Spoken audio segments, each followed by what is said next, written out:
Welcome, welcome, welcome. How's everybody doing tonight? I'm seeing Ground Fog and Marco in the chat early. How's it going, guys? How was your week? I think I haven't talked to anybody since Sunday night, Monday morning was the last time. Well, I mean, other than in other live chats, but first time back here. Looking forward towards another long night, hopefully. I want to thank everybody who's been attending these live chats. They've been awesome. They've been fun. And they've been helping out the channel big time. Lots of views, lots of people subscribing, lots of people liking the video. So thanks to everybody for being in and checking it all out. Definitely appreciate y'all. How is everybody doing? Chaos Theory, how you doing, man? Welcome to the chat. Jorge, Sit Down Slinger, how you doing, man? How's your week going? Staying warm down there in Florida this week, or is it still cold?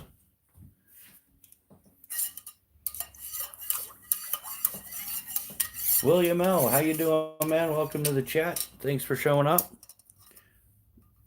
Yeah, I should probably start putting some stuff out on the table. Jason Beecher, welcome to the chat. How you doing, brother, man?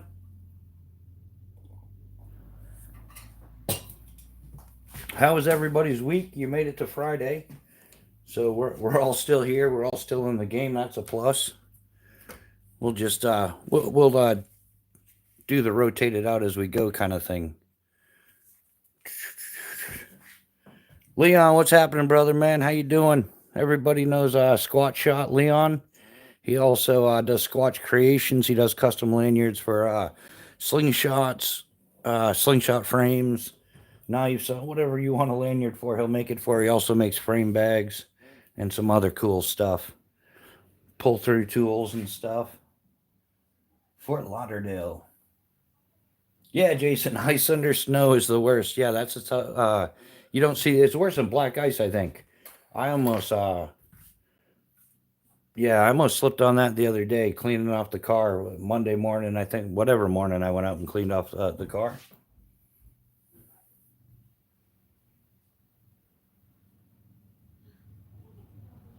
Yeah, you're in the Tampa Bay area. I've been down that way. Yeah, Chaos Theory's in Fort Lauderdale.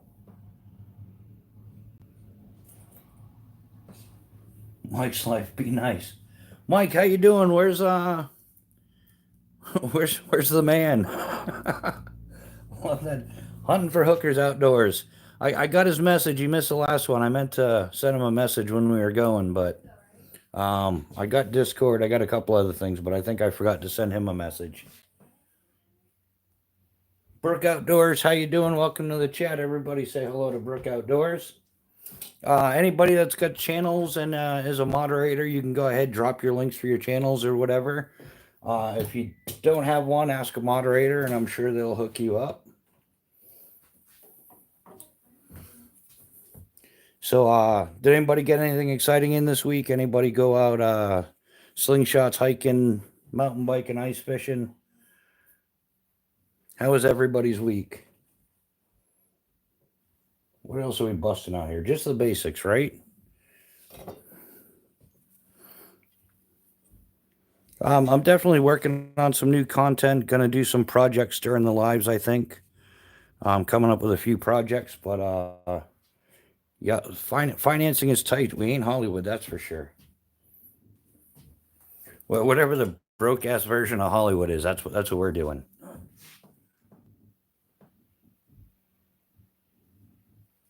Yeah, just doing life maintenance there, Chaos. Yeah, sometimes that's as good as it gets. But we all got to do it, right? How's that for centering and stuff? Are we getting in there? We'll throw a little OCD in here, make sure everything is squared away, dress right, dress, good to go. There he is. Butler Outdoors, how you doing, man? Good to see you again.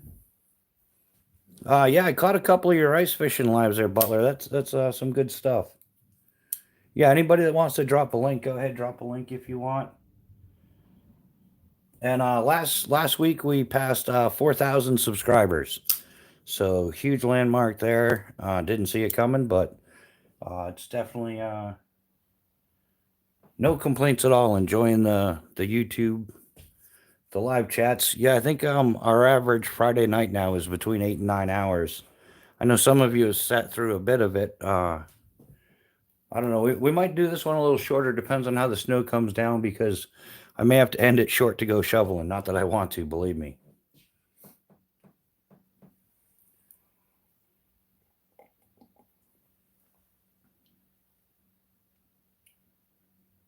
I'm here. Yeah, Butler, I almost thought you were Hoggy for a second there, my man. You almost got me.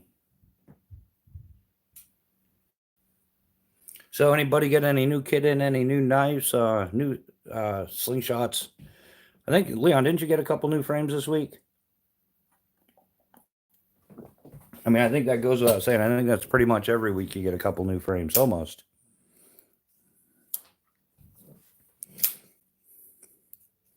So yeah, I want to thank everybody again who's shown up since. But thanks for all the attendance in the live chats, the likes, the subscribes, the shares.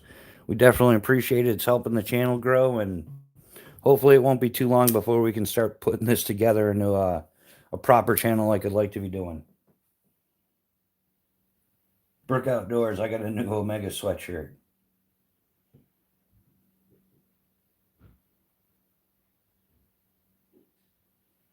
Yeah, 17 though. That'll still a 177. That'll still catch you some tasty squirrels and small game stuff. Yeah, I know there's a lot of people running live chats tonight, so we'll do the best we can to keep this one going.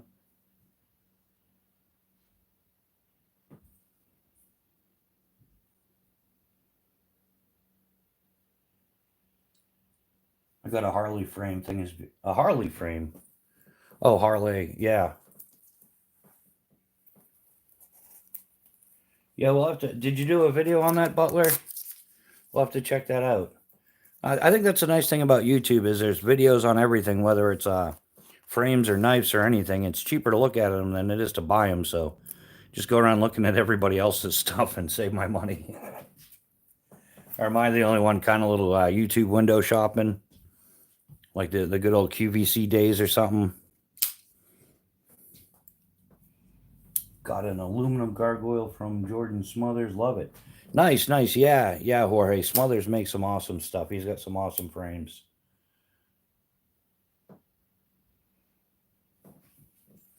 So that's this thing's getting pretty flicky, huh? Got like the ninja like skills. I remember like was it when I first got this thing, I couldn't even open it. I was like, I can do it. No, I can't. There I go. See? Talk the talk, walk the walk. So yeah, like I said, we're gonna carry this one on as long as we can. It's snowing pretty good outside though, up here in New Hampshire. So I don't know, guys. I'll make it most of the way. I'm not gonna throw in the towel just easy peasy. I'm not going that low. So yeah, who went to Weldon Carey's 4,000 subscriber giveaway? That was pretty big fun. I haven't seen him in the chat yet, but Weldon Carey's another cool dude. He just hit 4,000 subscribers as well.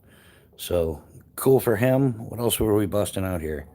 Oh yeah, normally we throw the hatchet in there, right? We'll mix it up as we go. Hatchet, definitely marlin spike.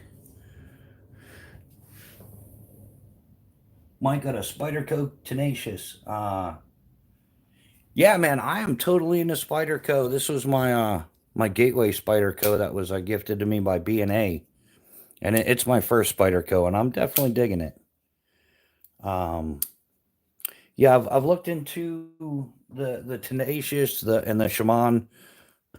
Yeah, or I think the PM2, PM3 is a couple more I've been looking into. So maybe we'll get another knife on here, pocket folder pretty soon. But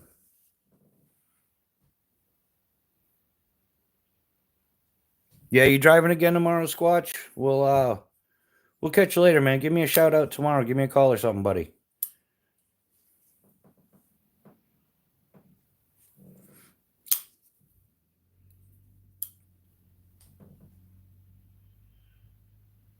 Yeah, Leon, take care. Get some good sleep. I don't know how the weather is your way, but I know there's a lot of snow and winds and ice and evil stuff going on. So, yeah, be well, brother. So, anybody else get out this week, do anything, or?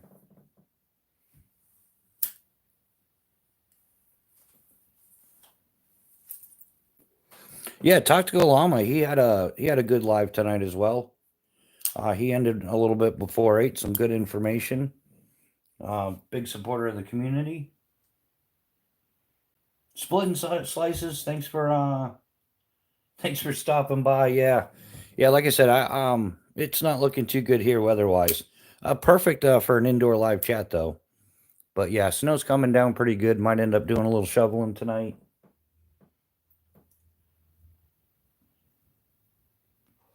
Yeah, Mike's Life has a channel too. He's got a bunch of shorts and other stuff out. Yeah, Mike, you do yours is a camping channel and outdoor channel and stuff, right?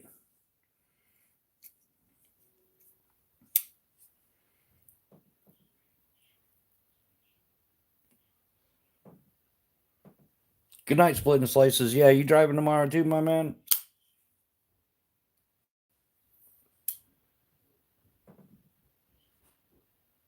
Send a hug to my Indian.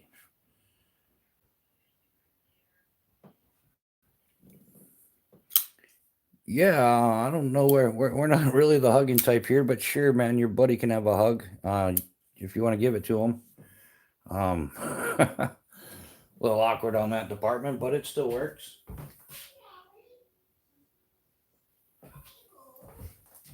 So yeah, we're just still trying to build the channel, trying to get it so that the channel's a little bit more productive, so that we can get out doing some of the outdoor stuff, get some of the gear that's missing, and hopefully start showing everybody a good time. Maybe everybody learns a little something, has a little fun. Well, that's our ultimate goal. So once the weather starts getting better, we'll be doing a lot more out stuff. It's just gun content at the moment, but it's been a mix of everything from fishing, lure making, to camping, to cooking. All right, yeah. So a little bit of everything there, Mike. Yeah, I think that's kind of the direction I'm going into. I'm not just like a knife channel. I'm gonna do some fishing, hiking, camping, climbing. Who knows? Um, but yeah, that's kind of I don't know. It's YouTube's hard. Like it seems really simple in the beginning, but there's a lot of stuff you do that you wouldn't put on YouTube. If you're out stealth camping and stuff. So yeah, YouTube's definitely unique, and then trying to carry on everything is yeah. Actually, Tactical Llama like hit point on that pretty good during his live, talking about the behind the scenes of how much work goes into YouTube and trying to create content and keep it creative and original and new. Like that's one of the tricks to YouTube. I know there's a lot of guys in here that are content creators, so I'm sure a lot of you guys can relate. So, but we're heading in the right direction. I'm like halfway to the watch hours, so I need like at least another 1,500 watch hours before YouTube will monetize my channel or take the application. So that's where we're trying to get. And if it takes hanging out, talking about gear, geeking out on gear all night, well, that's what I'll do. T-Rex in the house. What's happening, brother man? How you doing? T-Rex is another one with an awesome slingshot channel. Um, yeah, I'm surprised I haven't hooked you up yet there, Rex. Rex, how have you been, my man?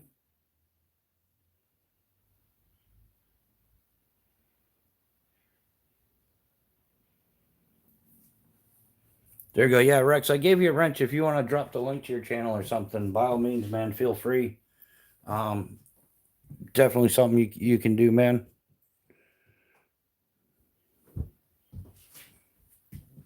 Crispy Critter, brother man, how you doing? Welcome to the chat. Always good to see you. Neil McKenzie, what's happening? Yeah, you got to watch all the crazy stuff going on. That's there's been a lot of that going on for sure. Everywhere. Yeah, even see some crazy on YouTube, and I'm not talking about just the shorts. Like there's just some crazy stuff been going on, and in YouTube. So, but I've been trying to. I've been working on getting the buy me a coffee up. Some people asked me about it, about if I had anything to donate to the channel, and I didn't at the time. So I've set up the buy me a coffee. I'm not sure if the link works for everybody or not, or but I'm gonna pin the link so it's up there in case anybody wants it. And I pinned a link. Yeah, I'm learning this techno stuff. I'm gonna be a tech savvy guy in no time at all. Like 8 to 10 years, I'll have it all down. Yeah, that's one thing I'm gonna have to find at some point or another is a tech savvy person that can teach me that some of this stuff. Like I look up a lot about editing and stuff, but they just tell you like what to do and what not to do in our in artistic form, but they don't actually tell you how to edit it in the program or anything like that. So been a lot of trial and error so far. So yeah, if anybody wants to do a pocket dump, what's everybody carrying today? Guru Ethereal. How's it going, Guru? G&O brand sticker, G&G brand sticker.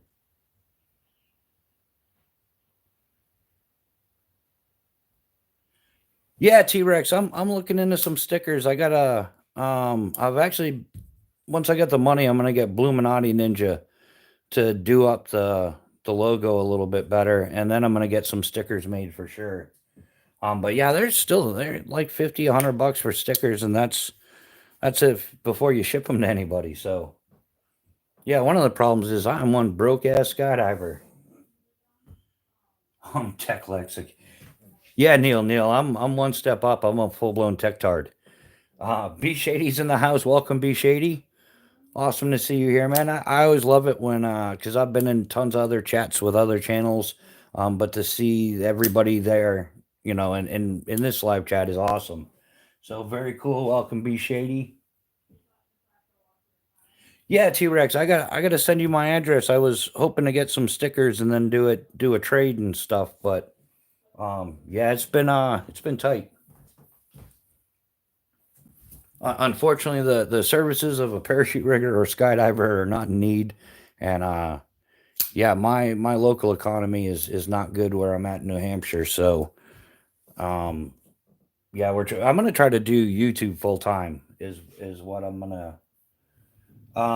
Yeah, Rex, I definitely have your phone number. I'll definitely send you the address for sure, man. Um, yeah, I also wanted to check my PO box expired, so yeah, Rex, I definitely got your number. It definitely saved it my phone. So yeah, I'll send you out my address, man, for sure. Do I have any buck ones? Funny story. Once cut my finger off with a buck 199. Jesse, yeah, sorry to hear that, man. I'm not sure how you did that, but no, I don't have any serious no, I've never cut any fingers off or anything. I broke a finger. Um, rock climbing, I broke my index finger. That's why it's crooked. Well, it's crooked because I went to the store and got a fudgesicle and ate the fudgesicle and then trimmed down the stick and then taped the stick to my finger and then just kept climbing with only the other three. This one I ended up splinting it. But it ended up healing a little bit crooked. I guess a fudgesicle stick is not the proper splinting device when splinting a finger. But yeah, that's the worst there.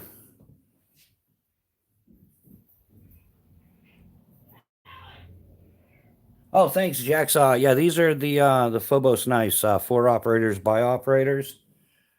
Yeah, I'll bust those out in just a minute here.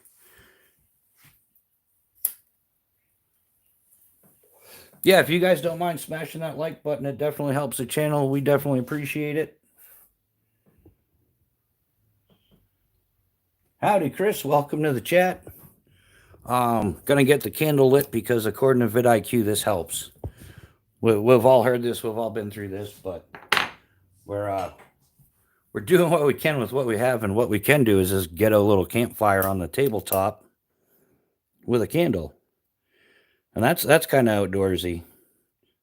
And if it's not outdoorsy enough, we're still burning the oh, what is this? Balsam and balsam and cedar. So it's outdoorsy for sure. I mean, you guys can smell that, right? It makes the live chat smell outdoorsy for sure. Crash in Pennsylvania tonight. It's good. Yeah, Rex. Yeah, the weather is definitely getting crazy tonight. A lot of places, high winds. Yeah, freezing rain, snow. It's snowing like a wild banshee out here. So I'll be out shoveling at some point early in the morning after the live chat for sure. Oh my God.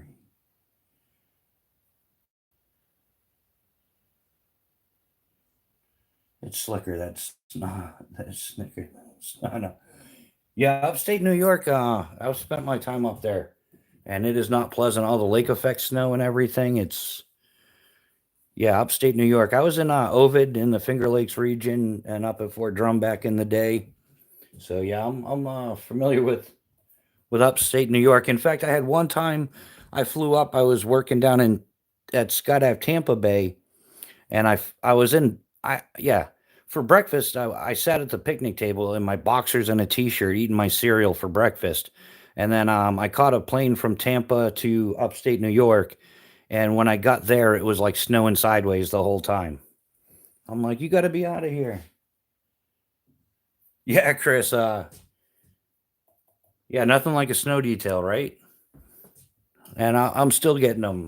Like I said, I'll be out shoveling snow before the sun comes up. So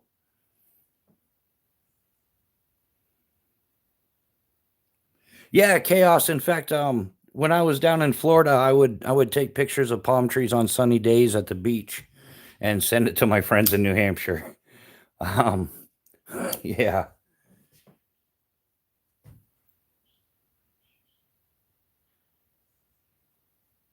yeah. Oh, you're welcome, Rex. Yeah, man. Like I said, drop your own link as well. Um,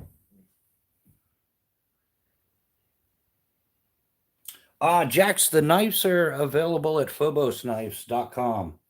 I don't have an affiliate link or anything, but if you type in Phobos, um, it'll bring you there. The primary knife on this is the Phobos Tier 1 BC. It's made out of Magna Cut, has the bow drill divot. It's about 11 and a quarter overall, if I recall. But great knife all the way around. I definitely dig it. Eric does an awesome job on his knives.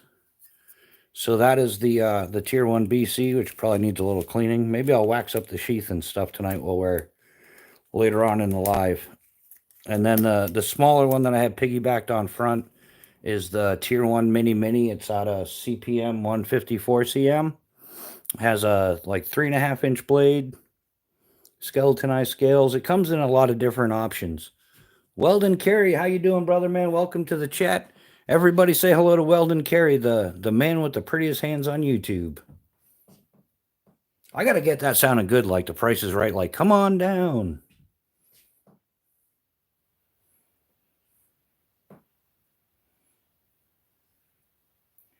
Our first Christmas down here, we don't get to the hot tub with Santa. Hats and made the Christmas photo for the year. Yeah, and you sent it to every one of your friends in a cold climate, right, Chaos? That's exactly the way we do it. Yeah, so that would be the Tier 1 Mini Mini. And I have the Exotac Fire Rod V2 on there and an Olight i3T EOS for a little flashlight.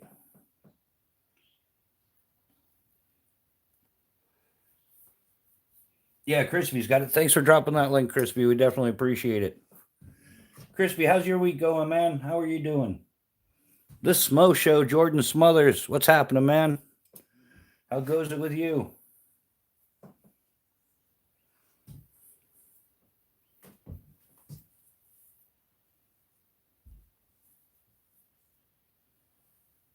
Yeah, well, Jordan's here. Jordan, I've been shooting where'd it go? Here it is. The Simple Shot LT2, man, and I am completely sold on this bad boy. I am Looking forward to the day. I'm definitely going to get a pro version and then have it Cerakoted, I think is the plan. I think it's what the cool kids are doing. If not, it's what we're doing. Oh, pragmatic Jeremiah, welcome to the chat. How you doing?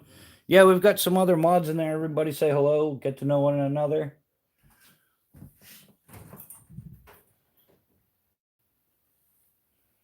Yeah, Smo, I'm definitely digging it. It was a game changer for me. If the weather was better, I'd be out shooting it every day. Oops, putting stuff away while we work here. Yeah, if the weather was better, I would be out shooting this thing every day.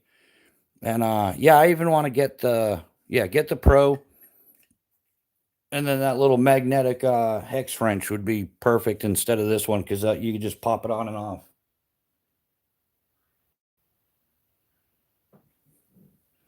Yeah, I don't know. I don't think Discord's all that popular.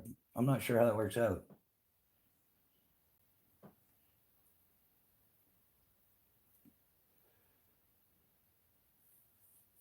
Yeah, Jordan, I definitely want to get the handle weight, try that out. But what I really want is those the die cut grips. It looks like skateboard tape that's cut out, custom cut out for this. I think that's going to be that grip stuff is going to be a great addition to it. My opinion.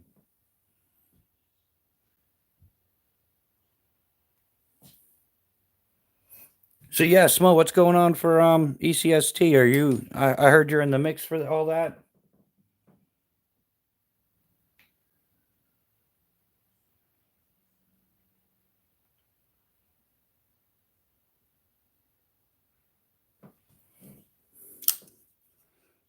Yeah. So I think this is going to become my primary. It's great too because you can get this version. It's inexpensive. I think the MSRP on it's like $45. Um, but great to practice on this. And then if you get frame hits or anything, not too expensive, and then you can upgrade to the pro version. And they just came out with a G10 version of the Scout X as well, which seems pretty cool. But I'd like to see an LT2 G10 version. That would be pretty sweet. I'd definitely be on board for that as well. T Rex, I don't think I'm not gonna make any announcements on that. As of now, I would have to say definitely no. It's most likely not in the budget. And I would just have to pull off so much to make it there. I'm not sure how realistic it would be. So, yeah, as of now, I'm gonna have to say I wouldn't make it to ECST this year. But I'm definitely gonna try to raise some funds. I'd like to, at some point, I've got to do the trip down to Blade Show Atlanta and to and the ECST. So, yeah, at some point I'll make it, but I don't know when. Chad, how you doing, man? Welcome to the chat. Good to see you. Adam Hayes, welcome to the chat. Thanks for showing up. We definitely appreciate it. If everybody can smash that like button. I think the record so far on a Friday night is 227 likes. So got a long ways to go to top that one, but I'm always willing to put in a try.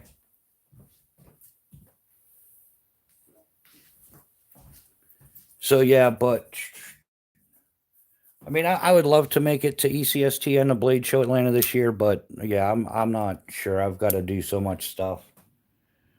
And my major priority for this year is obviously building the channel up. We're gonna get to the outdoor portion of this adventure come springtime. It's gonna be an early spring for me, no matter what.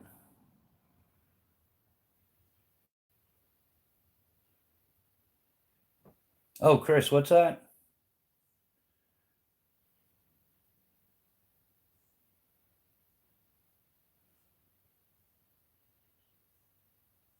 Oh, Rob and his raccoon army. Yeah, that's funny. The one of the many arch enemies of the outdoorsmen is the annoying midnight raccoons, or the deadly squirrel tribe. Like, yeah, you bring the missus camping and it's just a little squirrel bouncing around in the woods, but she swears it's a mountain lion or something. Oh, cool. Thanks, Jeremiah. Definitely appreciate it. The Grand First puck is awesome, Chad. It's worth it. I think yeah, it's like a silicone, like a firm silicone on the outside, that holds the puck, and it gives you a nice place to grip and stay clear of the axe. But it's also two-sided. It has like a coarse side, and then you can take the other side off and do the same exact thing, and it's a finer side. So it's a two-sided puck. But yeah, the little case and everything with it is what really seals the deal. So you can get on it. And but yeah, I definitely think it's I like it better than the Lansky, that's for sure. Rob, what's happening? Yeah, Trash Pandas, exactly. How you doing, Rob? Welcome to the chat. How you doing this evening, man? Good to see you hanging out. Get your mind off of the regular everyday stuff. And Chloe, how you doing? Welcome to the chat. Thanks for joining us. So no new super announcements for this week. I mean, nothing phenomenal happened. Yeah, it's a pretty normal week for me, other than trying to figure out how to put this YouTube channel together and find more topics of interest and discussion. Chloe, you're good. That's awesome. Adam Hayes, a quick review of the candy. It's a Yankee candle. It's a balsam and cedar. It's got a pretty good burn time. We've been burning it for the past couple weeks, like 8 hours at a time. And so it's lasted, I don't know, at least 3 weeks. So yeah, I'm going to guess it has somewhere around a 50, 60 hour burn time. That's a quick review on Yankee Candle. I think they're a little bit hyped up and overpriced, but that's just my opinion.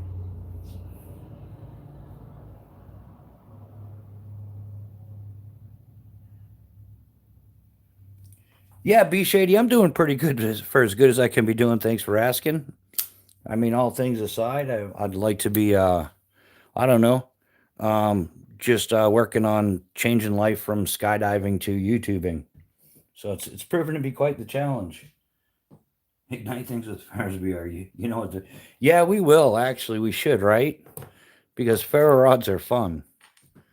There's a title for a video if anybody wants to steal it. Ferro rods are fun. Everybody should have one. Yeah, I gotta do the thing though. I like burnt up this whole mat. I don't know how much it shows up on there, but I found a cool place that does custom mats. So eventually, I'm going to get a nice little Bushcraft Rebooted and a little bling bling on there. Maybe get a little channel sponsor people's logos and stuff on there. But yeah, everybody loves the sparky thingy. I mean, I think that's why ferro rods are popular. Let's all be honest with each other. Bic lighters is the way to go, but there's no more fun than a ferro rod.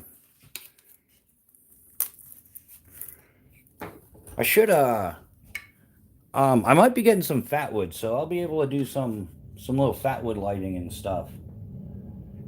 Hopefully that comes in pretty soon. So yeah. So one of the things I dig about the Phobos knives designs, it's not on all of them. It's the ferro rod notch. Instead of just having a flat 90, it has a notch, so it increases the surface area to the ferro rod. And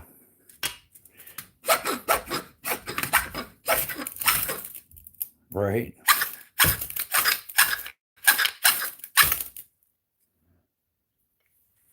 Smoking Joe.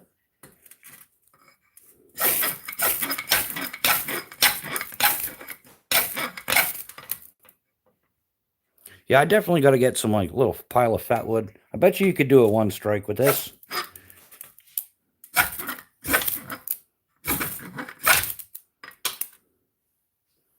And I haven't gotten in trouble yet. Maybe because I'm using the safety pan or something. Not for Smo sitting at 850.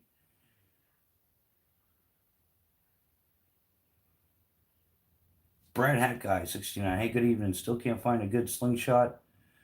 How are you this evening? I love ferro rods. Still have my papas and works great. Yeah, Brad. If you're looking, check out the Simple Shot Scout LT2. It's what all the cool kids are ranting and raving about. And I'm an amateur slingshot guy, so this is perfect for the amateur slingshot guy. But there's some upper level slingshot guys in here that swear by it, like Jordan Smothers, the Smo Show. He's been shooting this a lot. And if I remember right, he's using the LT2 Pro as his tournament. And the difference between the two is this is just like a polymer fancy plastic. It's pretty sturdy stuff though. And the Pro version is like CNC milled aluminum and metal clips and stuff. So that's the big difference between that right there.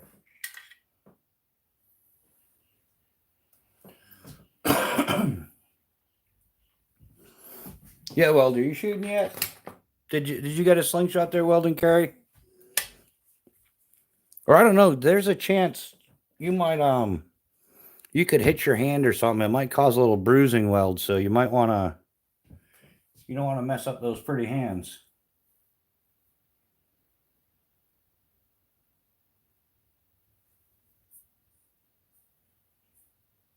Yeah, Smo, you're right on that. Yeah, definitely. And I've noticed the live chats too. You kind of got to run them over like an hour and a half before YouTube starts putting it out in the algorithm.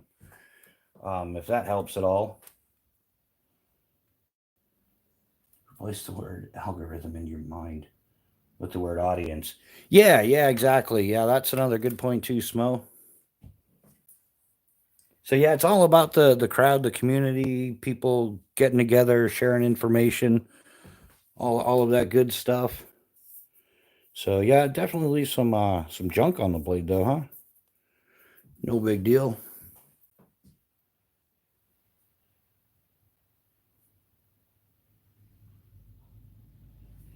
Yeah, exactly, Smo. It isn't the algorithm; it's the audience. Give value, and you'll get views. Yeah, Weldon Carey. ECST is in Butler, Pennsylvania. It's in Pennsylvania.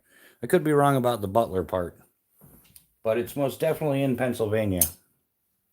Western Pennsylvania, if I remember right.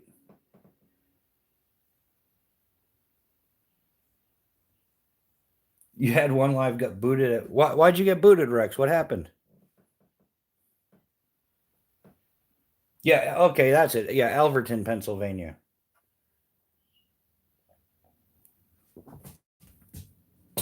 They all start to sound the same after a while, but yeah, Rex, definitely run some. We'll do that again because why not? Yeah, live chats are a huge help. Shorts will help as well, and long form. This doesn't really ever get old, does it? There was one of the comments on one of my shorts while we're talking about shorts is some guy told me 1/2 inch by like 5-inch ferro rod. That would last me 2 to 3 weeks at best, and then I'd be, that'd be it for me. 2 or 3 weeks out of a 1/2 inch ferro rod. If someone posts a link in chat, you can just click the profile as a mod. Yeah, that's true. Yeah, you definitely can.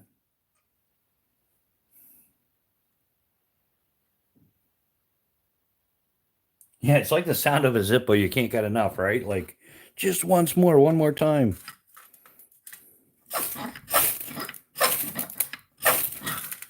But I don't know. Those of you that mess around with ferro rods, what do you guys think? I think it throws sparks like a beast compared to a standard 90. I don't know. Yeah, that's not.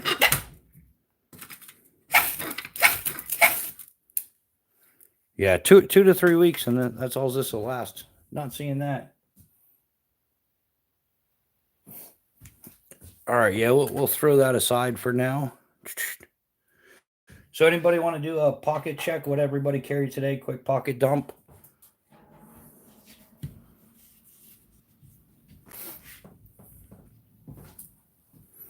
But yeah, that's the Exotech Fire Rod XL, and it's a 1/2 inch. I think it's a 5-inch ferro rod or something, not including the threaded part. 3.5. Yeah, so it's only 3.5 inch ferro rod. It's 6 inches overall. So, but 1/2 inch by 3.5. That'll last you way more than 2 to 3 weeks. How's it work for just making a pile of magnesium? I'm sure it'd work just about the same. You just slow the stroke down, scrape it a little bit. Yeah, it'd be cool to find some round magnesium rods, like some full magnesium rods.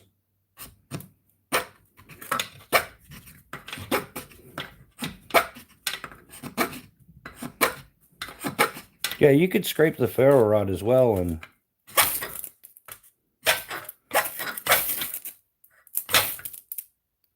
beauty, eh?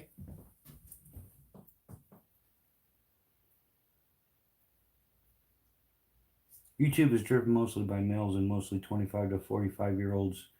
Be excited, speak their language, and show, don't tell how fun things are.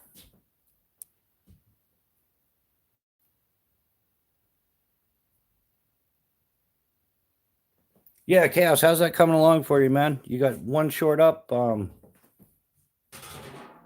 Yeah, I'll have to get over and check it out.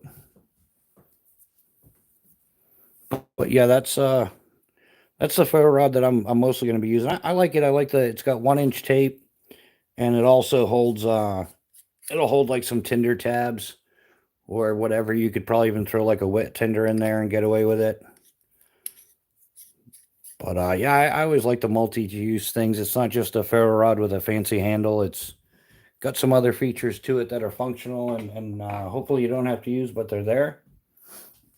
So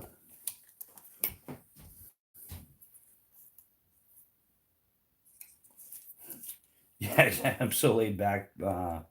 Robin always asks if I'm awake. Yeah, I gave in, man. I'm getting old enough now. I just take random naps, and it is what it is. Miss Bushcraft doesn't seem to mind at all, so I'm cool with it.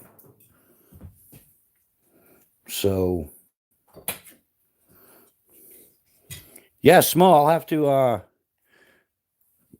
next time Simple Shot's got a sale, I'm gonna look into trying to get the LT2 Pro and I might get one Cerakoted or something. I don't know. I still have my own frame design that I've got going, and I just gotta find somebody to prototype it. Unfortunately, the financing on my design fell through as well. Seemed like everything went south all at once. I carried a Rough Rider Reserve Barlow and CEO 39 and Pioneer Bone. Let's see. If I missed anybody's question, go ahead, drop it again. Sorry about that. I do my best to keep up with the chats. Yeah, B Shady, thanks for stopping by, man. We'll probably be hanging out for a while. Like I said, I don't think I'm going to run this one as long as the others, just because I'm going to be out shoveling snow at some point. So, got to get that done. Otherwise, we don't get the car out, and it's bad, bad, bad. Whitaker Shady. All right, Chad. Thanks for stopping by, man. Appreciate you being here. I'm sure I'll catch you. Are you still doing lives, Chad? I haven't seen you come up for a while in any of the feeds or anything like that. So, but not like YouTube's ever been very good at that.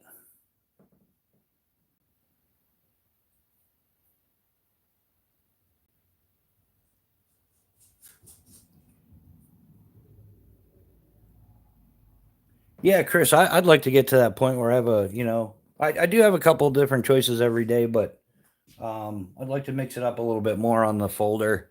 Like I said, I've looked at a couple of Spydercos, a couple of Hinderers.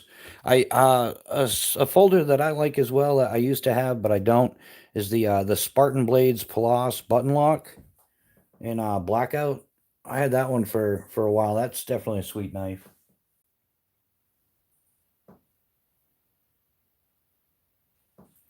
So, anybody got any plans for this weekend? Any ice fishing, hiking?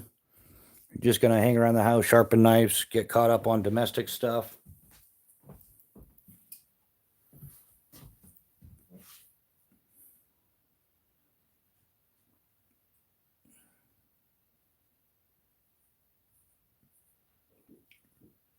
Huge on slip joints, too fat for a pocket clip. They get bent. Yeah.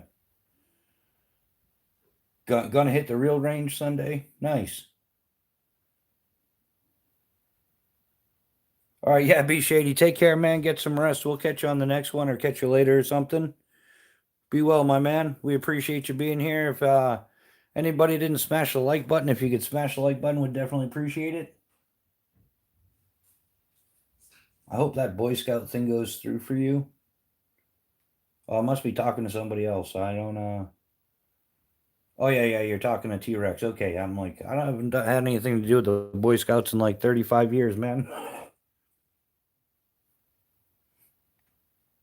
Yeah, I think last time I was at a Boy Scout thing was between 8th grade and freshman year in high school. I worked at the Boy Scout Camp Carpenter in Manchester, New Hampshire, which was actually pretty boring, but it was an outdoors thing, and it was nice spending the whole summer outdoors. So,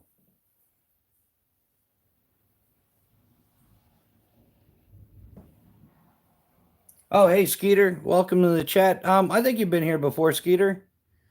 Yeah, you do some lives and stuff as well. I've been to some of your lives. I think I'm subscribed to your channel as well.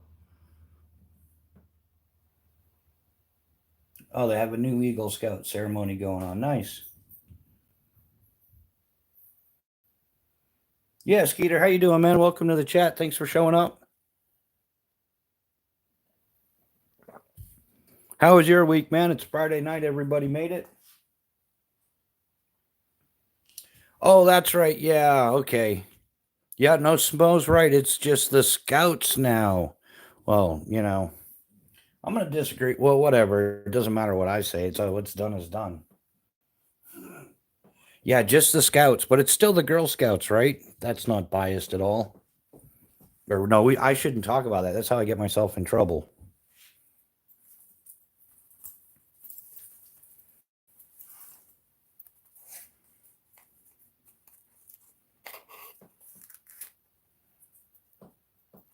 Yeah, Rex. It would be nice to see a change back for sure.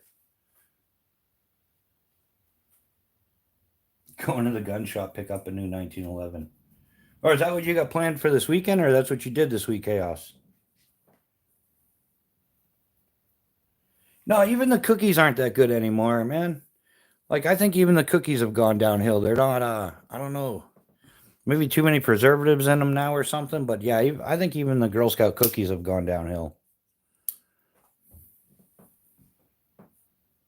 Yeah, Girl Scouts still exist, but anything, yeah, that was their war on masculinity and trying to turn all the men here into soy boys and stuff like that, little Sally McSallies or something. Yeah, Chris, I agree. Too many preservatives and everything. I've been trying to switch to as much homemade stuff and everything as I can, but it's tough to do. And even the ingredients that you buy to make stuff at home is filled with garbage. So yeah, no one is coming for your masculinity, not for ours.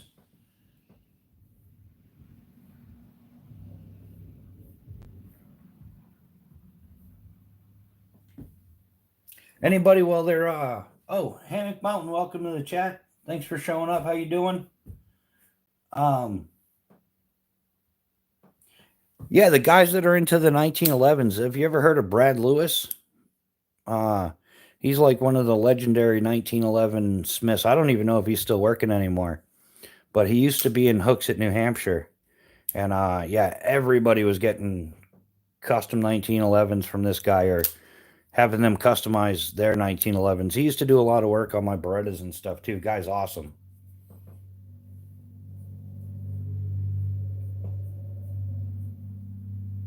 Springfield Range Officer Government Model. That's oh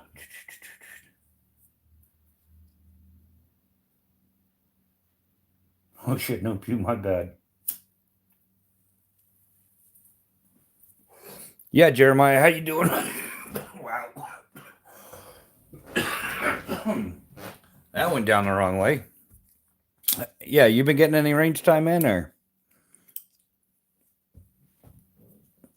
Yeah, everybody here Demolition Ranch is going to be calling it quits. That might be a new opening. I might have to change the direction of my channel a little bit. No, I don't think they're going to allow anybody to take that slot. I think they're too uptight about the pew pews for YouTube and stuff. Yeah, I heard that too from a couple things, and it's not like a hoax thing. He's just he's been at it for a long time and wants to spend quality time with his kids before they're adults and stuff. That makes sense to me.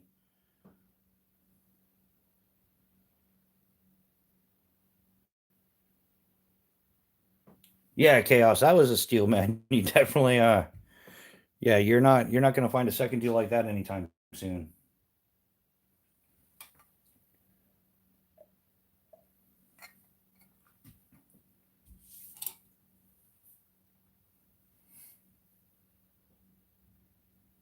Oh, you're doing a full range weekend there, Chaos? Is that your plan? Sounds like a good plan.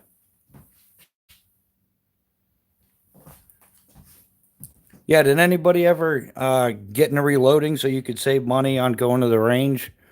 But you could save like 30-40% by reloading your own rounds, but instead you just start shooting 30 to 40% more.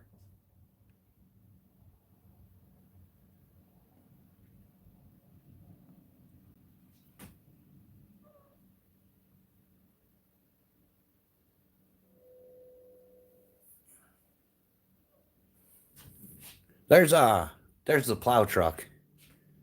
I hate the plow truck. Anybody else grew up with a shovel hating on the plow truck? Like as soon as you're done, as soon as you get to the end of the driveway, you get that last shovelful done. Oh, there comes the plow truck plowing you in again. Like there's one guy, you're sitting around the bar, everybody's like, "Oh, I do this, I do that. I'm an electrician, I'm a plumber, I'm a therapist, I'm a damn skydiver," but nobody ever fesses up to being the plow truck driver because they know it'd get taken out back. Or am I just having a moment? Yeah, the plow truck driver. If you grew up shoveling snow and stuff, the plow truck driver is kind of like your arch enemy.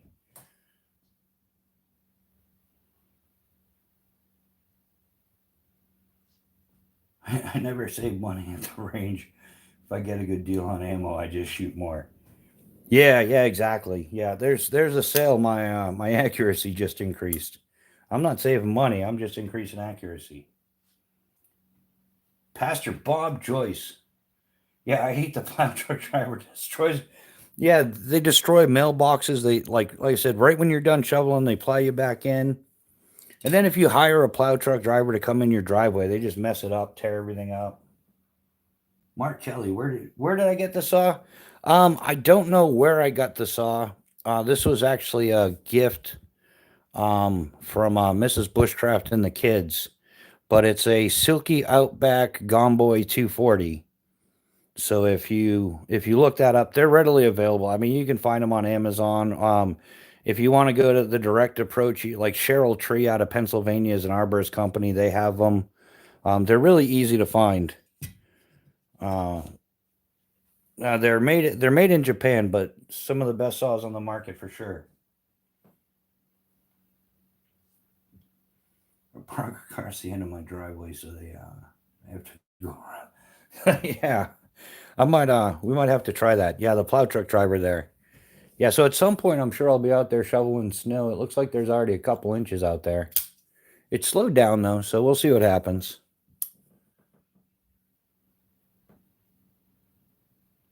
Mark Kelly, I have watched some Wrangle Star stuff. The Yeah, I definitely have. He's got some good stuff, some good information, his own experiences. He's a cool dude. Chaos there, you think Wrangle Star is annoying?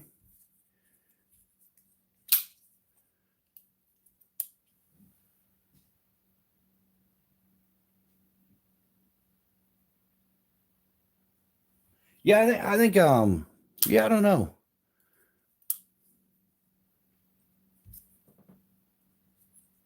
Yeah, yeah, if everybody could like the smash the like button, share the video if you can, share the channel, and of course subscribe. And don't forget to tap tap tappity the little ringy dingy thingy so that you might get future notifications if YouTube thinks you're up for it. I hardly ever get YouTube notifications. I kind of have to keep a written notepad, keep track of everything going on with all the live chats and everything.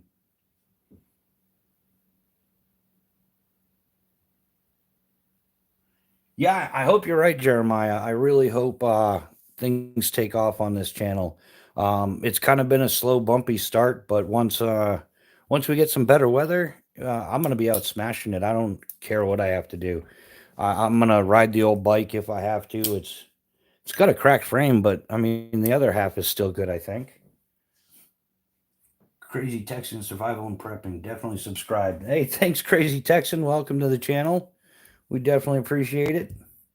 Say hello to Crazy Texan. He just subscribed to the channel. Newest subscriber to the channel, I think. So, how are you doing this evening?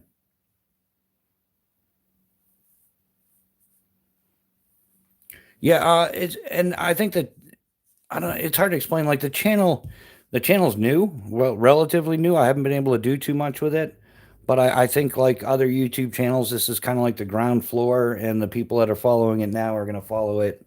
You'll see all the changes as they come in the weeks and months and years to come. So yeah, I think y'all like it. I'm gonna do a lot of the outdoorsy stuff, camping, hiking, bike packing, do some tarp camping, tent camping, hammock camping. We'll get around and do a little bit of this, a little bit of that, and a whole lot of fun in the process. LAX ammunition just had a good sale, picked up 1,000 rounds of 9 millimeter homo. Wow, that is a good deal, man. That's an awesome deal, actually. It's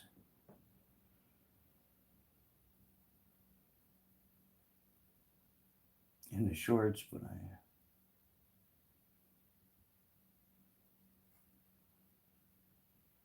yeah, ironically, I started doing shorts because when I watch videos, one of the things I notice is that people are taking 10 minutes in every video to explain a knot. And so I just figured if I made shorts showing how to tie the knots in the long form video, I could just say, hey, this is the knot I used, and if you want to learn it, I could put a link to the short in the bottom instead of continuously tying up that same 5 to 10 minutes video after video after video on tying the same knot. So have your 6 boot. Oh yeah, yeah. Oh, Cornish, how you doing? Yeah, Cornish is on the other side of the pond. So, well, it's about 1, 2 o'clock in the morning for you, Cornish.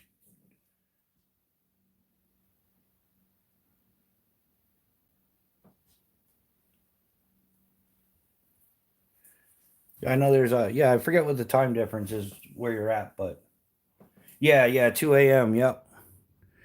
Yeah, it's definitely late for you, but we appreciate you stopping by, Cornish. How you doing tonight? Or actually, this morning for you.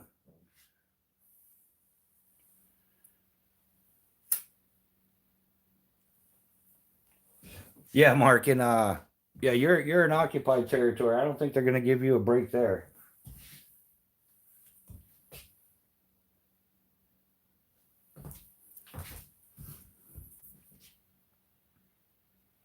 Yeah, New York's pretty strict too. That's actually traveling and being in New York and a lot of other states is what made me back off of a lot of knife and firearm stuff for quite a while because I was traveling the entire eastern seaboard and keeping up with laws and permits and all that stuff is just crazy. It's almost impossible to do. In some places like Massachusetts, they make you wait 2 years, and I don't understand it.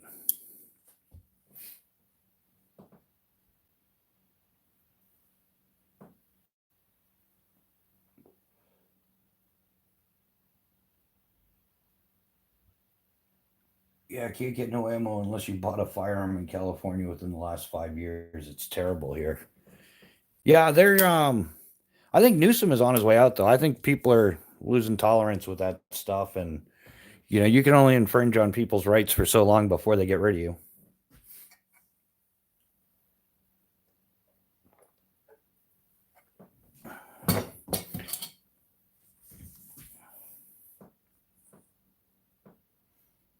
So does anybody else have anything interested in going on this weekend? Anything planned? A little ice fishing, a little hiking, a little hunting. I don't think there's anything hunting going on right now though.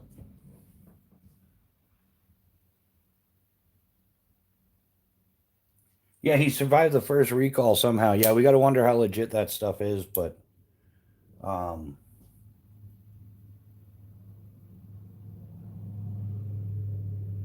yeah, chaos, you're right there. That's the way it is in most states too. except for some of the blue states, you know. But yeah, most of the time you can get away with picking up whatever you want.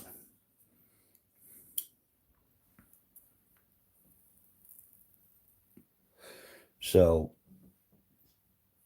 hey, Kung Fu Fighter, what's happening, man? Welcome to the chat. How are you doing tonight? We've been kind of doing an ongoing pocket dump. If anybody wants to share their EDC carry, go ahead and post it for everybody to see.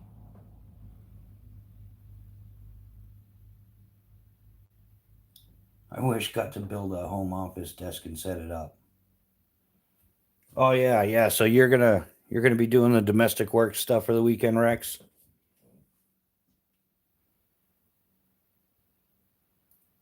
Yeah, Crispy. Constitutional carry and reciprocity here in West Virginia. Yeah,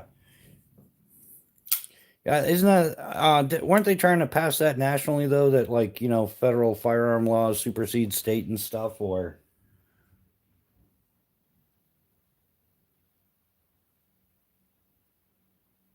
I'm a wild man. I'm going grocery shopping tomorrow. Yeah, Neil, you're always living on the edge, man. I get a kick out of it though. Yeah, yeah. Neil gets 2 weeks off, so he goes to the grocery store, stocks up, and locks himself in. It's nothing but live chats, hanging out.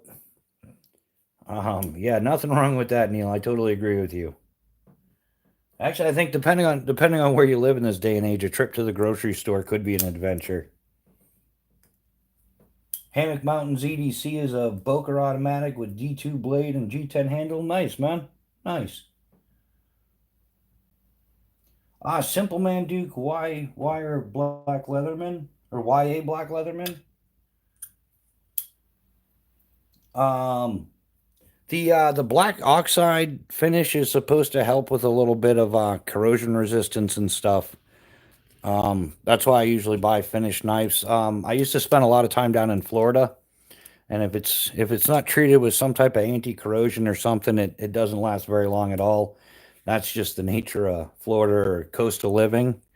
So yeah, so that's why I typically tend to buy like PVD, DLC, black oxide finish, stuff like that.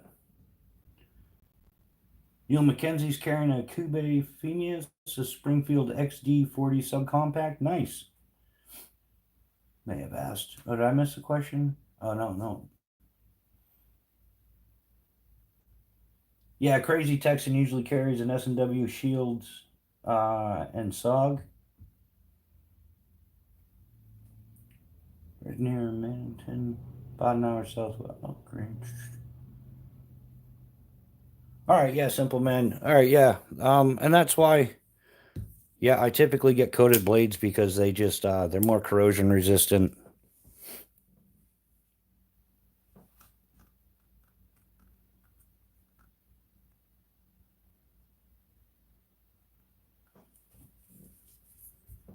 Rex, you're only an hour from ECST.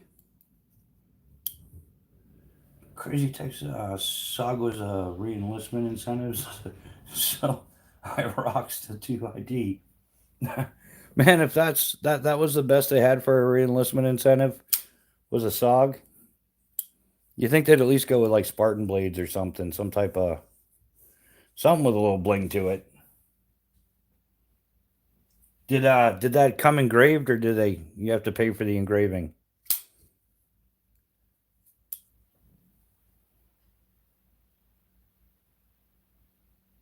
Yeah, who else was surprised when you join the US Army or whatever branch. I don't know what the other branches do. But then you go for that big haircut that they're always talking about, they show it in all the movies and everything. But then they bill you for it when you're done. Like you got to pay for that haircut. I didn't see that coming. And that was back in '93. I'm sure they're still paying, but they're probably paying twice as much now. But yeah, you had to pay like $3 for a haircut or something. It was like 250. I don't remember.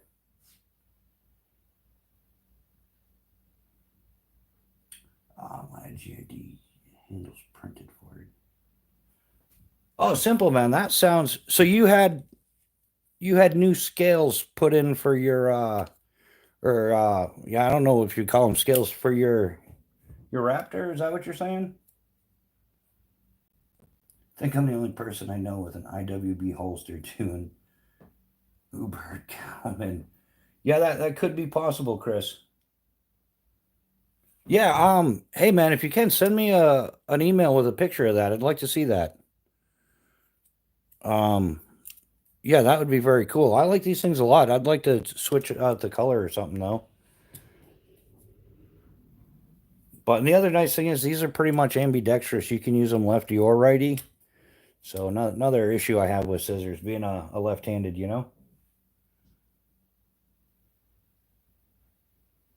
Crispy Daily's a CZ75P01.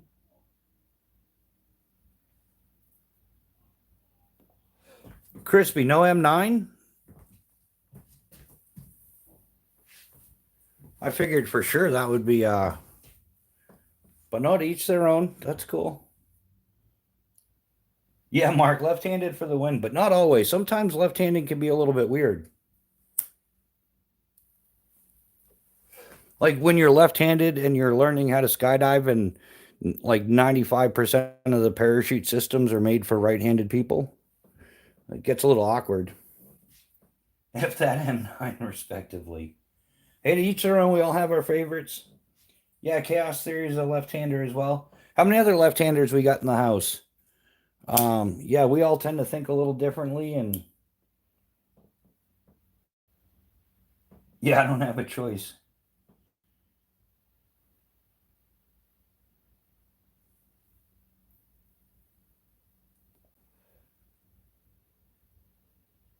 I don't know that I appreciate the info.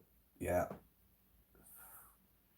I'm right-handed but left-eye dominant, so I shoot lefty. That's cool, Chris. Yeah, I think some things I ended up becoming like ambidextrous on. Yeah, Butler's another lefty. I think the lefty people are. You meet a lot of lefty people outdoors because they tend to think differently or something. I've noticed that. Hammock Mountain, I also conceal carry a Kimber Micro 9 righty. Nice. Yeah, for the longest time, I used to carry the. Yeah, I'm gonna earn the 8 here, but I'd carry a 92 FS as a primary, and then I had an 84 FS, and it was the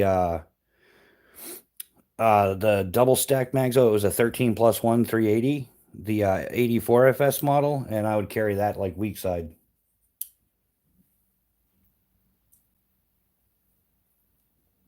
Yeah, I've been looking into the collab guys, and until I can get like I can't even do multi-camera stuff right now. I can only do one camera at a time because it won't process it.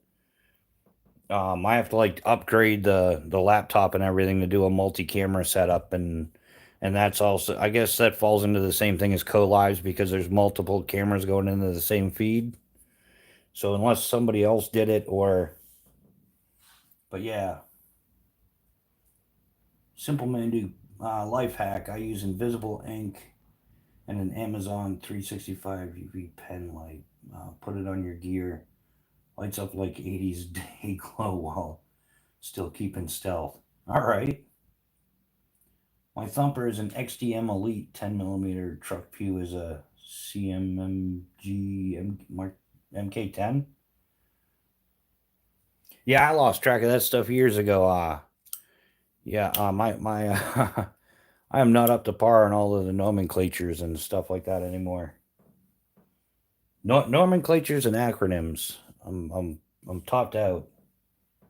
And what's even worse is when you're in one sport, like an acronym will mean one thing, but in another thing, the same acronym is something else. So it gets a little bit confusing. Anyone else's wife ask how many guns they need? Yeah, yeah. How many guns do you need? How many knives do you need? How many axes do you need? Yeah, yeah. I get all those quite well.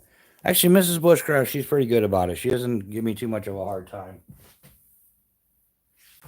Um, I've actually mellowed out a huge amount. Like when Miss Bushcraft and I got together, I was still skydiving full time.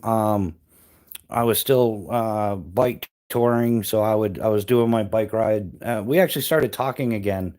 I was on a bike ride from New York to Florida, and she happened to catch on to it on the social media, and that's when we started talking again. Like we knew each other in high school, and we hadn't talked in like 20 plus years, 25 years.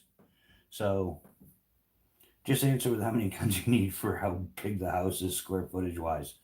Yeah, Chaos. What's the math on that? Like one pew pew per square foot? Is that the right side of the brain controls the left side of the body, so left-handed people are always in the right state of mind. Yeah, Kung Fu. I've definitely heard that quite a few places. It's pretty accurate. Yeah, she just got me a shirt that says "Just one more gun, I promise." Yeah, that's priceless. Yeah, just one more, I promise. But what are you doing? Are you packing up the case, or if you're given an option? Man, and sadly, I've seen a couple people get dumped on YouTube this week. Like, I don't know, they're just talking about it, but yeah, dudes be getting dumped on YouTube.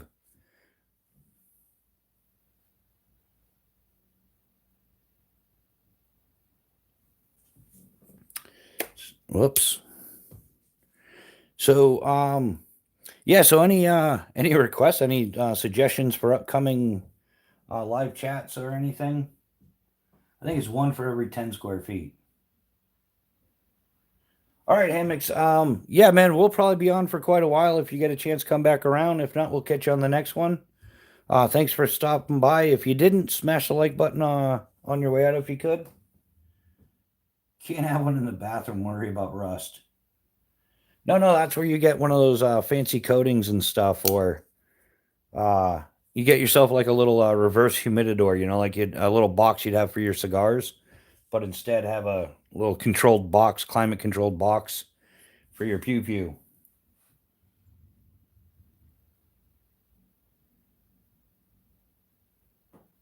Yeah, chaos. Yeah, so it's one pew pew for every 10 square feet. So it must be one magazine for every 1 square foot, right? Because you got to make sure those bad boys are well fed. Thanks, Hammock Mountain. We definitely appreciate you being here. And yeah, if we don't catch you later, we'll catch you on the next one. Definitely planning my next one for Sunday morning at 8 a.m. Still doing the coffee thing. That seems to be going pretty well as well.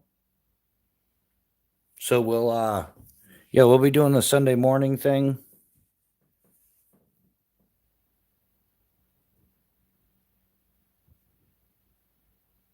Yeah, the tabletops get a little tricky. I think when you're doing a couple of new knives a week and stuff like that, it's probably a lot simpler. Oh, Simple Man Dude, thanks for subscribing, man. We definitely appreciate it. Like I said, we're finally building this channel, and so I'm doing live chats until the weather clears up and I can get some outdoor stuff. Short on winter gear, so going out is not advisable this time of year. I have a high point 10 millimeter in the bathroom. Yeah, exactly. Yeah, chaos. I guess you gotta. Never thought of it like that. Can't rust if it's in all plastic.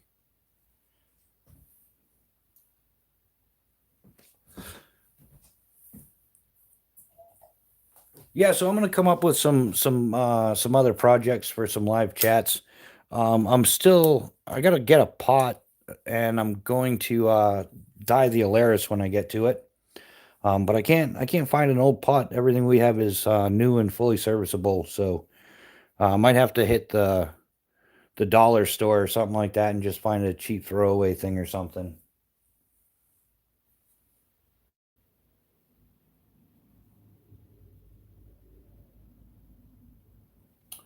Yeah, simple. That's a grill in OD, and I love this thing. Very convenient. It's nice for day hikes and short trips and stuff.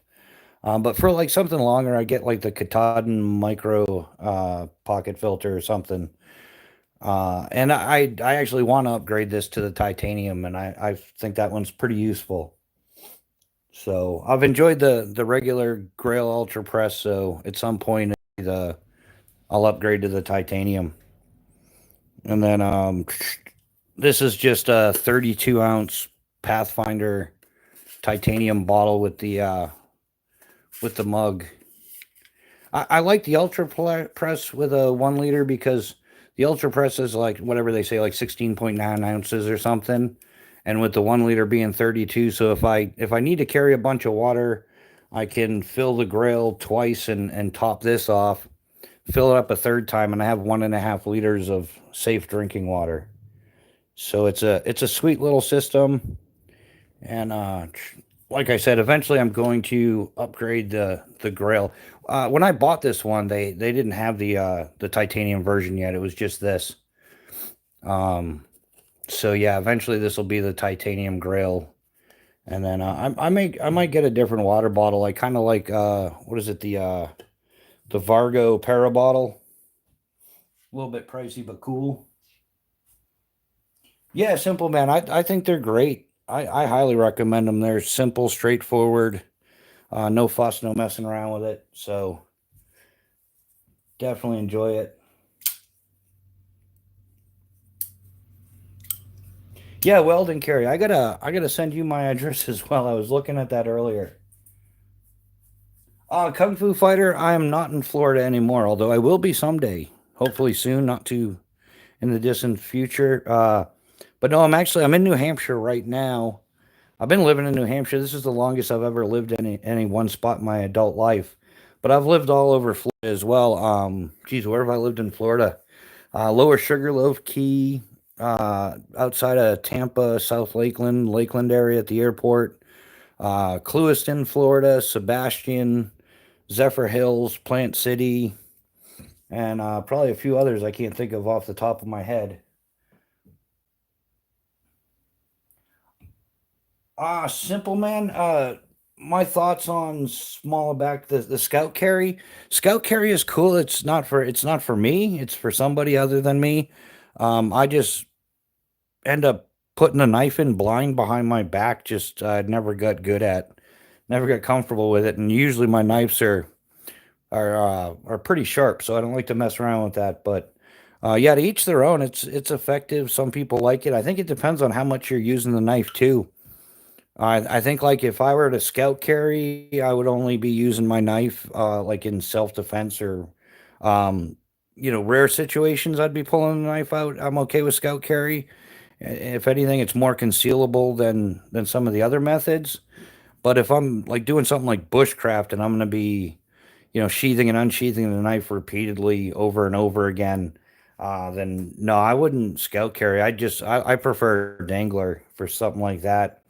Um, and I guess it depends on what knife too, what size the knife is. Live free or die state. I always love that motto. Yeah, Kung Fu. I love the motto, but I think people gave up on it years ago. I don't think the live free or die mentality exists in New Hampshire anymore. They're all, a bunch of bootlickers now. Yeah, in fact, they still have that state motto on the license plates: "Live free or die." So, little carbonated beverage while we're going on here.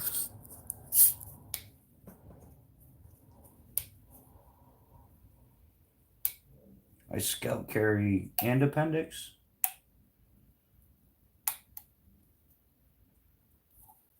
Yeah, but I like Florida a lot more.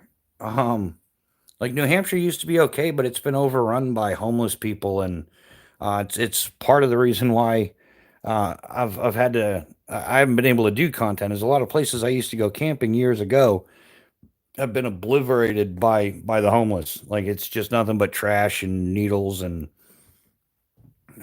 yeah.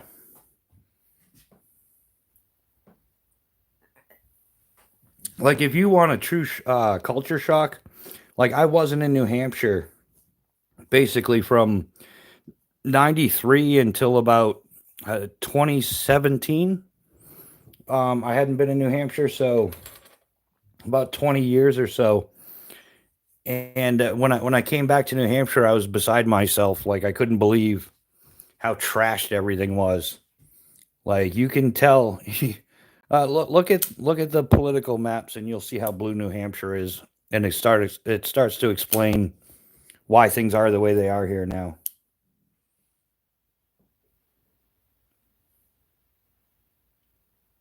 Ripping their lips fishing. You're new to bushcraft. How should I get started? Just keep it simple, man. Just bushcraft is really a bunch of bunk. It's just some glorified YouTube camping where they whittle some sticks and stuff like that, and they teach you survival techniques, but they call it bushcraft. So honestly, man, your standard camping trip is modern bushcraft. Maybe not go to a campground or something. Find someplace that's a little more woodsy, and don't go too far out there.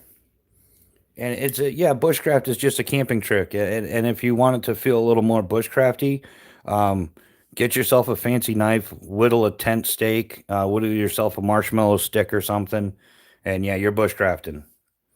Um, I think that there's yeah, we'll go down that road, but there's a because of YouTube and everybody looking for clicks and likes and shares and all that stuff. Um, the outdoor community has twisted bushcraft completely like out of this world. Like bushcraft is bunk. It's like take a modern bushcraft book, any of the bushcraft books. In fact, get two or three of them, and then take a survival book or survivalist book, survival tips, or seer stuff that and compare the two, and you'll find out that they're exactly the same. I'm testing a zero 01 Mora in a Scout Appendix carry setup. Surprisingly quick and easy to access with the small blade. Yeah. Yeah, and then like go ahead and try to go out there and bushcraft according to YouTubers, and you'll find out that you can't do it anywhere but private property. If you go on state, federal, any of that type of property, there's no temporary structures, no permanent structures, meaning i.e. lean-tos or any of that stuff. So you legally can't do bushcraft any place but private property or on somebody's private property with permission. Got to be careful of where you cut trees and make a big impact on the campground. It's destruction. Yeah, Journey of Joy. That's exactly right. You can't just go in the woods and start cutting stuff down because you're gonna get fined. You're gonna get raw. Yeah, it's just it's not what it's made out to be. And when you see these people on YouTube, they're on private property or they're breaking the law and they get caught for it. There's that one guy, some extreme dude, Will Survives or something like that. He got fined thousands of dollars for building on public property. I can't remember if it was state or federal or whatever. But yeah, if you try to bushcraft on anything other than private property, you're basically going to break the law, and that's why nobody's doing it. Like that goofy bedroll that everybody's pushing. All the cool bushcraft YouTubers are like, "Can do your bedroll like this." I can tell you, I've spent months and years. Um, Bushcraft is poor camping skills. That's how I did it. Yeah, yeah, that's Chaos Theory's got a good point there. Yeah, yeah. If you can't afford those fancy titanium tent stakes, you carve them out of wood. Yeah, that's a good way to put it, my man. All right, simple man. Thanks for stopping by. We definitely appreciate you being here. How would I rate Kershaw knives? Back in the day, I used to use a bunch. I don't use them anymore, so I really can't rate something I don't have in hand or I haven't used. I like the fact that they still make some of them in the United States. That part I know so much, and I am looking to eventually pick some up. But yeah, so yeah, I wouldn't really. I mean, the one that I had back in the day, I can't even remember what it was, but it came in like a dual pouch. The knife was on one side, it had a little survival kit on the others, and we're talking like 91, 92. The only other Kershaw product that I've owned since then would be like ZT Zero Tolerance was a subsidiary of Kershaw, and I own the ZT 200, and that knife was awesome. It absolutely rocked. It'd probably still be in my pocket, but I gifted it to my daughter. So I was visiting my daughter down in Florida on a bike trip, and yeah, I'm like, you don't have a knife? Well, here, take mine. This is a good knife. And that's when I got the after the ZT 200, I got the Spartan Blades Palas Button Lock Blackout Edition, and that knife was the bomb diggity. So, but I think I get involved with a lot of knife channels because I like to learn a lot about knives, but I'm not a huge spender or a huge buyer when it comes to knives. I buy once, cry once. I get a pocket knife that fits in my pocket is good. It's what I like, and I roll with it. So you can have fallen from the branches, just don't leave a trace behind. Yeah, Journey and Joy, you're right. Yeah, you can pick up some deadwood or something, but even then, go to a lot of like if you go to a campground, a lot of them won't even let you get firewood because they won't let you in the woods to get firewood. You have to buy it from them at like $5, $10 a bundle for a couple pieces of wood. Because if people went out there, and then you always got the idiots that are going to bring a saw and cut something down they shouldn't, or burn something they shouldn't be burning. So yeah, even Corporal's Corner gets into the whole bushcraft thing about how you can't just go out there and bushcraft. It's got to be on private property. Because he got asked the question, well, where do you go out and practice these skills? Well, you really can't, and that's one of the things. One of the fakes things going on with bushcraft right now. They make it seem like something everybody like is out bushcrafting for the weekend. But I assure you, after decades on trails and traveling and things like that, I've never nobody's out there bushcrafting. Nobody's out there carrying a bedroll. They have the modern backpack and what's that other thing? That haversack, the wax canvas haversack from 1821. Never, ever once seen anybody on a trail carrying a haversack. Not even like a modern Timbuktu messenger bag or anything like that. Never seen it.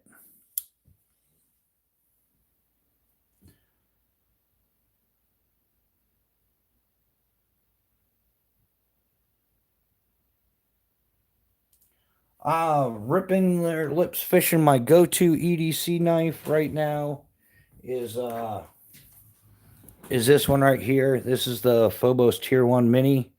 It's in a Kydex sheath with an ulti clip. Made by Phobos for operators by operators. And this is my EDC fixed blade that I carry, and I just put it in my pocket, clip it on. And then for a folder, it's the Spyderco Sage 5 CF. As a folder, I throw that in my pocket as well, the other pocket. And then I typically carry my Leatherman Surge, which, like I've said before, this is great for off the pavement. I mean, yeah, off the pavement, but on the pavement, I think I'm going to get the Wave Plus. It's a little smaller and lighter for EDC, but as far as like primary EDC tools, this is it. And then, you've got your keys, your wallet, your cell phone, and your watch. There's the watch. And that's about all I EDC. I like carrying a EDC fixed blade. I have for years. Sometimes, though, the cool thing about this is Phobos designed this knife so that it would fit not only the Tier 1 Mini, but the Mini as well. So sometimes it's a bit smaller and lighter of a knife. I'll throw this in there. But I really don't have to switch out my sheath, which is cool and convenient. So, yeah, but I've been EDCing one of those two fixed blades, predominantly the Tier 1 Mini, the Spyderco and the Leatherman for EDC. Does the Appalachian Trail go through New Hampshire? Yeah, Kung Fu Fighter, it goes straight through New Hampshire, right over Mount Washington. So that's one of the coolest parts about doing the AT through New Hampshire is you get to climb the highest peak in the Northeast. It also has some of the worst weather in the world up on Mount Washington. And for a while, it had the highest wind speed ever recorded, like 238 miles an hour, which is no big deal. I've gone faster. I think like my highest speed is somewhere around 260, 270 is the fastest I've ever gone, miles per hour, outside of an aircraft or an automobile or whatever.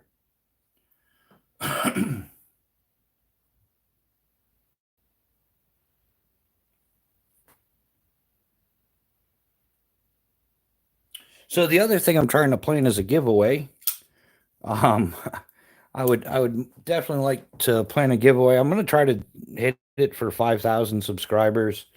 I've talked to a few people, a couple of makers about getting some stuff in, but we'll see how it goes. The last giveaway I did, it ended up, it didn't, it was rough. I'll just leave it at that. It ended up, um, yeah, by the time I got a PO box and everything like that, it cost me a few $100s, and then I gave away Chris Reeves Sabenza 31 in Magna Cut.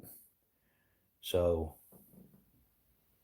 but yeah, I'm talking to a couple of different, like I said, couple different companies that would be relative to, and hopefully we can get that together. But I gotta save up some money for the shipping and all that. That's one of the reasons why I set up the Buy Me a Coffee, is to help out stuff with the channel as far as giveaways and stuff like that goes until I can get monetized. So, but I'm getting there. Like I said, I'm about a little over halfway on the watch hours. Add me as a subscriber, Bushcraft. Um. Oh, you just subscribed, Kung Fu? Is that what you're saying? Thanks, man. I definitely appreciate it.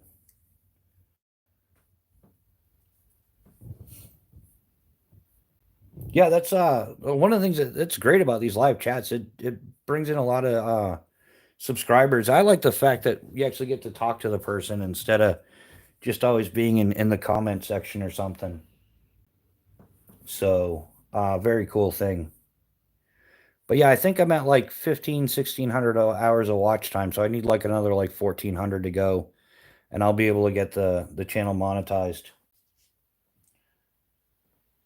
Good or bear? Best brand for a pickaxe? Dude, that's an awesome question. I have no clue. For a pickaxe, do you have any suggestions on that? I'm gonna have to do my homework. Saturday morning will be spent looking up pickaxes. Like a full size, like a pickaxe, or are you looking for like a smaller one? If you're looking for like a hand tool one, there's only one that I know of, and that is he asked you a question. Yeah, I did. Well, I'm gonna hatchet it out with him. So we'll get this question answered. Get it? We'll hatchet it out to him. Oh, that's even worse. But Captain, I'm giving her all she's got. It's gonna be a long night, boys and girls.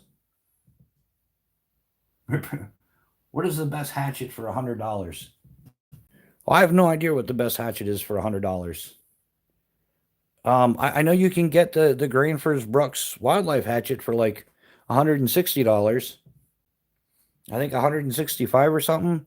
So that's what I always tell people. If you could save up $100, just do whatever the difference is to go beyond that $100 to get that key piece of gear that you really, really want. Buy once, cry once. Why I don't ask questions. Yeah.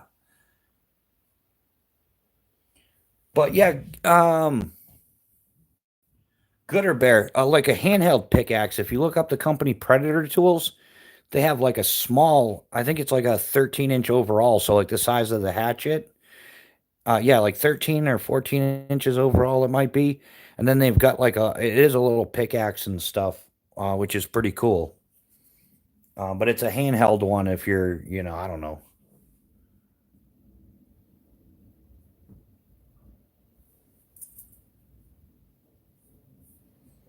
So, yeah, and that's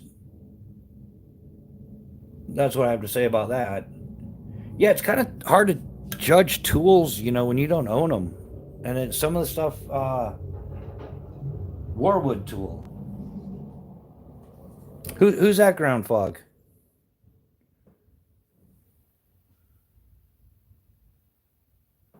Yeah, I'll check that out for sure. I've been looking into digging tools, and two companies that I found that I want to try out. One of them is Excalibur shovels, and the other one is Predator tools, and both of them are made in the USA. Um, and they design their stuff for metal detecting and military and stuff like that. So it's regular use, hard use kind of stuff.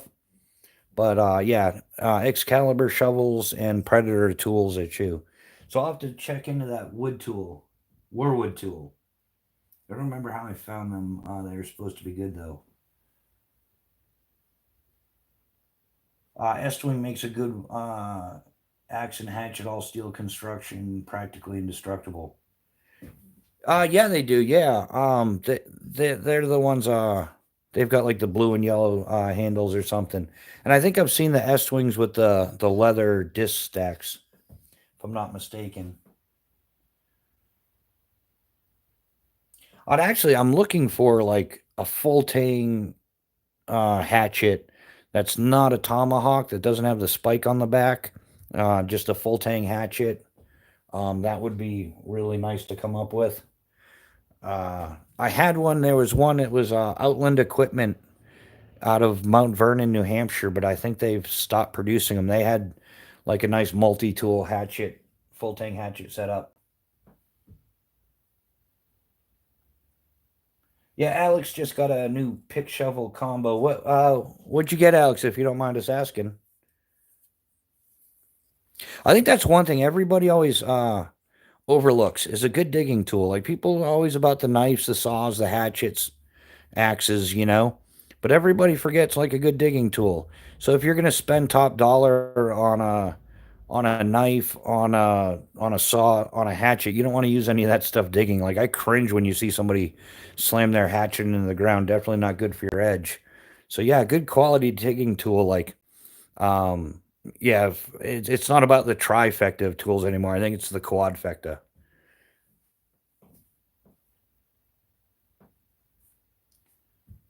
Yeah, like an old military pick shovel combo. Okay, yeah, I know what you're saying. I know what you're talking about.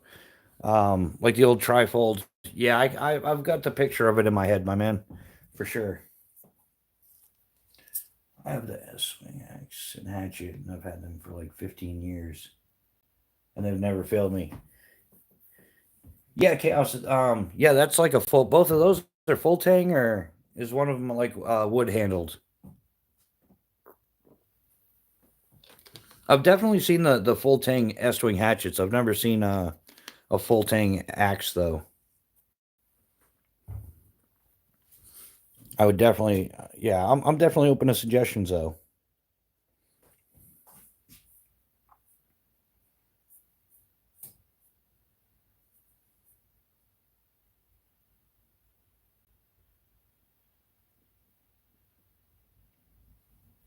Yeah, weight's another thing to take into consideration too. But I've actually reduced the weight of my kit, believe it or not. Like I've narrowed it down to just the Gomboy 240 predominantly, and I used to carry the Silky Zubot 330, which is it's a non-folding fixed blade full size saw.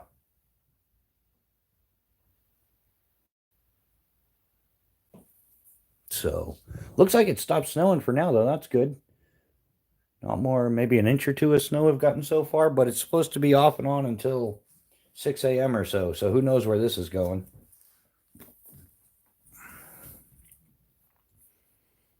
And it seemed like I don't know, either YouTube must have been messing with me or something, but there was a lot of notifications for live chats tonight, starting around the same time and going throughout the night. So maybe the bad weather warranted it. Yeah, reasonably priced as well as I've had S-Twin roofing hatchet too. Nailed many a shingle. Nice, nice. Bushcraft baby.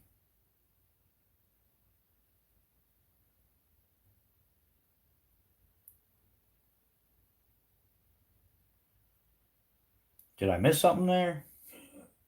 Or is that a type? How you doing, honey?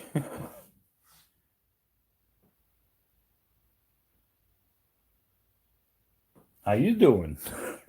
All right. Hey, baby, how you doing? And this one time at Skydive Camp.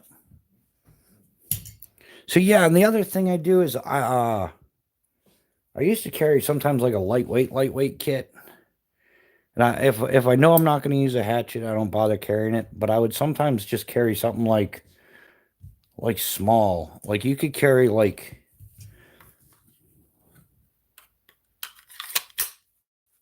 the tier one mini and the Pocket Boy 170. I mean, that would be enough to get you by. And then if you threw in a little multi tool, kapow! What more do you really need? I don't know. Depends on what you're doing. They both full tang with a regular S-wing hammer grips. So what's the cast theory? What's the overall length on the axe and the hatchet? Like I like a short axe. I like in the 19 to 21 inch range, and then for a hatchet in like right in the 12 to 15 range or so. like usually 12 or 13 or so. Kelly Weaver, how you doing? Welcome to the chat. Kelly Weaver's a longtime supporter. I roof for 20 years. I swear by S-Twing. All right, I'll trust Kelly on that one.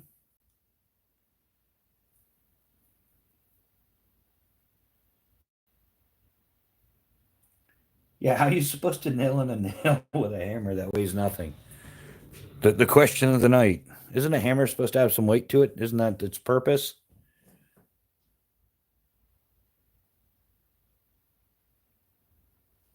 Yeah, I'm about the same. Yeah, we're getting the snow, so I'm still breathing. We're doing good. The live chat's happening. I'll be out shoveling snow at some point. No doubt cussing out the plow truck driver. I still hate that guy. Like if there's one person I don't know, I loathe with a passion. Hate's an awful strong word, so how about loathe with a passion? But yeah, it's that plow truck driver guy. Every time he waits until I'm done, then he drives by, plows me back in, then I'm out shoveling again. Then he wonders why his kids like, why are all the kids throwing snowballs at us? Because you ruin our day, my man. Yeah, $300 for a hammer is a little much for me. What do you cook with if you do when you're on a trip? Yeah, good question, Alex. I used to use the MSR something pot. It's the narrow. I wish I could get it out. Maybe I could. Top that I'm giving all she's got.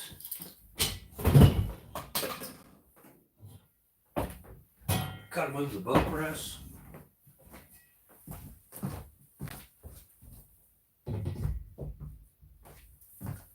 Any archery guys out there doing the bow press thing?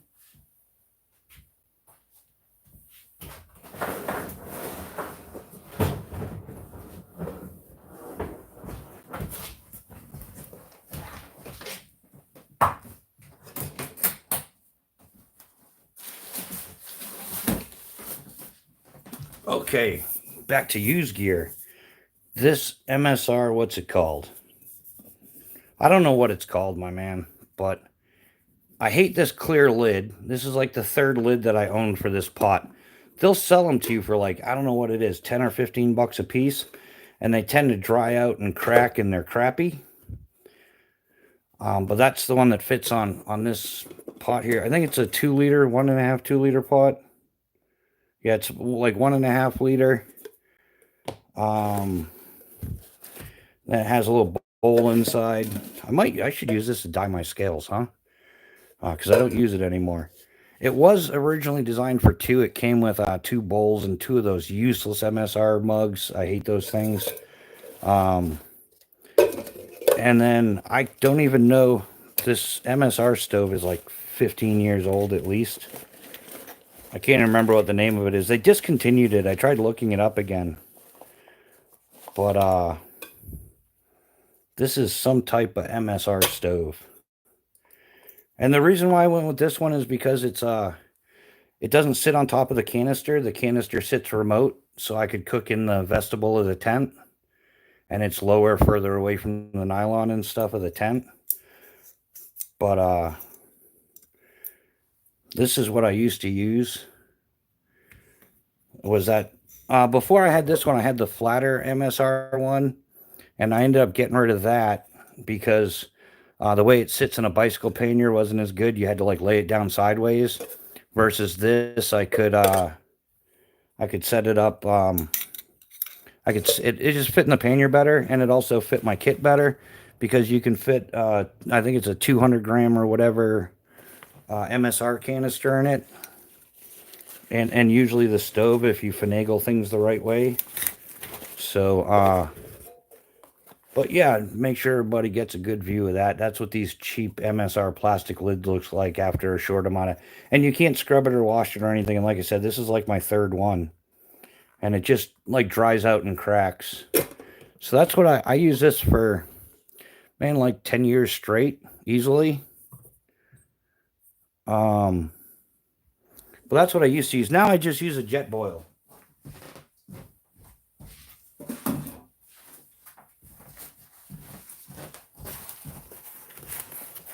Let me get caught up on a.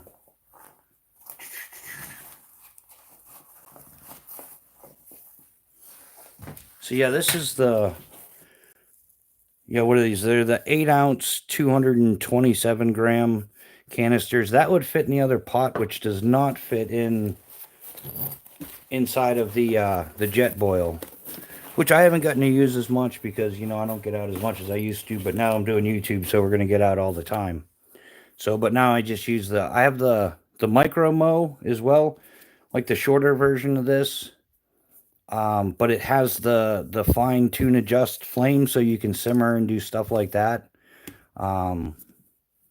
This one is empty. I've got it set up in the mini one.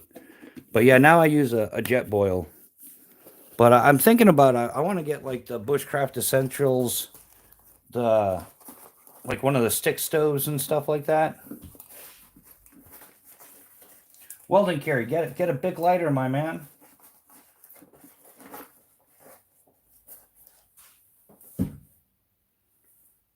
Yeah, the titanium. You think that would make it better, right? Titanium shoulder, you would be like the bionic archer or something, but no. Yeah, I think the same way. I got a titanium rod in my left femur and some plates and screws in my pelvis and stuff. And you think that would make me stronger and faster, but no.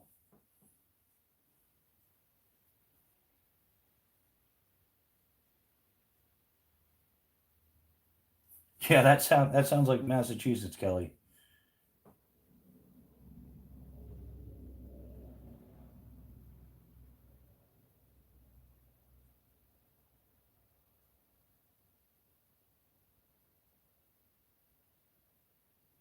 Absolutely. Yeah.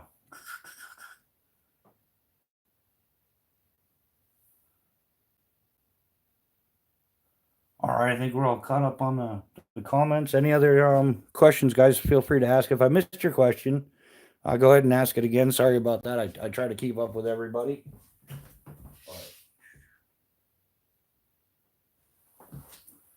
But yeah, that's the way the cookie crumbles.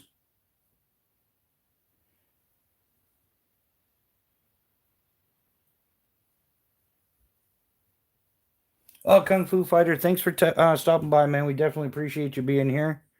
I'm probably going to be here for quite a bit longer if you get bored or want to stop by or something. That would be cool. But yeah, I think tonight's ending up being a little bit slower. I think a lot of people are, like I said, there's a lot of lives going on. I think everybody's trapped in from the weather and decided to go live or something. So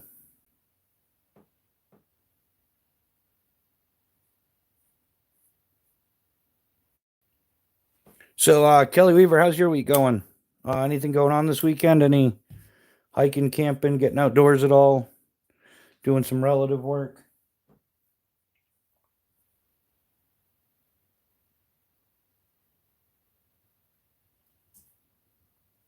Oh yeah, Alex. No, you're totally right. In fact, I broke my femur skydiving, and they after everything was done and all that, they told me I should quit skydiving because if I ever had a bad landing, the one that broke my femur, instead of my femur breaking, what would happen? Because it was safer for them to leave the rod inside my femur. But what would happen is an impact like that would cause the rod to like turn into almost a tuning rod, and it would vibrate violently. And instead of just the bone breaking, it would splinter it into a million little pieces, and they'd have to chop it off right at the pelvis there. So yeah, you think it would make you stronger, like I wouldn't be able to break my femur again, but in the long run, it actually would just blow it apart to the point they wouldn't be able to fix it. Yeah, yeah, it probably would, and it almost did the first time. So, knock on wood, I am still here. Play stupid games, win stupid prizes. Yeah, Neil. Yeah, we definitely appreciate. I always see Neil is all over the place in the live chats, and he does. He supports a lot of channels, and we definitely appreciate you, Neil. But yeah, there's definitely a lot of lives going on tonight, right?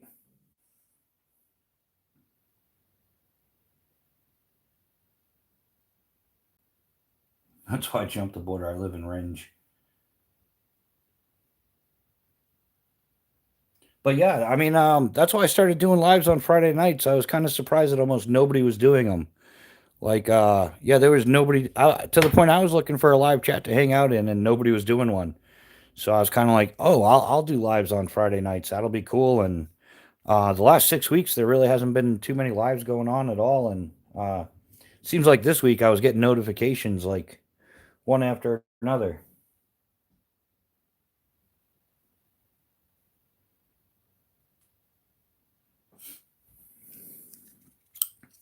So maybe I'll just since I'm going to be out shoveling, maybe I'll wrap up tonight a little bit early. Well, early. I mean, I usually go like 8 hours, but I think I'll wrap it up tonight and maybe do a couple extra lives during the week and um, see how that goes. Maybe there's different people available at different times. So my right shoulder's so screwed up I can't even get milk out of the fridge. Yeah, my man, I've been there. I tore my rotator cuff, and I spent like 3 4 months with it in a sling. Had to get shots and everything. Yeah, I know how that is. Like I couldn't even squeeze like a can or a cup. My it was a torn rotator cuff, but it goes all the way down your arm, and yeah, it's crazy the way that stuff works. You think, how is my shoulder affecting my grip strength?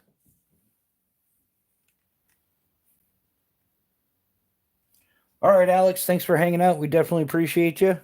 We'll hopefully see you on the next one. But yeah, get the phone charged, and we'll see you again. But definitely thank you for hanging out with us. We definitely appreciate it.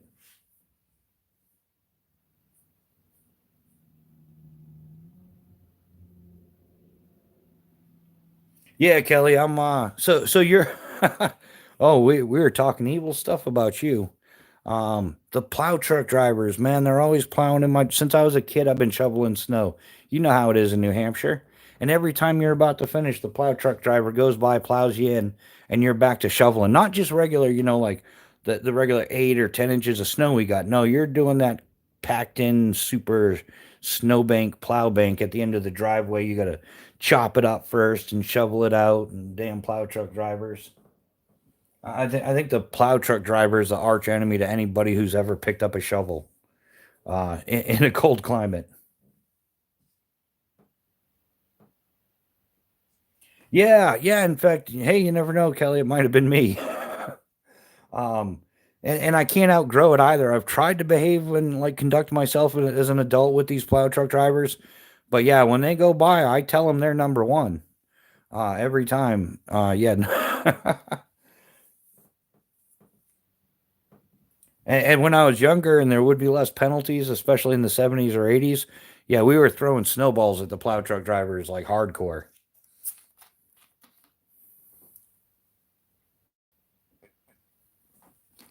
But that's got to be one of the most, like, if you live someplace like New Hampshire and you're sitting at a bar and everybody's talking about what they do, or the question comes up, like, what do you do for a living? There's not one single guy that stands up and says, yeah, I'm the plow truck driver that's been messing with you since you were a kid.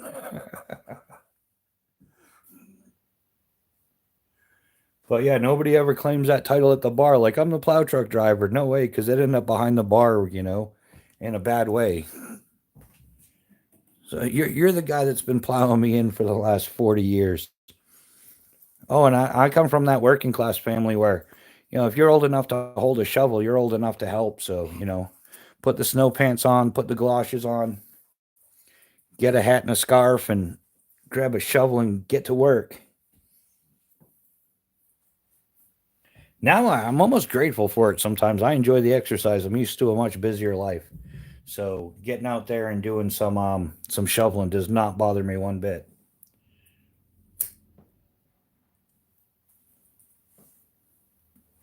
But I guess it's one of those necessary evils. We need the plow truck driver, but they've got to invent some way to bypass the driveway, or do it at the beginning, not at the end. If the plow truck driver goes by and I'm just starting it out, it's not the same as when I'm just finishing and he does it. That's got to be the worst.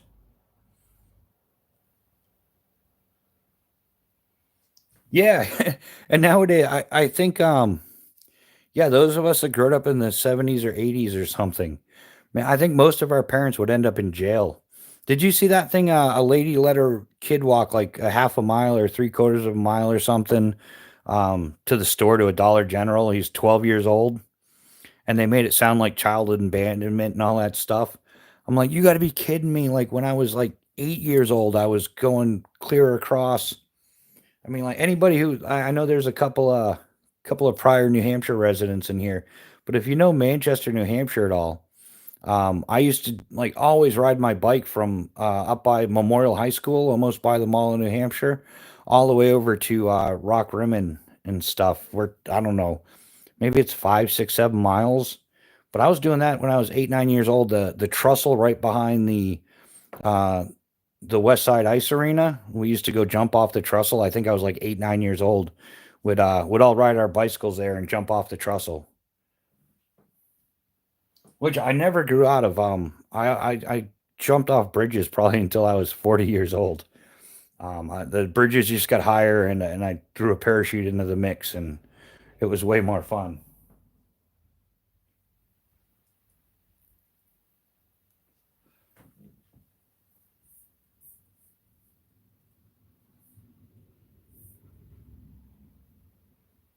But yeah, I think that's yeah. So does anybody have any requests for future upcoming live chats or anything? Any little projects or something that you're interested in learning?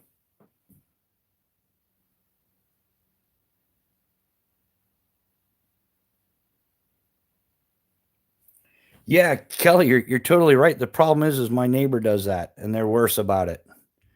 They put all their snow there. It makes it worse for me. Like yeah, they're horrible. No, I know what you're saying. I know those tactics. Like I said, I've been battling the snow plow for over 40. No, not over 40 years, because I spent a whole lot of winters down in Florida realizing how much I didn't like snow. Or skis and ice climbing isn't worth the snow.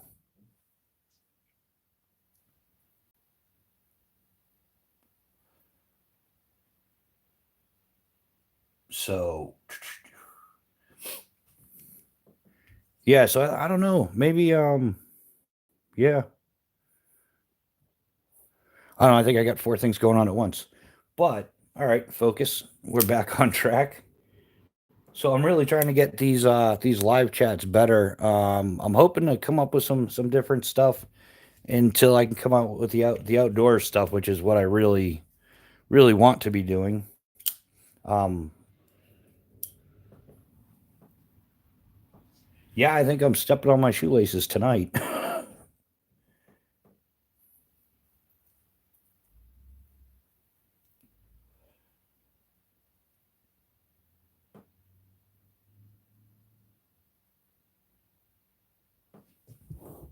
And it's not looking too bad out, so I don't know. Maybe be shoveling, maybe not.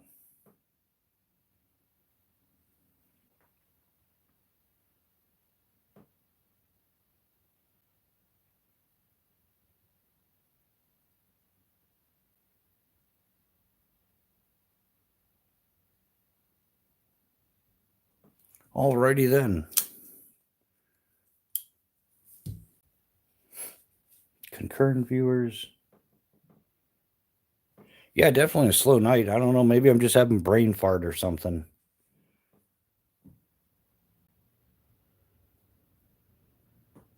So anybody into any of the other sports like rock climbing, anything like that? Some whitewater stuff.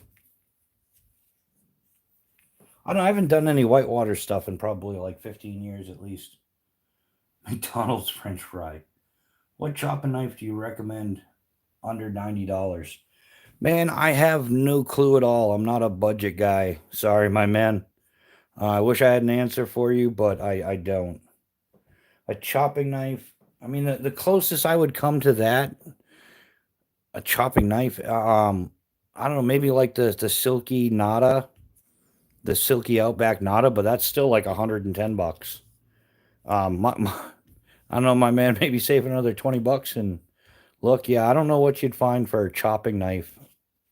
Uh, Under $90. Yeah, you might want to look up like budget choppers or something because nothing I can think of is even, like I said, the closest thing for chopping for that price range that I know of, yeah, is the Silky Nada, just kind of like a Japanese hatchet or something. Um, yeah, my experience with budget stuff is that budget stuff is bunk and it usually breaks or something. It's fine if you're just going to look at it, but if you really put it to use, it doesn't hold up. Razorback is a decent brand tool. I'm not sure if they have picks. Their ice scrapers and pulley yard chisels are good. Journey of Joy. Do you whittle? I'm looking for a small woodworking knife. I do a little bit of. I've done a little bit of whittling, but nothing fancy. Um, yeah, small woodworking knife. Yeah, I think that's a lot of personal preference there.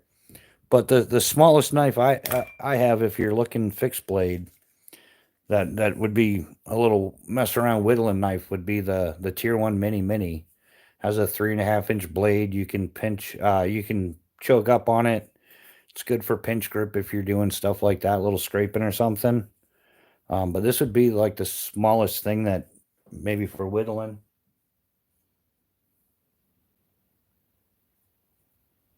Try a gill hippin. Usually around 80 to 90 bucks. Kelly, is that a fixed blade? I mean, a chopper, or is that a carving knife? I know Beavercraft has a lot of carving knives and stuff like that. If you're looking for carving specific stuff, but um, I suppose if you're just whittling, you can use just about anything. I know the dude P&W Northwest, whatever he has for a folder is what he whittles with. So, and he makes some really cool like custom carved pens and all that stuff.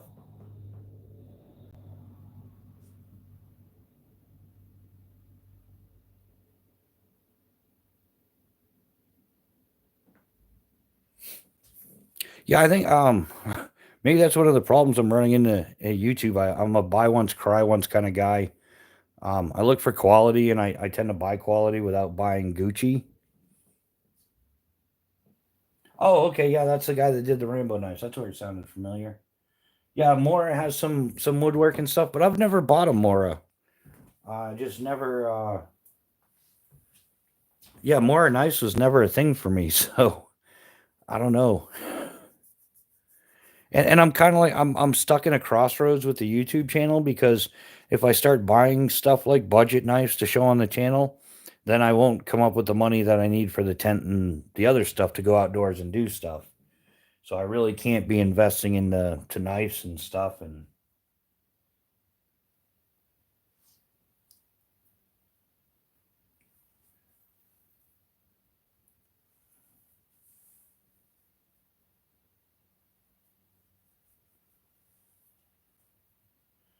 yeah, that's. I think everything was being made differently 25 years ago too. It's hard to find quality stuff at a reasonable price now. I mean, quality's gone down and price has gone up on everything. It's gotten to be pretty chaotic. Canterbury recommends a carving tool set. I can't remember the brand. There is a carving multi tool that runs around 80, I think. Oh, that sounded the car. But yeah, I kind of take what he's Dave Canterbury is another wax canvas bedroll 1800s camper bushcrafter. You know. The folding saw. This is a silky Outback Gomboy 240. Not sure if you can. And they do make a smaller version of it as well, the Pocket Boy 170, and they make a larger version as well, the Big Boy 360. All around, it's probably one of the best outdoor, or I would say the best outdoor saw you can get. If you're doing, bushcraft, survival, whatever we're gonna call it, camping, camping in poverty, or camping with creativity, whatever you want to call it.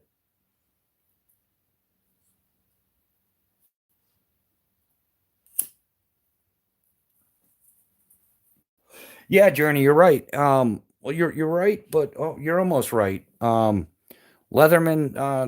I do believe they either lifetime or 25-year warranty if it breaks or snaps or anything. Which I was like, how often does that ever happen? Until it happened to my SOG, and they told me to pump sand because whatever, you got to have triple copies of your receipts or some crap. Phobos Knives has a lifetime guarantee, and it's also transferable to anybody who owns a knife. So if you give the knife to a friend, a family member, anything like that, the lifetime warranty carries over with it. So it is out there, but you're going to pay for it. Leatherman's not cheap. Phobos isn't cheap. But it's better than the budget stuff of, you didn't buy that from us.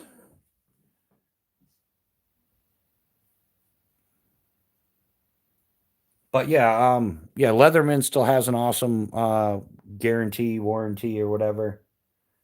Phobos Knives has an awesome guarantee. Um, Granfers Brooks guarantees their stuff. So if the heat treatment's a little off or something, if it's their fault, they'll fix it or replace it. But you're not going to find Granfers Brooks quality or guarantees at Walmart, nor are you going to find Phobos Knives, or hopefully Leatherman hasn't sold out to Walmart yet, because that would suck. I know I gave up on Blackhawk Industries when they sold out to Walmart. I never bought another thing from them. LC, how's it going? Welcome to the chat. Thanks for showing up. How are you doing this fine evening?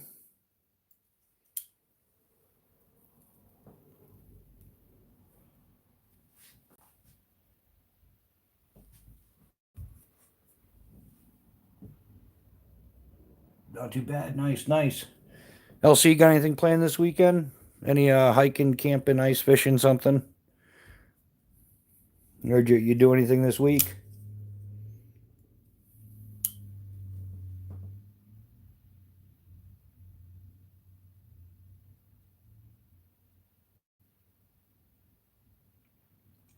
I went and threw out my trash on my trash can and found 4 Bluetooth speakers and a pair of earbuds. Nice. Going to try to make a bow. Yeah, yeah. Yeah, weren't you making like a wooden recurve or something, if I remember right? Oh, A-hole's early this time. A-hole, welcome to the chat. How are you doing this fine evening? If anybody wants to share their EDC, we're doing random pocket dumps all night, I guess. Yeah, A-hole, that's awesome, man. Some of the screen, I'm still waiting for Hunting for Hookers Outdoors to show up. He's got a channel as well. He's a funny dude. Not another one of the old timers having a good time on YouTube, but Hunting for Hookers Outdoors, hanging out with A-hole.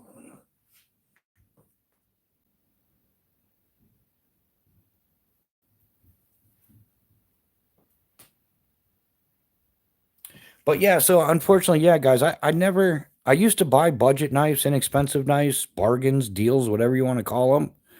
But it just got to be, I broke so many knives, or they just didn't, or they didn't hold up. You cut a couple slices of cheese and you got to run it on a stone. It's not good steel.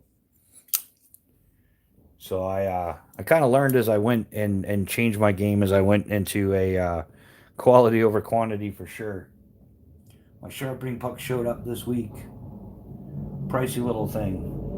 Which one did you get? Did you get the Granfers Brooks? Um, I definitely dig them. I like the grip and everything, that the casing compared to a standard puck. I guess, yeah. And the nice part is it's got a little give to it. So if you drop it, you're less likely to break the puck versus the other ones.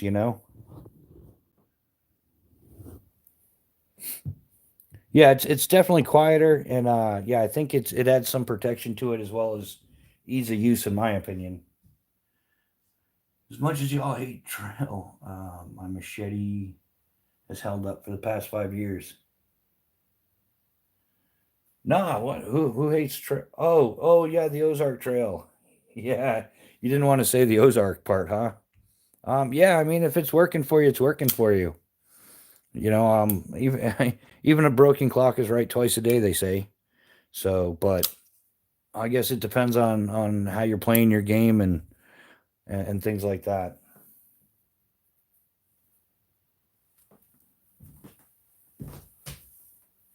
Well, I wonder. Yeah, it definitely slowed down.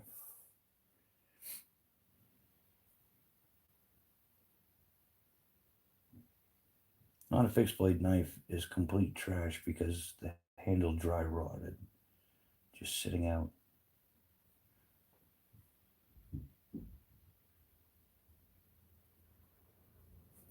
Oh yeah, yeah. Well, would you get one of those like fancy World War I ones or something?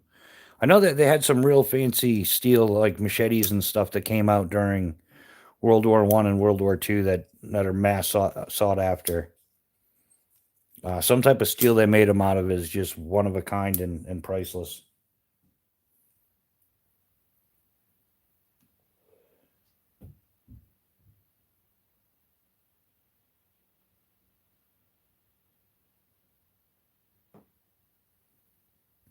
Oh yeah, one of those super bushcraft bundles by Ozark Trail. For 29.95, you get two knives, a machete, and what looks like a hatchet or something. Yeah, that's it. The Diston machetes. Yeah, yeah, you're totally right there, a hole. Yeah, those are highly sought out. It'll be around for another 92 years. Those things are just insane good or whatever.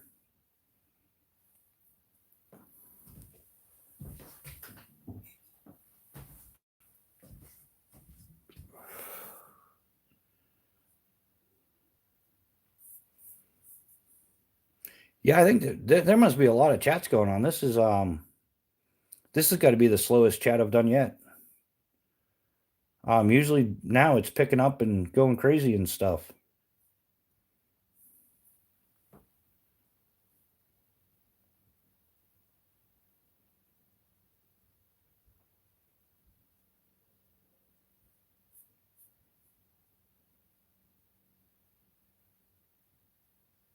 Yeah, unfortunately I've seen a lot of Ozark Trail stuff. Um, even though I haven't bought it, but a lot of people used to fly out to the skydive centers from different places, from Europe or wherever, to do a little skydive vacation. And one of the first things they would do is hit up Walmart and get a tent and a sleeping bag and an air mattress and all that stuff, and expect it to work for their 7 day skydive vacation. Because who wants to pay for a hotel room when you're paying for skydiving?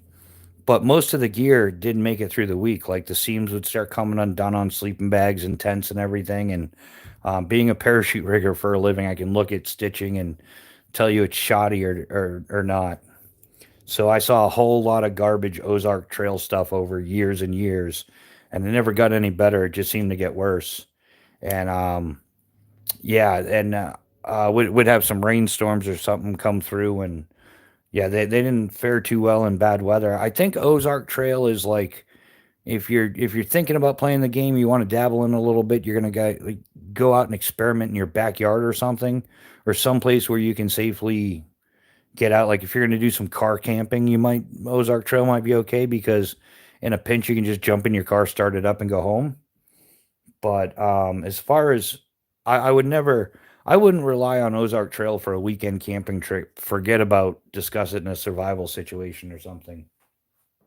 A hole, yeah, I was airborne in the army. That's where I started jumping, and then when I became a civilian, I got immediately back into skydiving as a civilian, which is a much better game. And I pursued a career in skydiving. Had just about every um, I had just about every title or position you can hold in skydiving, up to being an FAA master parachute rigger was my claim to fame. But I've done tandems and coach jumps and AFF accelerated free fall, outside videography. Yeah, yeah, chaos, exactly. Spend the extra $10 and get a Coleman. It means a little bit more. Um, but yeah, so and then yeah, I was a my primary job in skydiving was as a parachute rigger. I worked in different test jumping wingsuits and stuff like that. Modifying the deployment system to accommodate wingsuits. So I've built wingsuits from start to finish. I'm one of about maybe 30 or 40 people in the world that can do that. So when I look at something that's sewn, I look at it from a different perspective than anybody else that's playing the I'm gonna do quality control on sewn products, because most of these guys have no training whatsoever. It just looks good to me, you know. It makes me sick when I hear that on YouTube, because you can look at something and tell it's not right, but they don't really know what they're looking at. They have no formal training or understanding of how or why things are sewn the way they are. They can just be like, "Oh, it's got some loose threads." Well, that's not a bad thing. It's actually a good thing having some loose threads. And if they were to clean them up properly, it would cost you a fortune. So you're best to learn to do it yourself. So when I watch, it doesn't matter who it is on YouTube. When they're looking at sewn products, they typically have no clue what they're talking about. It just looks good to me. But as a parachute rigger, I'll tell you otherwise. Thoughts on numbers 69 Tech 70 nylon bonded thread? Yeah, roll with it, man. Number 69 is also double E rated, I believe, is what that is. And I would also get it R coated. R coated is going to protect it from UV deterioration and things like that. But if you're doing any type of backpack work or pouches or anything like that, that would be the thread to use. Um, it's actually what harness container systems are sewn together with.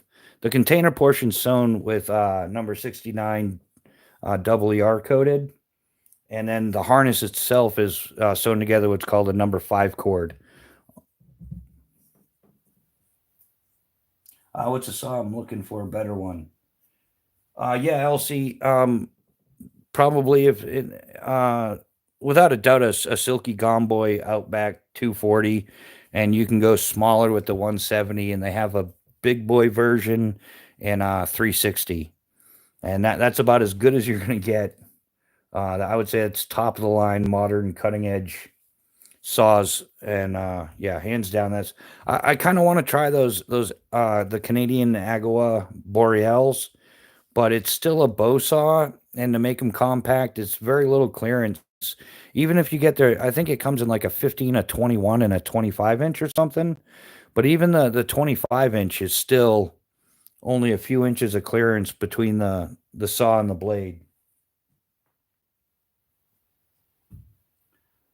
The Gomboy 240s, no man, I think the big boy should be about $95. I think the 240 is about 75, and I think these are like 55 or 60 in that price range, something like that. Yeah, I think these are around like 50 bucks, 60 bucks in that 55. And then the Gom Boys are like 75, 80 or something. Those YouTube algorithms are crazy. I'll be watching the 1A video, go to commercial, and I'll be talking about, oh, get those cool knives from blah, blah, blah, blah, blah shop every month.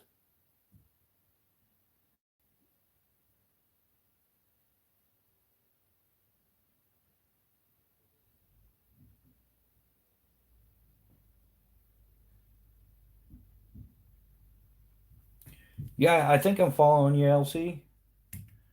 These YouTube algorithms are crazy. I'll be watching the 1A videos, go to commercial, and it'll be talking about, oh, I get these cool knives from blah, blah, blah, blah, blah shop every month. Gone Boys were going for $37 on a sale from Silky. I'd get, yeah, yeah, definitely get on there. New. I think a lot of companies are smartening up, and they're cutting out all the middleman crap, because places like Etsy and Amazon and all these places charge huge fees and everything. And I think a lot of them are realizing if they sell direct, they're getting more sales. They can sell for less, and they're making more money. Yeah, the retail distribution set up in the United States on how us consumers get our stuff is like way out of control. What's your favorite survival fixed blade? My favorite survival bushcraft, I try not to label because of bullshit marketing, is my most useful knife though is going to be this Phobos Tier 1 BC and Magna Cut. if I were gonna pick one knife and that was it, one and done. But I try not to get into too much of the marketing crap with the it's a bushcraft knife, it's a survival knife, it's a hunting knife, it's a man. All knives pretty much do the same thing. And the biggest difference is going to be in craftsmanship and materials. But as far as like, can you skin a deer with it? Yeah, sure, you can sharpen a butter knife and skin a deer with it. So, um, but that's just one of the many ways that they trick us into buying stuff like, well, you need a survival knife and then you need a bushcraft knife and it should have this and it should have that and oh, if it doesn't have a 90-degree spine, then it ain't a bushcraft knife. Whatever. It's all just marketing crap. Really, it's that's why I'm not getting too much into knives. I have what I use, and I'm gonna stick with what I use because I'm not interested in shilling for 10 different brands or any of that stuff.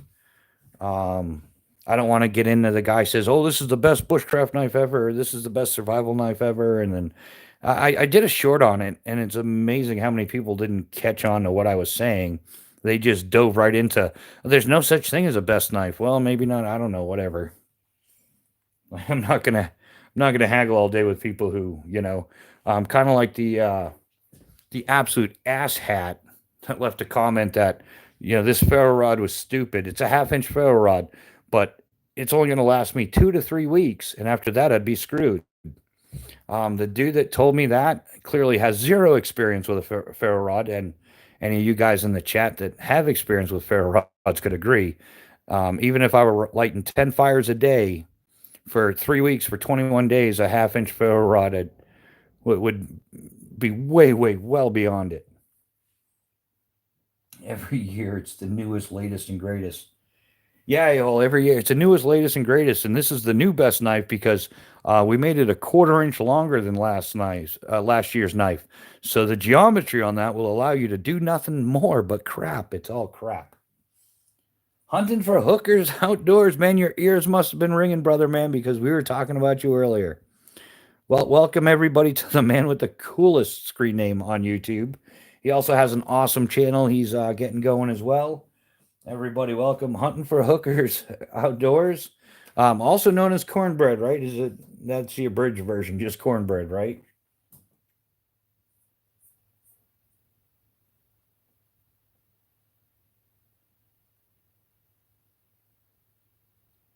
Yeah, LC, and that's what I'm trying to do is I'm trying to keep it real. I'm trying to I don't want to get sucked into the YouTube click my video because I'm trendy. I'm doing the trendy thing. No, I'm doing the same crap I've been doing for 40 years, my man. And I'm not going to change what I do because of YouTube or because some shill or some no, he's not a shill. Some schmuck in the comment section has no clue what he's talking about. Like I said, the guy that told me, made a comment in the comment section that a half-inch ferrocium rod would last 2 to 3 weeks at best, and after that, it'd be screwed. No, my man, you're just an idiot, and nobody's had the heart to tell you yet. So I'm not going to throw the guy under the bus and give his screen name or anything like that. But I do hope he watches, and I do hope he realizes that he's a mindless idiot that was talking crap out his ass, um, and he had no clue what he was talking about. And I kind of like I catch on to that stuff.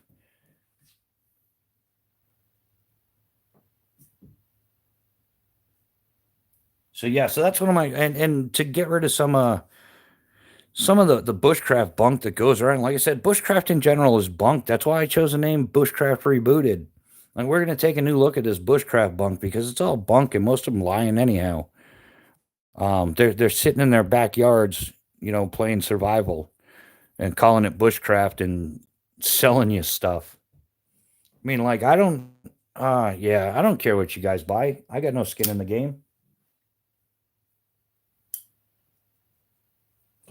Yeah, yeah, cornbread. It's been kind of a slow night, man. I think a lot of people are running live chats and stuff. It's kind of been a slow night in here, but we're just chillaxing, talking some gear and everything.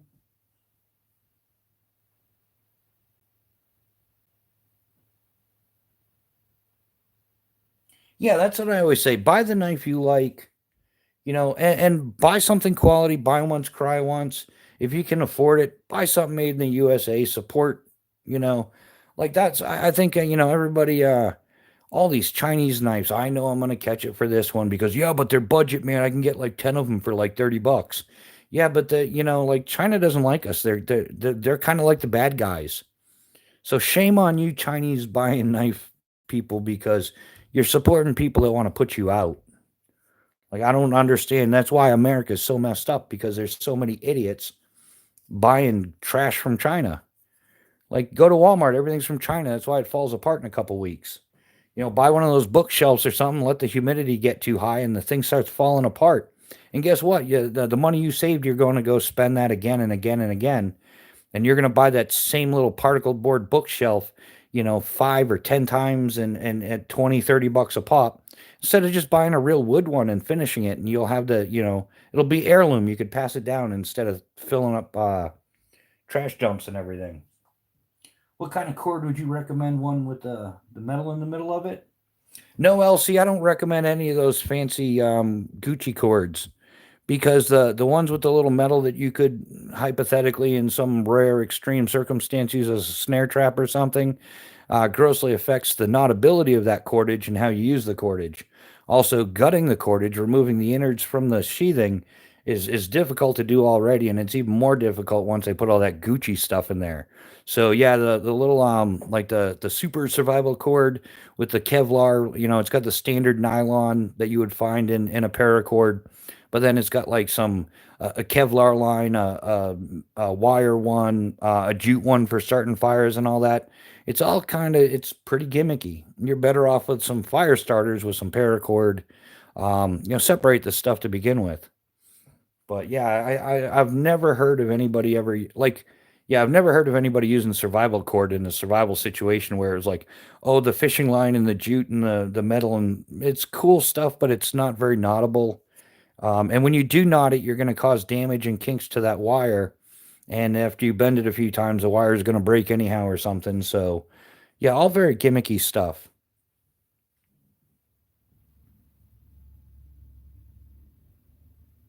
Yeah, yeah, ground fog totally gets it. Yeah, when the Chinese knife breaks in the sandpaper and the metal is mass produced, no real effort. Yeah, and the other thing is that person in China, do you know them? The person that made that Chinese knife, do you know them? Do you think for a second they care about what condition that knife showed up to you in, or how long it lasts? No, but I can tell you, with like the knives I've purchased in the last like 15 years or so, and I've only purchased from Spartan Blades and Phobos Knives. Um, yeah, yeah, they're good people. They're all veterans. In this case, they're all Green Berets. They care about quality. They care about the product that they're producing and how happy you are with it. I know that to be firsthand. I've spoken with Eric Hansen of Phobos Snipes a whole bunch of times, and he's definitely, the end result is what he cares about. Like, your happiness with his product and how well it's made is important to him. Nobody in China gives a crap about you. Check out Fire Monkey Forge on Etsy. He make really nice handcrafted blacksmith blades. Yeah, we'll definitely have to do that.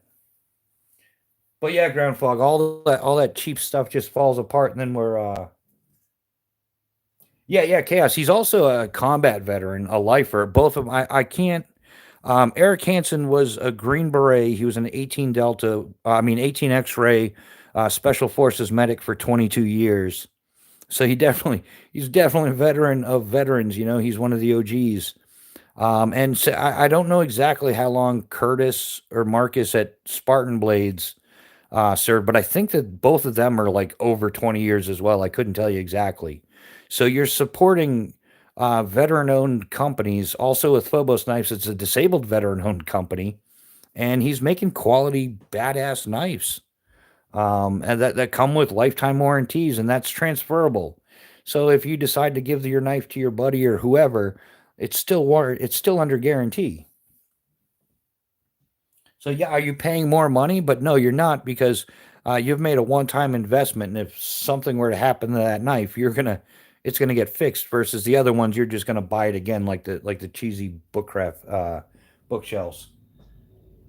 Burkles, what's happening, man? How you doing? Welcome to the chat. Man, have you been doing lives lately? I haven't caught anything. Um, And I'm still waiting for the inventory of that other knife so that we can talk some shop and get some stuff uh sorted out. It's here it's spelled exactly like this. It's capitals FOBOS, and it stands for operators by operators. Oh, you did one for Legion Steel?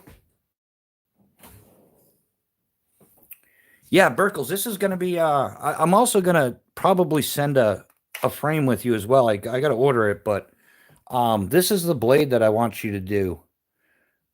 And I'm going to be getting a second calcula, but it's got OD scales with black G10 liners.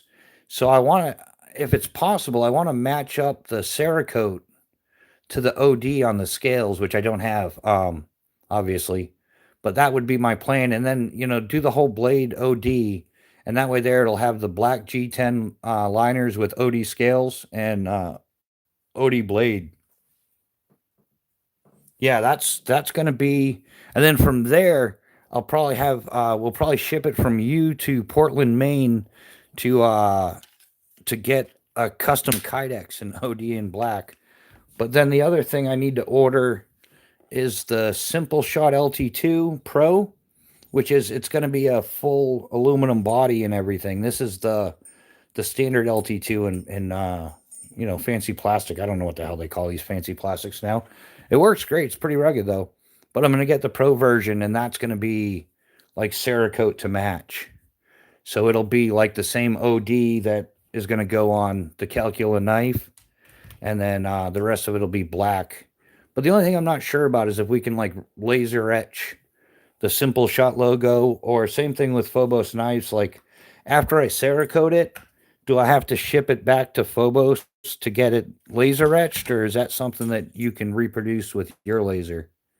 The little Phobos logo, and then on the other side, it's got no. On this side, yeah, it's got the made in the USA. You can't see it with my ghetto lighting rig up here, but yeah, you know what I'm saying, man. Yeah, you can laser it. Do I have to get like some type of JPEG or something from Phobos or whatever?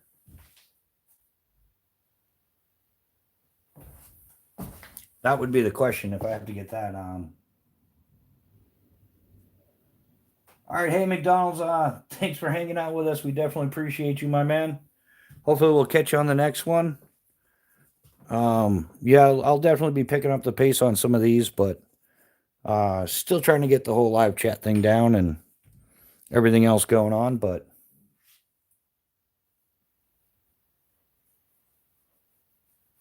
yeah, anybody interested in the fancy bling bling Cerakote stuff, Burkles is our man. He also has a YouTube channel, so if you want, you can subscribe to him. You can check out some of his work and through his lives and his other videos. And if you dig what he's doing, then you can go ahead and get some custom bling bling Cerakote, because the coolest kit is the kit that matches. Go ahead, write that down. That should be a T-shirt, huh? Only an OCD parachute rigger would say something like that. The coolest kit is the kit that matches. I think if you're going to skydive, you should have the best looking gear you could possibly buy. Yeah, usually I'm a function over fashion thing, but if there's a high probability that you could bounce or burn in while you're doing something, you at least want to look good trying. So make sure your harness container system matches your jumpsuit. You can get Oakley's to match, and usually Vans or something, or DC's. It's not too hard to get a full match and get up going. So even if you suck, you got to look good. If you could ring that would be awesome.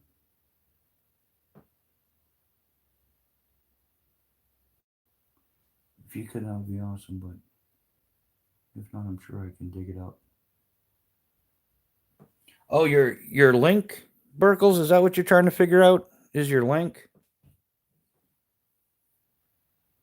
Yeah, exactly. If I'm gonna suck at something, I'm at least gonna look good doing it. I mean, it's simple logic, right?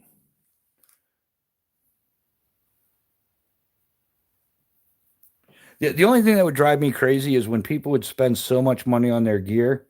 Like skydiving gear can get expensive easily.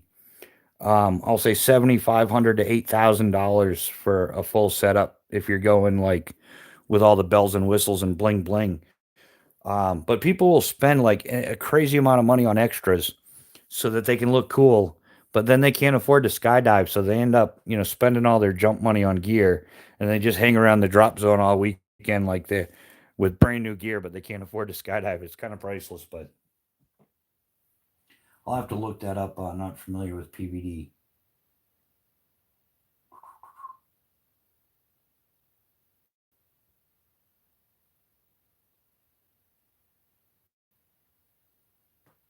Yeah, Burkles, a PVD is a lot, very similar coating to DLC. It's what Phobos Knives uses, a PVD coating, and the DLC is like a diamond-like coating, and it's one of those things where there's only like this minute difference between the two.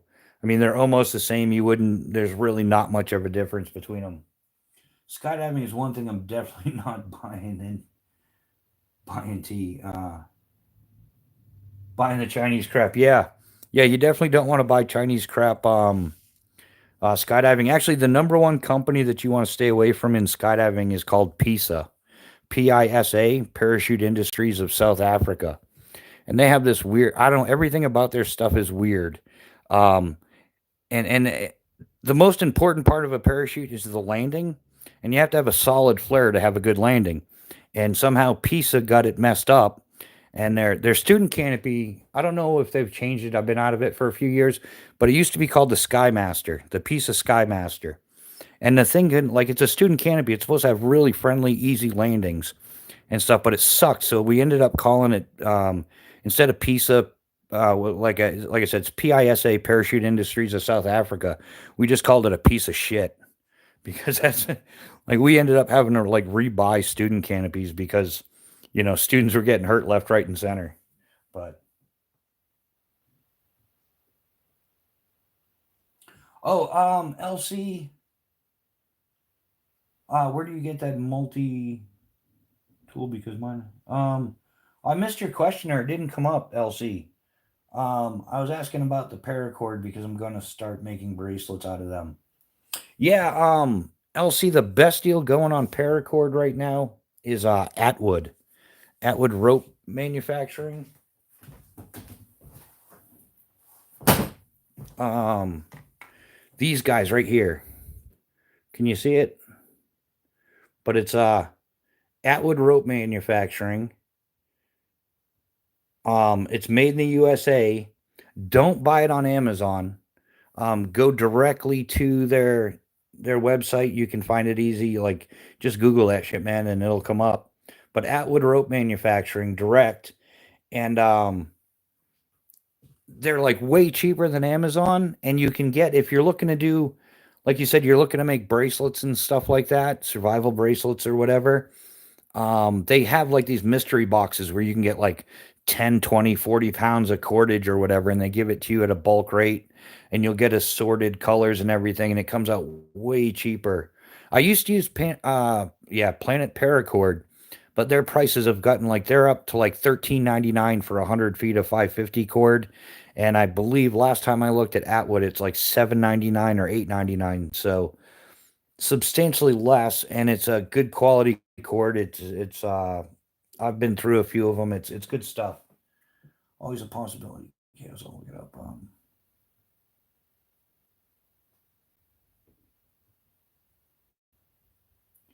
See if you're.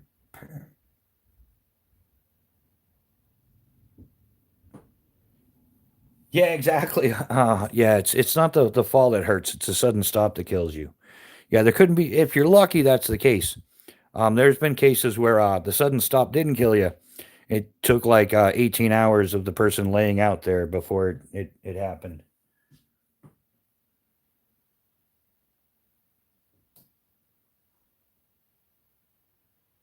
Yeah, driving with talk to text sucks. Yeah, I think talk to text makes us look dumber than the autocorrect, but autocorrect is pretty high up there for making us look like idiots. No doubt about that.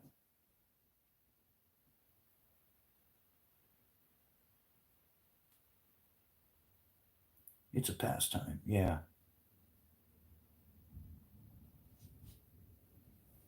Yeah, but yeah, so LC, I think that's the best deal going out there. But yeah, I wouldn't get into the stuff that's got the wire in it and all that. It's kind of more novelty and gimmicky than anything.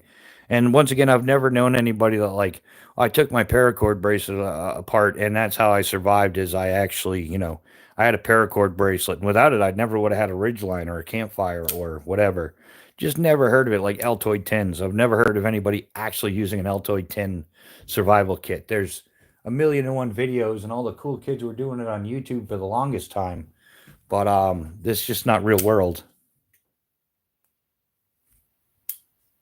So, but yeah, that's kind of what we're looking at for that. Yeah, if anybody could, if you missed the like button, if you could smash the like button, would appreciate it.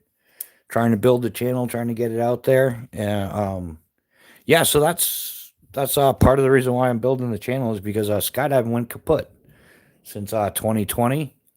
I lost my business because of their ridiculous face diapers and 6 foot rules and all that stuff that we didn't have to do. We found out a couple years later that it was all useless.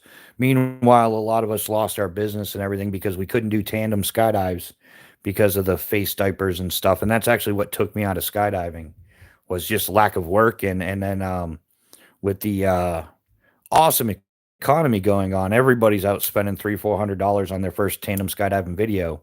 Not so business dropped off grossly, and skydiving is not what it was in prior to 2020. And I have an awesome reputation in the game, and I've been unable to find work. So, yeah, rather than just yeah, rather than I don't know what the best way to put it is, but I think at this point I had 27 years of jumping out of airplanes, which is about 25 years more than the average person ever does. So I figure I'm still here, I'm still breathing, and now I'm gonna move on. I turned 50, so I'm gonna start uh, doing outdoor videos on YouTube, trying to pass some knowledge along, trying to end some of the nonsense. For those that want to listen, all the crappy gimmicky buy this, buy that. Um, try to I don't know. I plan to come out with a couple of my own products. I have a frame design for a slingshot, which is very different, never been seen before. So I've got that. This isn't it. This is a simple shot LT2, but I have a separate frame design that I'm working on. There's a possibility I could do a collaboration knife with Phobos knives as well. But I'd like to do some other small stuff. I really want to get into making kydex, but it's quite the investment, the inventory, and everything. But it'll happen eventually. I've seen some people do some wild stuff, but this is kind of like a comeback for me. Uh, yeah, I'm the guy that lost everything, or 95% of everything materialistically. I still have what matters most, um, which is Mrs. Bushcraft and whatnot. That hasn't changed. But as far as I went from pro skydiver to unemployed. I had no hand in it whatsoever. It was entirely um, the government overreacting with all their crap.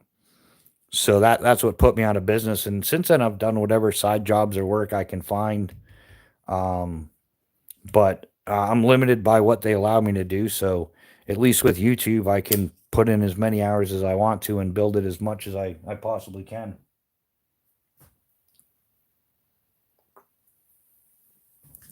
So in a way, this is kind of like the beginning of a comeback story, I guess.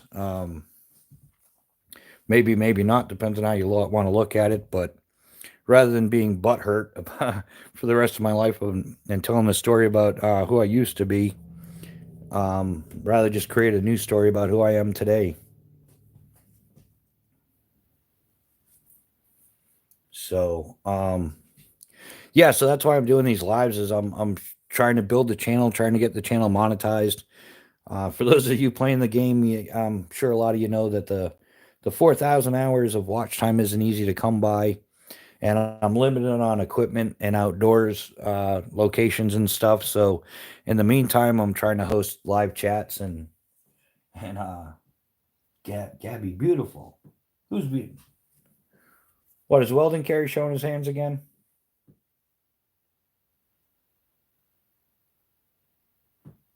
So yeah, so I think the biggest thing for me was I was dealing with the reality of my skydiving career ending and not really much going on. And the last thing I want to do is take some random job and and be the old guy in the lunchroom talking about how I used to be a pro skydiver. Well, the younger guys are kind of like, or younger people are like, yeah, whatever, dude. We've all heard that story before. If that's the case, why are you working here? So it kind of seemed to suck, but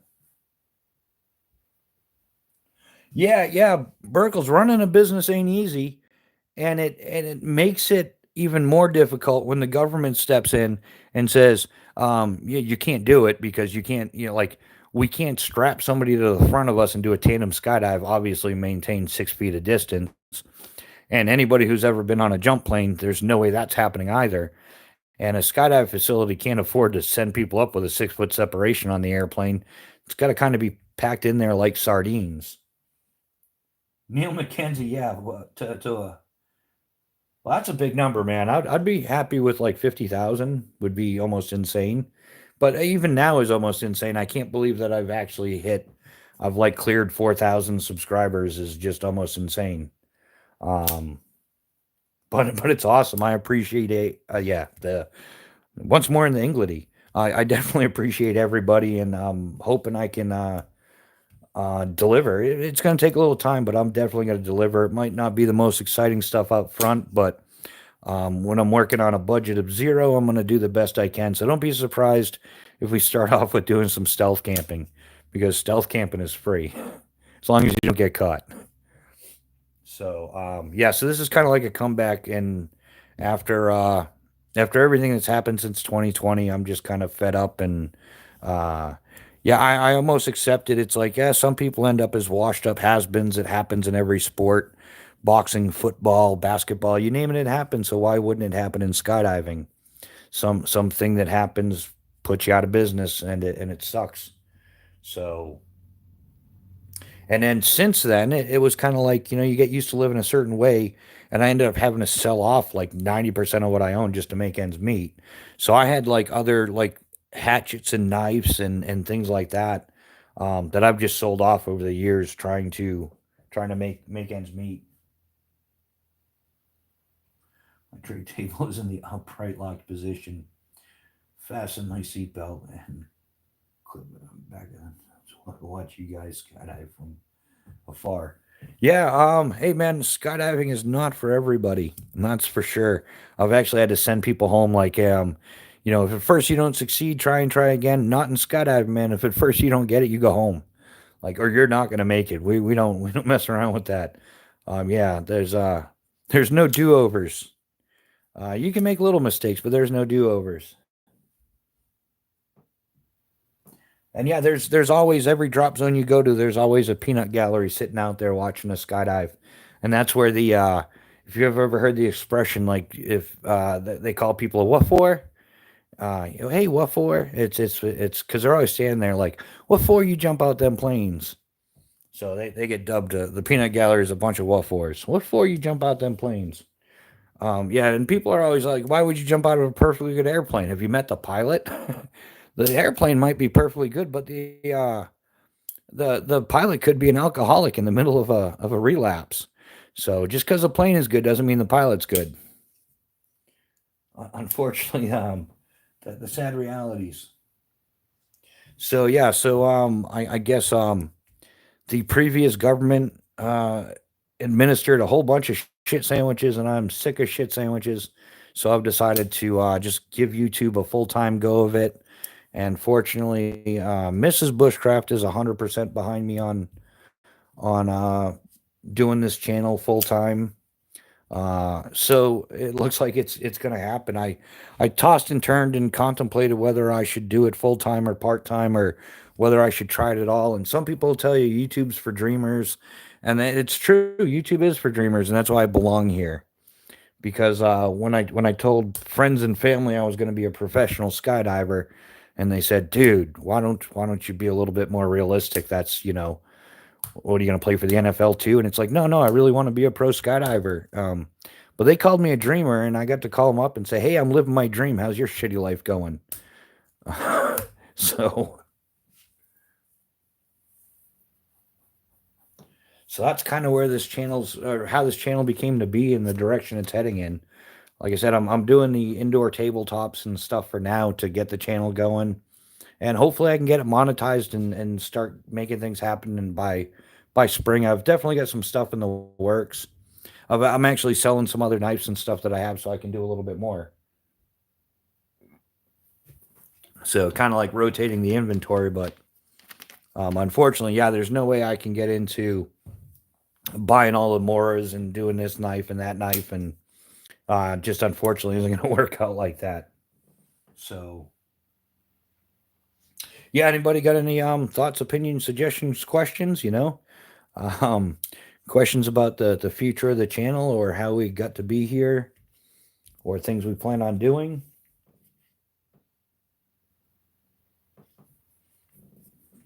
But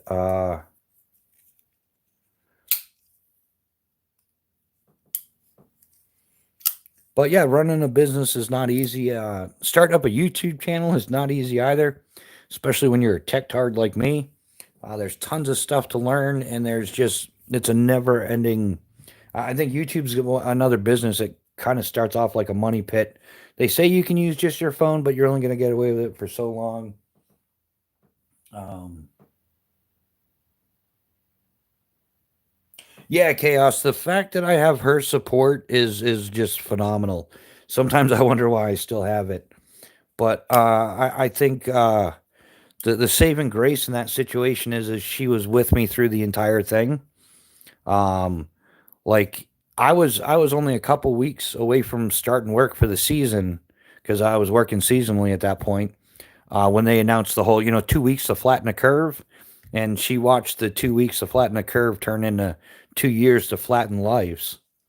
And it's just something I've tried and struggled to recover from ever since, but hasn't happened. But yeah, fortunately, she's been here through the whole thing, and she's seen everything that happened and how it went down. And I had no hand in it. It's not like I got fired from my job or too many of my students bounced, so I had to retire. No, it was straight up and they'll never compensate anybody for any of it. Like I think that's why I firmly stand behind. They did that stuff to destroy the middle class, the working class, the business owners of America. It was the largest transfer of wealth in human history. So yeah, it all happened for the wrong reasons, and they did it intentionally to destroy people like me. And that's why my attitude is F you, buddy. You may have ruined that, but I'm gonna come back and do something else. Like unfortunately, yeah, the economy isn't supporting the commercial recreational skydiving right now. So the numbers are down all the way across. So it's not even like an option to suffer throughout that. So I just got to come up with my own stuff. And I was talking. I've had people talk to me about YouTube for years, like I should go and do a YouTube channel, and I was like, yeah, nah, not for me. But now I'm kind of like, well, maybe I should have listened then. But no, there's no better time than now. So now we're doing it. It's really happening. In fact, last Friday we passed 4,000 subscribers last Friday. And like I said, I'm a little bit over halfway to getting monetized, and I've done it in like 6 weeks of doing live chats and stuff like that is where all my watch time has come from. So it's working out. I mean, I have no problems starting at the bottom, working my way up, and it's a time investment as well as a monetary investment. So I just got to build some type of monetary income to support the channel. Fortunately, we're in a position where we're kind of breaking even. We're not doing great, but we're breaking even. So anything that I can pull in through the channel, I can reinvest right back into. So and like whether I'm doing indoors, I still need to buy some lights and a real microphone, and because all I have is a tripod with my phone set up. So some better lighting for the indoor stuff, and then there's, like I said, there's some camping gear I got to get and whatever. So hopefully I can get the channel monetized and start supporting itself. But anything's possible. We'll see what happens. I did take some people's advice. I tried doing uh the buy me a coffee thing. So if anybody wants to do that, and it's I'm not a fan of the YouTube memberships and stuff like that because for some reason, I mean, they take like 50% of the ad revenue. So if which I understand they do the legwork to get the ads, but then when people donate to the channel through memberships or super chats, YouTube takes 30% of that as well. So with at least Buy Me a Coffee, they only do 5%. So yeah, during the pandemic, I was doing swimming pool repair remodeling. So I fell under essential worker, so I was able to stay employed. Yeah. Oh, that's swimming pool repair modeling was essential work. Yeah, they were running something funny there, huh? Because people are gonna die without their swimming pools. Thanks, Dragon. Yeah, that's the this is the Phobos Alaris CPM 3V with a 0.2-inch spine. And then I've also got the Phobos Tier 1 Mini, which is piggybacked on here. And I am going to get some black and red scales for this eventually. I just got to get a hold of Phobos knives and make some arrangements. But this one is CPM 154 CM. So nice and easy to sharpen, but reasonable edge retention, all that good stuff.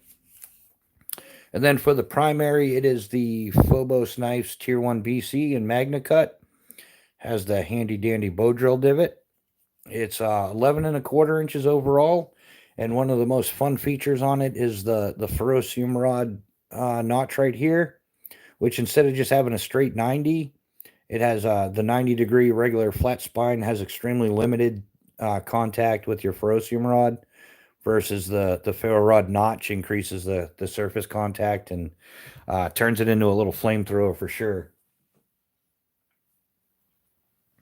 So that's what I'm running. Typically, I'm running these two knives, the Tier 1 BC and the Tier 1 Mini, and then the Silky Gomboy Outback 240 as we make a mess out of everything.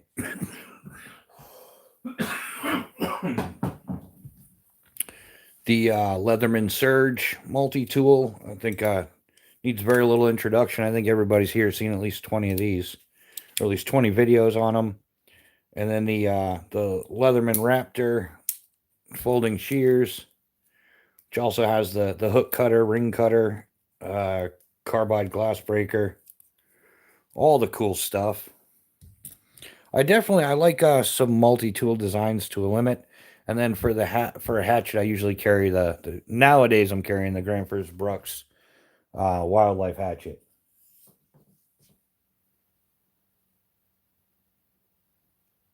Nice. Any thoughts, opinions, suggestions, or questions? Yeah, I don't know why. For some reason, this week seems a lot slower than last week.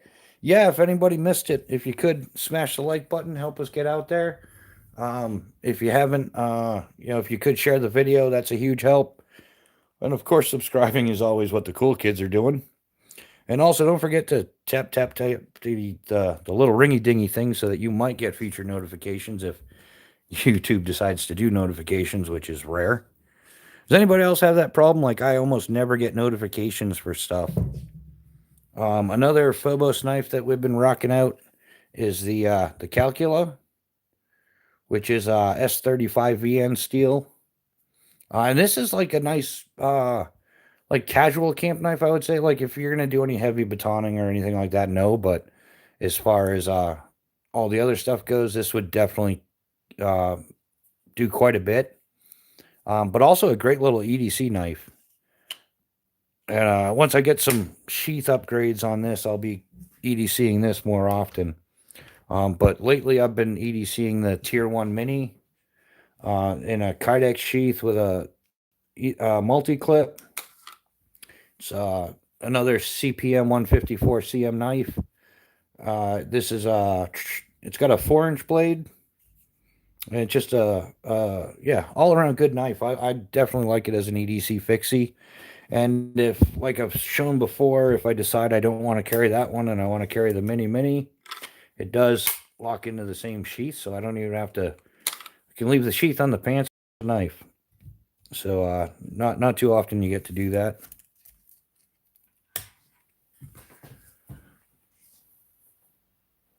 Yeah, hunting for hookers. Yeah, I never get notifications. Or what's weird, I got notifications today starting like I scheduled my live for 8 o'clock, and then all of a sudden 7 o'clock, YouTube starts giving me all these other notifications of people that are starting lives at 8, and I'm like, oh no, or 9 or something. It's weird. I got a SR1 light and SRK that I just got. Nice, man. Yeah, let us know how that works out for you. Yeah, you never really know if you're gonna dig a knife until you actually get to carry it a bunch and or get some reasonable use out of it. But yeah, so typically I run Phobos knives for just about everything. Um, because just the way the cookie crumbles for me, man.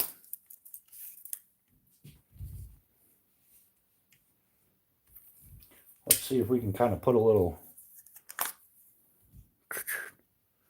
So we got the tier 1 mini, the tier 1 mini, and then we've got the Calcula, which is the S35VN. Like I said, both of these are in CPM 154. Where'd my other knife go? Kapow. Then we've got the tier 1 BC and Magna Cut. Get these out of there. And then we've got the Alaris in CPM 3V. And this is kind of like a camp kitchen knife on steroids or something. It's definitely Knives and Pizza. Yeah, I'm doing okay. Thanks for asking. Yeah, I'm trying to find my groove still with the YouTube and make everything happen. But yeah, I'm doing good. How about yourself, Knives and Pizza? How are you doing?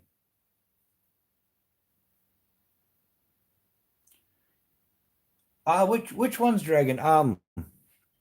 This one is pretty thick. It's a 0.2 inch spine, CPM 3V, but the rest of them aren't too shabby really.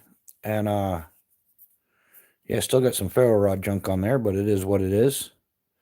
But this would kind of be representative of Phobos Knife's current lineup. Or can you guys see that, or is it the chat in the way? I know I was doing that last week. I was putting stuff a little too low, and it was getting in the chat was covering stuff up.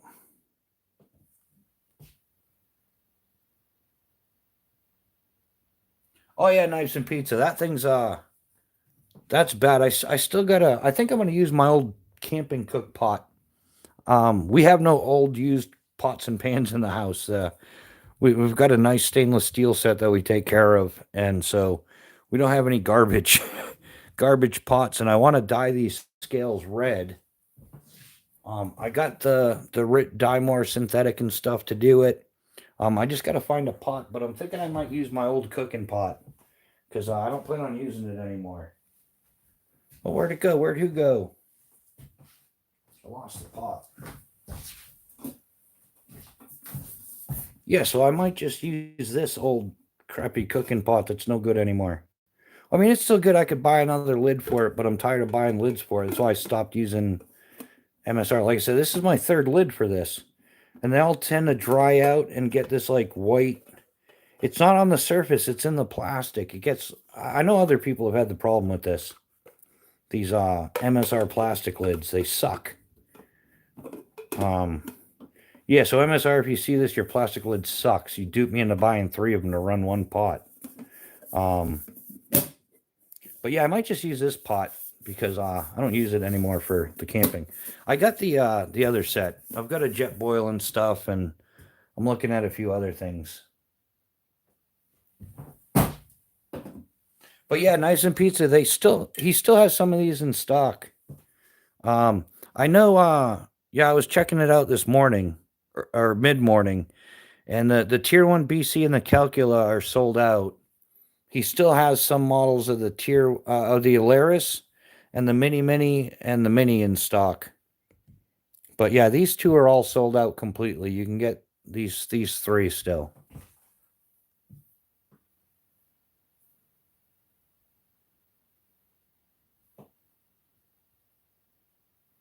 Yeah, Knives and Pizza. I do that a lot nowadays too. I'll lurk and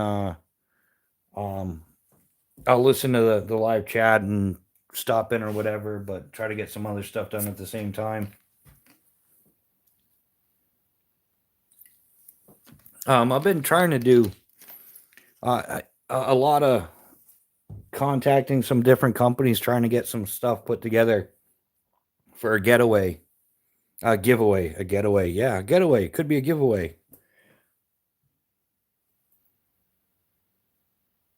But yeah, that's kind of what I'm looking at. Potential possibilities. So, but the thing that I like about this is it covers, like, you've got like three options for EDC, and then you've got two solid field options. I think the tier one BC being the best option, but then you could back it up with any one of these three. The way I used to run knives, crappy doodle. All right, I'm gonna do it.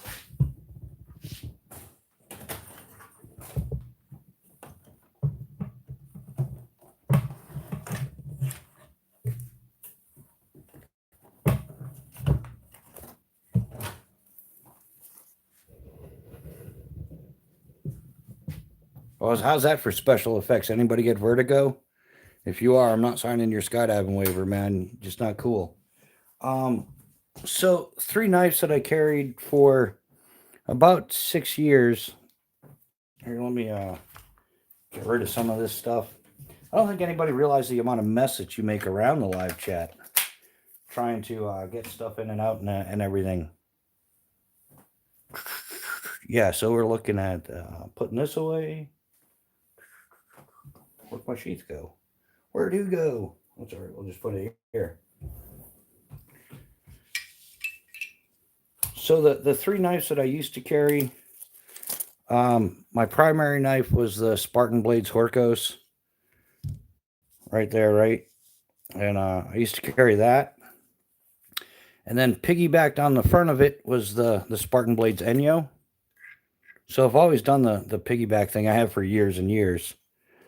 And then the third option was the Frike, the Spartan Blades Frike. So in accordance with, these are the three knives that I used to carry. And then I switched out to Phobos knives because I handled design and things like that. So you can see almost the mirror image of how I've set up my knives.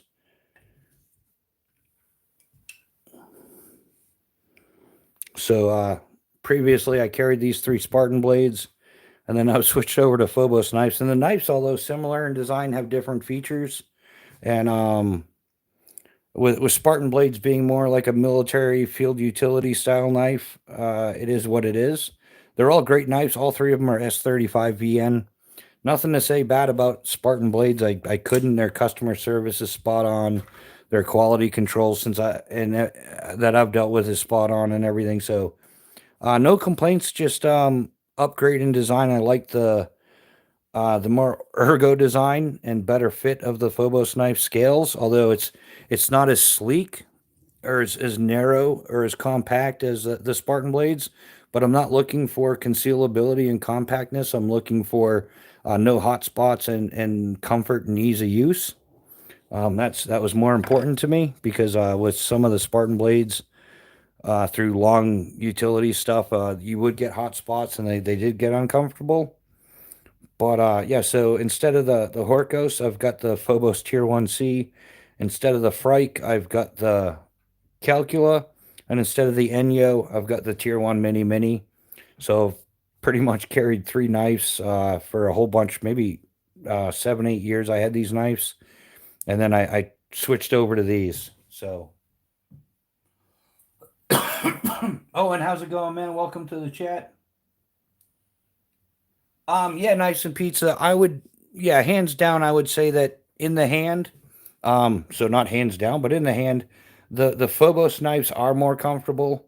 They're just the grips and everything are more ergonomic. They're just, it melts right in your hand. There's also, I like the jimping on the Phobos knives better. It definitely gives you a solid firm grip. but it never digs into your fingers. Like you don't feel like you're turning your thumb into hamburger or anything. So I do like the jimping better as well. But this is more like a military field utility if you're gonna market it and label stuff and everything. Um, where this is more like your bushcraft survival knife, um, because it does have the bow drill divot. So you're missing. You've got a key component. If you do end up doing a friction fire, you've got this portion. So you just got to do your spindle and your base. So a lot less work to do.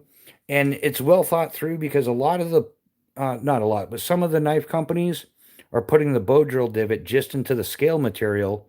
And a lot of people are experiencing with, different McCarters or G10s that the friction actually starts to melt the scale. So in the Phobos knives, the bow drill divot is um, drilled into the tang of the knife, and that portion of the scale is completely removed. So as long as you make your spindle narrow enough, all the friction is going to go into the tang of the blade versus the scale material. And one of the other options I like is the ferro rod notch. It grossly increases the surface contact to your ferrocium rod and turns it into a little flamethrower. So it's a little bit more outdoorsy, bushcrafty survival type knife than the Horkos, because of some of the features. And the Magna Cut is the bomb, for edge retention and everything.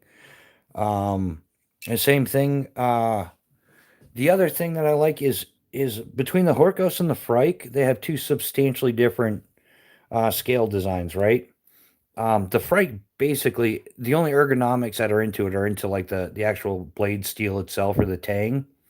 But the scales are just kind of like inlays. There's not much. They're textured, so you got some grip, but there's nothing ergonomic about it. You can see it's perfectly flat on either side, so there's no real good ergonomics. But in Spartan Blade's defense, this is more like a defensive fighter, you like fighting knife than anything else. I'm the dipshit that uses a knife for whatever the hell I want. I don't care what marketing label they put on it, as long as it does the job. It does the job. Well, you can keep your marketing labels. Um, so yeah, so when you compare it to like what I replaced it with would be the Calcula. Now we're back into like full ergo grips, fully contoured, fully comfortable. Everything's, you're not going to get any hot spots or anything. There's a substantial difference in the scales, and also there's a substantial difference between the scale design with the Frike and the Horkos. It's completely different scales. I won't get too much more into that. Versus Phobos knives, the scale designs are almost identical, which to me is just muscle memory and consistency. When I go from one knife to the other, the grip is going to be familiar. It's going to be similar, so I'm more apt to be more comfortable in the grip and everything.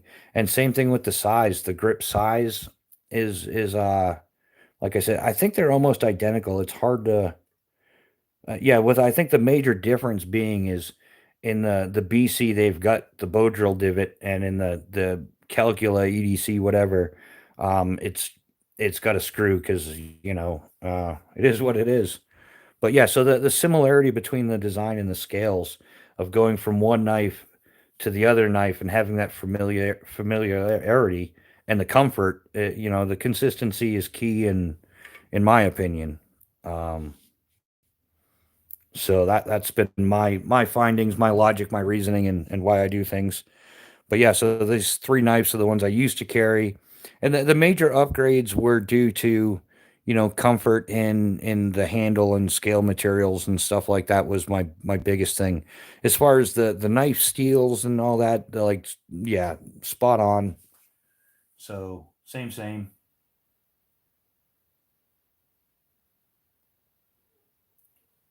Yeah, nice and pizza. Yeah, that's a bow drill divot in there.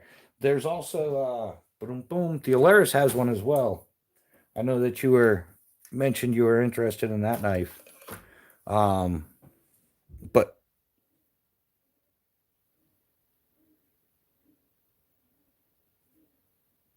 But yeah, wow, sounds like the cat's puking out there or something. Oh, I hate that cat. But yeah, the Alaris also has a bow drill divot in it as well. So yeah, not too many of us are going to use it. If we do use it, it'll be most likely for fun, but it is convenient to have it there if that's the sort of things you do. Oh, and Taylor, how was everybody's day today? Yeah, how is everybody doing today? Am I keeping everybody awake or am I putting everybody to sleep tonight?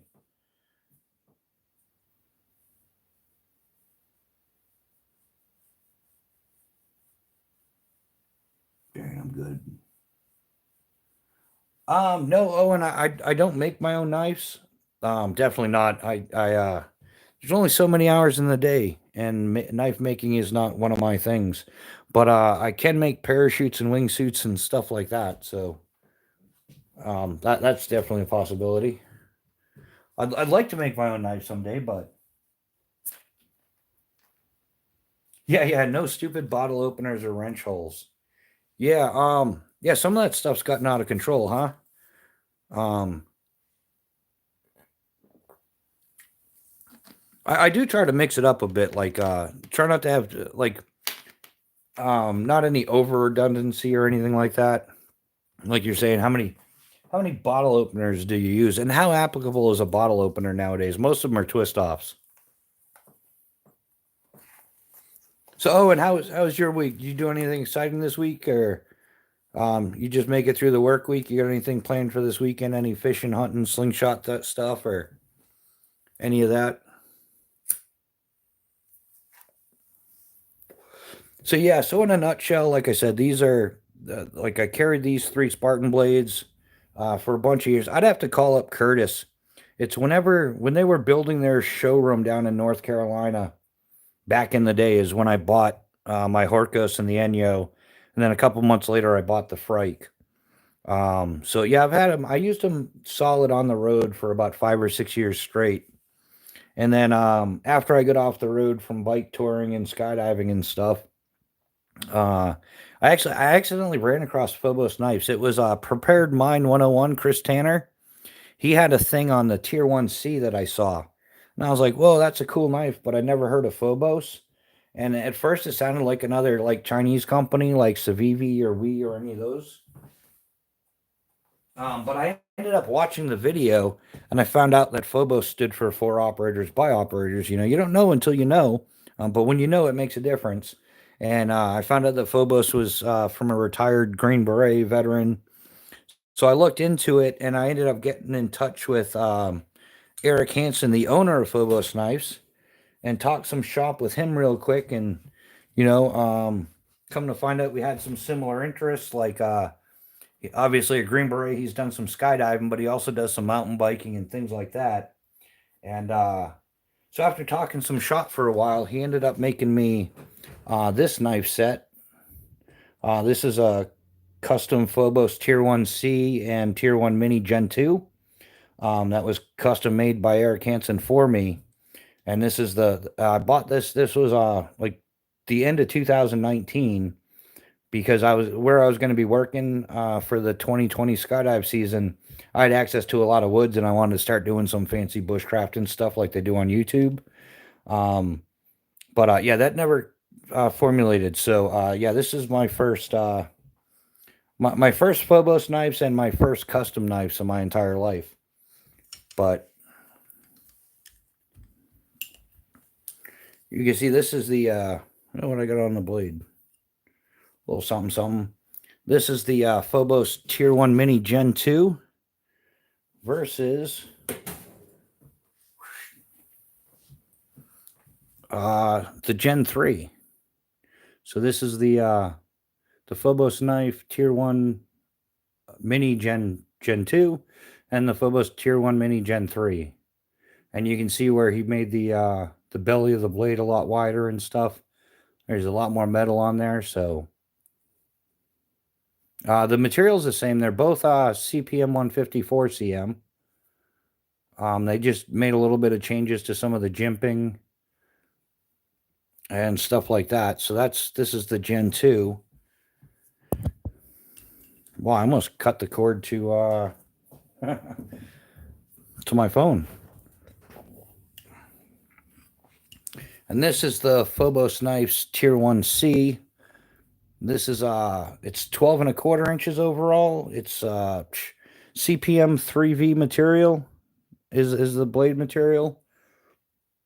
This one has a convex grind and whatnot. The jimping on here is the bomb. It also has the ferrocium rod. Arizona EDC, what's happening, brother? How you doing out there?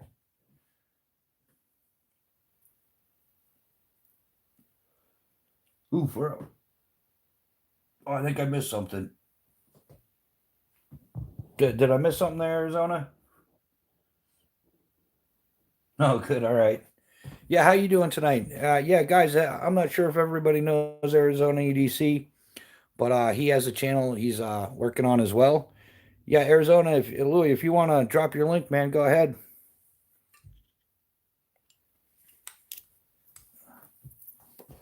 That's my one YouTube trick so far is I learned how to make moderators, so it's easier for me to make a moderator and have them post their link than for me to figure out all the links. Or I think people have those stored or something where they got them written on the back of their hand. How these guys do that sometimes is beyond me. Hawk Slings, what's happening, brother man? How you doing? Welcome to the chat.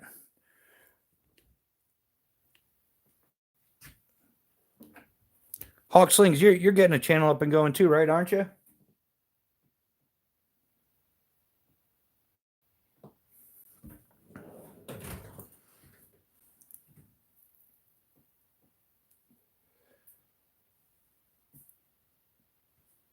Yeah, anybody new in the chat, if you could smash that like button, it definitely helps.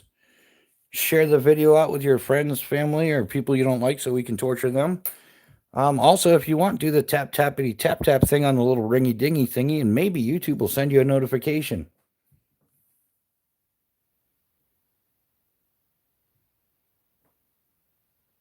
Or isn't it you got to double tap on mobiles or something, right? Isn't that ironic? You know, we get in trouble for saying the pew pew thing, but then they force us into saying double tap. You got to double tap that for the like button, which that could actually be misconstrued in several ways as well, couldn't it?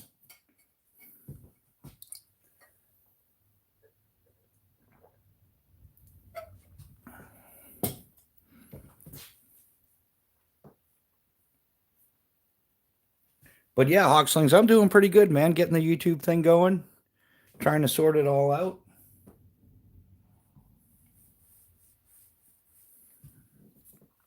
Yeah, so I don't know. I may have to like maybe invest in some knives or something to keep this a little more interesting. But I'd rather be more consistent in what I do and just be like, yeah, I'm not really interested in buying knives just to show people. I'm interested in buying knives that I'm going to use. Oh yeah. The fixed blade setup is not as common anymore. I think the folder thing is popular because it's easier to throw a folder in your pocket, and you're more apt to carry a folding knife every day than you are a fixed blade. But the pocket fixies are becoming a thing, and I think they should, because I for one get sick of cleaning pocket lint and lubricating and all the maintenance and all that with a folding knife. I also like the dependability. Oh, and yeah, of course I have a hatchet, my man. I guess this year's hatchet is the Granfers Brooks Wildlife Hatchet, and that's what I've been using for a hatchet for the most part. I've owned a few crappy hatchets or whatever. I shouldn't say crappy, whatever. Some budget, some economy ones. But I bought them because I was only intending on using them for a couple weeks or something. But then I homed them. I gave them to some hillbilly slings and wares. Rick, what's happening, brother man? How are you doing this fine evening? Are you getting your channel back up and going? I know you just got your website going. If for those of you that are into slingshots or thinking about slingshots, Hillbilly Slings and Wares has some awesome handmade slingshots and stuff. Yeah, Hillbilly. How could you not love Granfers, right? Yeah, there's a man that knows his stuff for sure. But yeah, Hillbilly makes he's got a bunch of different designs, slingshot frames. Obviously, this isn't one. This is an LT2 Scout LT2 by Simple Shot. But Hillbilly's got the real deal. Some yeah, he's got the whole thing going on. If you guys want to check him out, I highly recommend him. Yeah, Rick, we gotta talk sometime. Maybe I can get some of your stuff on the channel or something.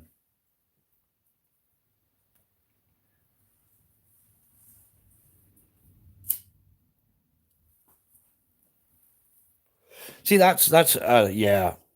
I need to like a million views or something. I don't know how much YouTube actually pays, but I need a million views because there's so much cool stuff out there that I'd like to get, like hillbilly slings and some other stuff. But yeah, someday it'll happen. Meanwhile, I'll just cuss the government for screwing everybody over. But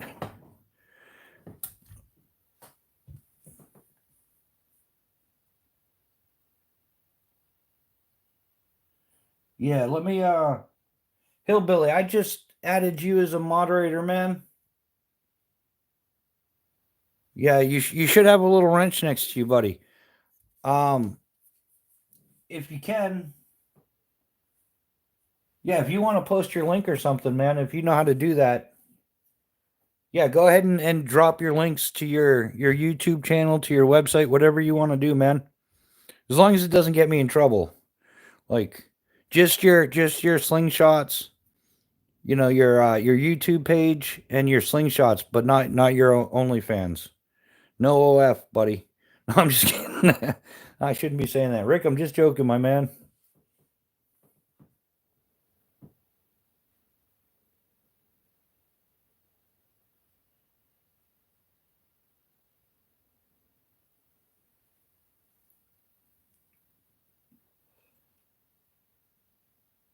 Yeah, I wonder how you would title that. You could instead of doing OnlyFans, you could do Hillbilly Fans. Oh, what was the question, Owen Taylor? Do we have one? What?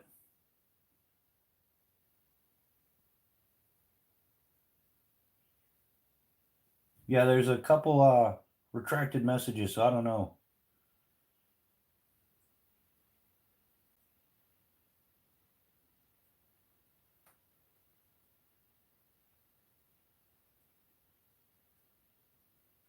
Oh, you guys, Chaos, you guys talking about pew pews again?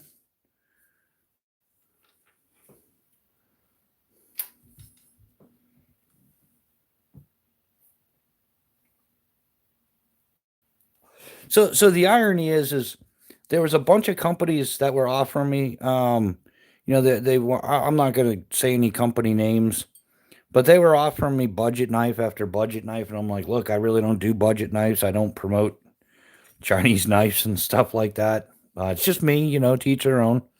My channel, my rules, right? Isn't that how that works? But yeah, so I turned down a whole bunch of different knife companies that were like, "Oh, we'll send you this, we'll send you that," and I'm like, "Nah, I wouldn't buy that. So why would I show people that?" So now I'm kind of now I'm like, "Oh, I could use some more stuff to show on the channel and stuff." But yeah, I think they dried up. I haven't had those offers lately, so and a couple of them I was just like, "Nah, like I don't know. I'm just if I wouldn't go to the store and purchase it, then there's a 99% chance that you're not going to see it on the channel. I should be having a giveaway this weekend, if not during the week for sure.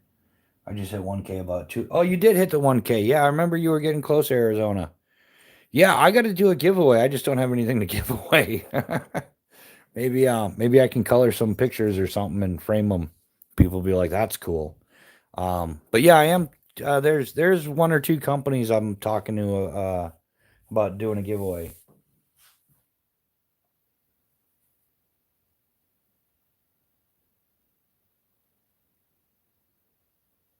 Yeah, so Arizona's got his link on there. If you guys want to join the channel and like you said, he's got a giveaway coming up pretty soon. So you might get lucky, you might not. You never know. But either way, giveaways are fun. Mostly fun. They can get a little bit weird because there's some weird people out there, but yeah, the giveaways can get. Yeah, who is it? Yeah, there's a bad apple, and I'm not gonna get into it because it's just sucky stories. But yeah, you can. Some of the giveaways just absolutely are horrible. Like my first experience doing a giveaway or being involved, it absolutely sucked. It actually turned me away from YouTube. So yeah, trying to give away a Chris Reeves nice Sabenza 31 and Magna Cut was getting to be a little bit crazy. People were like emailing me like why they should have it, and I'm like, dude, just play the giveaway game like everybody else. And I ended up giving the knife away, and I was glad to get rid of it, but it kind of put a little bit of a bad taste in my mouth with how people reacted to it and stuff. I don't know what people. I don't know. Maybe it was just a couple of Karens, but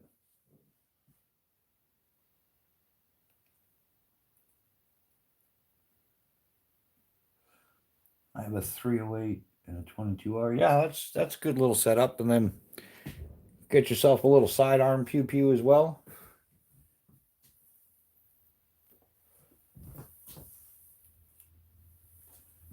But yeah, so and the other thing I used to carry by, like I said, I mentioned it earlier, but I would carry the Spartan blades, the Palas Blackout button lock knife, and that was an S35V in as well. But thanks to the Chinese aids, it's one of the many things that I sold.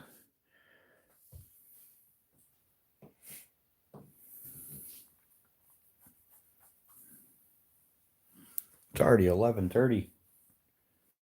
So yeah, oh, okay, Owen. So you're not old enough yet? Yeah. Well, there's always, I'm giving away a knife from one of those companies, like you just said. I have two knives that were custom. Oh yeah, so you got two customized Jimmy Crows. Nice. Also have a Swiss Tech fixed blade, so four knives as of now. Nice, nice. Yeah. So anybody interested in the giveaway, you got a shot at four different knives.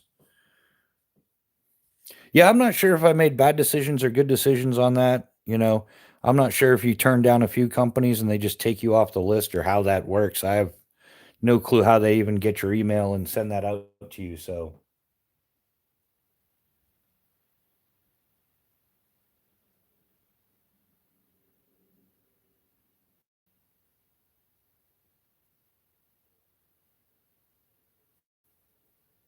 yeah, Chaos, odds are, man, it's pretty good. I might end up being your neighbor at some point. I would love to go back to Florida. I'm about done with New Hampshire. I guess if you never left it and it's kind of like throwing a frog in the boiling water, or do you gradually turn it up and he sits there? I think that's a lot of what happened in New Hampshire. Because yeah, New Hampshire is not the place I left when I was 18. There's yeah, it's definitely changed something fierce. So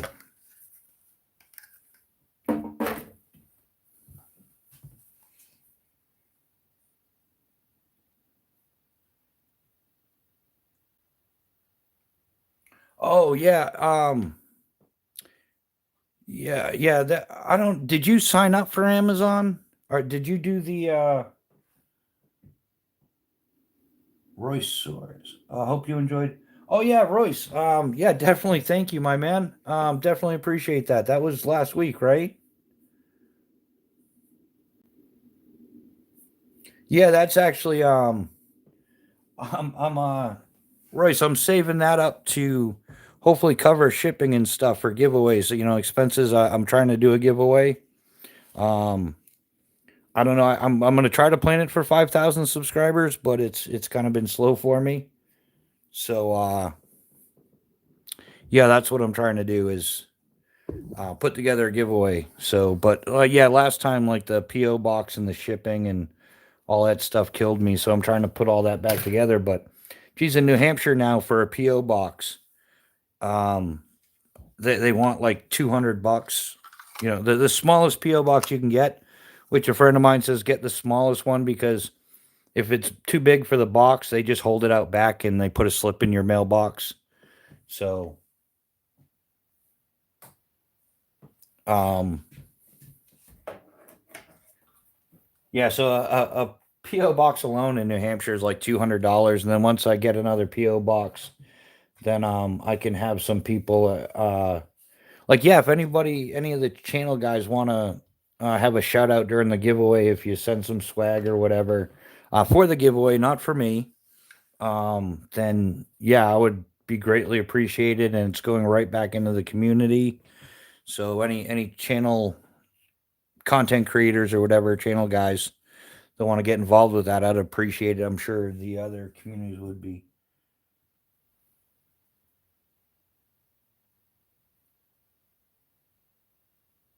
Yeah. Yeah, the PO box. I remember they used to be way cheaper, but yeah, for the smallest PO box, and that's getting a deal. Like it's more if you pay monthly, but if you pay annually, you get it for $200. If you pay monthly, it ends up being like 260 or something. I forget what it was. Um, but I've already met some crazy people through YouTube that have like stalked me and email bombed my email and stuff like that. So I'm really hesitant about have my actual address float around. So yeah, so a PO box is on the list of stuff to do. I mean, even stickers and stuff. Getting channel stickers cost money, and then shipping them out to everybody. I mean, like YouTube is seriously expensive if you're playing the game.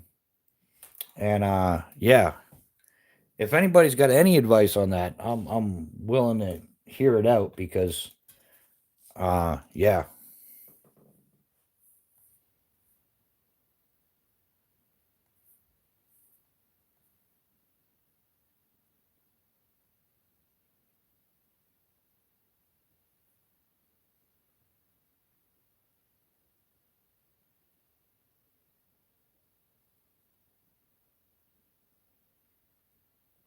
Yeah, chaos. I'm hoping a lot of that stuff goes through. I mean, it shouldn't have been impeded in the first place, but unfortunately, it has been.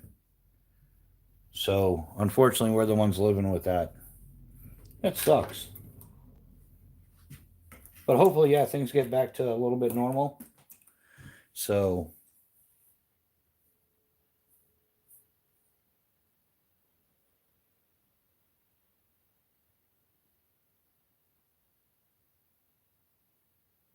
oh, an office space is $400. Is that how that works? Or is that like at the store or something?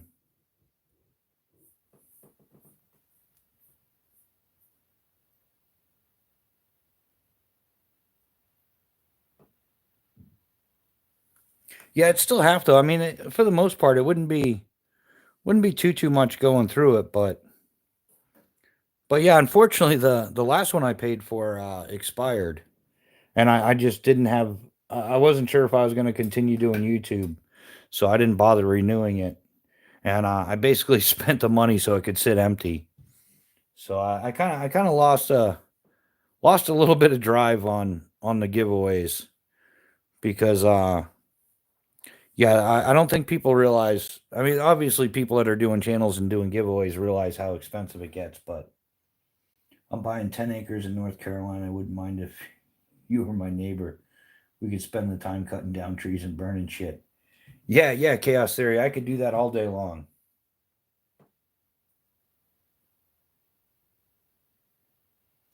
My favorite pew pew would have to be the Beretta 92 FS. With barrel comp, a couple other the factory one too, nothing overly fancy. But yeah, my all around favorite is the M9 and different variants of the M4 if you're going for a long rifle. But one of my favorite plinkers of all time is just the good old fashioned Ruger 1022. We used to be able to plink with that for hours. You could shoot that all weekend for $10.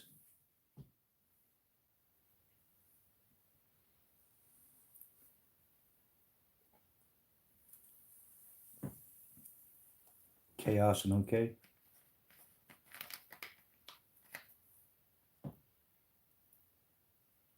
Yeah, chaos. You'll have to tell me where in North Carolina. Maybe I can stop by. I'm gonna do another bike ride to Florida at some point. So yeah, I'd be cruising right through North Carolina for sure. Oh, what else did I have going on?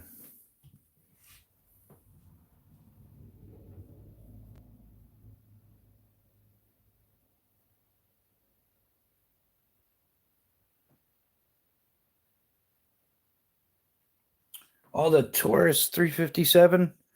Ah, man, I don't think.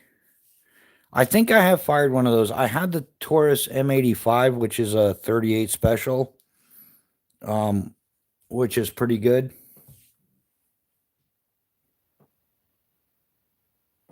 But for 357, my favorite 357, um, along those lines would be the Colt Python with a 4-inch barrel for 357 Magnum. That would be my choice. If I were rolling a wheel gun, yeah, that's what I'd do.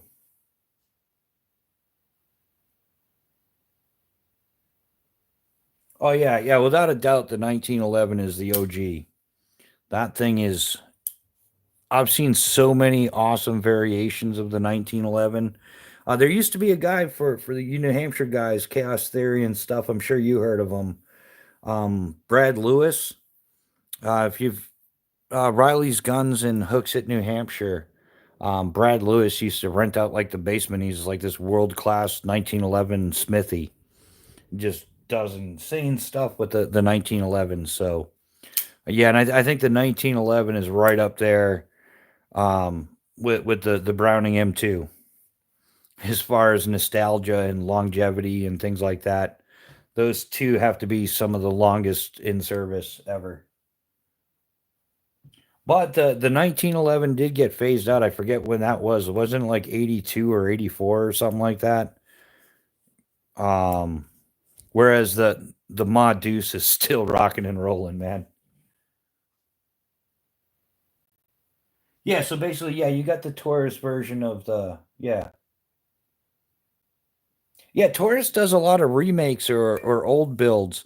Like their what is it, the Taurus PT 90 99 92. I forget what it was.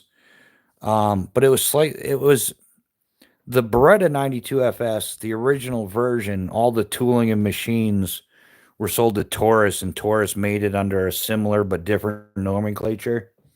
And it wasn't bad. It was pretty good.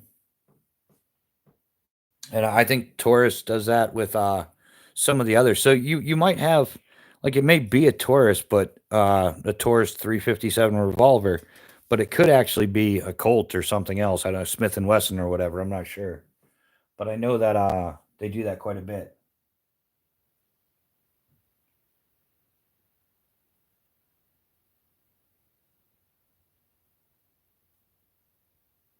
Oh yeah, for the black bears, yeah. Black bears aren't too bad though. They're usually pretty timid, but the way everything in the world is going crazy, I don't even trust black bears to run the other way anymore. Mac, do you have the Spyderco darn Dale blade? No, Mac, I definitely don't. The only Spyderco that I have is this the Spyderco Sage 5 CF, and I'm quite happy with it.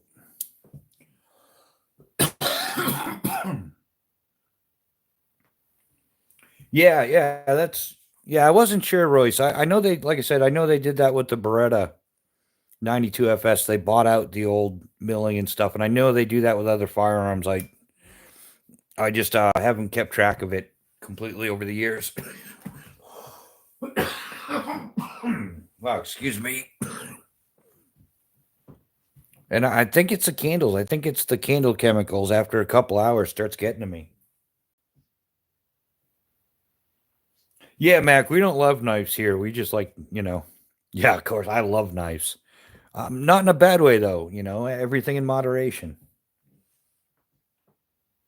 I think that's one of the challenges of me doing this YouTube is not going into something that I normally, like it's fun to get views and stuff, and you might want to get new knives to get new views, but it's really like way out of my budget and not even realistic. So, yeah, I got to be careful not to get pulled into that. You guys know how to muzzle brake.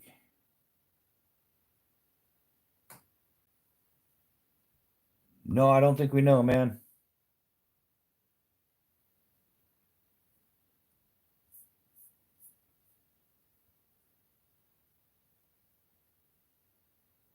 Yeah, like Toyota and Lexus, Taurus is a Toyota, and the yeah, exactly, Royce. Yeah, totally. Couldn't agree more, man.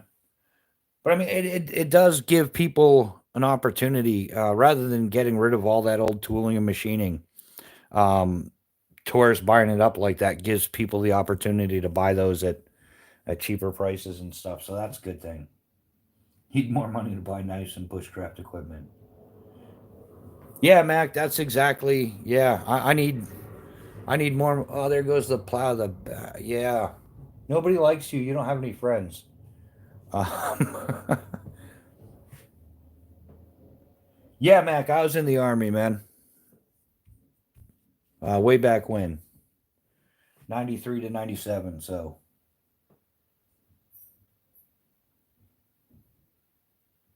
but I did do a lot of government contract stuff over the years. Post Patrick Gorham. Yeah, it's easy. I can't seem to stop collecting knives. Be careful what knife is the second from the right. This would be the Phobos Knives Calcula in S35 VN satin finish blade, red G10 scales, black liners. Sorry, red G10 liners with black micarta scales. Does have a little less than lethal attitude adjuster at the bottom. Stop. You're bad kitty, bad. No, don't say that. Okay. So yeah. And another cool thing we'll do. Yeah. So where's the other one? Right here. So the interesting thing about these three knives is these are all based off of folders that haven't come out yet. The tier 1 mini, the tier 1 mini and the calcula, which is why that little eyelet's been left there. That's actually the flippy thing for the folder. And I'm not sure when he's coming out with them, but it should be sometime relatively soon. But yeah, all three of these will be made in a folder edition as well. So the old, fixie in a folder, now you can get a matching fixie in a folder, which is really cool in my book. The tier 1 mini, is that the one you're looking at, Mac? As I try to fine tune my skills here, I guarantee if you start doing a lot of reviews, you'll start getting sponsors and you'll start getting free stuff as well. Yeah, Royce, I kind of understand that, and I've kind of been there already. I've turned down a bunch of offers for stuff that I would never spend my money on. So if I'm not going to spend my money on it, I wouldn't suggest it to anybody else. Uh, I have gotten Phobos Knives has hooked me up with some free knives, but I'm not looking to get. I'm more looking to do like outdoor, actual hands-on stuff. Um, I, I'm just kind of like doing the introduction, trying to get the channel going and everything now. But eventually, I'll just be out in the woods doing stuff. And my general attitude towards knives and stuff like that, in the end, is get what works for you. It's your budget, it's your life, it's your style, it's whatever it is. It's all about you. I can tell you about the knives that I use, but I have no intentions of being like a full time knife reviewer and just talking about knives all day long every day. Because there's so much other gear to cover, tents and sleeping bags and backpacks and you name it. Like there's so much other stuff, and I'm looking to do more like some adventures and things rather than like this is just how I'm starting out. This is going to go so much further. I'm kind of like trying to token the term from tabletop to mountaintop is where I plan to take this channel. And the reason why I started doing this is because of limitations and doing the best I can with what I have. Do I like the survival clothes like the North Face? The North Face is pretty good. I don't know. It's all become so commercialized and everything's been bought out so many times over the years. I've lost track of who owns what and who's doing what. Um, but they all have their pros and their cons. I think that a lot of the outdoor, like, Arc'teryx, the North Face, a lot of those have just kinda gotten a little bit Gucci. They sell more urban clothes than they do outdoor clothes now, so yeah, the Tourist PT92. Yeah, that's what it was. Yeah, the Taurus PT92 instead of the 92 FS. Yeah. I had a beautiful one I bought in Hooksett, New Hampshire.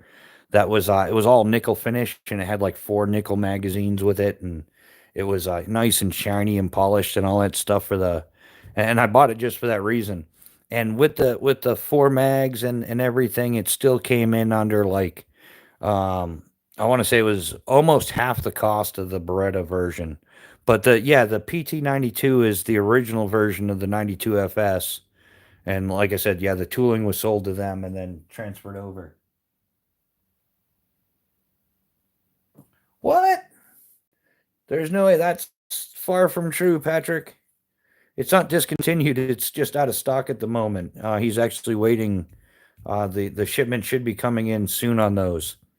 If you check the Phobos Knives website, it'll just say out of stock, not discontinued. Hey, Tori, with the hearts, thanks for stopping by, smashing the like button. We definitely appreciate you. Yeah, Patrick, that information is not right. From the Knife Center. The Knife Center may not be carrying it anymore, but Phobos Knives is most definitely carrying it still. He's still producing it. Um, they are out of stock at Phobos Knives right now, but he is getting more in. I've got a knife in that order that's coming in. So I know for a fact he's getting more in. I'm getting another Calcula. It's got the PVD blade, and then it's got the black G10 liners with OD scales. And I'm actually going to take these black and red scales off and put it on that knife. So it's like this one. And then this one is getting sent to Burkle Cerakote to get the OD Cerakote with the OD scales and black G10 liners. So yeah, man, yeah, Knife Center's got some wrong information there, my man. Definitely not discontinued.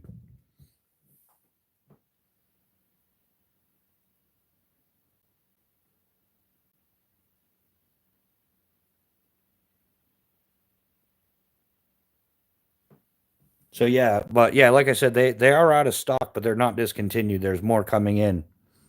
And same thing with the Tier 1C. This one here, this is going to be getting another. It's been out of stock for quite a while, but it is going to be getting another production run at some point. And this is a 0.25 inch CPM 3V, 12 and a quarter inch overall. But yeah, there'll be more of these as well. But a couple of places, for some reason, that they do that. They say they're discontinued, but they're not.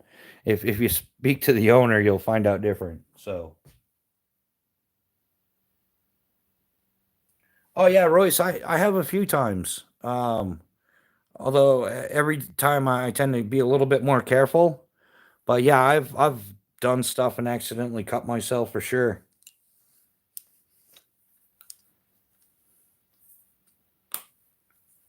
So yeah, so there's the other one that's currently out of stock is the Tier 1 BC. And that one just went out of stock recently, like over the holidays. And this'll be back in for sure. This is probably one of the most popular knives in Magna Cut. The Tier 1 BC. This one. So yeah, they'll most definitely be back in stock.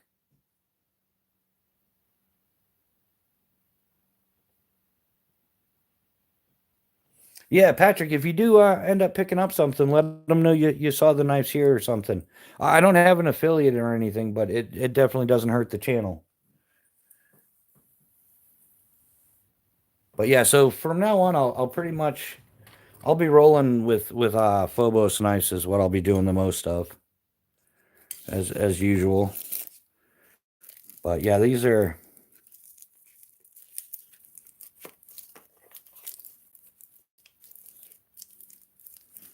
Well, this stuff's getting yeah, I think even nylon gets a little rough once it dries up. It does shrinks up a little bit or something. So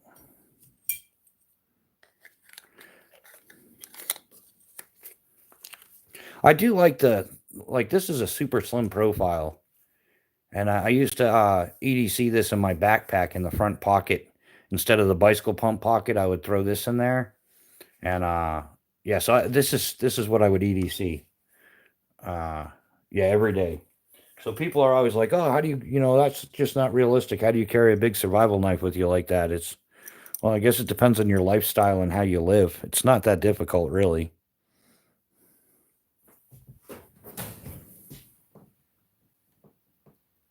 Prepared Medic, how you doing? Welcome back to the chat. I remember you from last week. How are you? How has life been treating you? Hopefully good. Going to Blade Show Texas. Hopefully they'll be there in March. Yeah, I don't know. I can try to get in touch with Eric Hansen and find out if they're going to be at Blade Show Texas and let you know like next week or something for the live. I know that he goes to like Blade Show Atlanta. I think he's been to Blade Show Texas before. I was supposed to go and work with him at Blade Show Atlanta in 2024, but I ended up having to cancel my trip because technical difficulties. My bicycle frame is cracked and just about to break in half, and I was definitely short on funding. So, Royce, the I'm in New Hampshire, and the weather right now is I'm looking out the window and it sucks. The weather sucks. It's snowing out, man. It's not a bad thing, but when you got to go out and shovel, so not so much fun.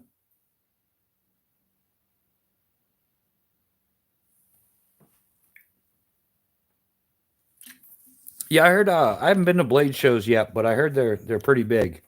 They get pretty wild. There's a ton of people, and statistically, it's almost impossible for you to see every knife maker. Is what I've been told. So, have you been before?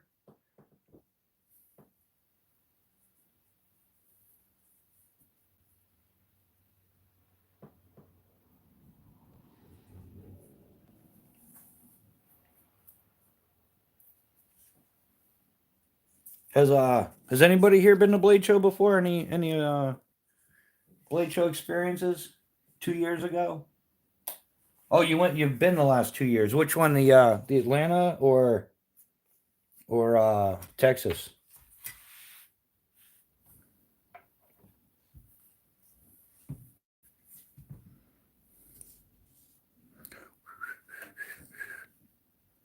So that's what we're. Yeah, I need the other teeth.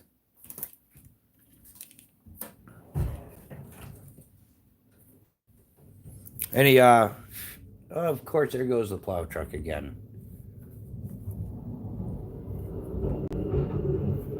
Nobody likes you. The plow truck plowing in the end of the driveway. And of course it's not just snow, it's gonna freeze up like a giant ice wall. Like something you'd find in Antarctica or something, but no, this isn't Antarctica. This is blocking your driveway that you gotta chop and dig out so you can get out. I've been that's one thing I don't miss about cold weather. I don't mind the snow, I don't mind the ice, even black ice, it's just part of life. But it's the plow truck drivers that do you in every time.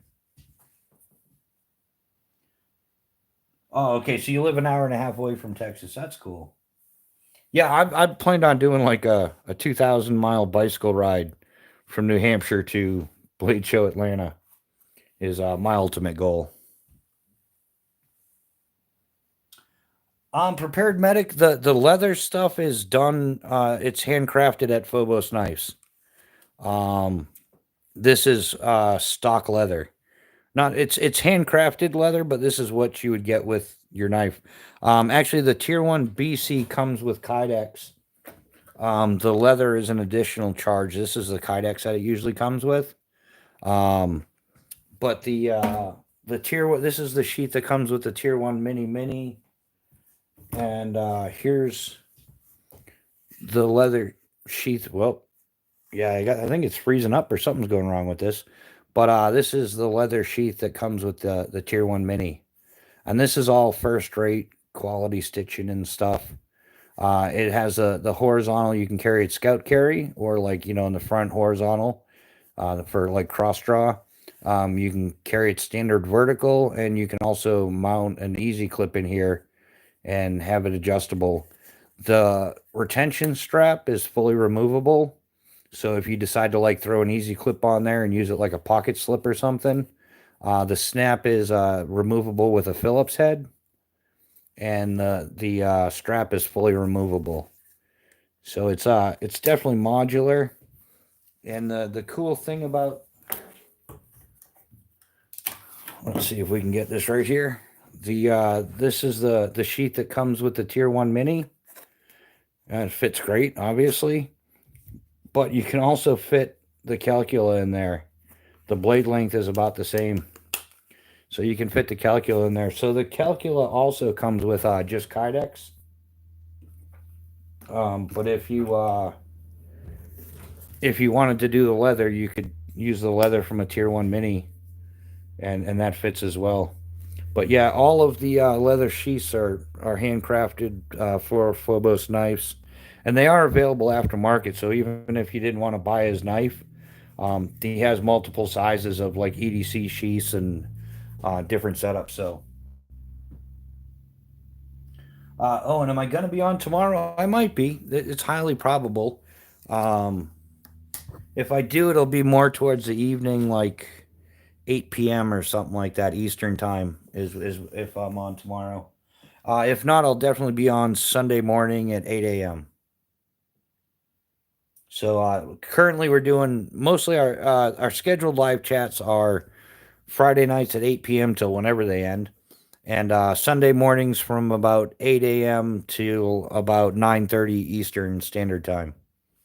So that's and anything else I might be doing some extras. I really need to build the watch hours and get my channel monetized so I can entertain everybody and do some giveaways and stuff like that. So yeah, so you might see some more random lives popping up maybe on Saturdays or midweek.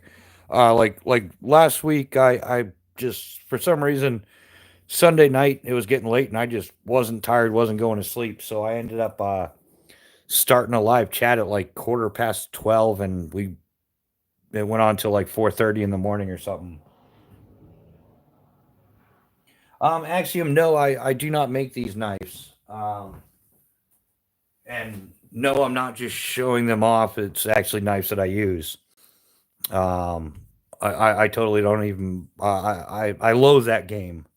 I'm actually disgusted by that game. I'm not a huge fan of it, and therefore I won't be doing it. But every knife that I own is I use.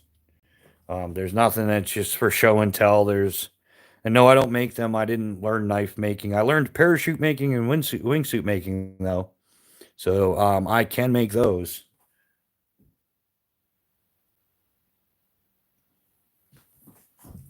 Yeah, this is some sweet cutlery for sure. I roughly pack about 5 knives everywhere I go. I was close. I roughly I was 4 knives everywhere I went. I had the previous three. Actually, these are my old knife set. The Spartan Blades Horkos, the Enyo, and the Frike.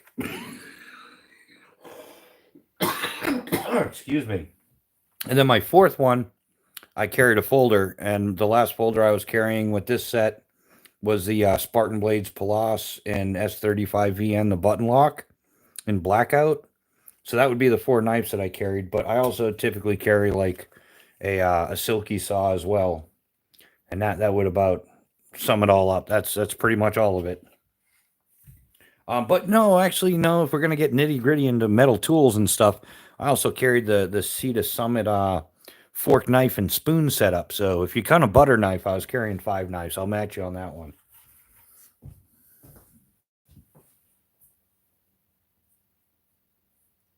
Actually, I'm sorry, I don't mean showing off in a way of being good here. Yeah, no, I got what you're saying. Yeah, yeah. In fact, like I don't understand, and I'm probably gonna get a lot of hate for this one, but how somebody owns 500 knives and says that they EDC any one of them because you're not carrying more. You know, you're not if you're rotating your knives, you're still carrying like one a day. It just doesn't make any sense. And then people do these reviews on knives that they took out of the box and they did this and they did this and they did this and they're like, oh, this is a great knife. You should buy it. Nah, I got no interest. I don't care what knife you carry, to be honest. To be completely honest, I don't care what knife anybody carries. To each their own, y'all. Carry what you want. It's your money. It's your wallet. You worked hard to buy that knife. You carry whatever you want. I carry whatever I want, and I don't let anybody influence my opinion on what I do. But as far as the YouTube channel goes, you're only going to see knives that I carry, and that's it. In fact, my old set is being sold because I have this new set, and I'm not going to be using this one. And I'm not a showing off a knife kind of guy. Hey, look at me. So these are actually I found a good home for these, and I gave them a good deal. So the in a couple weeks these are going to be shipped off because I don't use them anymore.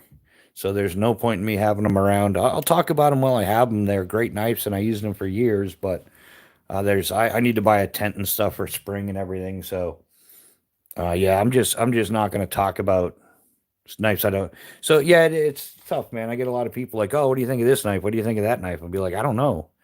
And to be honest, any knife that I ever spent less than $100 on typically end up broken. So I'm not going to suggest stuff to people. It's like, and likewise, I'm not going to bash a company. I'm not going to make a list of knives that I broke because there's no point in it. Although I probably should have. I don't know. YouTube gets weird like that, but I have a high opinion to Kers. I got a nice Kershaw collection too. Yeah, yeah, I do want to check out some of the U.S. made Kershaws and stuff. I've been looking into it for YouTube, but like I said, I have so many expenses. Like if I want to have a giveaway, I basically need to come up with like not including the cost of the stuff I'm giving away, but I got to pay for a PO box. I got to have money to ship all this stuff out. So, do I don't know. To me, like buying knives that I'm not going to use is, to as a paperweight is a waste of money. Um, yeah, Sirkin, then you would like Phobos knives because they have like they guarantee their stuff and it's not he guarantees the knife, not the user. So like if you decided to gift the knife to somebody, like you used it for a couple years and then you're like, I'm gonna give it to my nephew or something, the warranty would still be carried over to the next owner. So it's not just the one time owner thing, which is I've caught that a few times in life, but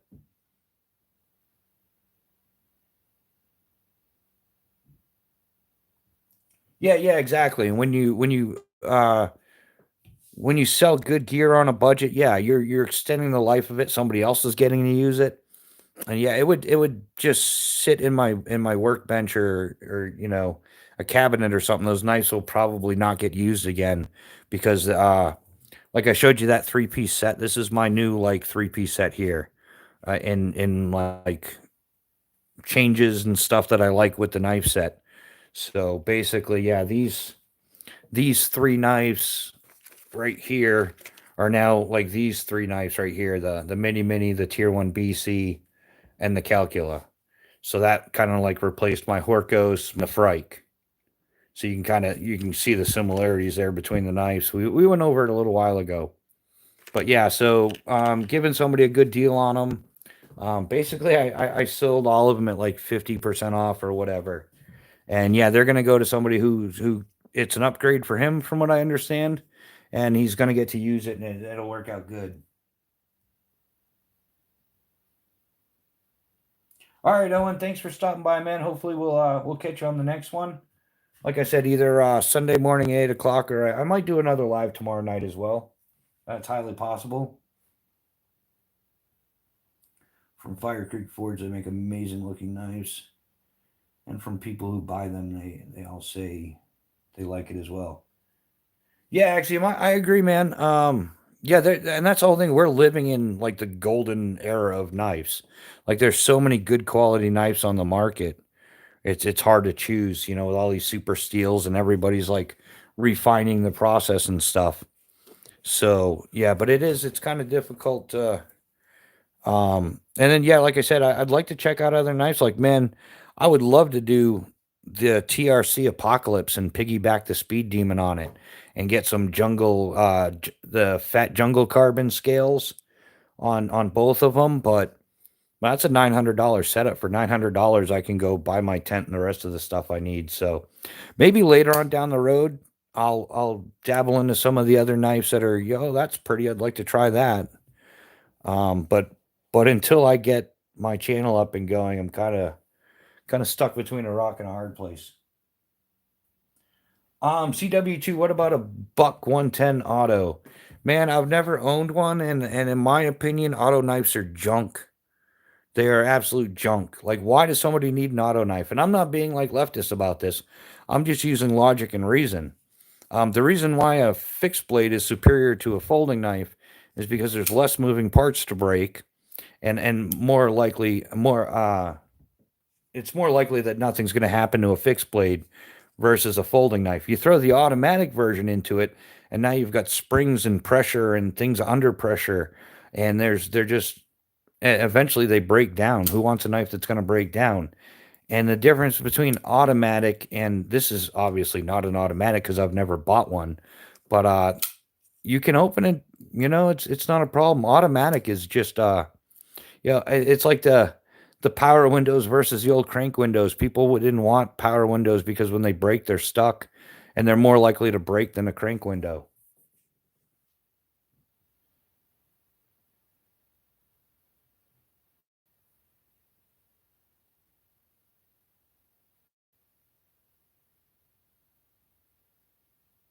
But yeah, I mean, it depends on what you're looking for the knife for. But yeah, I mean, why an automatic knife? I never understood them. Just like the OTFs, the out the front knives. Like, what do you really need that for? And that's a whole lot of moving parts. And I know plenty of people. You see videos on it how to fix those knives. And that's why all the videos on how to fix your knives are there because those things always break. The more moving parts, the more complicated you make it, the more likely it is to fail. And then now you're down a knife. So I don't think that an automatic knife is.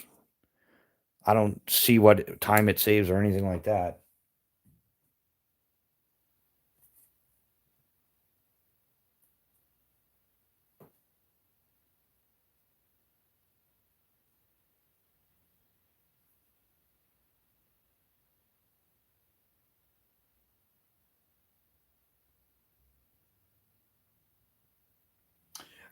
Yeah, Axiom, that almost kind of makes sense right up until the part where it's still a knife. I mean, if they're gonna grab at it, they're gonna grab at it, and if you've got an automatic, it's gonna be even easier for them to open. You might want to think about something locking that can't be opened without somebody knowing. Like have a little lock switch on it or something.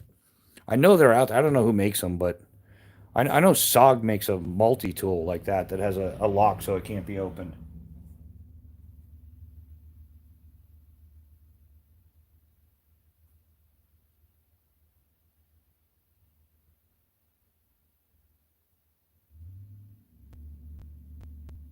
Yeah, Patrick, that's kind of what we're talking about. That's exactly some of the points that I'm trying to make tonight is I'm not a knife channel that's going to talk about, I don't have 100 knives, nor do I want 100 knives. And I think it decreases the legitimacy of anybody's opinion that does that. Like if you've got hundreds of knives, how are you really using the knife to give a legitimate opinion? And like I said earlier, I can show you the techniques on some stuff. Like if you're gonna feather stick or you're gonna carve yourself a tent stake or you're gonna do any of that stuff, I can show you how. And go ahead and do it with your knife. Like I don't care what kind of knife you use. I have my own preferences. There's more knife companies out there than I care to keep track of. And yeah, I don't play that game. So yeah, I definitely appreciate that, Patrick. It is still a knife, but if they grab a folder, can carry it more discreetly compared to you if you carry a fixed blade.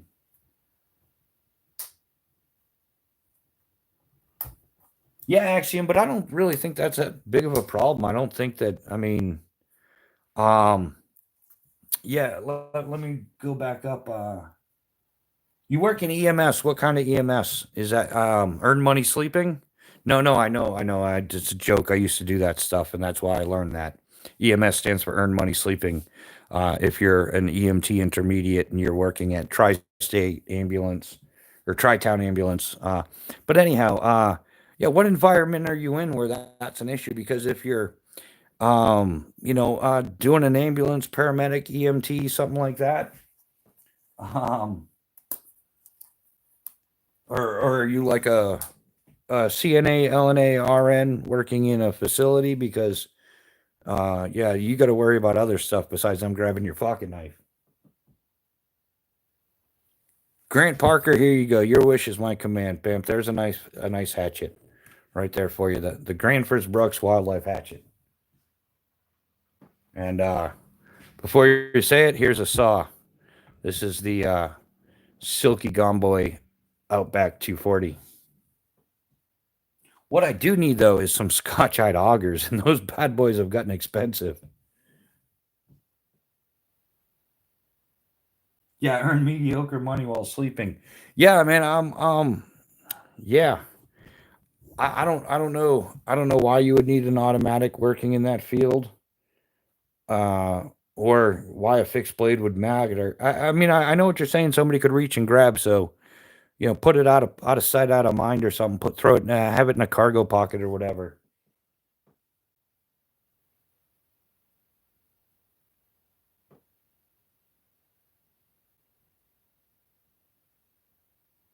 Yeah, Patrick, I'm talking more like the YouTubers that have hundreds of knives that tell you how great they are and that you should run out and buy one. And how what a wonderful EDC knife it is, but they're really not EDCing it, it just goes through the rotation. And I've seen plenty of it, so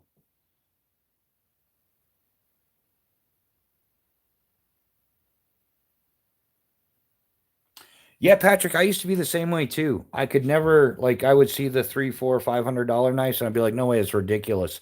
I can buy a pew pew for that amount of money. In fact, when I bought that Taurus PT 92, I got that thing in like four magazines for like I think it was like four and a quarter, 450 or something.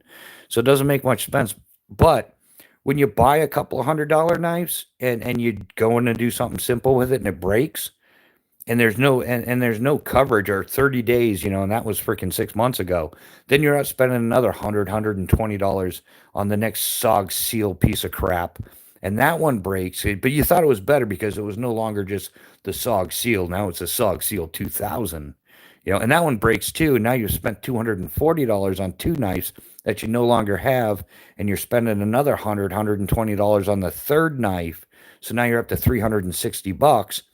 You spent $360 on trash. You've thrown away two out of the three. And odds are you're going to throw away the third one too. It's going to break. So after that happens to you a couple of times, you're like, maybe there's something to these $300 knives. And since I bought those $300 knives, I put them through more than I ever put the other knives through. And these knives are still here, my man. That SOG seal crap, the SOG seal pup crap, they're all gone. They've all been broken, and I've thrown them in a landfill or left them in the woods. Um, Buried it in a hole or something. I just didn't leave it out there. So that's what happens with those $100 knives, and that's why when people are like, "What's the best knife I can get for under $100?" I don't know. How gentle are you going to be with your knife, or how rough are you going to be with it? So, if you're actually going to do stuff like if you're going to use batoning techniques and things like that, you're going to want the better quality knife. Otherwise, you're going to spend so yeah. So after spending $300+ on a couple of SOG seal crap knives, um, not only did I end up spending $330 on the Horkos, but I was also out of about $360 on the cheap knives. So had I just bought this one in the first place, I would have saved $360, and that's the logic that most people are missing. And most people aren't using their knives enough to actually break them. So they what happens is they take their $100 knife and they strap it to their bug out bag so they're ready for the apocalypse, which is never going to happen, not in our time at least. Um, and that's their use of their knife. A lot of those Moras, like people be like, I can buy 10 Moras for the price of one of those, and you're going to break all those Moras before I ever break one of these, and you're not going to carry 10 Moras. You're only going to carry one or two or whatever.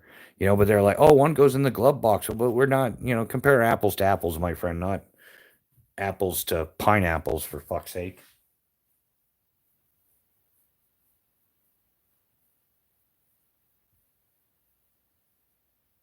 Yeah, yeah, Patrick. And there's those, what are those? Those Rockstead knives can be like $4,000. I saw DBK using one, and even didn't they break the tip off that? They broke one of those $4,000 knives. Yeah, that's there gets, so what's the terminology, the proper terminology? But there's a certain point where the amount of money you're spending on something covers the materials and the craftsmanship and stuff like that. And then beyond that, you're only paying for the Gucci name. You know what I'm saying? Like I can't for the life of me understand how they got $4,000 of material and labors into a production knife to charge $4,000 for it. Doesn't make any sense. Like, it's not going to do anything $4,000 worth. So yeah, so about the $300 mark is where you, in knives, from what I've researched buying my own knives, yeah, about that $300 mark is at that point where, okay, now you're really starting to pay for the name or for the Gucci.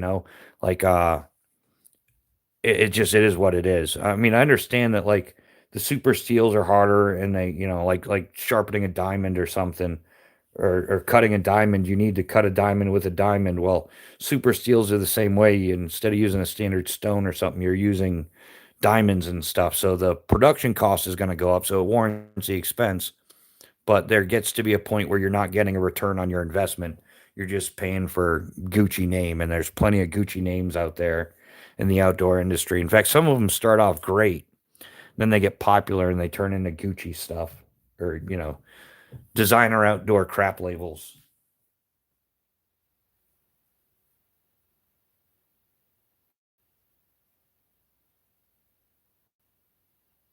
Took all day to throw down that money. Yeah, it is.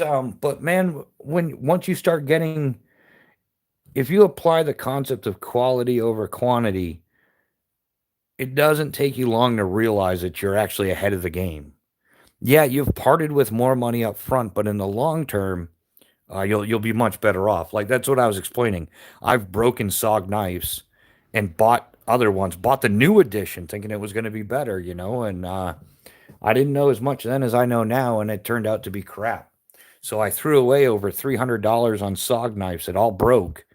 And then finally, I got a quality knife, and I wasn't replacing a knife every year. So you'll get a return. Yeah, you'll never get a return if you buy the Gucci brand. Yeah, if you pay $2,500 or $1,000 for a fixed blade, yeah, you'll never get your money back. But if you're reasonable about it, and like, even buy stuff on sale, Phobos Knives just had one of the best sales ever. Their Black Friday sale was 40% off, and then he ran that. I think it was like 10 days, and then he ran 30% off all the way up until Christmas Eve. So, I mean, now you're talking about a $300 knife is only $180. Now you're making out like a bandit, my man. You're not paying. You're buying a high quality knife for about $50 more than a piece of crap knife.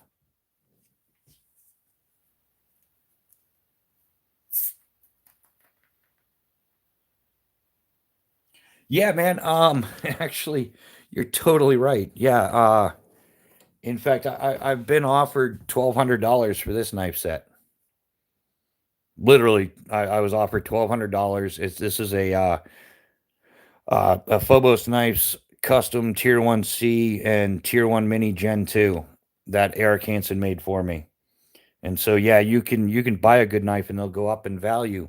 My Spartan Blades Palace knife, I carried it for like a year. Um, just casually. I wasn't working, using it at work or anything, because I lost my skydiving business.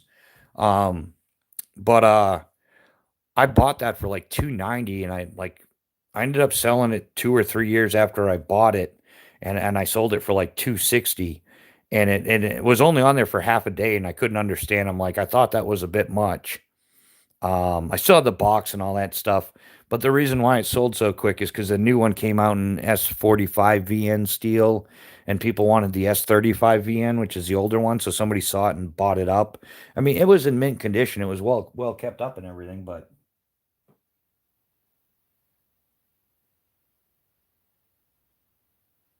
oh, which one, Patrick? The Spartan Blades one, or I carry a 1500 handgun and a $35 folding pocket knife. Yeah, chaos. You're right, man. Like I used to fit into that because I figured if anything, I'd use my pew pew first, and my knife didn't matter. And yeah, I was doing that. In fact, I think back then, yeah, I was carrying like. Do you remember the old Laser Max? Uh that's what it was called, Laser Max. It replaced the slide rod and the breakdown lever in the 92 FS, and it replaced it with a laser. And I had that was like a $600 laser back in the 90s.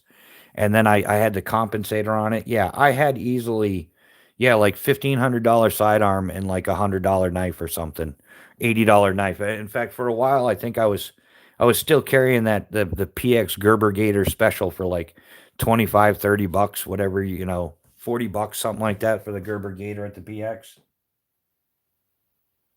Some tactical chopsticks, man. Yeah, I do. I totally need. I'm looking into titanium tactical chopsticks, actually, and I'm not even joking. Vargo sells them along with and it's probably the most ridiculously overpriced thing I'll buy in my entire life. But the Vargo titanium para bottle, only because I'm pretty much like a lifelong crackhead skydiver. Um, so anything that parachute related that I for some reason I think I'm entitled to $165 titanium water bottle because it's the para bottle. And then yeah.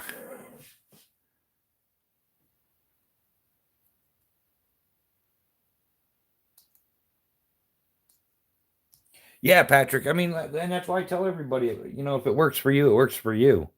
If your thing is a gas station knife and that's what your world warrants, and you can't justify anything else, then by all means, man, do it. Just don't have high expectations of it. Like you said, you're not more much of a hard use kind of guy. So if you're not going to wander off in the woods and expect your knife to perform, then it doesn't really matter. Where does Blackout Coffee come from? Um, the company is in Punta Gorda, Florida. I know obviously they have to import their coffee beans. They can't grow them here, but yeah, they're in Punta Gorda, Florida. And the owner is an awesome dude. John Santos is the owner of Blackout Coffee Company out of Punta Gorda, Florida, and he's a cool dude. He likes to work with people, especially they support 2A and all that other stuff, and he also likes to support veterans and stuff that they do.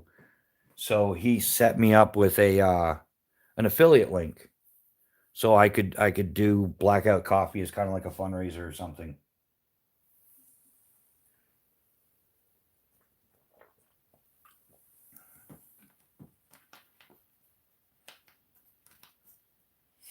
Yeah, Patrick, I think that's a way. Yeah, people in their stupid habits ditching off high price stuff for yeah, stupid prices. And a lot of times the pawn shop, like there's so many knives on the market and everything and so many different values, it's hard to keep track of. So yeah, they might you might I know of a few people that have gotten some crazy steals on stuff like that. Yeah, Mike, I think even the veterans will tell you that Black Rifle Coffee Company has been a little unkosher.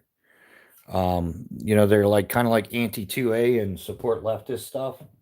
So a lot of people have kind of like said, yeah, we're all done with Black Rifle Coffee Company, and but Blackout Coffee Company is a different deal.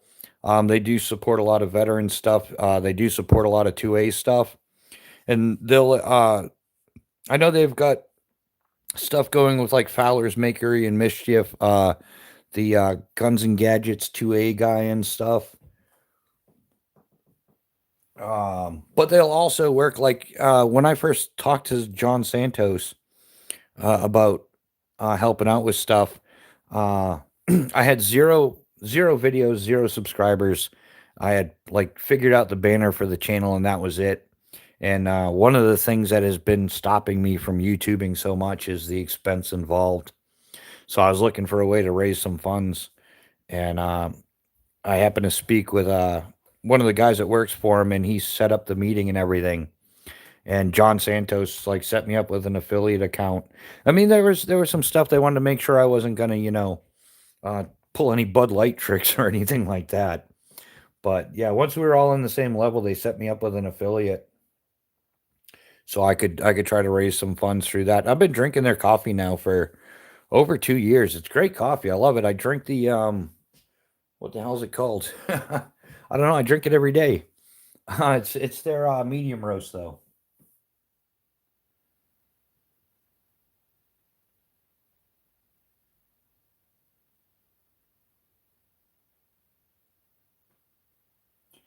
Yeah, Patrick. Yeah, we're on the same page, my friend.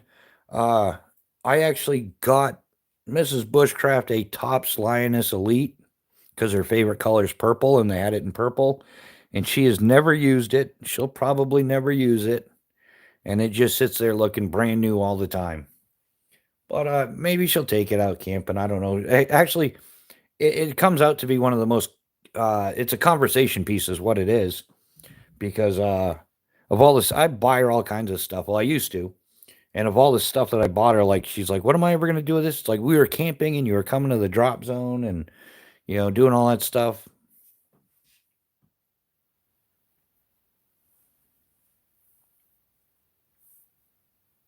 Yeah, cost of our hobbies. I think what is it? The average American spends $10,000 a year on their hobby. Is that? I think that's what the statistic used to be on that. So, interesting food for thought. But yeah, that's about what the average person spends every year. The average household spends about $10,000 a year on their hobbies. So, if you guys want to hang on 1 second, I'm gonna go grab a drink real quick because we've been at it for 4.5 hours. I'm just gonna go grab it. I'll be right back. Everybody say hello to everybody. And yeah.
All right, I'm back, ready for round two or the second half. It's not really round two, is it?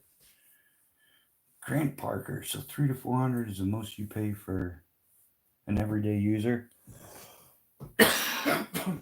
Yeah, that sounds about right. And the term I was trying to come up with earlier is diminishing return. There gets to be a point in any product where the amount of money for labor and materials exceeds the MSRP, and that's how that ends up like that. Yeah, CJ, you're totally right. They are, and and I've been noticing it because vidIQ recommends that you light a candle, and I don't know, it gives people something to look at. It creates a little bonfire scenario. I don't know, ghetto fire. But they recommend it's a good way to keep people entertained during your live chats. But so I started burning them on like Friday nights for the live chats and stuff. It became a little thing to do. But I've noticed after a couple hours, it starts like my breathing and I get all congested. It's horrible stuff. And I have heard that like same thing with all that fancy dryer chemicals that people make their clothes smell good. All that stuff is just you're just snorting up massive amounts of chemicals, right?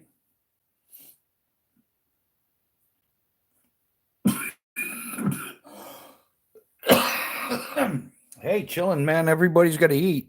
I'm sure you should be proud of that. But yeah, the knives thing can be an extremely expensive hobby, and that's why I kind of like try to keep my knife thing to not like a collector's thing or anything. It's like users only, and that's it. I've never bought anything collectible. Now, I'll be honest, completely honest with you guys. There are times where like this set, this is the first knives I've ever bought that didn't come off a production shelf or production line and come off a box off a shelf and so on and so forth. These were actually made for me by Eric Hansen. So my first ever custom knife set, I'm pretty gentle with them. I'm going to be honest. Uh, and I get maybe it's in the back of my head that this is something that I have extreme personal value in and would like to pass on to my daughter at some point or something. So yeah, so this is the first time in my life I've owned knives where I wasn't like running out trying to smash the knife to see what was going to happen. So, but everything else is production. So when it comes to production stuff, they've made 1,000 of them, nothing special for me. So I'll just keep rocking out with it.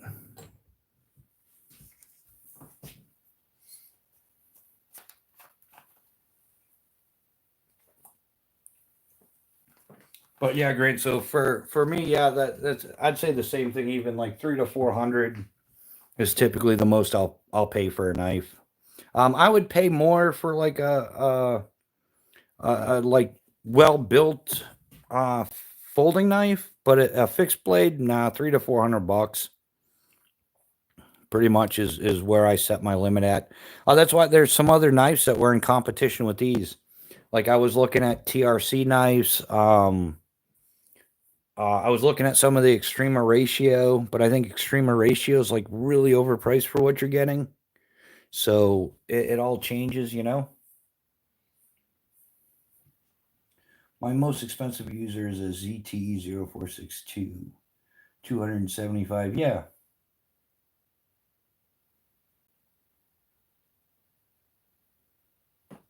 Hey, Aaron Gardner, how are you? Welcome to the chat. Yeah, Patrick, that sounds like spot on. Like, and that's about. And man, when I bought my ZT0200, I had one of those bunch of years back. I got it on like some crazy clearance for like 140 bucks or something, 130 bucks. It was pretty cheap, and that was a great like EDC.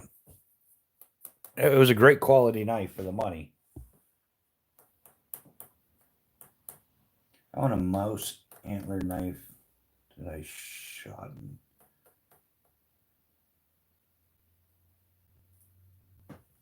That I'm not sure that that sentence makes sense.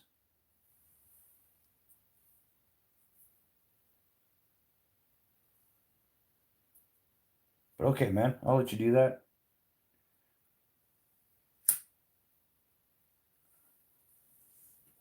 Yeah, anybody else hear that about the candle things too? Like candles are extremely unhealthy for you. Like these scented ones and stuff. Maybe I'll put that out now. There we go. Now we get a little smoke show. What could possibly go wrong? But yeah, I've definitely picked up on that. The longer that thing burns, and especially it's kind of closed in here to keep the racket down. The more you start to realize that.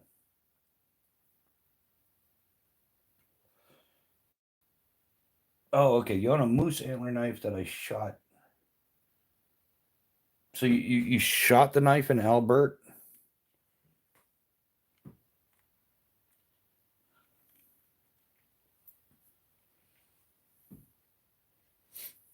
So anybody else Did we miss any questions or anything in the chat?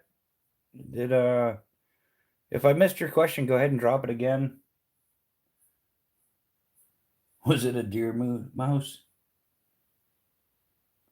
If you want an absolute beast of a folder.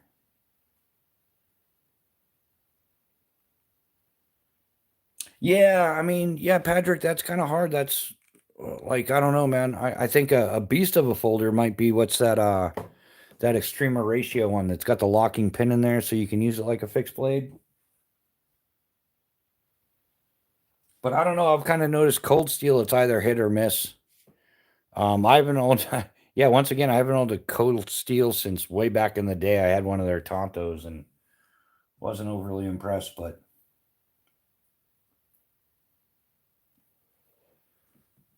Ground Fog, how you doing, man? You been making your way around tonight? I know there's been a lot of live chats, so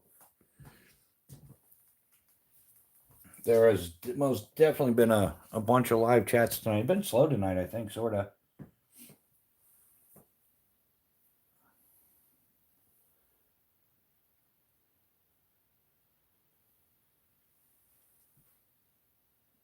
Yeah, but Ground Fog, if you got the knife, you could just use the bow drill divot as your bearing block.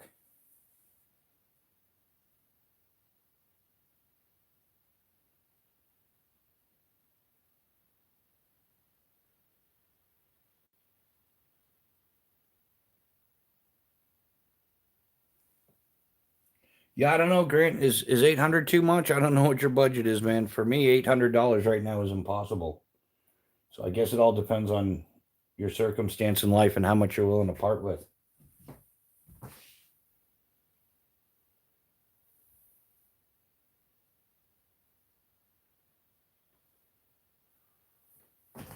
So yeah, that's all a determining factor there too, my friend. Is everybody has their own values on stuff, and oh sweet, yeah, cool, Ground Fog. How's the how's your Discord doing, my man? Oh, thanks for subscribing, Patrick. Yeah, stay safe as well. We'll be here. Yeah, Saturday nights at 8 p.m. Sunday mornings at 8 a.m. And yeah, could be so many random times in between in the week now.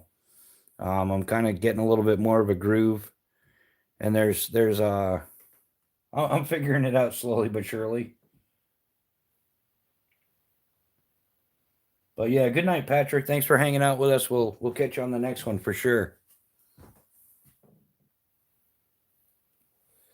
Spaceman, new viewer here from Australia. Nice blades. Hey, thanks, man. Welcome. How you digging Australia? I don't know if I could ever live there. Like, you guys are outnumbered by the kangaroos. Like, there's more kangaroos in Australia than there are people. There's like 48 million kangaroos. How do you deal with that?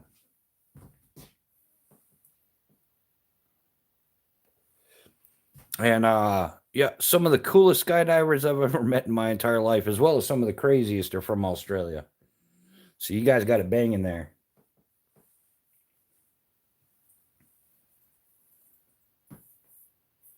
But I think you have to be Australian to live in Australia, because some of those guys are just batshit crazy. Like they see oh look, here's a 15-foot crocodile. Let's let's sneak up on it. Or hey, look, there's a big old shark. Let's go and say hi.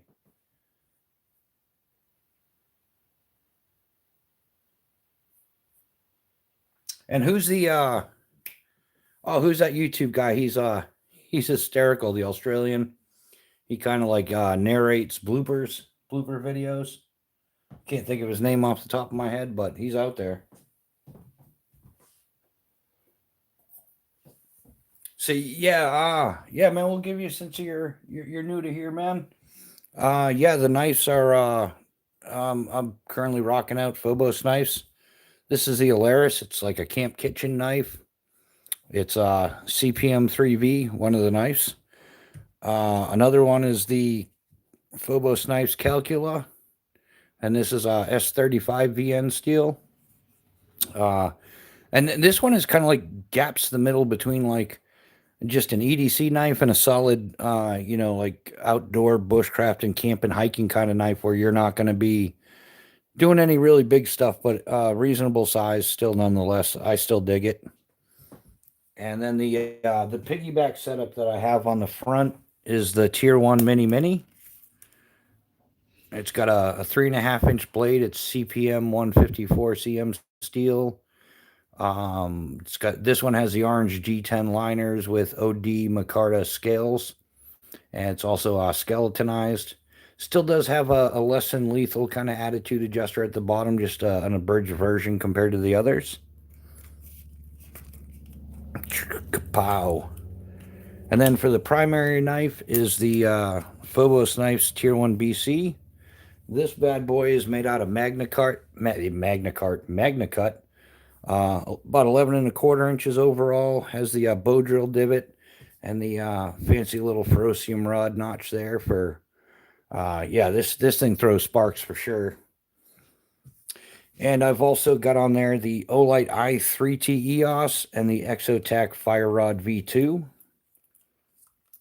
And that's kind of like my my go-to bushcraft survival belt rig.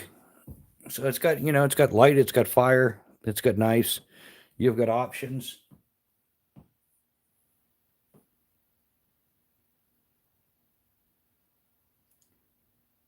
It's been quiet. Chat seems to have become slow and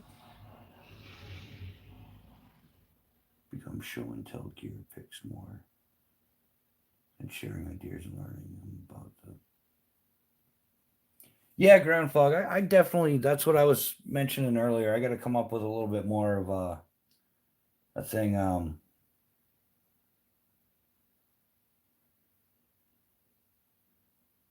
Or, oh, are you talking about the Discord? I think that's kind of what I've been talking about, my man. Is it seems like everybody's more about show and tell than techniques and purpose. That's why I'm trying to avoid getting involved with other knife companies and other stuff like that. I kind of I have what I like and I have reasons for what I like, and that it's all very practical. But yeah, I think even yeah, when I watch other channels, it's straight up show and tell. Like, look at this folder, look at this folder. They'll show you 10 different folders all at the same time. But no real. I don't get it.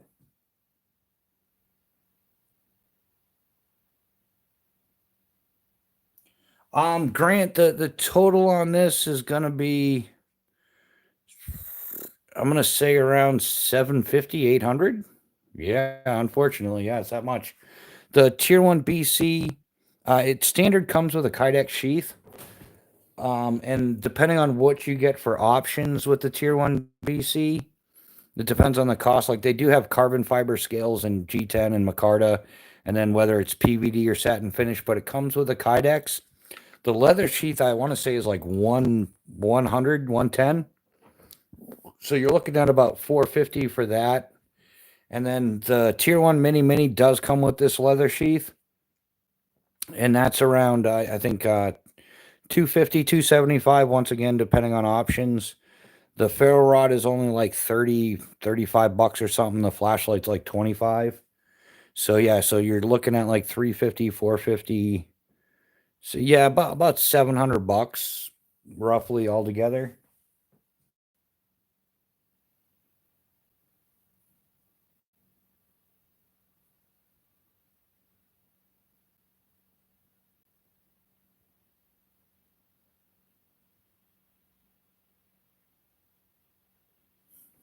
That's awesome, Chaos. Thanks for yeah, you're really taking notes, man. I thought I was the only person that still took notes in this day and age. But yeah, I try to take notes as often as I can.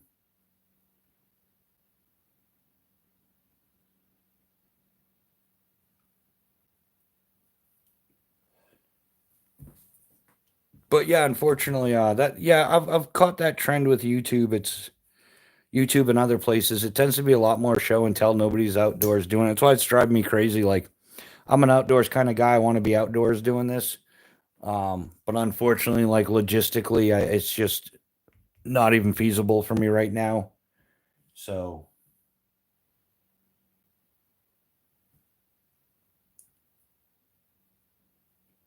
Yeah, ground fog. I've been through the same thing where like you think you got it down. I've been doing this for 20 years. I know what I'm doing. Yeah, no problem.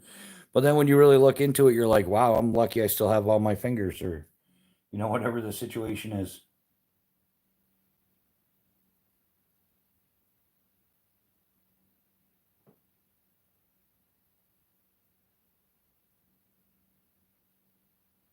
Okay, yeah, Adam, not a chance in hell, my friend. It's there's no way I'm singing happy birthday to you. It's not gonna happen, dude. Like this isn't that kind of place. Like I've never seen you in here before.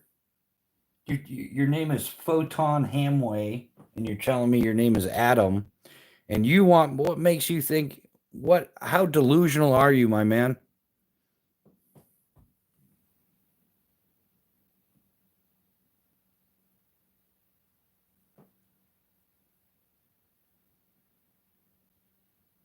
I want that's modern society for you.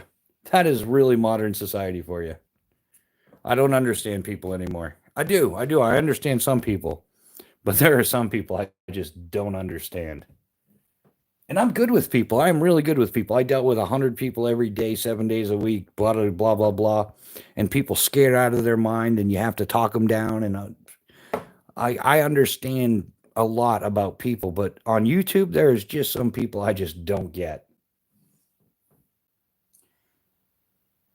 Would you carry it and really use it at that price? Yeah, Grant, I really do carry it and I really do use it at that price. I don't buy anything I won't use. Bottom line, man. And I've been beyond honest. There's one knife set that I don't use aggressively because it's my first and only custom knife set I've ever owned in my entire life. But yeah, man, all this stuff is like gets used. And it's gonna get used aggressively, and I'm gonna beat the crap out of it. And then that, yeah, yep, that price, man. In fact, I've thrown away hundreds of dollars in seconds because gear is meant to be used, not looked at. And yeah, I've been in a situation under parachute where I cut away my main, threw away my reserve and my ripcord handles, my cutaway and my reserve handles, and those run me about $165 a piece. And then when you cut away, you stand the chance of losing your main, which that's upwards of $2,500 to $3,000, and along with the free bag and reserve deployment parachute and everything. Yeah, I've pulled handles and thrown away a couple $1,000s at once because gear is meant to be used, and my life is more valuable than any piece of gear on this planet. So yeah, and that's why I buy quality gear because I do believe, and my life has depended on my equipment more times than the average person. So I'm a huge supporter of quality over quantity.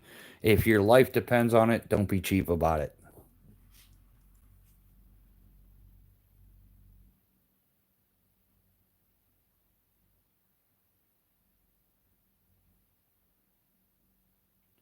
Um, Grant Parker, I'm trying to differentiate the $300 cap or having one good kit like that for $800 plus a $10 folder. I don't know where you got the $10 folder. Um,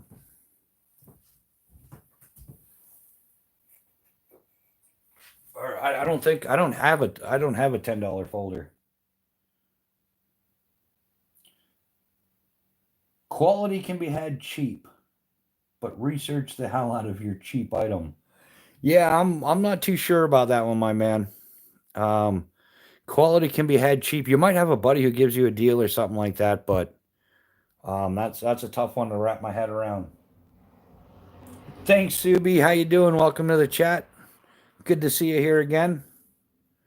How goes it with you?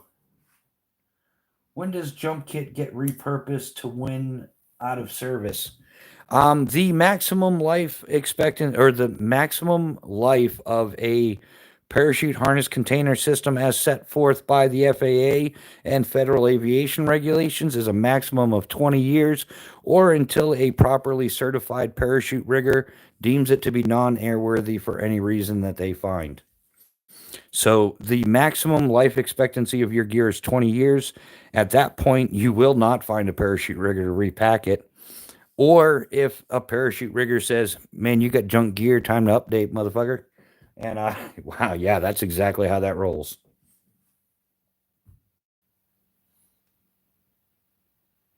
So yeah, so that's parachute gear. 20 years or until your parachute rigger says it's garbage. And it breaks down there are components to the harness parachute container system that do not last 20 years and it's dictated by the manufacturer, like i.e. the risers, the part that goes between that connects at your shoulder and goes to the parachute lines, that's called the risers. Those, depending on the manufacturer and stuff, are only tested out to last like 500 jumps. Same thing with a line set. A line set, depending on type, whether it's Spectra, Dynama, so on and so forth, it can be anywhere from as little as 200 jumps up to typically around 6 to 800 jumps. So line sets, risers are also replaceable. Um, Cold steel for the price is actually really good stuff. Yeah, man. I mean, everything falls into everybody's budget, and if you're going from a gas station knife, the next level up is going to be really good stuff, and if you're going from that to the next level up, it's going to be better stuff than the previous stuff. So it's just a matter of working with it. But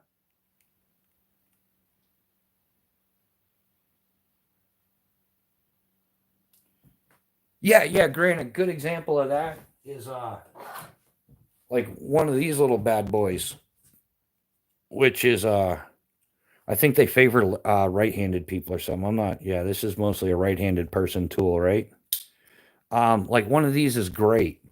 Why would I? Yeah, yeah. This comes under the, if I'm going to cut up some carpet or some trashy thing or something like that. Yeah, I don't even want to use my good EDC knife. Like I'm not going to use this to go slicing up on some carpet when I can get a little folding utility with throwaway blades. And yeah, so at that point, what is your knife really? It's a, I don't know what does a utility blade go for now? Like 30 cents. So you really your knife is 30 cents. I think these things are like $10 at the Home Depot. But yeah, if I'm just cutting some trash or doing whatever, yeah, that's what that would be for.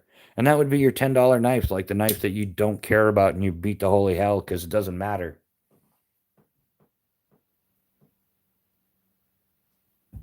Yeah, yeah, quality, cheap, secondhand. Yeah, that's the way to go, man.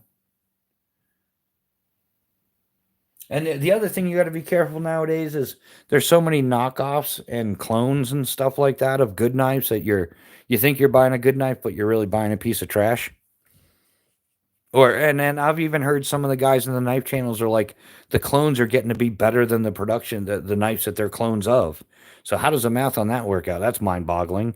They're trying to knock off a knife and make it for cheaper, but they end up making the knife better than the original for cheaper. So yeah, no, dude, yeah, I'm not shouting out that name, dude. There's something wrong with you in the head. Change your screen name. You're not right in the head, my friend. Like if that's how you get your rocks off, I mean, you're the kind of dude that rummages around your mom's underwear drawer, aren't you? Like you come in here with that name, get out of here. Take a hike. Nobody wants you. Jay, you're getting deported? That's awesome. You shouldn't, if you're getting deported, it's for a reason. You shouldn't have been a criminal in the first place. I'm assuming that's why you're getting deported. Like they don't deport people for no reason, so you're probably getting deported for a good reason. So, sayonara, au revoir, go back to where you came from. Have a nice life someplace else. Yeah, you're an idiot. You're a low life. You're a scumbag. You're never gonna amount to anything.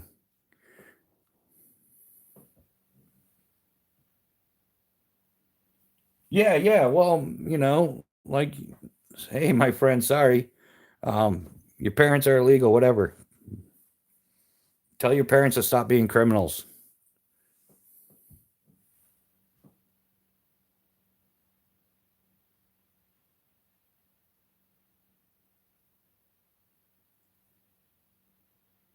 No, I'm not mad. I'm just annoyed by you losers.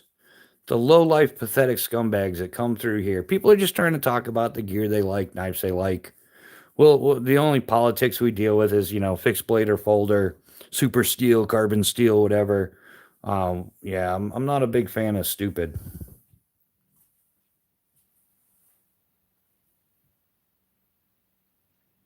Wow, what is it like?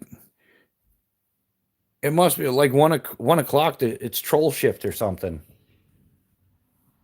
No, it's okay. Let them rock on with their bad selves. We'll tell them what losers they are. I don't mind.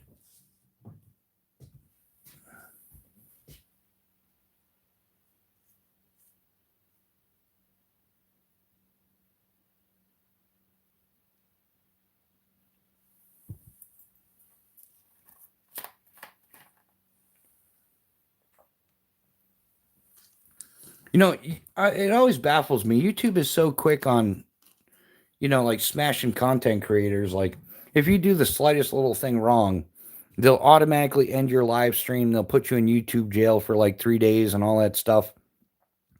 So it boggles me that they allow this to go on. Like, there should be a way to, like, they permanently delete the person or something.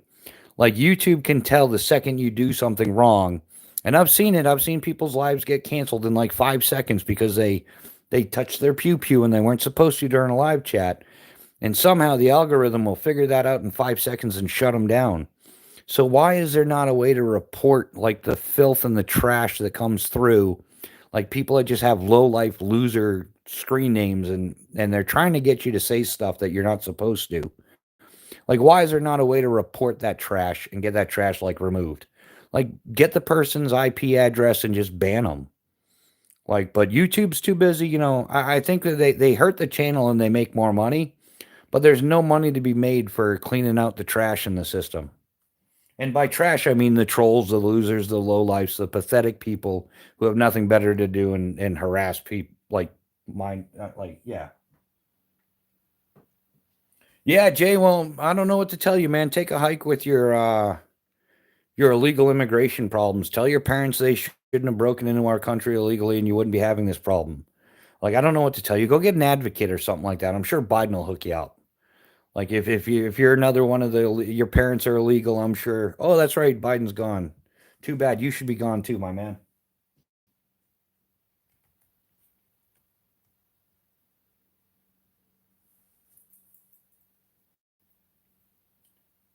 Yeah, yeah, exactly. Yeah. Yeah, like a lot of stuff they do doesn't make any sense. So,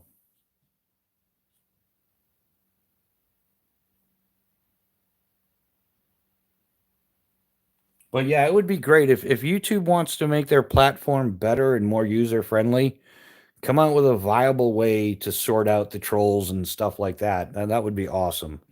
I think that more channels like get in trouble because of these trolls doing what trolls do than anything else.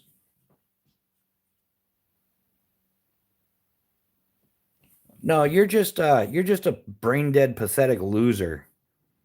Like, you're never gonna amount to anything, and you're probably my age. You're probably like in your 40s or something, hanging out in your parents' basement.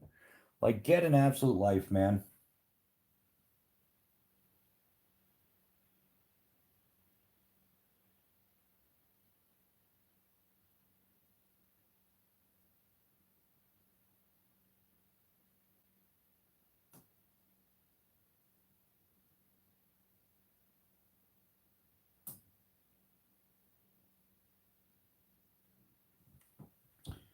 Yeah, where's the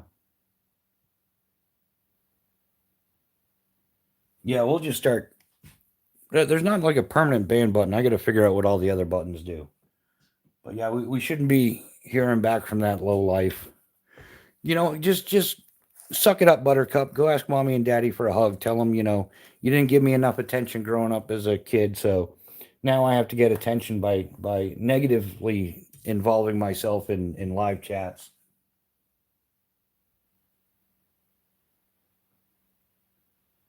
Blake, how you doing? Welcome to the chat, man.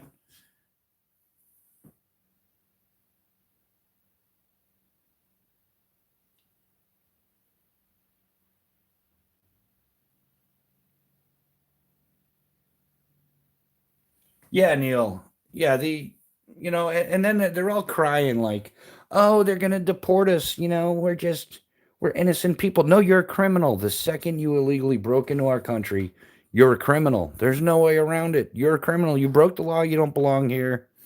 And yeah, and it's repulsive that our government took care of these illegals, criminals, And meanwhile, we got veterans that are homeless, and yeah, it's repulsive. But yeah, I will. Yeah, you better not tell me you're illegal in front of me. I'll handcuff you to the telephone pole until the ice shows up.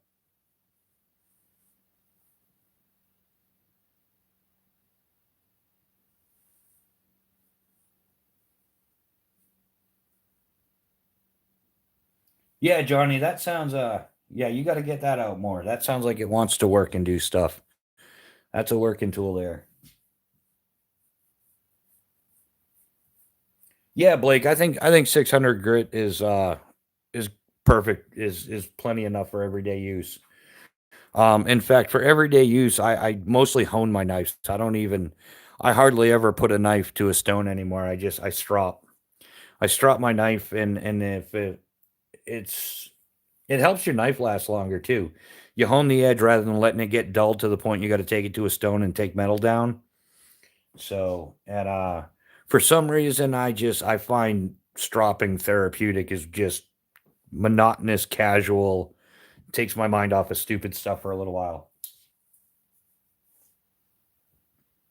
Yeah, Neil, you're totally right. Yeah, it's costing us way less to deport them, whatever the cost is, compared to supporting the trash for the next 20, 25 years or whatever.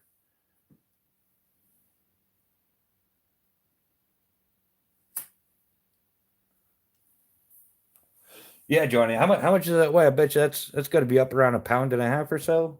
I'm guessing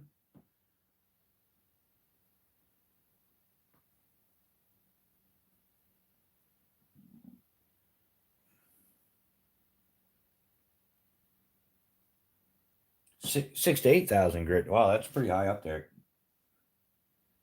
I think the highest I've ever done with stuff like that is like 2,000 grit, and after that, and it just feels like I'm not getting anywhere.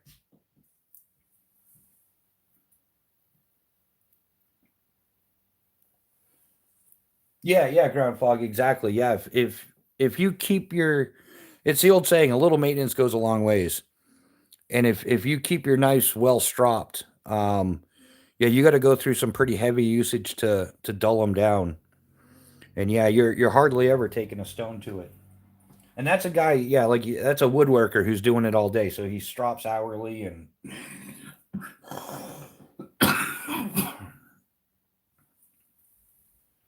yeah, Johnny, that sounds like a sweet knife to play with. Nice chopper.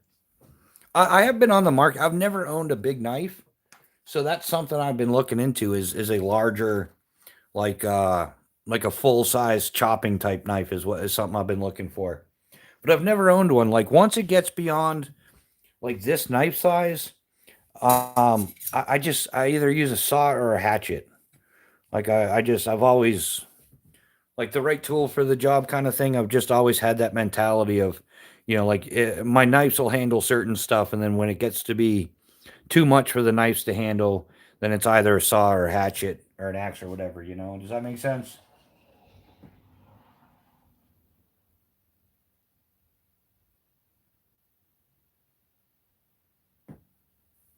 Yeah, no, Blake, that must be an old school trick. I've never heard of potato curing a blade. I mean, anything's possible old school, but no, that must be some old school stuff. I've never heard of it.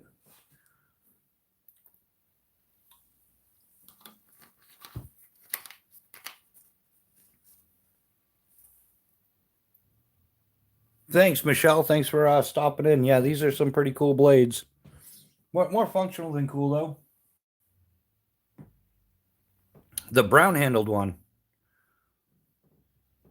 Oh, the tier 1C.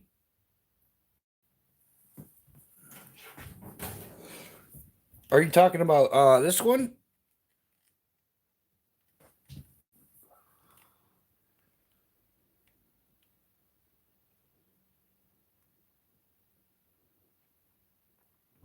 Yeah, I don't. These are the only brown handled knives that I have. Um, you can't see that one, so or this one would be OD. Is this what you're talking about? The tier 1 mini mini? I think the chat's lagging or something tonight. I think it's been a little slow. the other one. The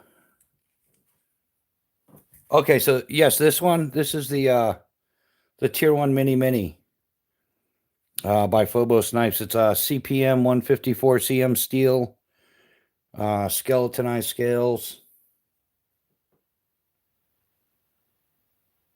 Well, thanks for stopping by, Blake. Hopefully we'll see you on the next one. Our next live will be Sunday morning, 8 a.m. We just do a little coffee and EDC, basic EDC, stuff like that, like an hour and a half from like 8 to 9:30 Sunday morning. So,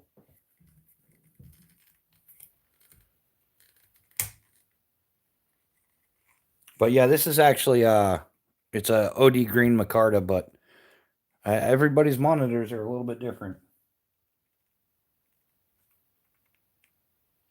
Yeah, thanks for hanging out, Blake. We definitely appreciate you being here. Always a pleasure, my man. You ever look up the G466? I'm not sure. I may have. On the yeah, this is a Olight i3T EOS on the side here, and this is a Exotac Fire Rod V2. So Exotac Fire Rod V2 Olight i3T EOS, and this is the Phobos Tier 1 Mini. And pretty much my standard rig out. This one is pretty much the same, just it's bigger knives, the Tier 1C, the Tier 1 Mini Gen 2, the Olight i5T, which is the AA version, and the Exotac Fire Rod XL, which is a half-inch ferro rod. I'm gonna I think I'm gonna put the half-inch on here. I just like the XL Fire Rod the best, so. But if I were just, this setup's a lot lighter. This setup might be as much as like a pound lighter. I got to go buy a digital scale so I can measure that stuff.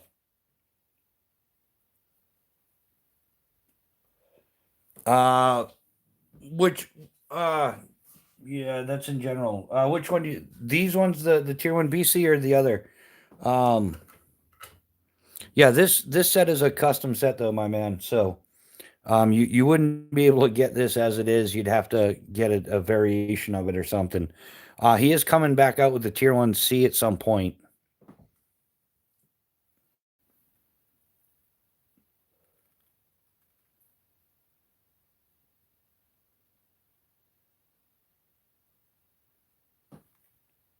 So the one that's on the table, this one?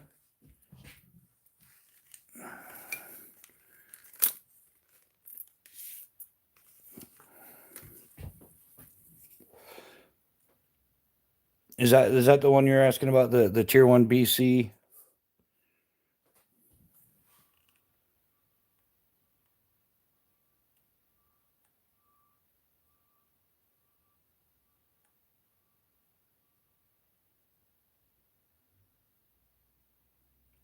Yeah, Gunner, you're gonna have to be specific other than the other or those or that. No.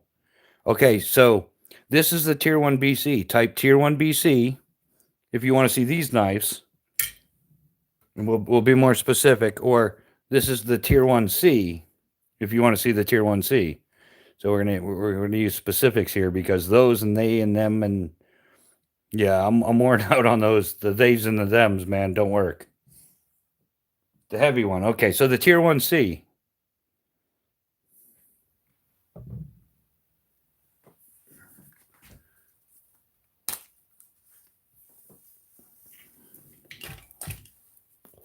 So the Tier 1C is 0.25 inch spine.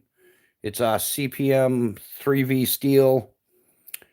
12 and a quarter inches overall. Does have a ferro rod notch in it. This particular one is convex grind, but they typically only come in a flat grind. But this is a custom one-off set by the owner of Phobos Knives, Eric Hansen. So you wouldn't be able to get this exact set, but you'd be able to get something relatively close. It is a standard Phobos nice leather sheath. The straps were set up for scout carry, and all I did was take the top strap from the scout carry and move it down, and then pass both the scout carry straps through the belt loop on the tier one mini sheath, which is the other knife. This is actually this set was made in 2019, so this is a tier one mini Gen 2. And just to give you an idea how much he's changed his knives, this is the tier one Gen 3 versus the tier one Gen 2. So he's definitely made some changes. There's a lot more belly to the blade. But yeah. And then on the sheaths, I've got the Olight i5T, which is the AA version, and an Exotac Fire Rod XL, which is a 1/2 inch by like 3.5 inch fire rod. Has about 18 inches of 1 inch Gorilla Tape on it, and the top opens up. You've got some tinders in there for starting fires.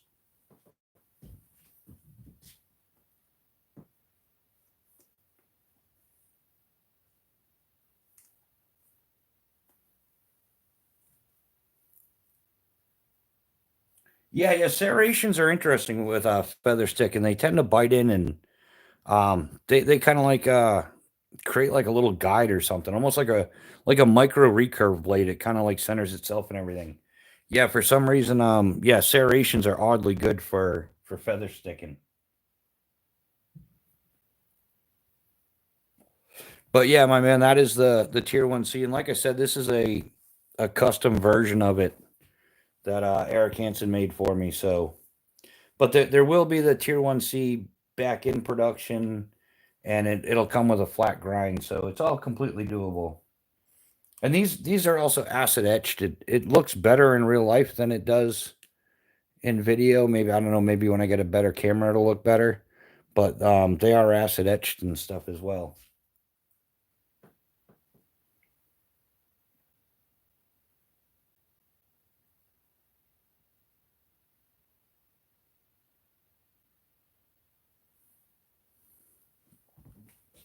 But yeah, did anybody else have any questions on any of this or?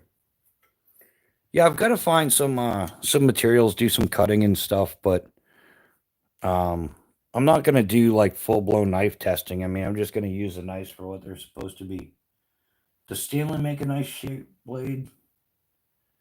I don't know. I don't think Stanley really makes anything great. I mean, they're kind of don't they make more like that? Their thing right now is coffee mugs, right, or something like that. Everybody's spending $100 on their goofy, which doesn't make any sense. 3 years ago, they couldn't sell them for $10, and now every geek wants a Stanley coffee mug or cooler or what a tumbler or something.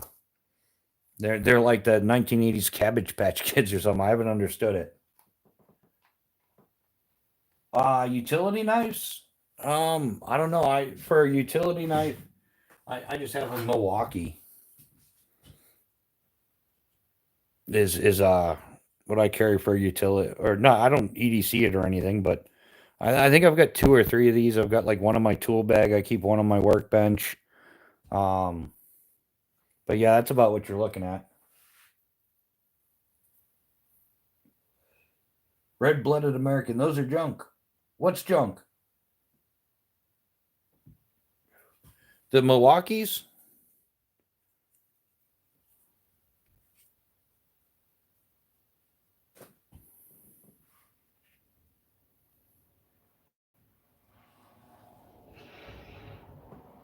Oh yeah, yeah, and that's what it is. It's junk. It's a junk knife, and that's what I use it for junk. Like if you're gonna cut a carpet or something like that, yeah. No point in using. Yeah, just and I don't know. A utility knife is junk. Since when? I don't know. That's news to me. What about it? Back up your statement, my man. What's junk about this? Like what's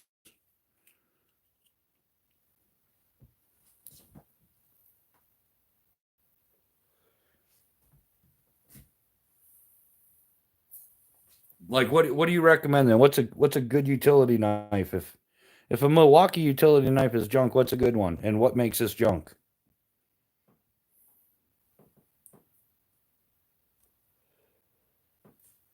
Yeah, Gunner. This is a Spyderco Sage 5 CF. It's got the carbon fiber scales.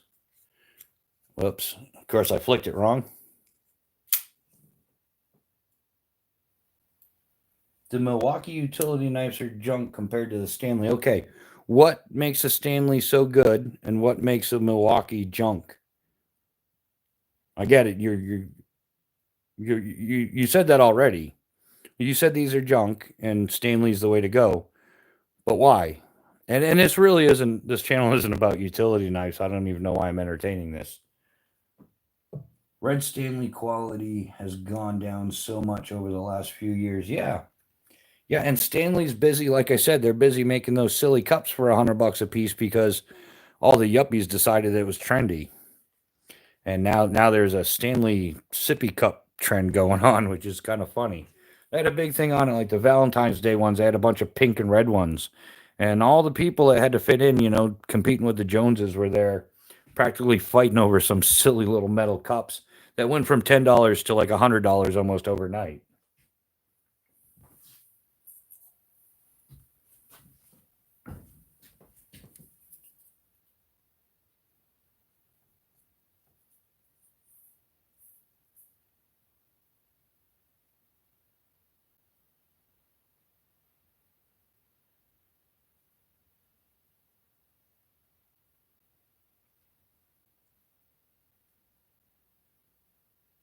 Yeah, so I don't know. I guess he doesn't have anything more to say about that. But yeah, I don't care, man. Yeah, Milwaukee, yeah, utility knives are junk, but that's what they're used for junk. The Stanley aluminum is much better, and the design is better. In all honesty, nobody gives a shit about knives. Yeah, so my guess is you just came in here to stir the pot and say some crap, and you're kind of like covertly trolling is what you come across as. So yeah, man. You know what? Why don't you go ahead and start a live and start throwing your stuff on a table, and we'll hack it down and tell you what kind of crap you're actually carrying because you probably got a whole bunch of crap.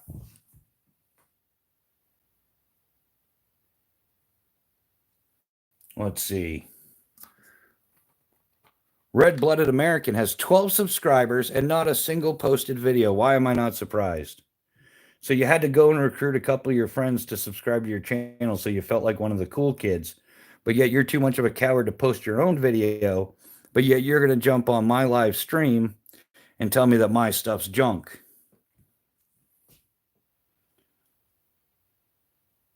Yeah, look at the pot. Yeah, stirring the pot. Yeah, you're an absolute loser too, aren't you, my man? Like that's what you did. You came in here and you just got deleted, scumbag. Who did that? Chaos theory, thank you, man. You knew I was about to go down that road, right? Because once I find stupid, I like to let stupid know I found it.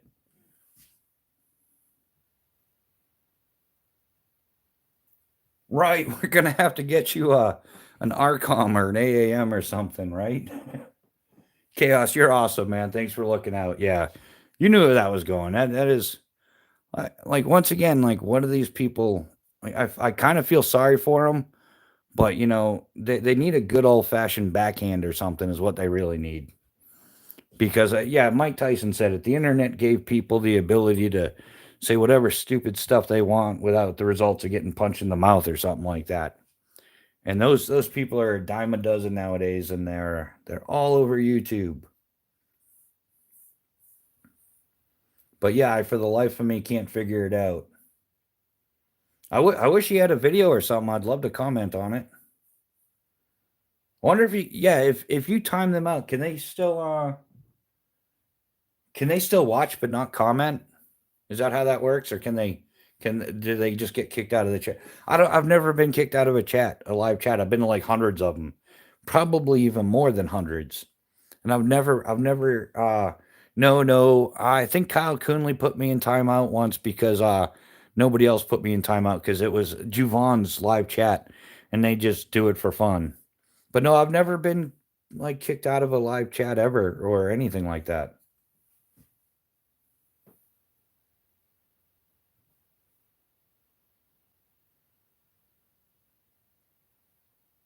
But yeah, it always tends to be. I like that feature where you can go to their channel and be like, "All right, smarty pants, what do you got? What are you talking about? What are you showing?" But no, they haven't got the guts to do it themselves. But yet they'll go and mock everybody for doing it. Unbelievable. But it is what it is, right? Welcome to planet Earth as it goes round and round, right?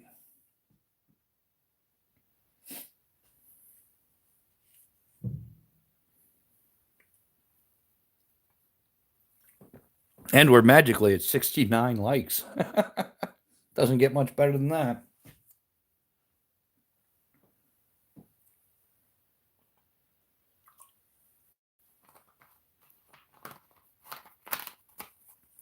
But yeah, and I'll still tell everybody buy whatever you want. Like if it works for if Milwaukee works for you, go for it. If Stanley works for you, go for it.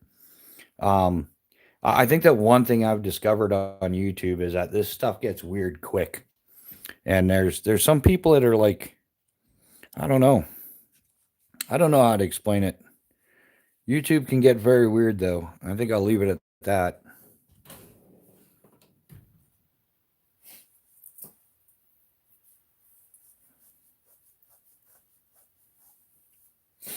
So definitely got some snow outside.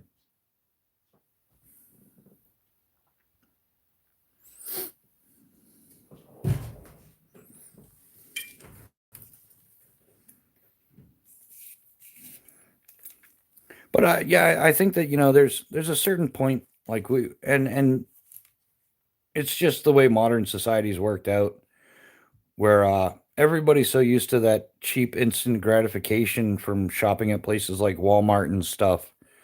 Um, a lot gets lost with everything going on. Like people have a hard time differentiating, quality stuff. They just want that instant gratification of getting it now. And in the long run they're negating themselves the greater satisfaction of actually saving and applying and getting something that they'll enjoy and will last a long time. Yeah, everything's throwaway now. Even, $1,000 cell phones, people need a new one every 6 months. I haven't figured that stuff out, but it's just how things work out.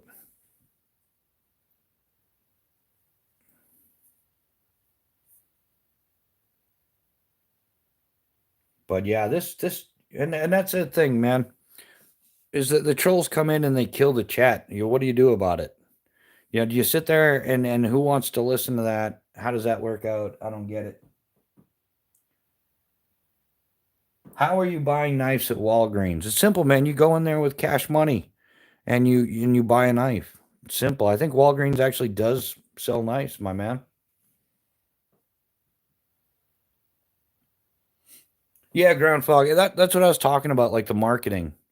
Like they're gonna market like if they want to target a certain community, then they're just gonna label it. Oh, this is a bushcraft knife. This is a survival knife. This is a skinner. This is a hunter. And really, when you look at it, knives are knives. There's the design differences is not that great. It's all just marketing hitting a certain community, and they'll take some of the ones that have like 300 designs or whatever. Um, they'll change it. The design by like 5%. So it started off as a bushcraft knife, but then they just change it by like 5%. They do whatever, and then they remarket it as a survival knife, and then they change it another 5% and put some fancy mahogany scales on it or something. And oh, now it's a hunting knife.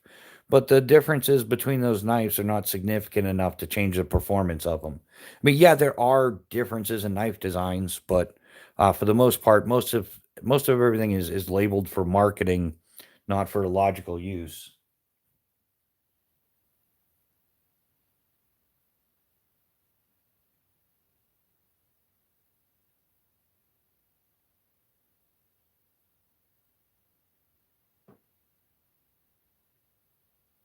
I mean, if you tell me who hacked my phone to sneak up on me with chloroform or drug me when I'm, oh shoot, oh that's not making a lot of sense, Ian. So you're just another troll, huh, buddy? So –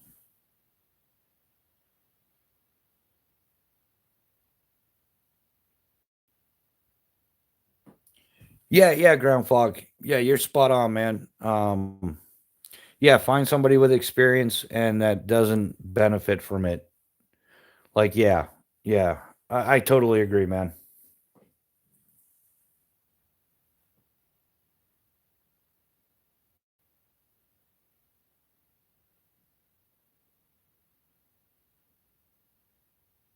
I have no idea, man. Try using a functional sentence.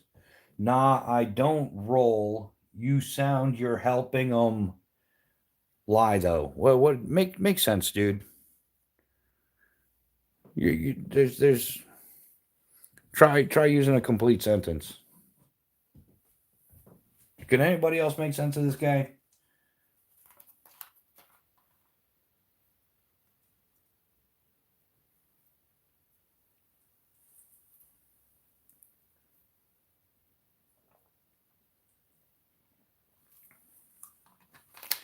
But yeah, yeah, you're right, ground fog.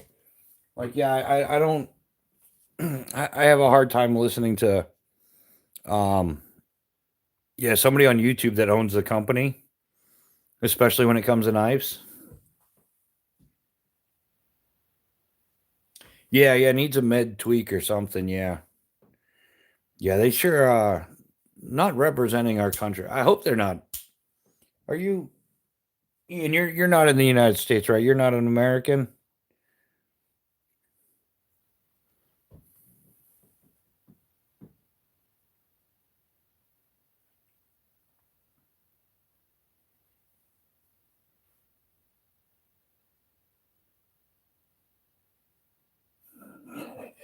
Chaos, well put, man. I couldn't have put it better myself, my friend. I'll tell you what, ground fog and chaos, man. The three of us got to go out and do some hammock camping or something. I don't know. We can use tents, whatever. I know chaos is all about the hammocks, but yeah, the three of us we should get together for a little camping trip. Maybe even do part of it live. That would be a hoot. I think the three of us are pretty much on the same page.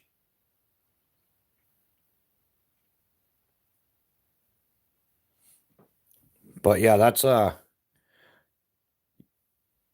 always been. I think the only time uh you should take advice from somebody who is going to make money is if it's your doctor or your parachute rigger or something. You can't really take that away from them. It's inevitable. Uh, Ian's name is Chaos backwards.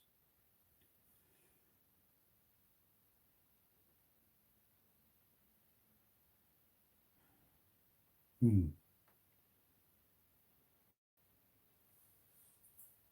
Yeah, the only thing I developed bad habits as a parachute rigger. Like one of them is I don't care about people's feelings because I'm going to provide the information needed, and I really can't care about your feelings. It's all about safety first and stuff.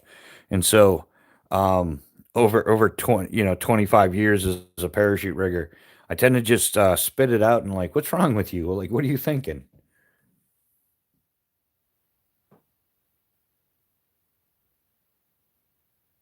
Yeah, yeah. I have weaponized sarcasm. You're not the only one. That gets me into trouble all the time. Weaponized sarcasm. That's a great way to put it.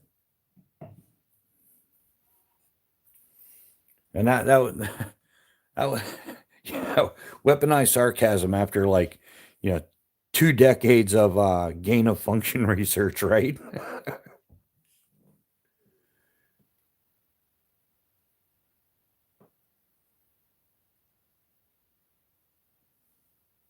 Yeah, yeah. Talk to text and still to this day, man. I think autocorrect is one of the things that makes me look dumb. Man, that thing drives me nuts, and it sent out some batshit crazy autocorrect. Like I'm like, how did that come out? Like, that's not good. And I've sent it to people like business.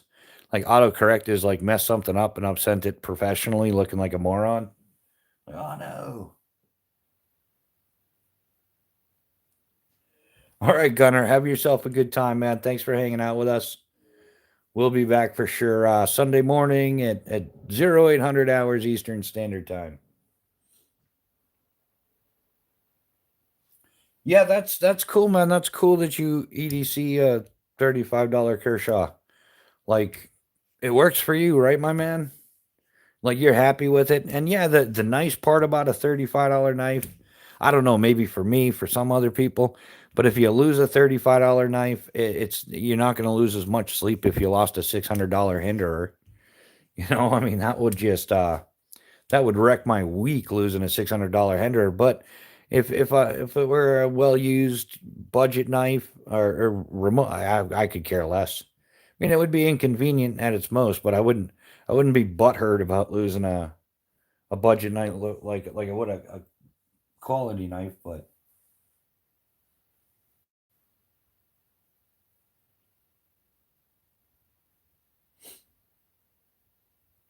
yeah, exactly, man. And that's what I try to tell everybody and the guys that have been here regularly is I talk about my knives because well, that's another story. But these are my knives. Like this is what I've chosen to use in life and my decision. So it's what I roll with, and I talk about it because I guess I have a YouTube channel. But yeah, whatever you rock out, man, with your bad self, like just do it. Like I'm Gen X. Like I don't really care what y'all do. I can give you my opinion, but it's just my opinion in the end. Like do what you want to do. Thanks, my man. Yeah, they are nice looking. They're highly functional as well. And I'm looking forward to just beating the snot out of them. Not really, because I'm gonna back up my statement with, in the real world, we don't use knives all the time like they do on YouTube Bushcraft fantasy channels or the bug out fantasy channels. Like that's, I mean, it all has its time and its place, but yeah, you just don't use them as much as you think you do, and people got a kick out of it because like my Spartan Blades Horkos, this knife right here. If it, this is a one hell of a knife. S35 VN steel, man. I baton with this thing, not excessively. It's got some wear on it, but not too much. But yeah, in the real world, you're just not using your knife like you're not going around all the time like don't, oh, stabby, stabby, pokey, poke. It doesn't happen, man. You just don't use it that much. So the number one thing that this knife was used for, well, I cycled over 50, 60,000 miles with this knife, and I used it all the time. Like this was a knife I went to. But the number one thing is freaking summer sausage. Like, no, I didn't baton with it. I didn't create like some super bunker with it or something like some YouTube fantasy stuff. I cut summer sausage with it. That is the number one thing. Like it slices summer sausage like the bomb diggity son. Mr. Niner the best. Awesome.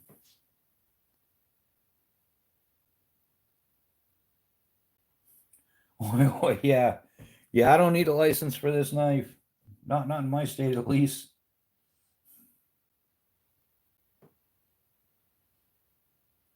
Yeah, Chaos, if this were the UK, I wouldn't need a license. They would already send the popo after me, hunting me down like it's a zombie knife. Like, what is a zombie knife? That's the only thing I know about their goofy rule. Somebody sent me a video I gotta watch that gets in detail about UK law and everything, which I'm just cut on knives, knife laws and stuff. And I've got to sit down and watch that because that stuff is out of control. Like I would not want to be I wouldn't want to live in England just because of their knife laws. Forget about their pew pew laws and stuff. Oh, we got another genius in here. That's awesome. Do you have a poop knife? No, man, but I'm getting something close to it. What I am gonna get is the it's called the Predator Tools Crusader, and it's a hand digging tool, and it's made for like metal detecting and military and stuff like that. It's the bomb diggity, and it's the ultimate cat hole digger or poop hole digger for you special needs people out there.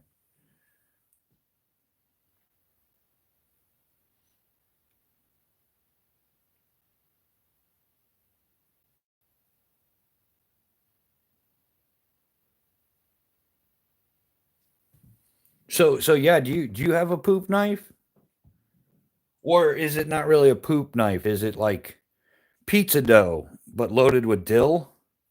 So it's a special kind of dough. It's no longer pizza dough when you put it in dill. It's you get it. Thoughts on Buck 19? Have no clue, man. I haven't owned any buck knives in decades. I just don't roll with buck knives. They used to make great knives. I don't know anymore. I have no clue. The two blades in the sheath, the one on the piggybacked one on the front is the Phobos Knives Tier 1 Mini Mini. It's in CPM 154 CM steel. And the one on the back is the Phobos Knives Tier 1 BC in Magna Cut, like 11 and a quarter overall. Has a little bow drill divot, ferro rod notch on the top of the blade there. But that's these two. And then also on here is, that kind of loosens up over time, huh? Got to tighten that back down. Or it doesn't really. I've got the Exotac Fire Rod V2 and the Olight i3T EOS on there as well. And this is all stock stuff, just reconfigured. It was originally set up. You can. It has Scout strap carry options, but I just moved the top Scout strap down to just above the other one, and then threaded both of the Scout straps through the belt loop on the mini sheath, and that's how that's on there. So no extra parts, no aftermarket parts. Once you own the sheaths, you can do this. So pretty simple design. And this is kind of like my in the middle third knife. This is the Phobos Knives Calcula in S35VN steel. Nice all around knife.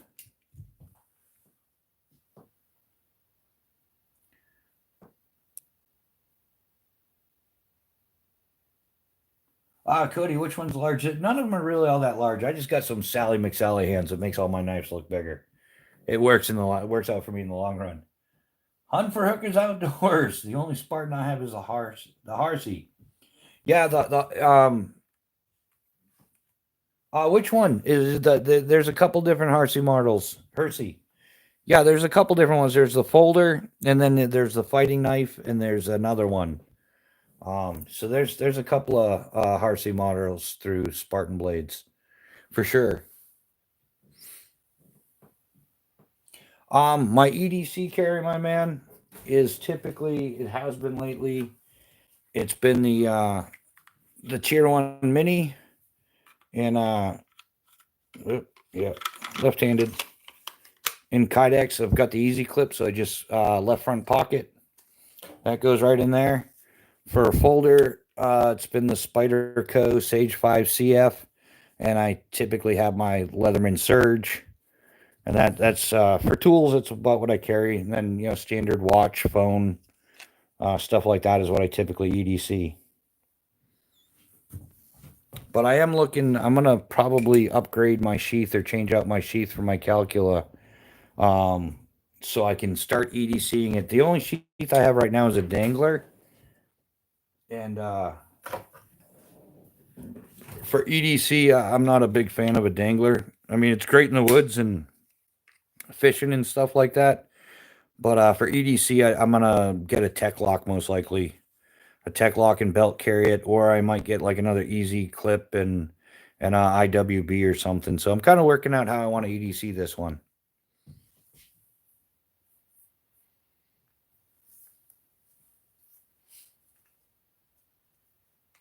So that's but or I could if I wanted to. The Tier 1 Mini leather sheath. So this is for the other knife. Where'd the other knife go? I'm losing knives, but it doesn't matter. This is for the Tier 1 Mini. And this will fit in there as well because the blade size is about the same, pretty close. So that's another option as well. I might carry it like that, but I'd kind of like to get a Tech Lock for the Kydex, and I think that's how I'm going to roll. So yeah, so this sheath was actually for this knife, for the Tier 1 Mini. But yeah, like I said, you can fit the Calcula or the obviously it's made for it, but as far as options and stuff go.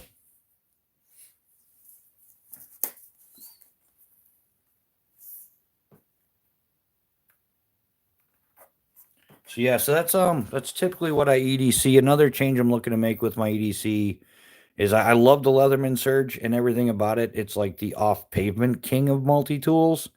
But for me, I think I'm gonna try out the Wave Plus for EDC.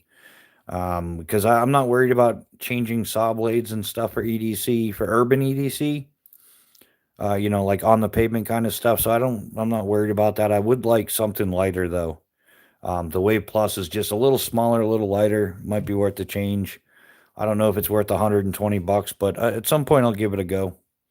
I don't think I'm going to lose on that deal. So, but yeah, it's typically what I EDC, and if I want to, like I said, I've been EDCing the Tier One Mini in the Kydex. The nice part about this Kydex, which is weird, but somehow they did the math and it worked out. You can also put the Tier One Mini in the same sheath, and it's solid. So I don't have to change out my sheath. I just change out my knife. And there is a decent size difference between the Tier 1 Mini and the Mini Mini.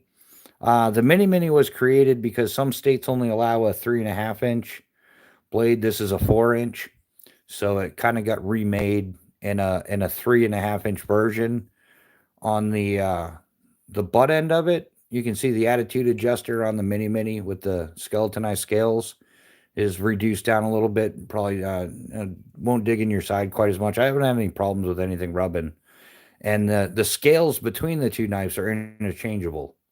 So I could take the skeletonized scales off of the Mini Mini and put it on this one, or vice versa. The skeletonized EDC scales are a little bit narrower, so a bit narrower of a profile, but still good ergos and stuff with what's on there for scales. So all very cool. It's multi-purpose, and at some point in the future, there will be folders coming out from Phobos knives, and they're designed off of these three knives are designed off of the folders. So at some point, I know a lot of people are a fixed blade and a folder type people. That's how I've always done it, is one fixed blade and a folder. So you actually have relatively matching folder and fixed blades, which is pretty cool. Yeah, I like a chunky handle too. I like something not just chunky but ergo. Like it's gotta fit the hand right. It's gotta feel secure in the hand to me.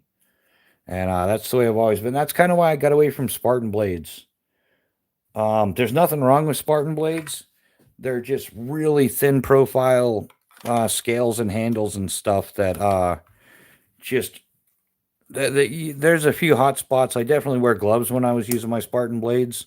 They're great blades. The quality and everything is there, but for like extended use, if you're going to be doing any type of woodworking or carving or stuff with your knives, they do get uncomfortable.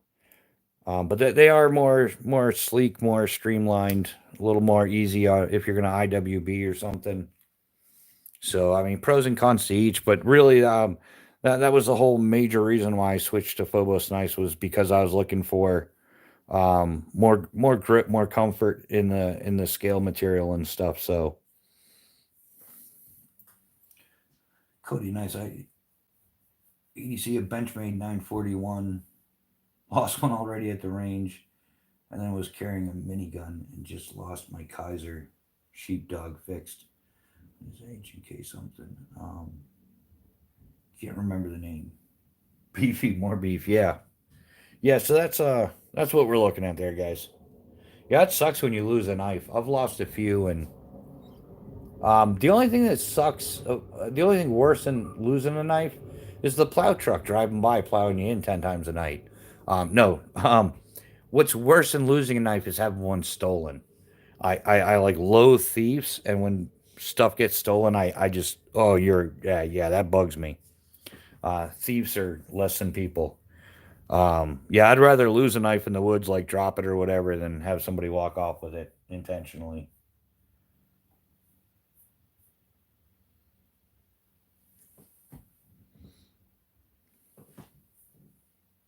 But yeah, that all makes sense, right?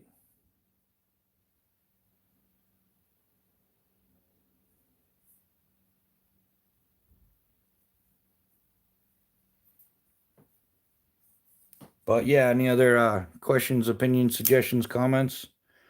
What's everybody? Most people aren't EDCing anything right now, right?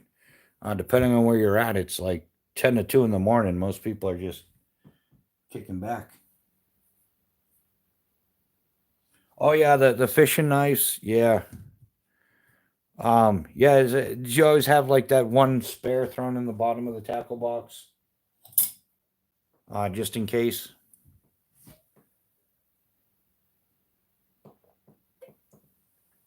I think that's something I think everybody does that. My grandfather taught that to me, like have a spare. I've lost a few knives fishing, not too many though. I've done pretty good with that. I've actually I've only lost a few knives, maybe two or three in my entire life that I can honestly say like I lost back in the day. Um,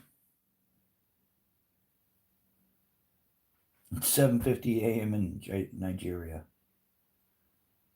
Life's a hobby. Morning from Ireland. How are you? Yeah, I got a I know a few people in Ireland. You guys, it's about 6 a.m. there, right?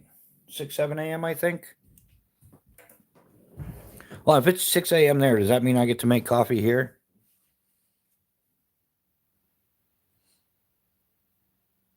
Yeah. Okay. 10 to 7. Yeah, that sounds about right. Yeah. I used to get in trouble for that when I was in high school. I had a couple friends in England, and would always forget about the time difference. It'd be like 8 o'clock at night here, so I'd give him a call in England to find out it's 2 a.m. there. And at first, his mom would answer the phone, flipping out like, "Who's calling at this time of night?" And then she realized because the American accent that it was me, and she was totally cool about it because she's like, "Oh yeah, the time difference. No worries, I'll go wake him up." So that was pretty cool. But I think I'm about to fire up a pot of coffee. Anybody interested? Yeah, yeah. Life's a hobby. You just did it. Yeah, 6:51 a.m. and coffee time. So give me like 20 seconds. I'm gonna go press the button.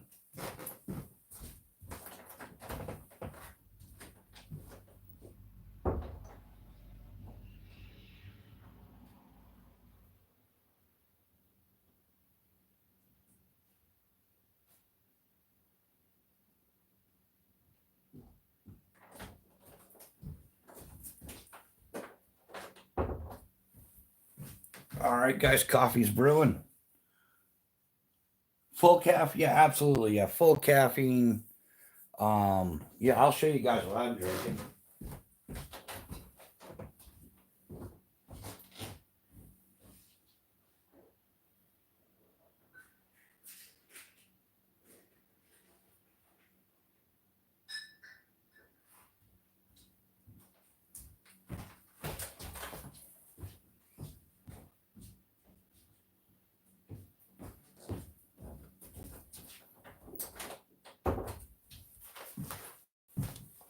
So there it is. Blackout Coffee Company Morning Reaper.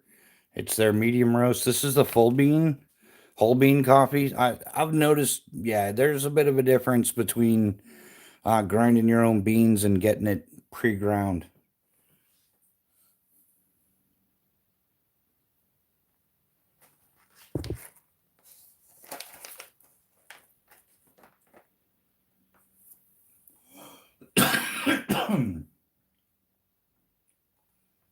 Yeah, life's a hobby. So I love the screen name, by the way. I think to a certain degree, life is a hobby. I would definitely say a lot of life is a hobby.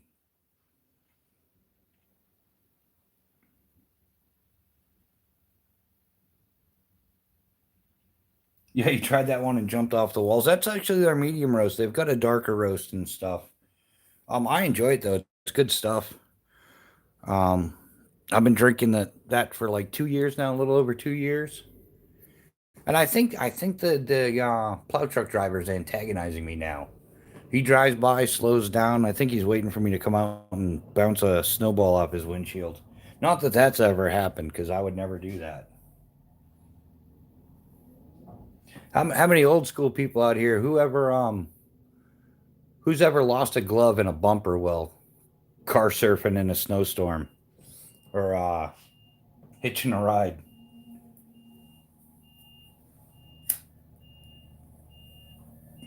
Can you guys hear him? He's got the beepy thing going.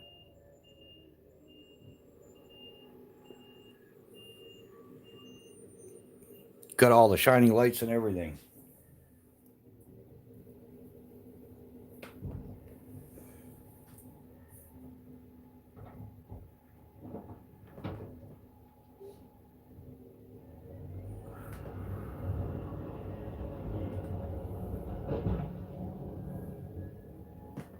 Yeah, life's a hobby. You're spot on, man. And the truth is, man, is I didn't work a single day for over 20 years. Better part of 25 years or 27 years, 25 years. Because every day I got up and I went and did something I loved doing. I enjoyed it with every, oh wow, I can't even, it blows my mind when I think about how things worked out in the world. Because yeah, man, if your job is to get up every day and skydive, that is like, are you kidding me? Like that dream actually came true in my world. It didn't come easy. I worked hard for it. Almost killed myself a couple of times too on accident, you know. Um, but yeah, yeah, man. To go to work every day and be the master parachute rigger at a skydive center, and to skydive and just yeah, and oh no, today I got to test jump the new wingsuit. Oh, it sucks to be no, that's awesome. And I think yeah. Well, it'll blow you, and to think that they're scamdemic, they're face diapers, they're 6 foot crap, and Massachusetts and their blue mentality screwed it all up.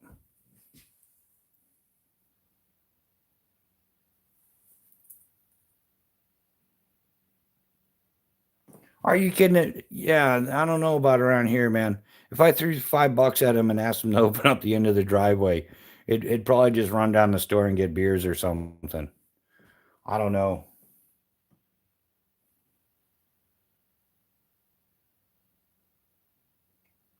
Oh yeah, yeah. I spent my lifetime, my entire adult lifetime, I should say, because you can't legally skydive and stuff till you're 18. But I spent my entire adult life uh, with skydiving. Like that was my whole life, and to have it all shut down is just mind boggling. And all the like Harvard got $50 million or something, because they're broke. Harvard University is broke; they can't afford anything. But the government gave them like $50 million or whatever it was. And then guys like me that were like subcontracted under a 1099 running a small business, we got $1,200 and that's your problem. Like, I'm like, you got to be kidding me. Like, yeah, my entire career, my entire life as I knew it, got like stripped away over this face diaper scamdemic stuff. I'm absolutely livid about it. I mean, the plus side is now I'm doing YouTube. But yeah, I had a professional skydiving career for 24 years, um, and I jumped for 27 years, and it was that 2 weeks to flatten the curve turned into 2 years to flatten your life. So, and now I'm trying to get the YouTube thing going a couple of years later, and it's if I had done this back when I was skydiving, like the money I need would be chump change and stuff. It's almost um yeah, life's a hobby. The reason why I can't rebuild it is because what ended up happening because of the 6 foot radius quacky stuff that was going on. Um, we couldn't do tandems. Tandem skydives are the bread and butter of the skydiving industry. It's where like most of the money is made. And it shut down right at the beginning of the season. So like 2 weeks before I was supposed to go back to work is when they did that flatten the curve stuff. And what ended up happening is it's seasonal work, so a lot of drop zones went out of business. There were a little over 300 skydive centers in the United States alone, and after that, it dropped down to about 200. And a tandem skydive is not cheap. It usually runs you between 200 and $250 for the jump minimum, and then like another $100 if you decide to get video, and then a lot of people tip the instructor, the videographer. So you're going to spend on average $300 to $500 to go do one tandem, and with the economy and inflation tanking the way it has, the numbers dropped grossly. So the business isn't even there anymore, and the people that are still working in the skydive industry in the civilian end of it, they're not making the money they used to. They're barely making it at best most places. So there is just no work. We lost a third of the jobs. So out of 300 skydive centers, we lost 100 of them, and all those people that were working at that 100 jobs had to go look for other jobs. So there are really no jobs available.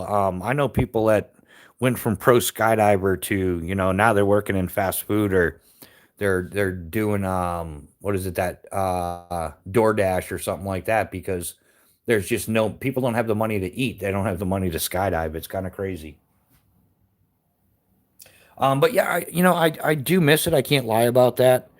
I always thought that I thought that I would never leave skydiving. I thought I'd be the old cranky guy walking around with a limp from too many years of skydiving, yelling at all the young skydivers, which is fun to do. Um, but no, I never saw myself leaving skydiving. But in a way, it's good because not every, like most of my friends just aren't here anymore. They had bad skydives. That was their last skydive, and that's the end of it. So in a way, I actually live a peaceful life. I guess apparently I had a lot of PTSD or whatever built up from years of skydiving that I never noticed or never caught up with me until I finally settled down. YouTube is so interesting insights.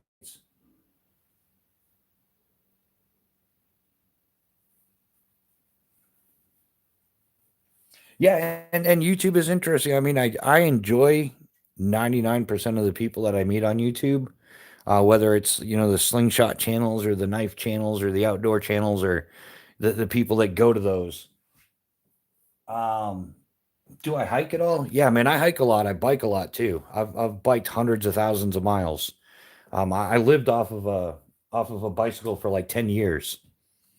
I would like work in the Northeast in spring, summer, and fall, and then I would ride my Cannondale to Florida and work the winter in Florida, and then come springtime I'd ride my bike back up north and work in the Northeast again, and I did that for 10 years straight. And out of 20 trips, I made 17 of them.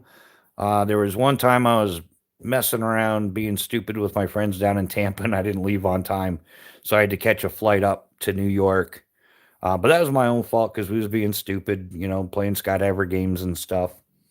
And then, yeah, there was one winter I had to take off. I tore my rotator cuff in my left shoulder.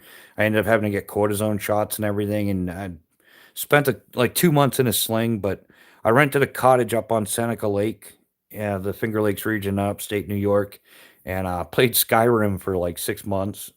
Took the winter off playing Skyrim, ordering pizza, and let my shoulder heal.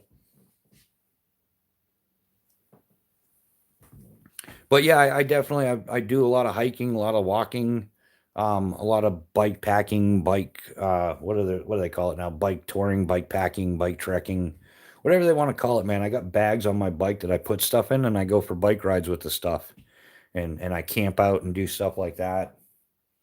I also do like some rock climbing, canoeing, kayaking. What else? Yeah, pretty much anything. Anything outdoors typically is where I like to be.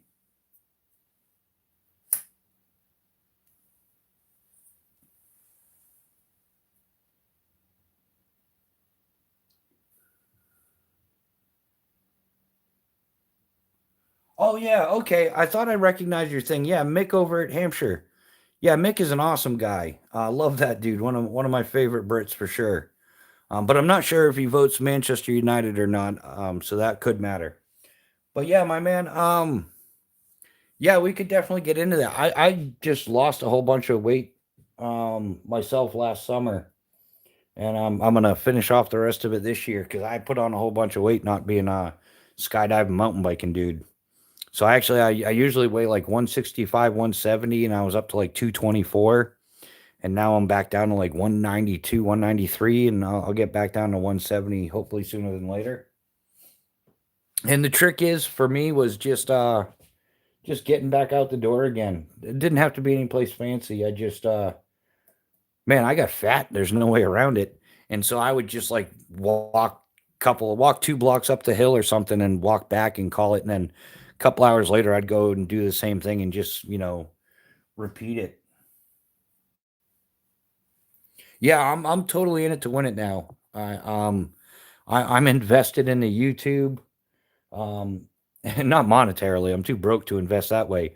But I'm definitely invested in it. It's become a personal endeavor for me. U.S. Immigration and Customs Enforcement. Hello. I'm here for a shirt survey. Do you have any information regarding suspected illegal?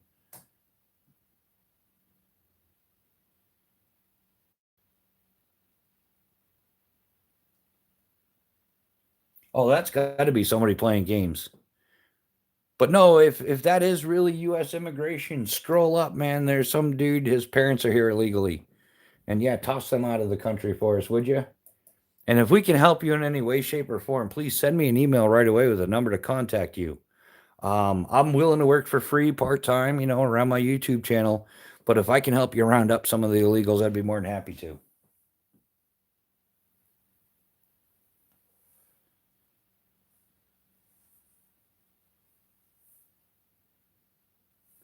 Is that legit?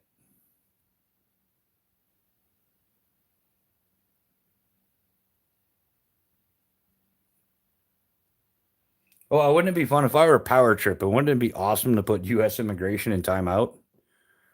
That would be. Yeah, life's a hobby, and I'm not the only one, my man. And I think that's the only reason why I haven't lost my mind is because I know I'm not the only one, and I've come close to damn near losing my mind. But the missus is like, she's leveled with me. She's like, no, you didn't do anything. Like I was packed and ready to go to work just like always, and if it were up to me, I mean, geez, I probably lost $80,000 that first season. So yeah, they and no return on it. All the rich people got richer. That was the largest transfer of wealth in human history. So yeah, they played us for fools.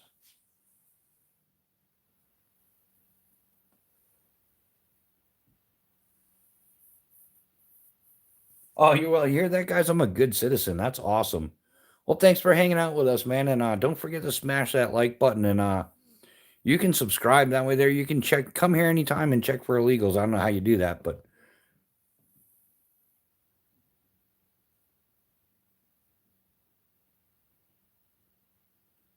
yeah. And the other problem I run into is when you go looking for a job and you start talking to the people and they're like, well, what did you do? Well, I was a self-employed skydiver for my entire adult life. They think that you have no skills or something. Like I can jump out of an airplane from 35,000 feet without supervision. But yet I'm not qualified to stock some shelves at the grocery store, you know? Or I can build an entire wingsuit start to finish on my own without any supervision. I have those skills. Um, but yet they don't trust me to operate a cash register because, my employment history, well, I was self-employed. Um, the only other person I worked for really was the U.S. Army, the government, and then after that, yeah, it's pretty much all been me.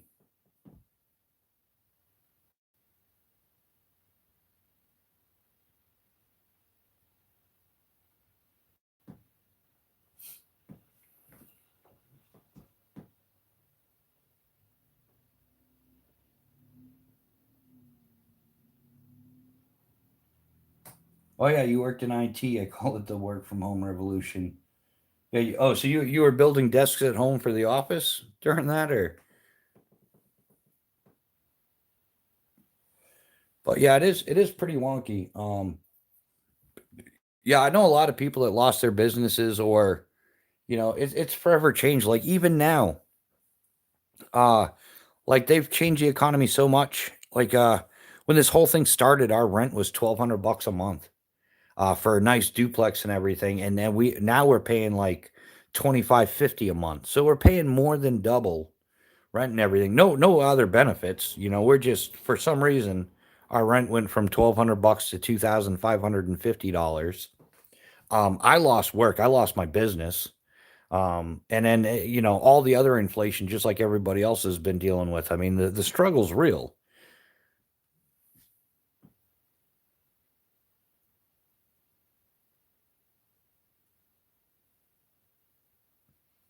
Yeah, chaos. I'd rather be outside than indoors. But yeah, I smell what you're stepping in, my man. So yeah, so after a few years of struggling in some really horrible jobs, yeah, I worked probably the worst job. Now I jumped out of airplanes for a living, right? And and I worked for this guy installing flooring, and the guy was always so messed up. I was more afraid getting into his van and doing a 30-minute drive up the road, 45-minute drive up the road to go install flooring. But the van ride with this wasted low life dude was scarier than any skydive I had ever been on, and I'm not exaggerating.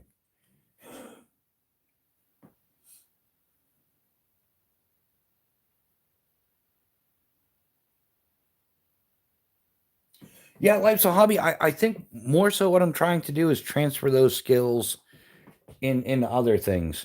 Like when it comes to quality control, parachute riggers are known for their OCD.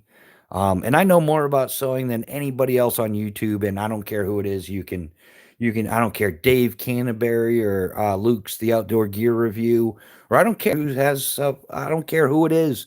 Nobody on YouTube knows as much about sewing stuff as I do. Fact. And when they look at something, they're like, well, this looks good to me. Well, what are you looking at and what do you know of what you're looking at? Like it's you have an untrained eye, you know, the difference between somebody who's trained to notice something versus somebody who's untrained.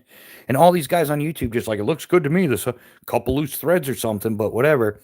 But they don't really know what they're looking at. They don't understand the design of the structure, the purpose of the stitches, the difference between a box X and a bar tack, and so on and so forth. So I have all this knowledge, and I can actually look at a tent or any sewn product, a sleeping bag, a backpack, anything like that, and I can tell you if it is sewn properly or if it is not, or how to improve it based on my experience of actually doing sewing versus having a YouTube channel doing gear reviews saying this looks good. Like, what does it look good compared to, guy?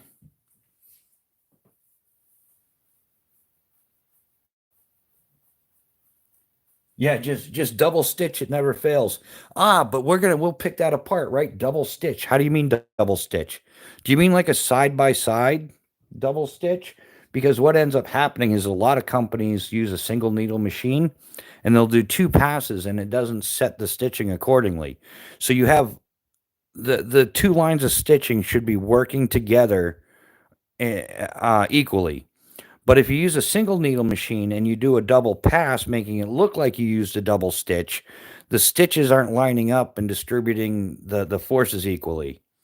So a lot of people will if you don't know what you're looking at, it doesn't, you know, like it can look double stitched like a double needle machine, but it wasn't. So it doesn't have the same application.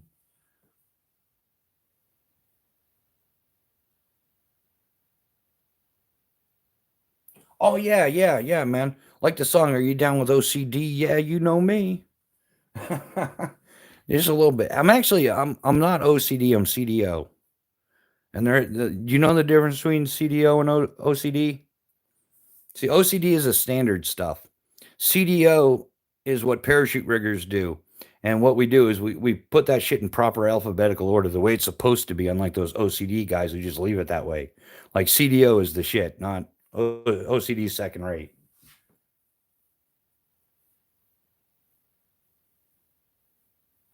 Yeah, life's a hobby, and in my profession, we don't say stuff like, you know, don't sweat the little things.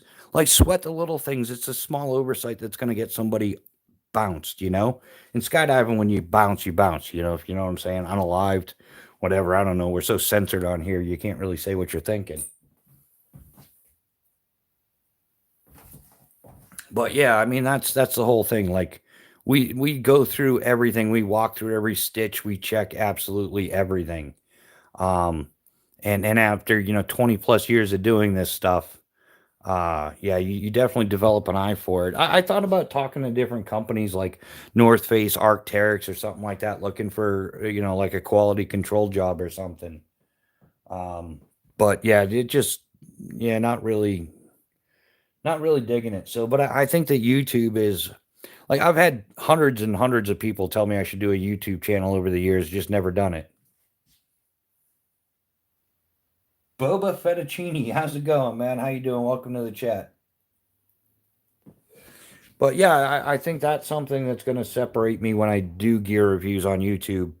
Is yeah, I actually have the experience. I'm not somebody with a yeah, I am somebody with a phone making a YouTube video, but I actually know what I'm looking at versus this looks good to me. Well, most of these guys don't even know what they're looking at. So impersonating a government agency can get you into a lot of trouble.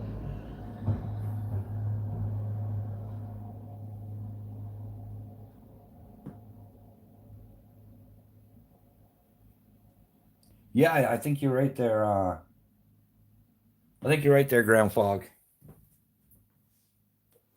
I wonder if they actually go after those guys though, or do they just? I don't think they care.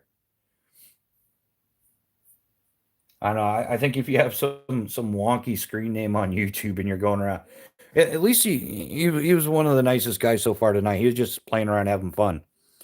At least he wasn't the Bungholio guy earlier, whatever his problem was. So Boba Fettuccine, what are you up to tonight? We're getting there, aren't we? I know the numbers are way down for tonight, but it is what it is. I'll be right back, guys. I'm gonna top off my coffee. I'll be back. Like I said, I'm getting so fast at making these coffees. If YouTube doesn't work out, I can get a job at Dunkin' Donuts or something, because I'm getting quick at these all night coffees or whatever. But yeah, I'll be right back, guys.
All right, we're back with the coffee, so we're ready for the final stretch. How is everybody doing?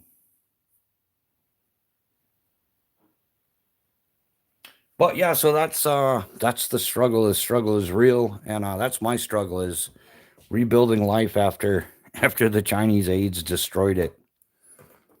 So that's the whole point of my YouTube channel, and it's about getting information out there, sharing information with one another, and yeah, if anybody had told me in 2019 that any of these things would have happened, I would have laughed in their face, told them to get a psych eval.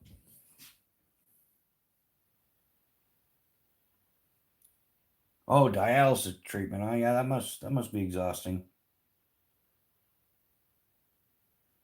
Well, Boba Fettuccine. Hope you got a lot of knives, and you got to be very open to knife opinions and people that have knife facts and stuff.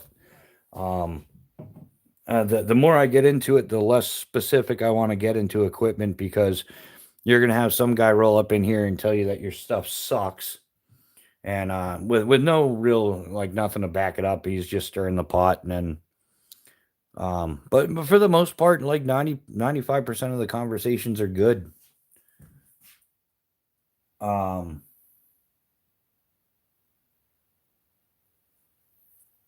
but yeah, it's a good time overall. You're gonna meet some awesome people if you get into it. I'm sure you're already involved. I'm trying to think if I've seen your screen name before or something.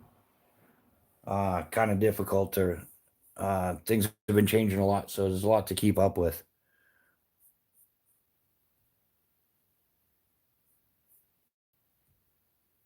But yeah, it's definitely it's a whole different devil. It seems easy at first, when you're like, oh yeah, we'll just do a YouTube channel and you watch some vidIQ and they're like, just grab your phone, hit record and post it. And then yeah, and then you find out there's so much more to it than that. And then yeah, you got to learn how to edit and what people are interested in and um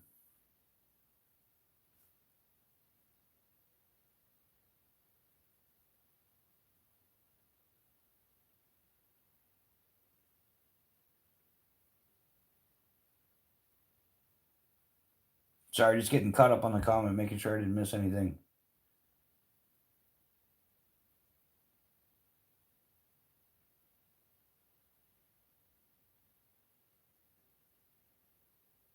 What tools or options for collecting underground fat wood? Also, what works well for sap remover?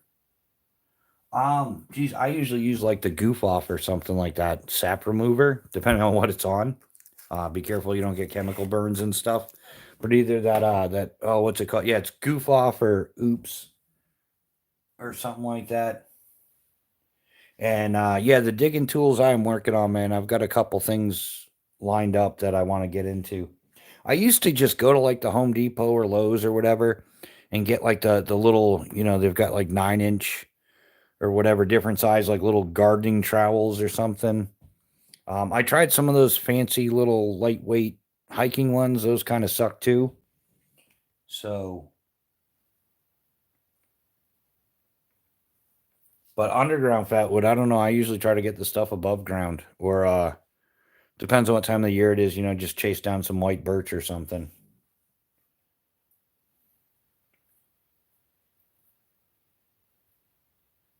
Oh, so yeah, Bubba, you're gonna focus on like budget knives and stuff like that.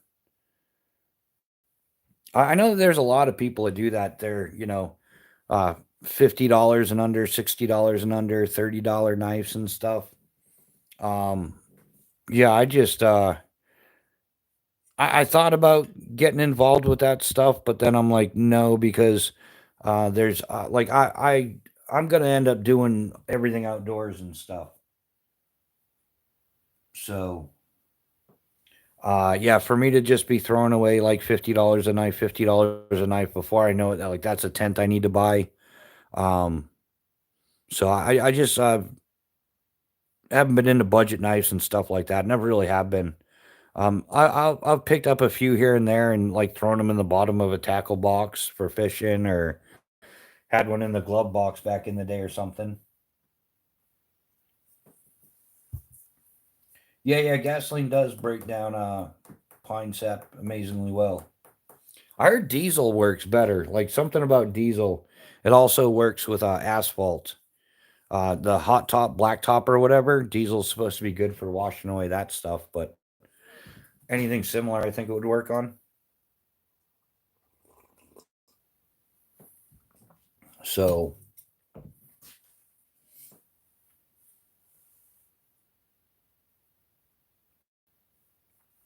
oh yeah, best fat wood you find from the bottom of a fallen pine tree here in Ireland. Yeah, I don't know how the fat wood is in Ireland. I know in New Hampshire it's not nearly as good as it is down in the Carolinas and stuff. But yeah, we got a kind of like second rate fat wood in New Hampshire, but we have a surplus of white birch. You typically can't travel too far without running across some white birch, and you're good to go after that.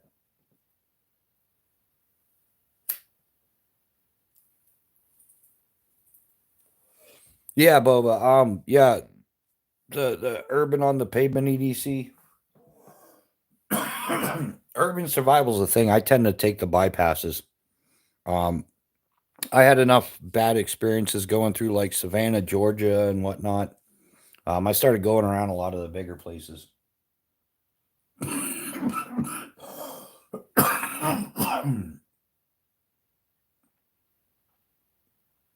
Yeah, that's the other perk. That's kind of what I'm trying to guide my channel into is I'm definitely not a know-it-all, and the things that I am a know-it-all in have nothing to do with a lot of this.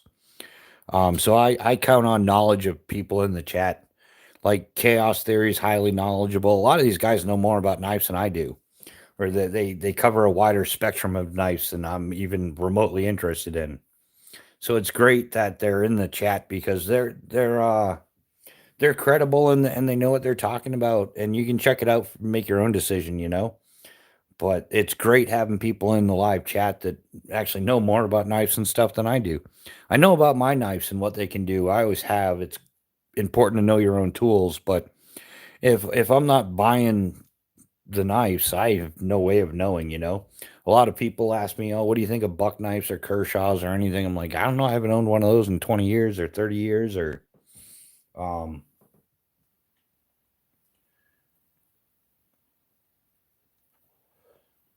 right, yeah, diesel is oily.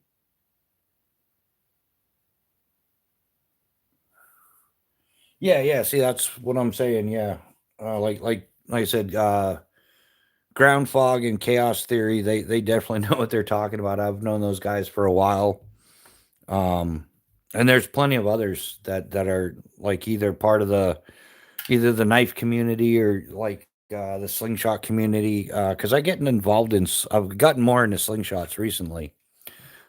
Because they're great for small game, squirrel, pheasant, rabbit, quail. You know, so it's something I've gotten more and more into because it's pocket sized. Done my homework on it, and but I won't get like my buddy Squat Shot. He's got like 200 frames or something like that. Like like the knife guys that have 200 knives. It's just way more than I'll ever own, way more than I ever need. I'll change out what I'm using if it's going to be better, more efficient, lighter, whatever. But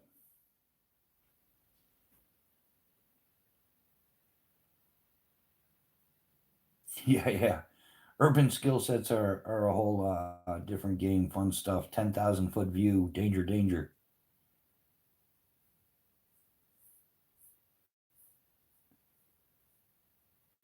But yeah, urban stuff is definitely different. Yeah. Yeah, it's weird. I don't know. And my head works differently than most people from all the skydiving and stuff. Like, I guess I just a different ball game altogether. Slingshot is money for urban game collection.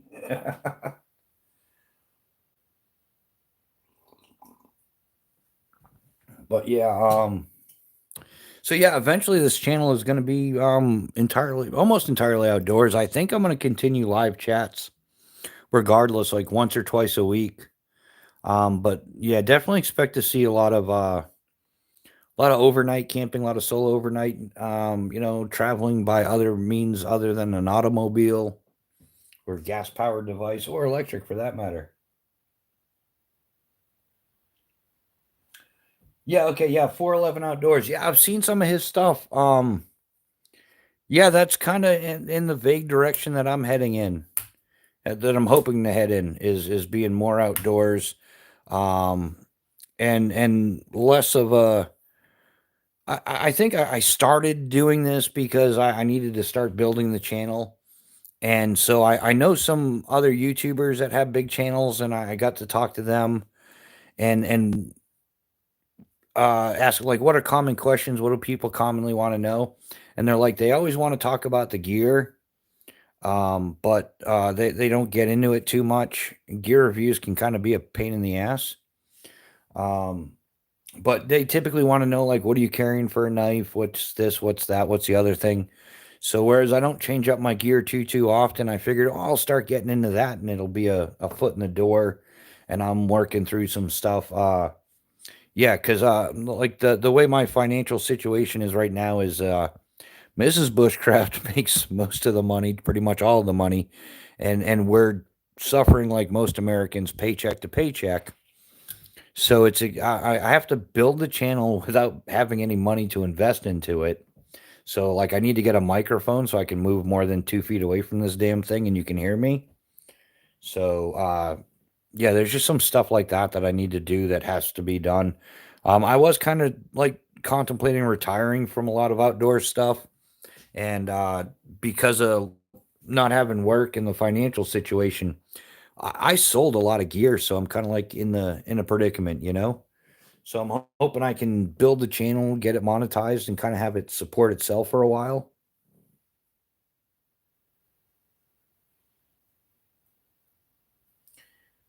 It's hard to hide a string-powered projectile weapon in populated areas.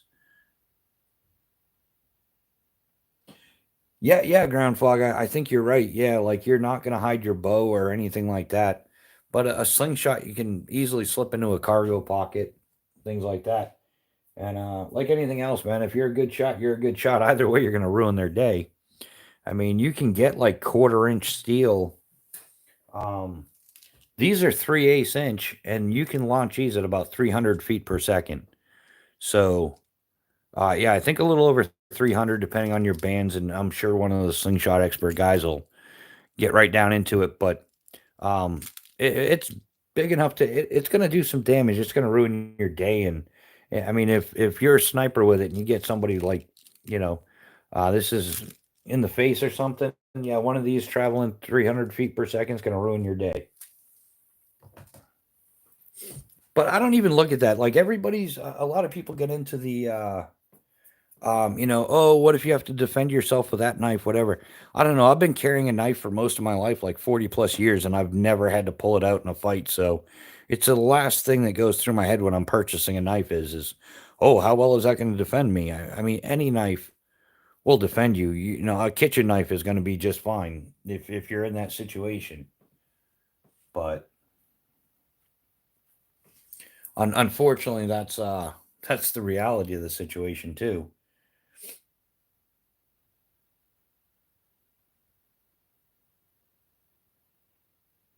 But yeah, that's one of the things I love archery. I mean, I can Robin Hood an arrow with my compound bow. So, yeah, but it's just so unpractical to drag around with you, like a full compound bow and all the fixings versus a slingshot. And a fun thing about you guys can look this up if you want. A 3/8 inch 9.5 millimeter slingshot ammo weighs the exact same amount. What I think it was like 2.3 grams or 2.4 grams, whatever it was, as a 22 LR. So round for round, it's you're carrying the same weight. Um, but a slingshot is going to be substantially quieter, and you're talking about carrying around this instead of a full size 22. So, like, I don't know if you wanted to compare it to a Ruger 1022 or something. Like round for round, you're one for one, but the difference is going to be in the tool. Um, yeah, yeah, I think you're right, man. I think that's if the economy doesn't get fixed pretty soon, if things don't start turning around, you're gonna see some wild stuff. You can come to New Hampshire and travel around Concord, New Hampshire, and stuff like that, and you wouldn't believe the number of homeless encampments and how filthy they are. How that like they've destroyed the environment, and it's progressively gotten worse over the last 5 years, like almost unbelievable. And they've spent like millions of dollars cleaning up one spot, and like they relocate them, and then they start cleaning up another spot and they move back right away. So they just it's nonstop. Like something's got to be done. Um, but yeah, that's what happens when everybody's too busy, you know, catering to squeaky wheel the illegals versus taking care of business. Like I've seen plenty of Americans suffering in the past few years. J Sharp 1776, what's happening, man? Welcome to the chat. What has where are you at? Aren't you like West Coast? So it's a little bit earlier.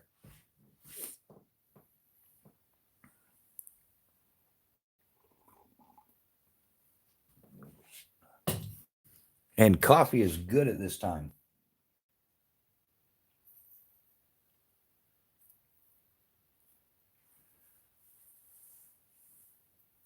Oh yeah, yeah, Nevada. So you're whereabouts in Nevada, man? I used to live out that way, Boulder City.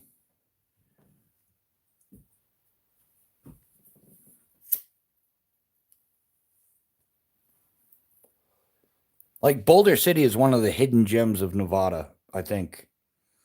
I would go back to Nevada to visit Boulder City, and I would not even need to go to Vegas, man.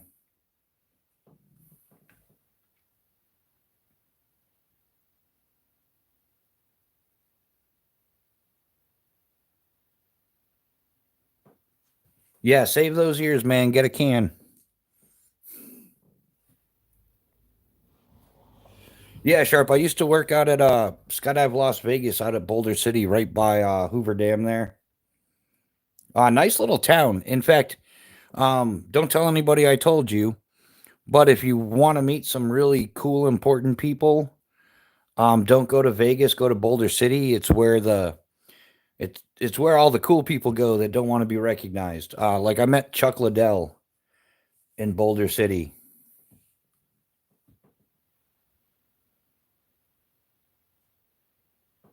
So Boulder City is where a lot of the people go when they don't want to be recognized in Vegas, or they want to get away from Vegas and just have a cold beverage or something.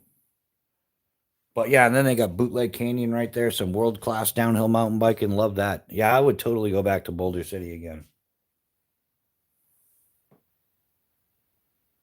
You're going to Vegas Sunday? Sweet. I didn't do too much in Vegas. Mostly they've got that really ghetto old school wind tunnel in Vegas. We would go there for free. Um, but yeah, the Stratosphere is pretty cool. I wanted to base jump the Stratosphere, but we couldn't figure it out and get away with it. One of my buddies, Jace Ramsey, he base jumped the MGM Grand. Oh, nine, yeah. So you're way up there, like way, way up there, like way past Mesquite and all that. And yeah, isn't Mesquite's only like I think it was like 2 hours, 2.5 hours north of Vegas? Yeah, so you're way up there, man.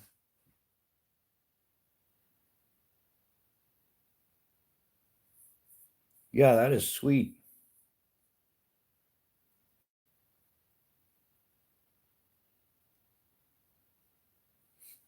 So what are you going to Vegas for? For business or for fun or a little? Well, obviously, usually a little both.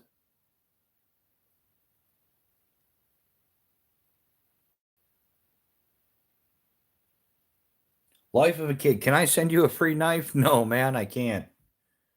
Um, I wish I could give everybody a knife, but that's just not in the cards.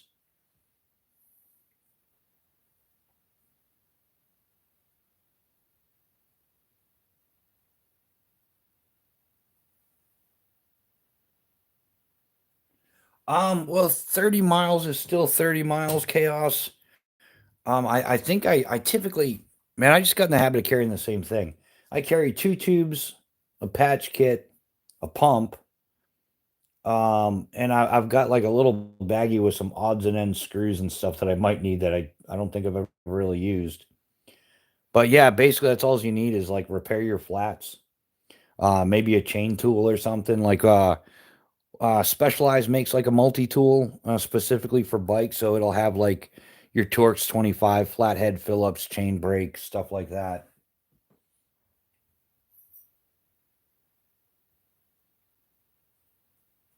Yeah, J Sharp. If you go right on Main Street, there's this Tony's Pizzeria right on the main street. Like as if you'll come in like you if you're in Vegas, you're gonna travel through Henderson and then Boulder City, and it's a main strip. So if you're heading towards Hoover Dam there, which if you're gonna check out Hoover Dam, you're like 2 minutes from it. Boulder City's like the Hoover Dam thing.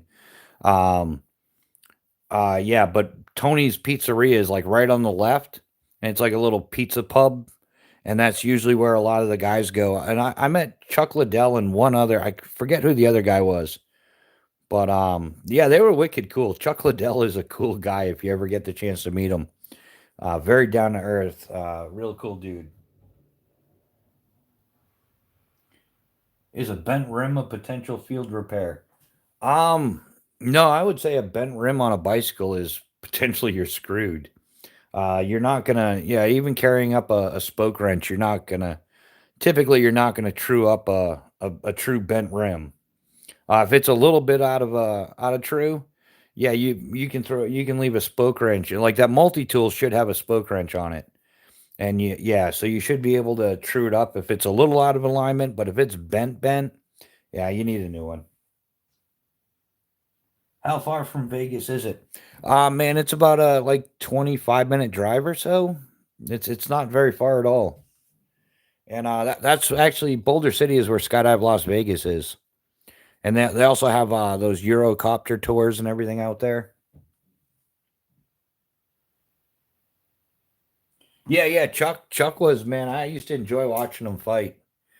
Chuck was good for sure. And it was even cooler because I'd watched him fight a bunch, and I had no expectations of anything. After we were done skydiving for the day, that Tony's Pizza's where we would all go and hang out and have some pizza and a couple drinks and stuff. And yeah, we met Chuck Liddell, which was cool. Just random. A couple of the other guys that worked at Skydive Las Vegas already knew him. So yeah, he hung out with us for a bit, and it's awesome. And the best part is when Chuck Liddell is like, "No, man, you guys are crazy." He's like compared to what Chuck Liddell does, he thought we were just completely batshit crazy. Like getting in the octagon and fighting for a while, I guess in Chuck Liddell's opinion, is not as crazy as jumping out of airplanes all day. Yeah, and if you mountain bike, Bootleg Canyon is right there in Boulder City. That's where they had the 2007 Downhill Nationals. So yeah, they've got some world class mountain biking there. They've got some great hiking, good cross country, uh, quick access to Lake Mead if you like fishing and stuff. And then you're right there for Hoover Dam. Across the street from the Tony's Pizzeria, there's gonna be, I can't remember the name of it, but there's one of those micro breweries, with the fancy yuppie beers. You pay like $12 for a beer. But yeah, there's one of those micro breweries right there downtown. And there's a lot of mountain bikers there. There's probably more parking spots for bicycles than there are for cars.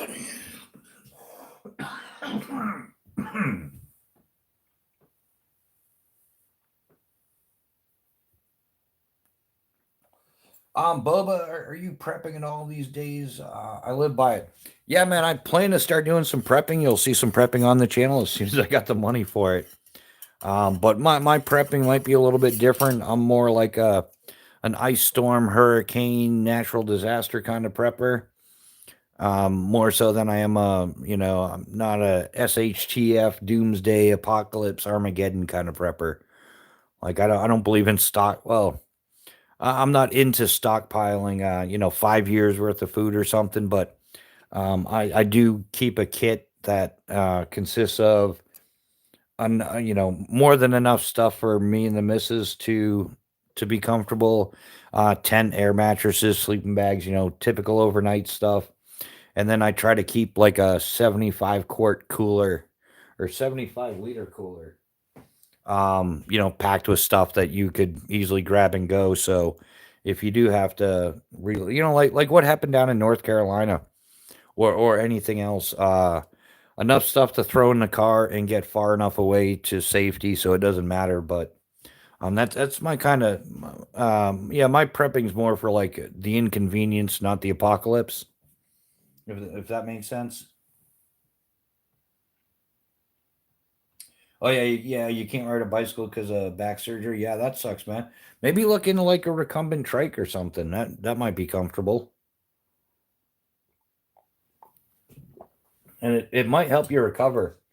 And I'm not a doctor, but I've dealt with enough doctors in my time when they've like I've had doctors tell me I would never walk or ride a bike or do any of that stuff again. And yeah, they was wrong. Since they told me that I've ridden a bike well over 100,000, maybe 150,000 miles. Yeah, I compound fractured my femur and shattered my pelvis and stuff. And they told me I'd never do anything, but yeah, they don't always know what they're talking about.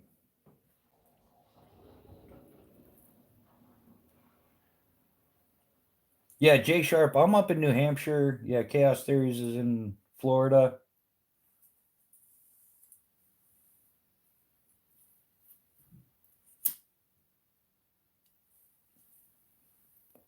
I wish there were more people from New Hampshire. I meet people that used to live in New Hampshire, like Chaos Theory and stuff. But yeah, I'd like to meet some people in New Hampshire and get some groups together camping or something.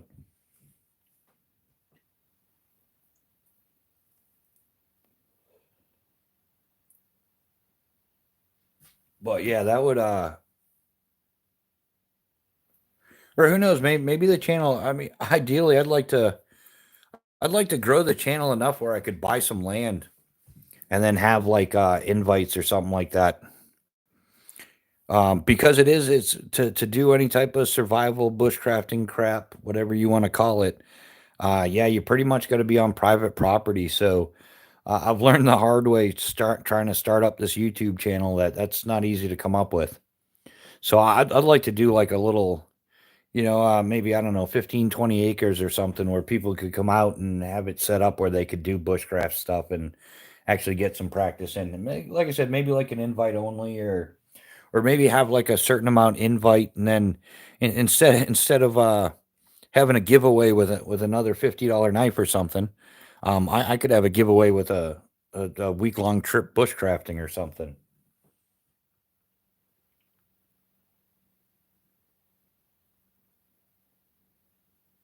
Oh yeah, okay. So they put an artificial disc in and it's yeah, that sucks. I'm sorry about that, man. That's a tough card to deal with, but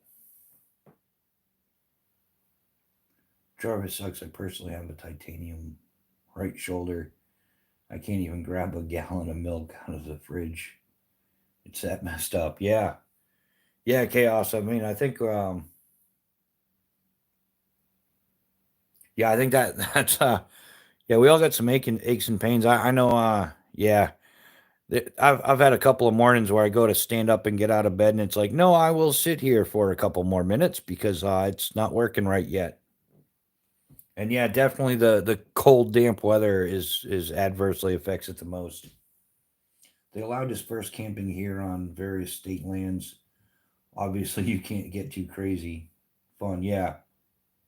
Yeah, ground fog. The other thing that you run into is yeah, you can do the dispersed camping, but you still can't build anything. Like you're not allowed to build lean-tos. It's like temporary removable structures only, whatever that tents and stuff. You can't they don't let you do any of the fun stuff or depends on how you want to term it. But yeah, there's a lot of places that just won't let you do it. So it makes it awkward.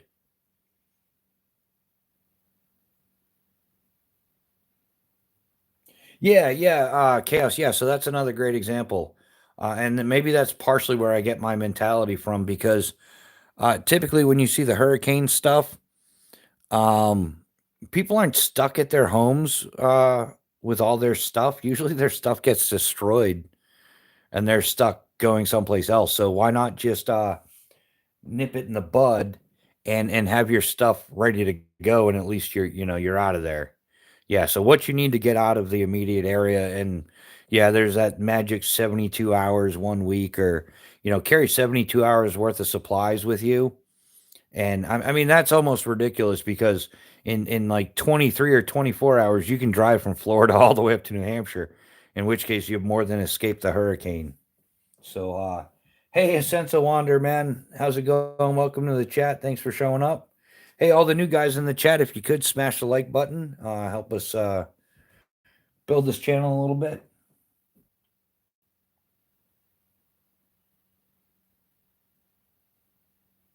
Oh yeah, Jay Sharp. Yeah, so you got to get in better shape to have the surgery. I mean, that's a solid plan. The better shape you're in when you have surgery, the quicker your recovery and the better the results of it and stuff are. So, yeah, solid plan. Yeah, sense of wonder. What are you up to tonight? How are you, my man?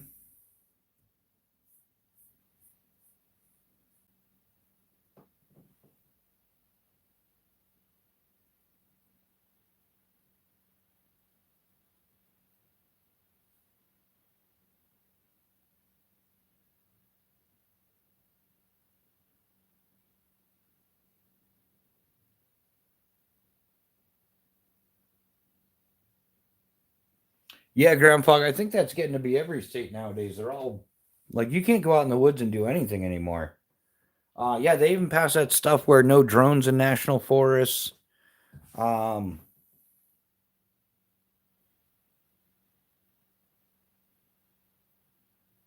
oh, this is your first live here? Awesome, man. Glad to have you here. Yeah, we do these every Friday night at starting at 8 and Sunday mornings at 8 a.m.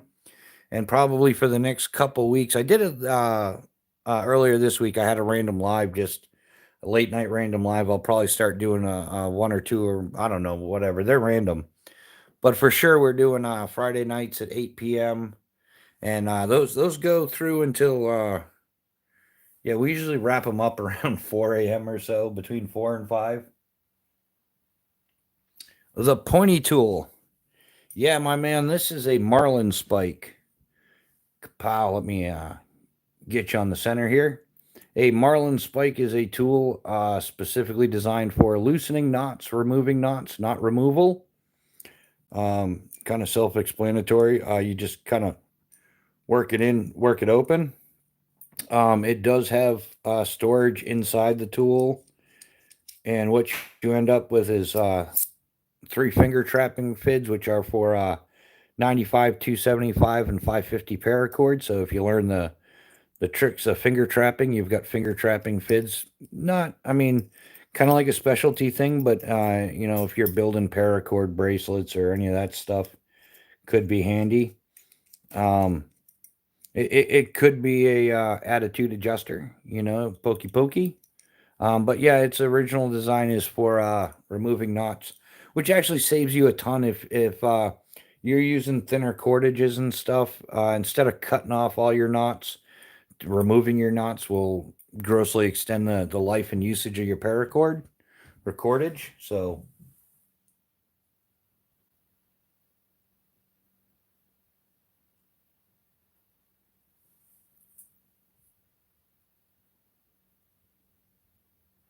yeah, sense of wonder. We're cool. Like uh, girls learn stuff too, and everybody's cool here, except for the trolls. But you know the troll game.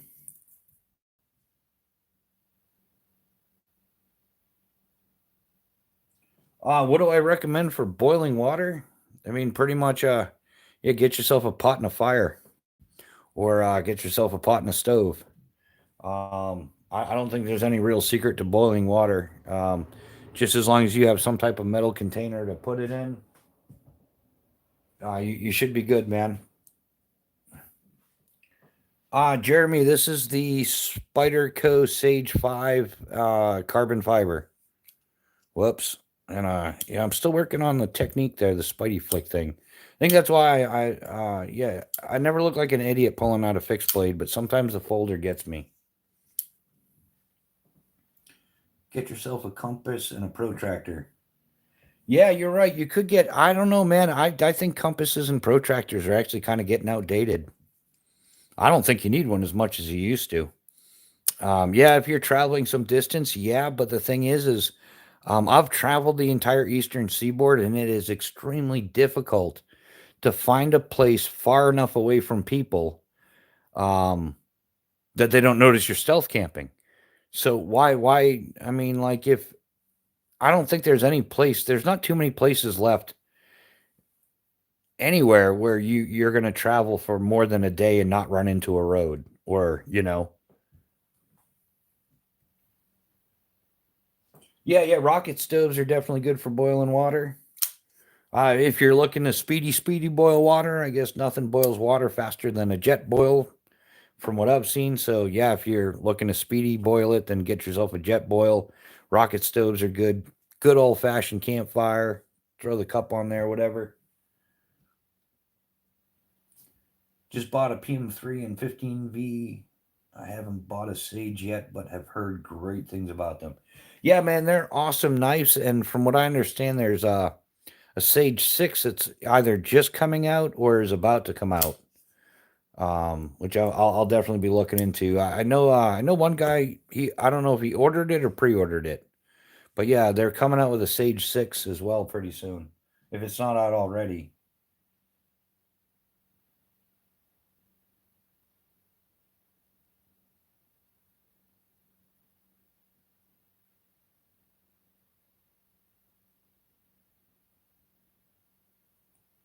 Yeah, chaos theory. Yeah, you're in that. That's the that 6 to 8 meal a day program where you have like 6 to 8 small meals, and yeah, that is effective, man.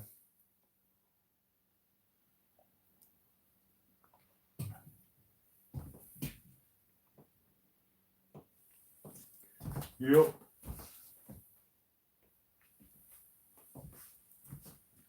Well, that's kind of what we're looking at. J sharp.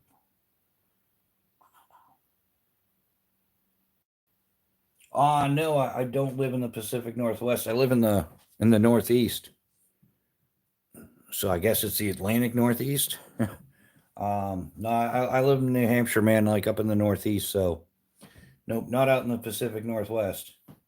The East Coast here though, it's gotten that ridiculous where, um, I don't understand how people are still getting lost. If you just walk in a single direction, typically within a few hours or within a day, you're gonna bump into a road like it's that littered.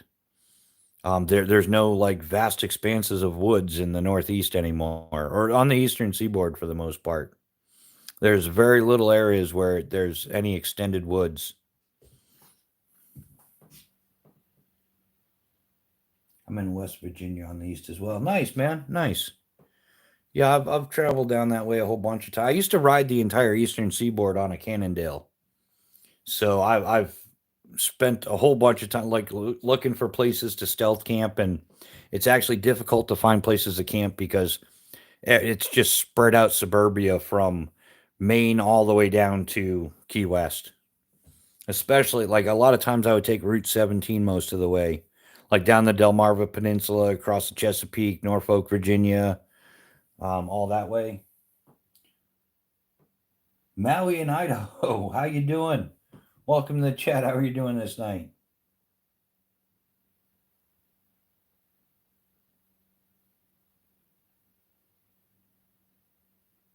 Yeah, J Sharp. Try to focus a lot on proteins, man.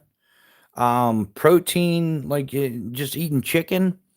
Like protein is harder for your body to digest, and you're gonna like use um roughly 30% of the calories that you've consumed just to digest the food. So if you know that a protein diet where you're eating a lot of steak, chicken, stuff like that, shrimp is good too. Um, yeah, because your body is going to burn a lot of the calories just processing it as well. Checking out the live streams before I pass out. Yeah, it's getting to be about that time. We usually, well, no, we usually wrap ours up. No, we got like another hour or so.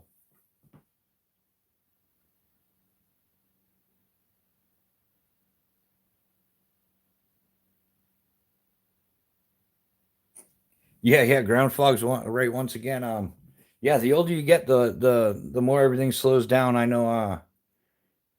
Yeah, it's taken me a lot more work to get to the same spot as I used to, and recovery's not as good. Takes like recovery time is longer.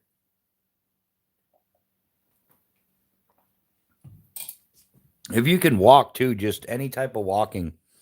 I mean, like I said, the approach that I took to it most recently was this: anything I did was better than nothing, and something is definitely better than nothing. So as long as I got up and went out and walked versus, sitting at home, I'm still doing better. So yeah, just small changes, and it doesn't have to be like 20 miles or anything. Just go for a 5-minute walk, 10-minute walk, and then whatever, sit down, come back home, sit down. Do that 2, 3 times a day. Just gradually increase what you're doing.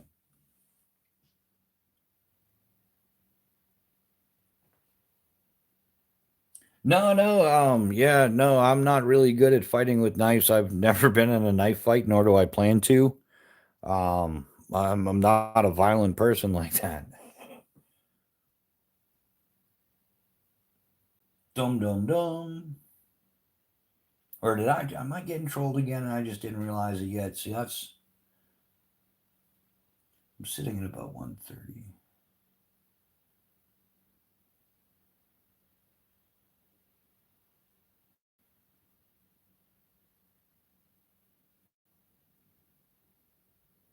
Maui, no, it's not a pen, it's a marlin spike. It's for removing knots. taking knots out of cordage and stuff. Common between sailing riggers, parachute riggers, outdoorsy kind of people. A lot of the people in the paracord hobby, you'll see them using these. Anybody who works a lot with cordage and knots and stuff would probably have one. Don't knife fight, no one wins. Yeah, exactly. Yeah, they don't tend to work out as well as, most people think they do. And most people are basing their knife fights off the garbage they watch in Hollywood, not reality. So,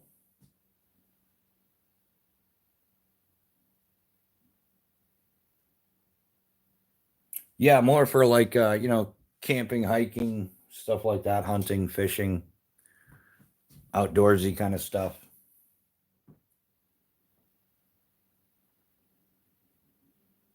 Yeah, I mean, any knife looks like a fighting knife. The only knife I have that's I can honestly say was specifically designed for fighting is my Spartan Blades Frike. But I didn't buy it for fighting. I bought it because it has an extremely slim profile, still has a decent usable edge. And I bought it just, it slips into the pocket and it's very convenient. But this is actually designed as a fighting knife. But I don't buy into marketing pitches. I buy what works for me as long as it serves my purpose. I don't care what you market it as. That's just me though.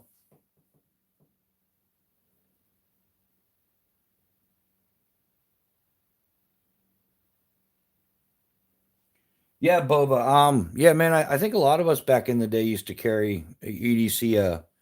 I had like a back in the day. I had a little case knife, the two blade one. I used to carry that every day to school and everything.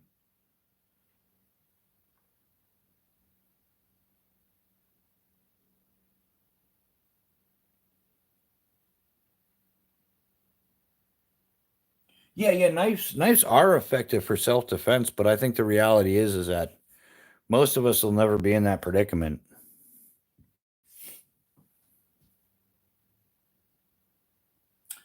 Yeah, I've used them somewhat. They're not brand new. I just replaced my old knife set. This is my old knife set I used for years. Uh, and yeah, and I think I'm going to go ahead and elaborate on that. I think that a lot of people are getting used to looking at garbage or not garbage, but beat up knives on YouTube and what they look like after they've been put through a couple of cinder blocks and a frying pan, and they're all messed up because they've abused the knives. And people are now expecting knives to look like that, and they really don't. Um,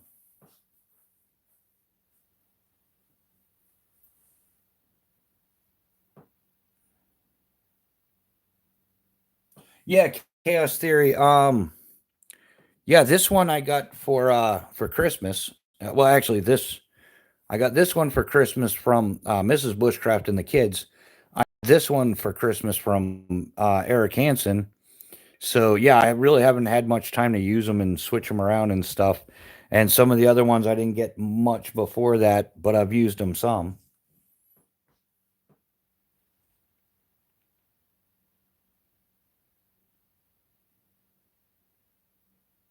Yeah, exactly. Yeah, yeah, yeah. That's the most common knife fight you're gonna find people getting into is struggling with their Amazon package. You're right.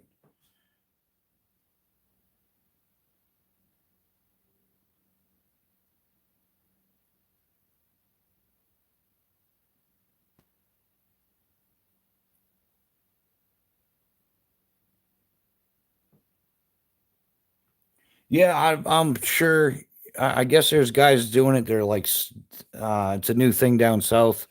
Them crazy Southern boys be stalking hogs with fixed blades and stuff, like jumping hogs with fixed blades. I guess they got tired of chasing them around with machine guns and helicopters. But yeah, I suppose you could, man, if you've got the skills. Anything is possible. You could speculate anything. I mean, I think before you ask somebody a question, if do you think you could do it? Is it possible? Is it feasible? Or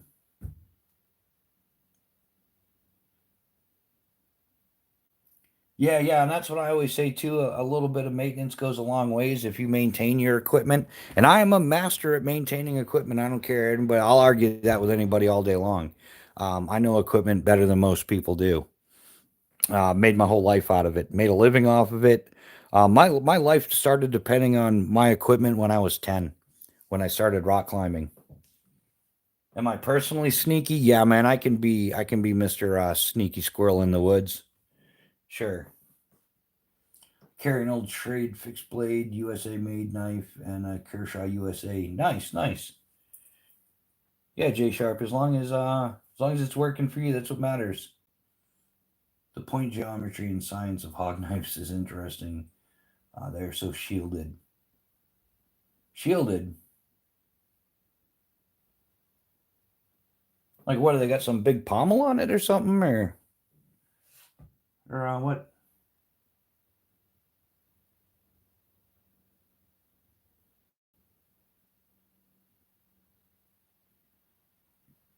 Yeah. There's people doing it down south with wild hogs, and I mean, I'm sure if you got the skill set, you could even grab a deer or something if you wanted to. But it all depends on your skill sets and is it worth the risk too? The hide of hogs for fighting.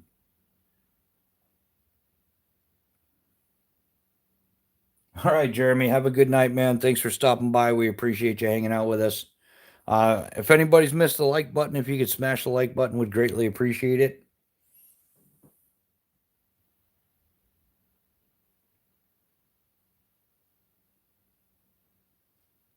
VR, how's it going? Yeah, chaos theory. It's yeah, down in Florida, there's a lot of guys that are out hunting hogs with just a knife now.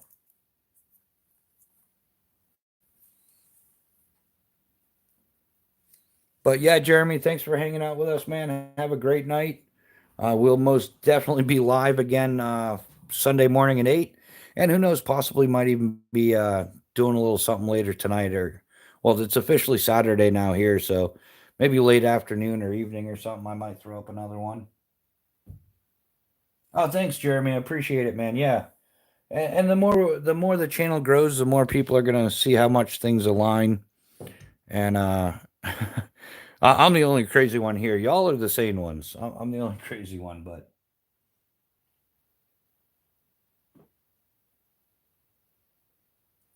or yeah, J Sharp. I would say yeah, have a long blade or put the blade on a stick, make a spear.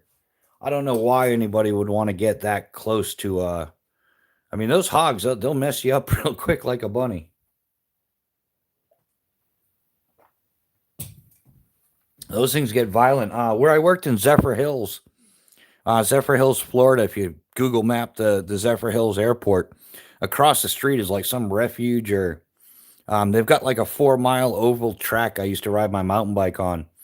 But every once in a while they'd have it open to hunts, and you'd see somebody they'd pull out like this 400 or 500 pound insane hog, like it's like an elephant hanging off the thing there. But they would send guys in there to hunt them and clean them out and stuff. So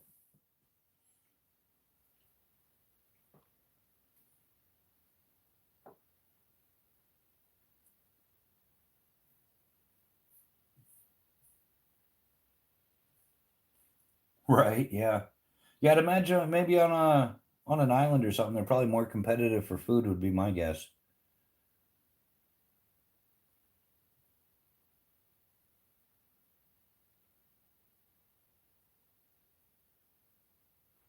Yeah, that's easy. Yeah, it's not too hard to bait them. They're not real smart critters either.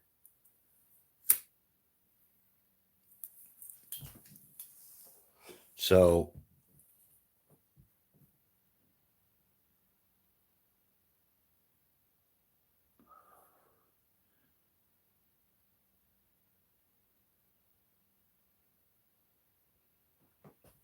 yeah, do a spear.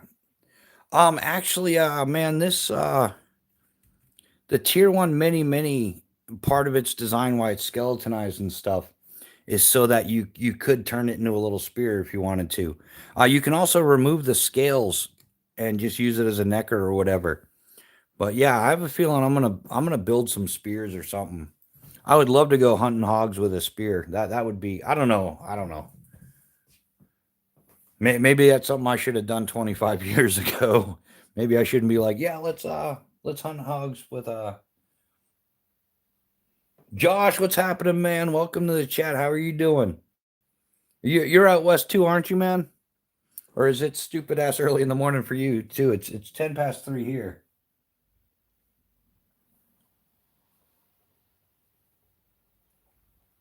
Yeah, ground fog. I think I saw that one. It's like a 36-inch spear or something. If I'm not mistaken, the cold steel. Yeah, Josh, you're West Coast, so it's oh yeah, what time is it? Yeah, it's like midnight for you guys, isn't it? Arizona EDC was in here earlier too.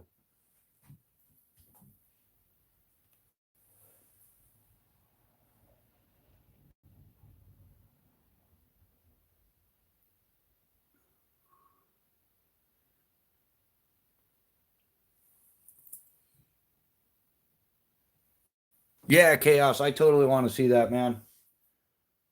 I would love to see that. That would be totally awesome. Wicked awesome. Yeah. Yeah. We'll do some Northeast wicked awesome. It's wicked awesome, man. You from Boston? Yeah, that's cool. I think that, everybody should be, like I said, I think the more and more I get into YouTube, the more I'm going to say, like, yeah, if it works for you, it works for you. I mean, there is some trash out there I would tell people to stay away from, but hey, to each their own. I'm not going to make anybody's decisions, and it'll melt the brain if you spend too much time on it.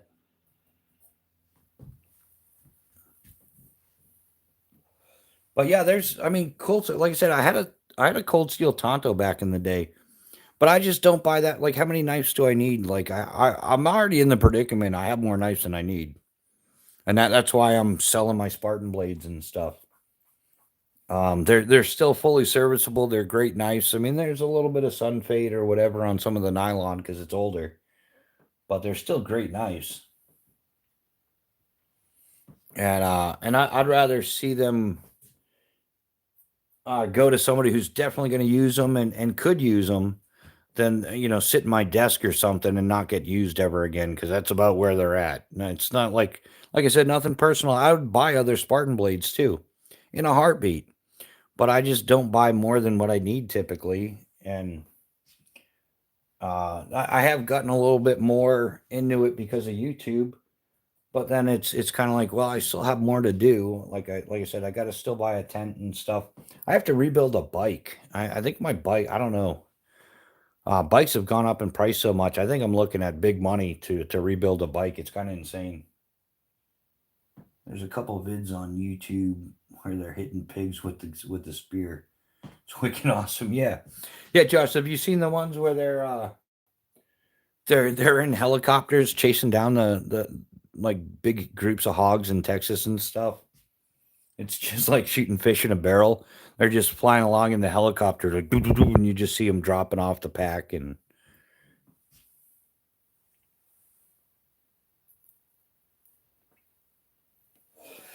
J Sharp, I'm selling all three of the Spartan blades for 400 plus shipping. And so depending on where you're living, the shipping, but they're like twice that value, like with what I've got into them, like $800, 780, 800. So I was asking 400 for it, plus shipping. So,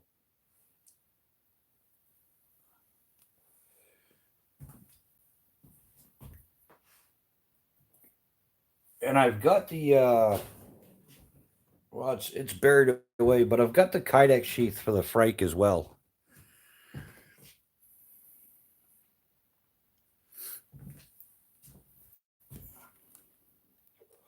Um, yeah.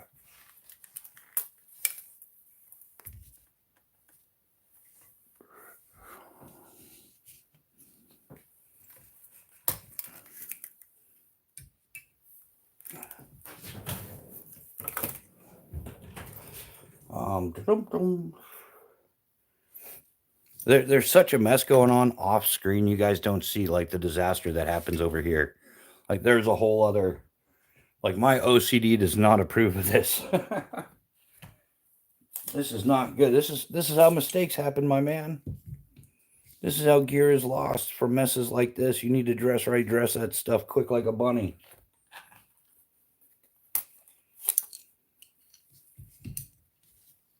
So I don't remember. I think like the Horkos is like 350 or something. But yeah, the Horkos is like 350. The Frike sells for I think like 260.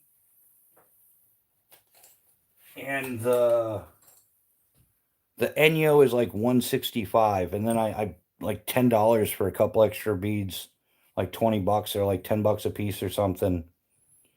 And so yeah, so you're basically, yeah, it's about $800 worth of knives. Like I said, I've got the Kydex, I've got the nylon sheath and the Kydex for the Spartan blades, for the Frike, and of course you're gonna get both of them. So yeah, you're basically getting like $800 worth of knives for like $400 plus shipping, and they're all. I mean, they've definitely got some wear on them. I'm not sure how well you guys can see in the light, but they're still highly serviceable, highly functional, all that good stuff. And and I put them side by side like this because this is kind of like the hat trick of knives I was running, and this is what I'm running now. And the only reason why I'm selling these is because I have these. There's nothing wrong with these knives whatsoever. They might even be a little bit better because I strop them and stuff. So the edges are a little bit more of a mirror polish than you would normally get. But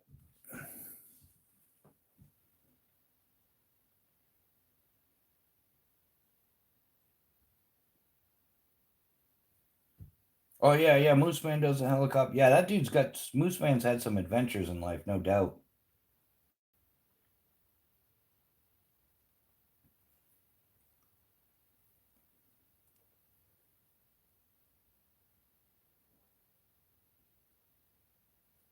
Yeah, I would not want to. Wouldn't want to be stuck in the way of a charging hog and not be able to get out of the way. All right, I guess Boba took off. So catch you later, man. Thanks for hanging out. Hope you enjoyed the chat. Yeah, why does everybody else want to get that? I want to go hog hunting from a helicopter, man. Why can't I have any fun? All the cool kids are doing it. Yeah, I want you, ground fog. Hit him with the A10. Yeah, yeah. Send the 308 his way. That'll change his day. But yeah, so that's I've got a couple people that are like really interested in it. It's a good deal. Um, I just don't want to give the knives away. I've given away so much stuff, and I really need to make some money. So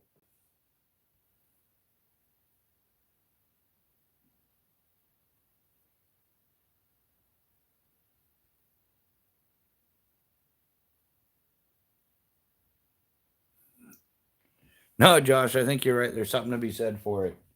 But as long as you're talking about a regular squealing pig and not a reference to Deliverance or something, yeah, that might be a little too southern for us. All right, Jay Sharp, thanks for hanging out with us, man. Hopefully we'll see you again soon. Take care. Yeah, thanks for hanging out, man. We definitely appreciate it. Hopefully you had some fun. We definitely appreciated the conversation. I don't know if the weather's got everybody slowed down, but yeah, the it's been a little bit slower for sure than it has been in the past, but it's still. I don't think we got nearly as much trolls this time though. I think we only had that one little portion a while ago where we had some trolls rolling up in here, but I think we got rid of them.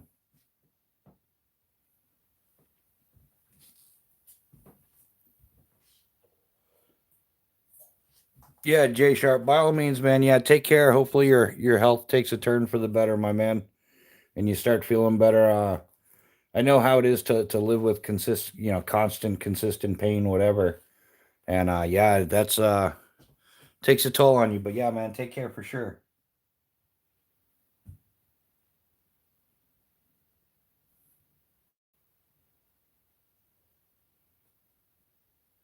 Yeah, real big. Yeah, I'm from the north, way north, way north of that stuff.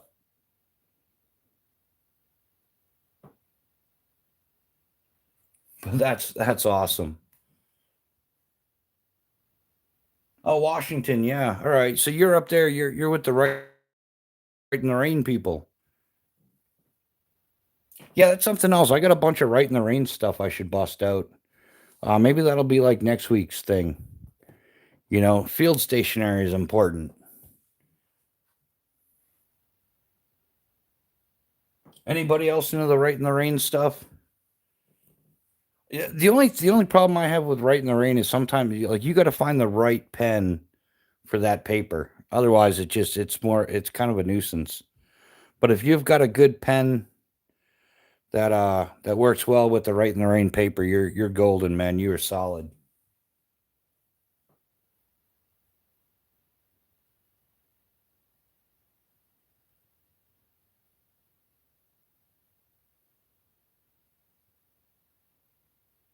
Oh, that's cool. So you're close to Big Red. That's awesome, man. Yeah, we'll give a quick shout out to Big Red's EDC Saturday Night Live. Love that dude. I wish I could make it to more of his chats. I really try to. I try to make it to a lot of chats, but it's getting more and more difficult. Yeah, Ground Fog. I've got the Right in the Rain pencils, but yeah, even the Right in the Rain pens. Um, Depending on what they've got for ink cartridges, their own pens don't even work that great sometimes. Um,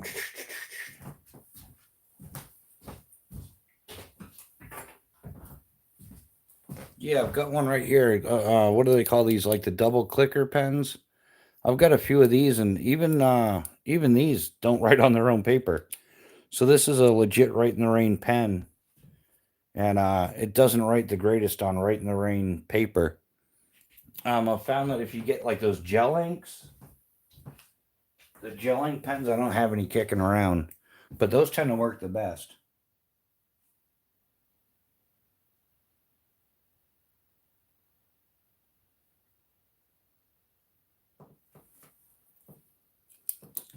Yeah, I wonder.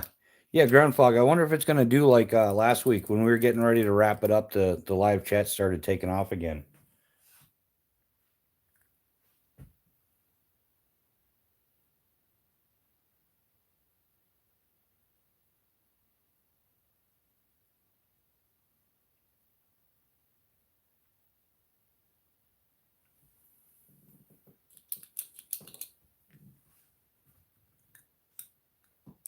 Yeah, Knight's Armament makes some good stuff. What do you just? How many rounds you got through that, man?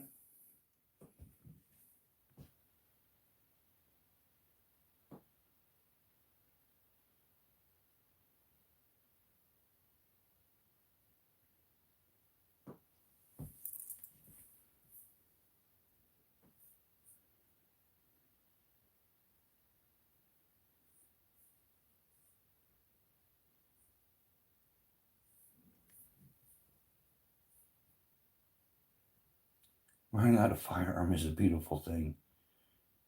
Yeah, yeah, I agree, man.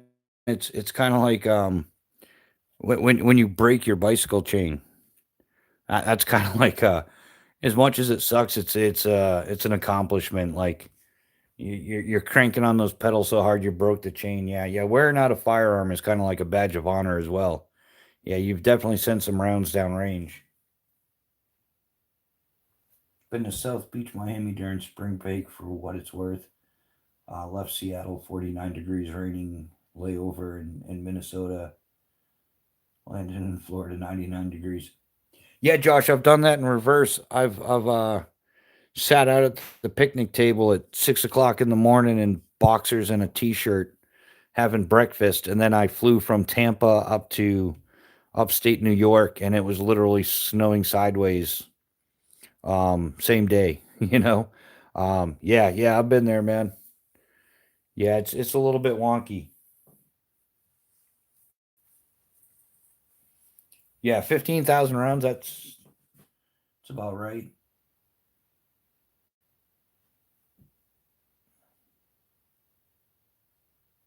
It's in my 6 MO here right now. From yeah.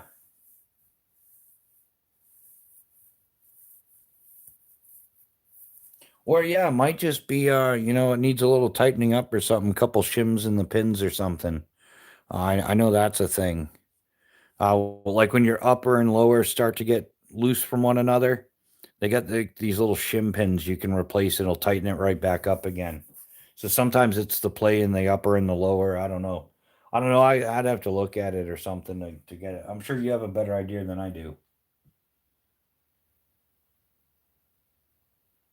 Leave the baby wigs alone. Then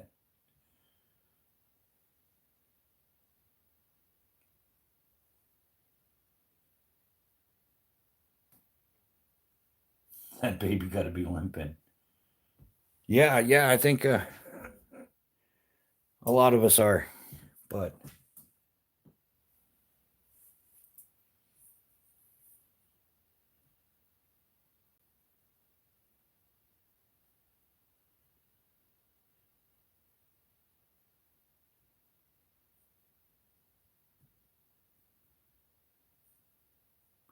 yeah. So anybody got anything going on this upcoming week or for the weekend? Yeah, we're in the Saturday officially now.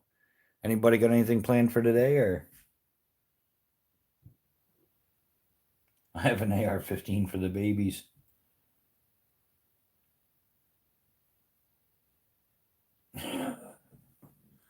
Yeah, this is going to turn into one of those hog hunting missions or something.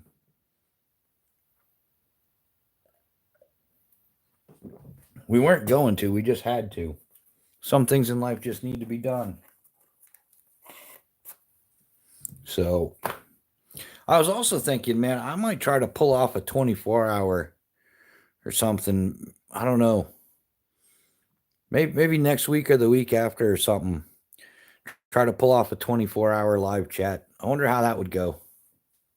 Has anybody seen that before? I know there's some people that have done it.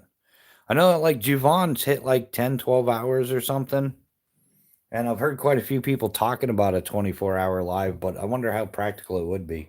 I'd have to get a chair or something, I think. I'd have to sit down at some point.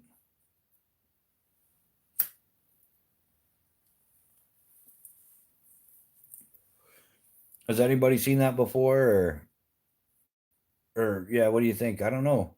I think I like the longer lives because it allows people to come and go. And if they want to go catch another live chat or something, no big deal. You know, we'll still be here when you get back. But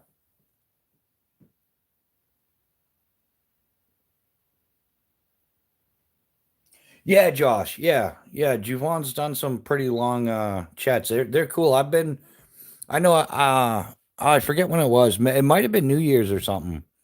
But I was in the live chat and I thought it was getting ready to wrap up, so I was like, "All right, I'll see y'all later." Went to bed, got up the next morning, and Javon was still doing the same live chat. I think he's done it to me like he's done it like 2 or 3 times where I've done that where, I've left the live chat and come back in the morning, he was still doing it.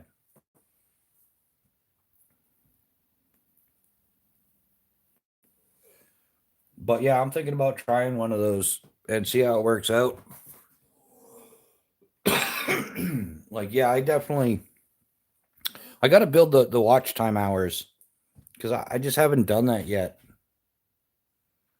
I was just doing other stuff. And then, like, yeah, for a while, I wasn't sure if I was even going to do the YouTube thing. So,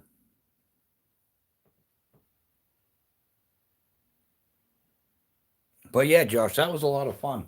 And I've got to get, like, I guess the processor that I have can only process one camera at a time.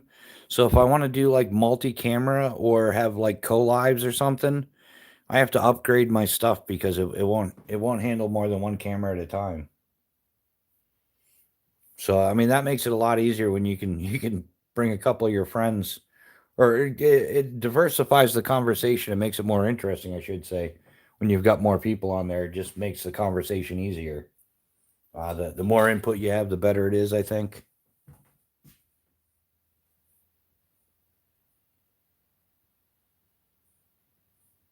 Yeah, Josh Pistol Pete left his live stream up, but was he active in it, or is he one of those?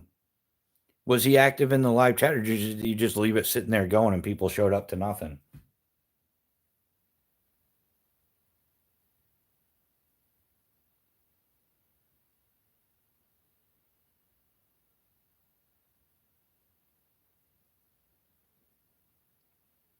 Yeah, I've seen a couple people do that where, yeah, they'll just like me sleeping or something, and they just have nothing going on. Like you go in there, but I'm not sure.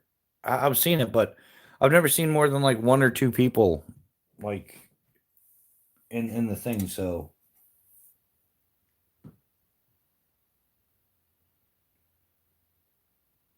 yeah, so they just leave it running, nothing. Um, yeah, I'm not sure. I guess you would get a little bit out of that, but I'm not sure how long people would sit around waiting for nothing to happen.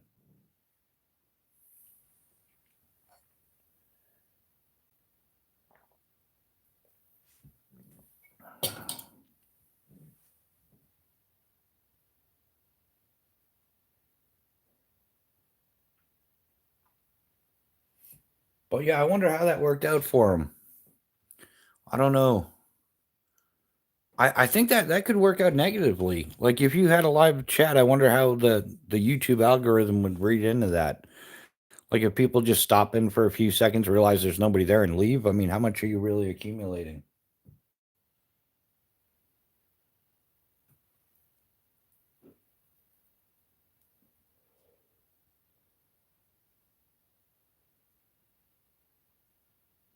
Yeah, if you did a 24-hour straight, they'd want the drug test results.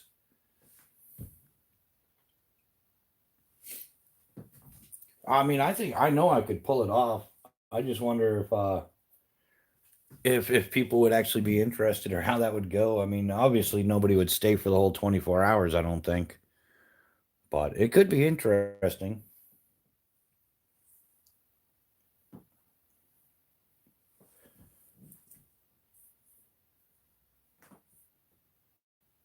What do you think about the Gerber Asada folding knife? I have no clue. First I've heard of it, never seen one. Um, not a big fan of Gerber anymore, but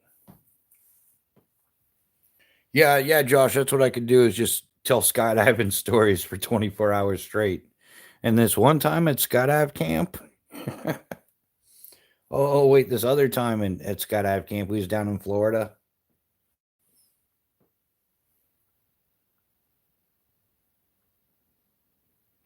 Yeah, I don't think I'm good at volunteering stories usually.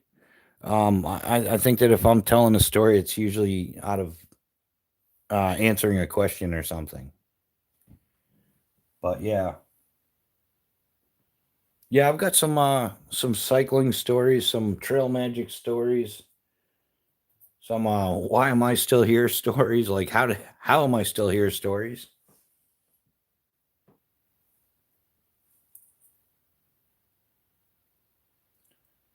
Is there an issue with Gerber build quality these days? Been a long time since I've owned a Gerber. Um, Darcy, there's been uh quality issues with Gerber for probably like 20 years.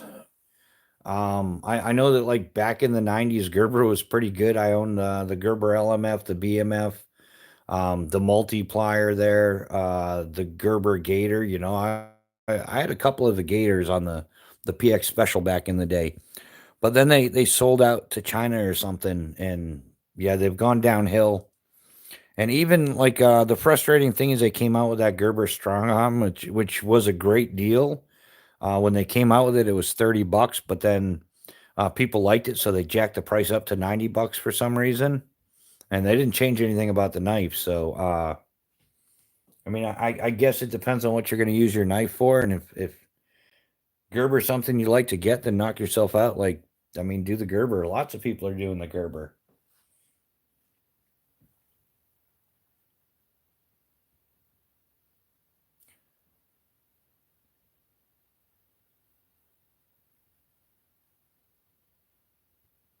Yeah, yeah. Josh hit the nail right on the head. He took my paragraph and put it into one sentence. Good job, my man. Yeah, yeah. 20 years ago, Gerber was great, but they sold out. Yeah, bottom line, yeah. Isn't Gerber baby food? Gerber's got themselves tied up in all kinds of things like Nestle. My last was a BMF and it eventually broke, so I thought I'd try them out again, but it's mainly for work. Yeah, what kind of work, Darcy?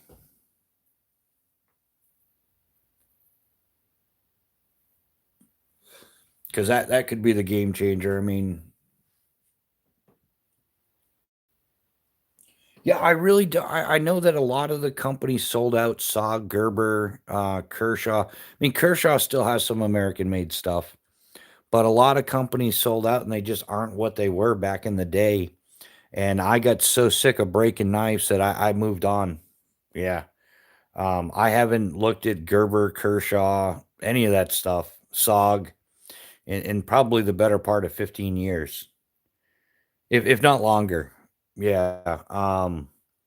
Especially that the SOG trash knives, they put a seal name on it, making you think seals use this. My ass, they do. Um, but yeah, I broke the SOG seal, and then they had that new version, the SOG Seal Elite 2000 or something, whatever it was. And I broke one of those, and I broke the SOG Seal pup, and that's actually what drove me into purchasing these Spartan blades, was breaking Gerbers and SOGs and $100 knives that are supposed to be good, but they just don't hold up. And before you know it, you've spent, four or $500 on $100 knives, and they're all broken and worthless. So yeah, I got sick of wasting my money on those things, and I stopped buying knives from sellout companies, and I started buying knives from American-made companies, and I haven't had a problem since.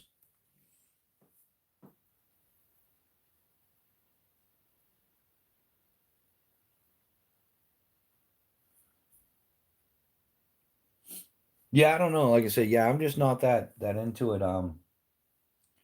Yeah, slices and dices at Julianne's, and it makes fries. Yeah, exactly. Yeah, you can cut a bunch of potatoes with those knives, but you're not going to do too much more with them. And yeah, that's literally what drove me. And at the back then, I used to get like one of those knife magazines or something. I wasn't into all the YouTube and everything didn't exist.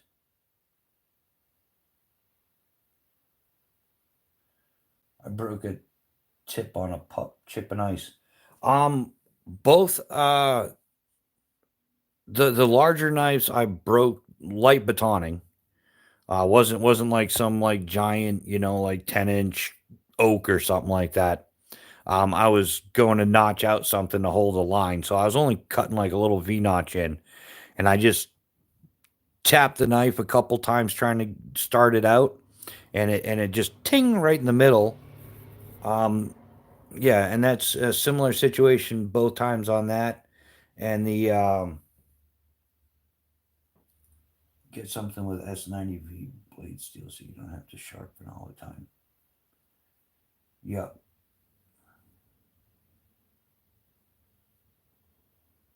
Yeah, I mean it all depends on what you got, and you can get, there can be a batch of good knives, and then the next set of knives has like a bad heat treatment or something, and that you could get some dummies through there.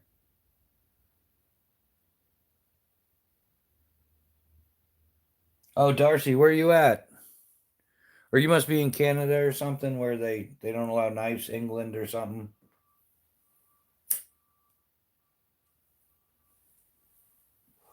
Well, hold on. If it's a U.S. brand thing, how are you getting Gerber? in there. I mean, unless Gerber counts as a Chinese brand now, which wouldn't surprise me. Oh, Australia, yeah.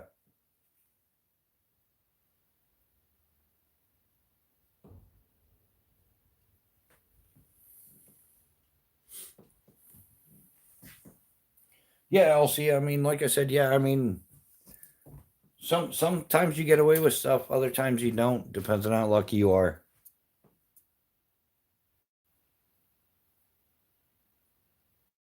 All right, yeah, Josh. I'll see you around for sure. Thanks for hanging out with us.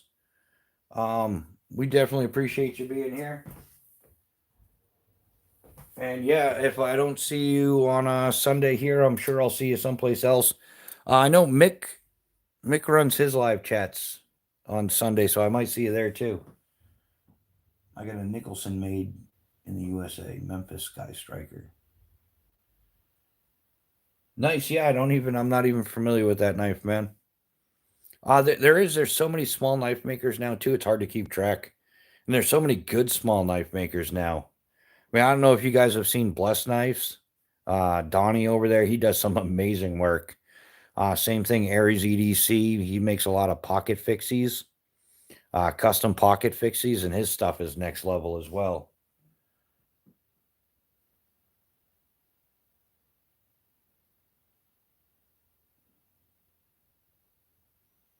Yes, you definitely got lucky there, LC. If you're hammering away on a on a metal knife on a metal machete with a hammer, yeah, dude, you're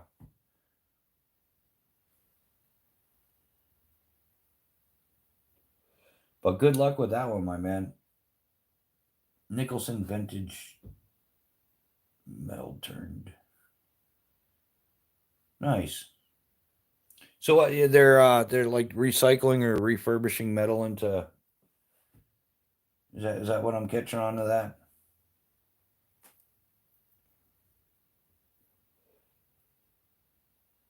Yeah, Elsie. Yeah, Blessed knives are beautiful, and it's amazing. He does it. It's all by hand. Like he doesn't have any fancy machinery or anything. He just does amazing work. Yeah, highly functional, but yeah, artistic. Yeah, I've talked to Donnie about maybe getting together and doing some kit.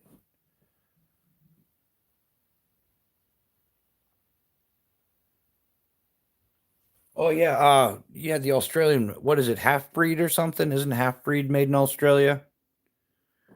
I'm thinking that's it.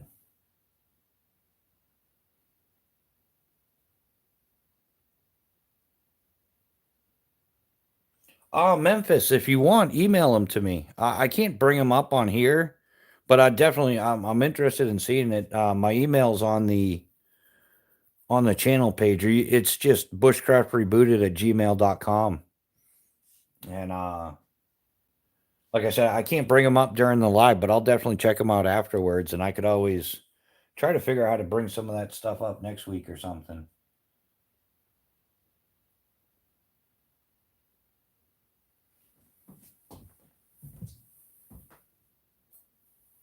But yeah, that would definitely be yeah. I'd definitely like to see that. My buddy Squat Shot, he has one of those. It was like a huge rasp file or something like that. The thing was huge, and the guy turned it into a really sweet looking chopper. Absolutely amazing work, and it's something that somebody probably would have thrown in a scrap bin, the file, but somebody turned it into a sweet knife.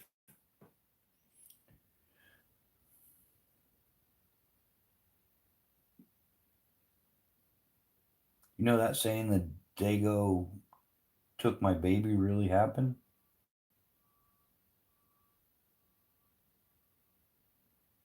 Is that no, I never heard that saying. Is there a typo in there or something? I'm not sure. I don't think I've ever heard that.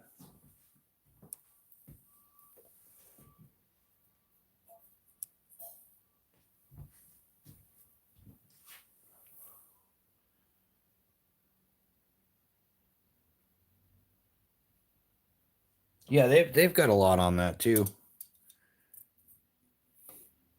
Anybody watch the DBK, Mickey and Martin? Oh, those guys are always good for a laugh.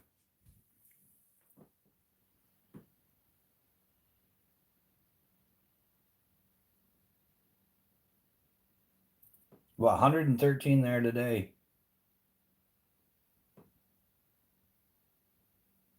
Oh, the dingo. Yeah, I totally believe that.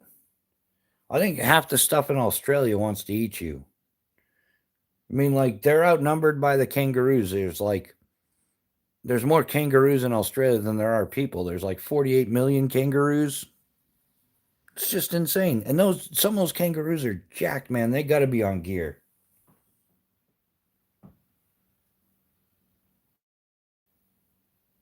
Yeah, yeah, Mickey and Martin. Yeah, they cracked me up. I watched them quite a bit, especially during the you couldn't go out and play sessions and stuff. Yeah, I watched quite a bit of DBK, and yeah, they're funny guys. And kudos to them, man. They are totally rocking it out. Um, like, yeah, imagine that you and your best buddy decide we're gonna start a YouTube knife channel, and all your dreams come true. That has got to be awesome.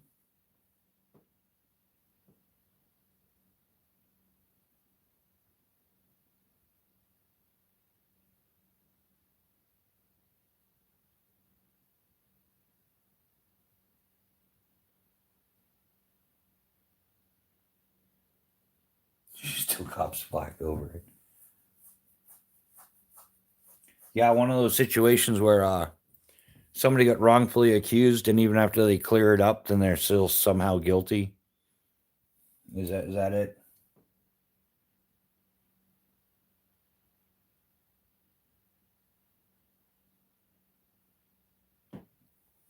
Oh, LC, is that the one where he's in the water? I think I actually saw that recently. Yeah, they'll bait a dog or whatever into the water so that they can drown it instead of fight it.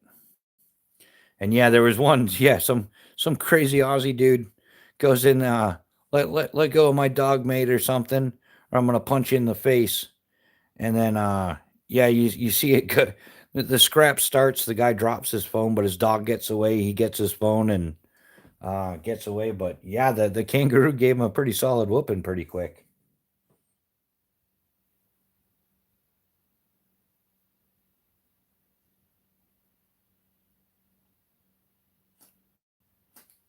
Yeah, Darcy, isn't there in Australia though, there's half breed blades, I think it is.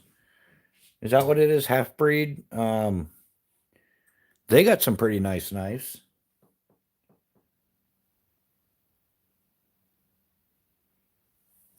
Oh yeah, yeah. 2 month old niece. Yeah, you're not getting any sleep anytime soon.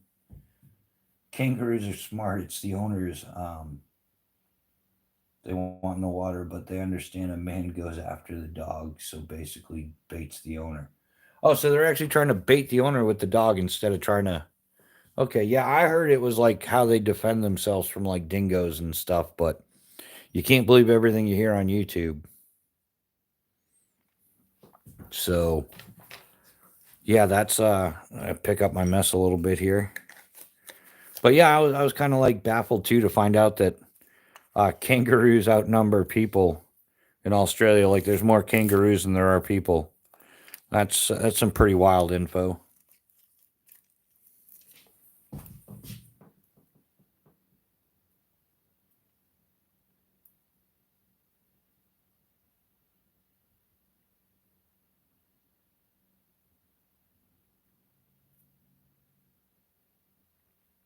Their rear legs can move independently. Isn't that pretty normal though? Um, yeah, Darcy, they've got some nice designs. I've checked them out. But yeah, whereas you've got international shipping issues, maybe it's easier to get an Australian made knife than it is another knife and have it mailed or something, you know? It's kind of making sense. Yeah, what other fun facts are there in Australia? I think Australia is like land of the crazy animal people. Like they're all into the wildlife thing. Like, um, yeah, I saw another short where there's this huge crocodile, saltwater crocodile, whatever, and the guy's like creeping right up on it, like explaining the psychology of it. And yeah, I'm just like, why would you do that, man?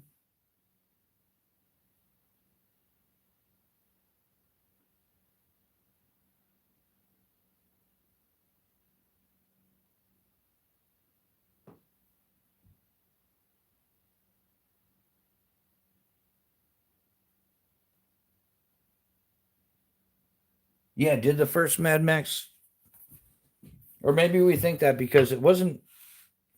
Hold on, wasn't Mel Gibson from Australia? I think he was. Yeah, that was the whole thing, right? Yeah, Mel Gibson's from Australia, right?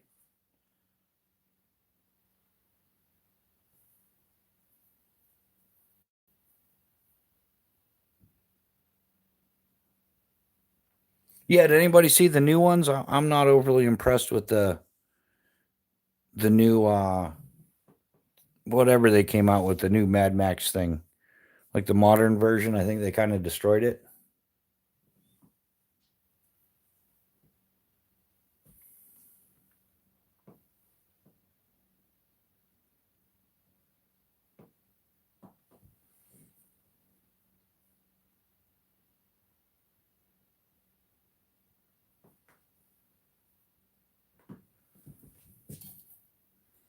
Anybody else hitting the coffee yet, or am I the only one?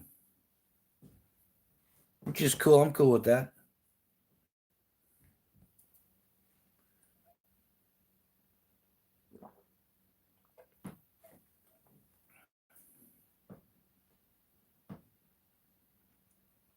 Yeah, the latest one, I think they just tried too hard to make it look alike, in the storyline or whatever wasn't even all that great. Aussie Adventures with Rose, how you doing? Welcome to the chat. I think the whole chat's gone Australian now, which is awesome. I'm totally cool with that. Yeah, some of the coolest people I've met in my life have been Australian. Some of the craziest too. And when it comes to skydiving, Aussies are pretty crazy. Yeah, that's the one, Furosia or whatever. Yeah.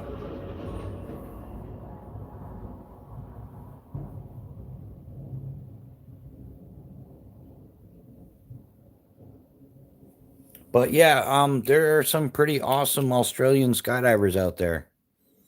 And most of the people I've met are skydivers. So either from Europe or Australia, all over the U.S.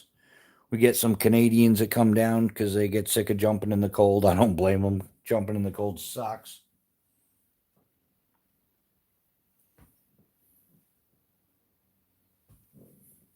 Yeah, it's okay that not a lot of people skydive. It's actually a rare thing. Um, and yeah, there's more people that play for the NFL than skydive, typically, or there has been.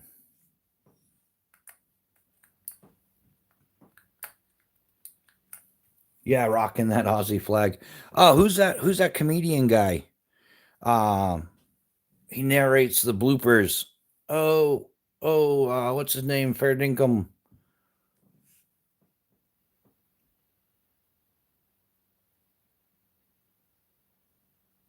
Yeah, yeah. What's that guy's name? He does the Aussie reviews on stuff. He's hysterical. Somebody has to know. All right, you guys ponder that one real quick. I'm gonna go top off the cup real quick, and I will be right back.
right, and we're back. And I think the simplest answer, I think it's Aussie Man Reviews. He does the Destination F. Couple, yeah. I watch Mighty Car Mods on a regular basis. They're from Australia. Yeah, but that's it. Aussie Man Reviews, I think, is the channel name. And yeah, the dude is that dude is funny. Destination F. I used to watch some Aussie survival and outdoor channels. Look so fun. Yeah, yeah, I think, man, they got a lot of dangerous stuff there. Not that we don't. Well, in New Hampshire, there's not too much. There's timber rattlers if you ever see one. There's some black bears, but they're kind of sissies around here. Moose will mess your day up, but they're only in northern New Hampshire. But it seems like in Australia, everything either wants to eat you or bite you or sting you or something.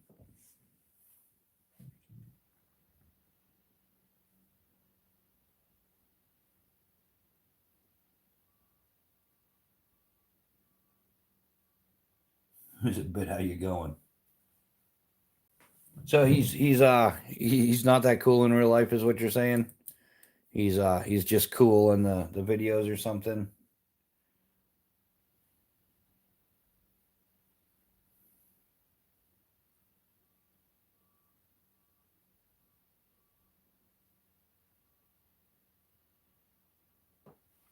Yeah, yeah, that's it. Yeah, Aussie man. Yeah,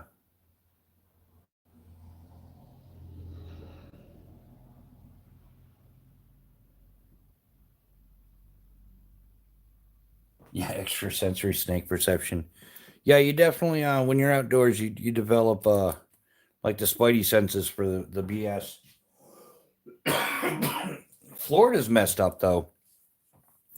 Florida not only has native Florida stuff that wants to ruin your day, but they're like just invaded with invasive species are down there just insane. So I've heard there's even like cobras and stuff out there.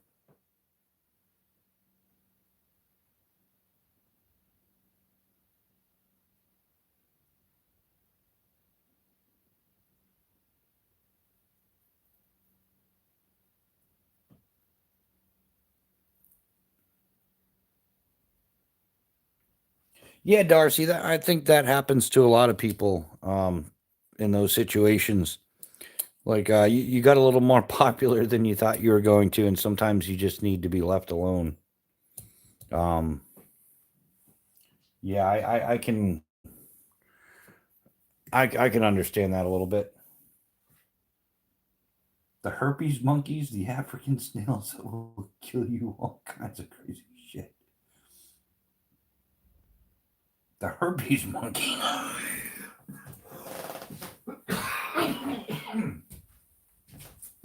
What are the herpes monkeys? All right, Darcy, we got to know what's a drop bear. Yeah, fill us naive Americans in. Like, what's a drop bear? You got me on that one for sure.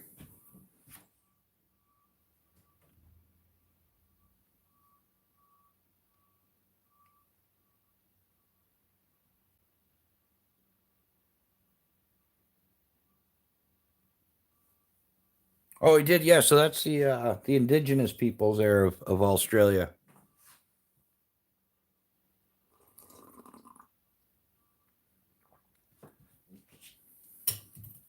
Man, I'll tell you, coffee is good this morning for sure.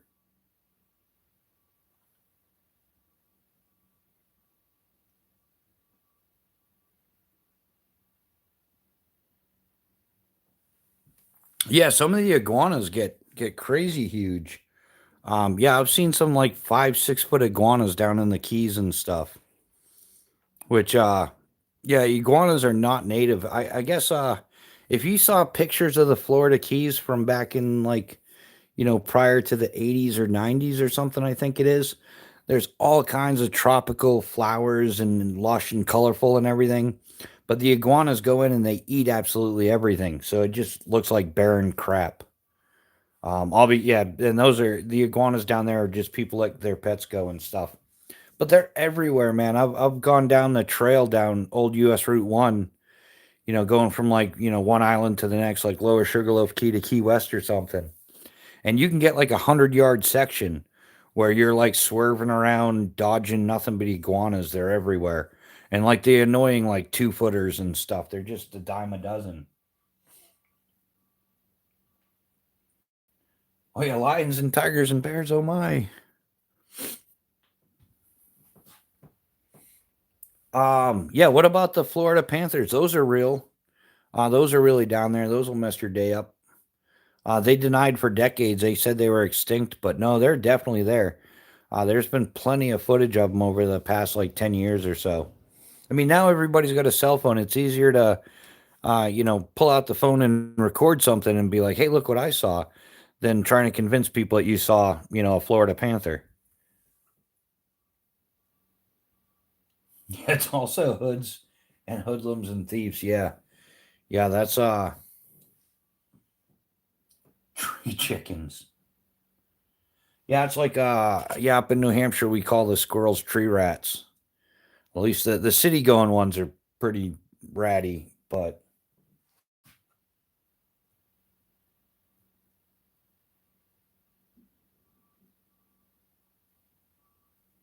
oh yeah, the Black Panthers escaped from zoos. Yeah, isn't that they say it was one of the hurricanes or the floods or something like that that happened in Florida, and that's what caused all the ball pythons and anacondas and stuff to escape into the wild, and now there's quite a few of them.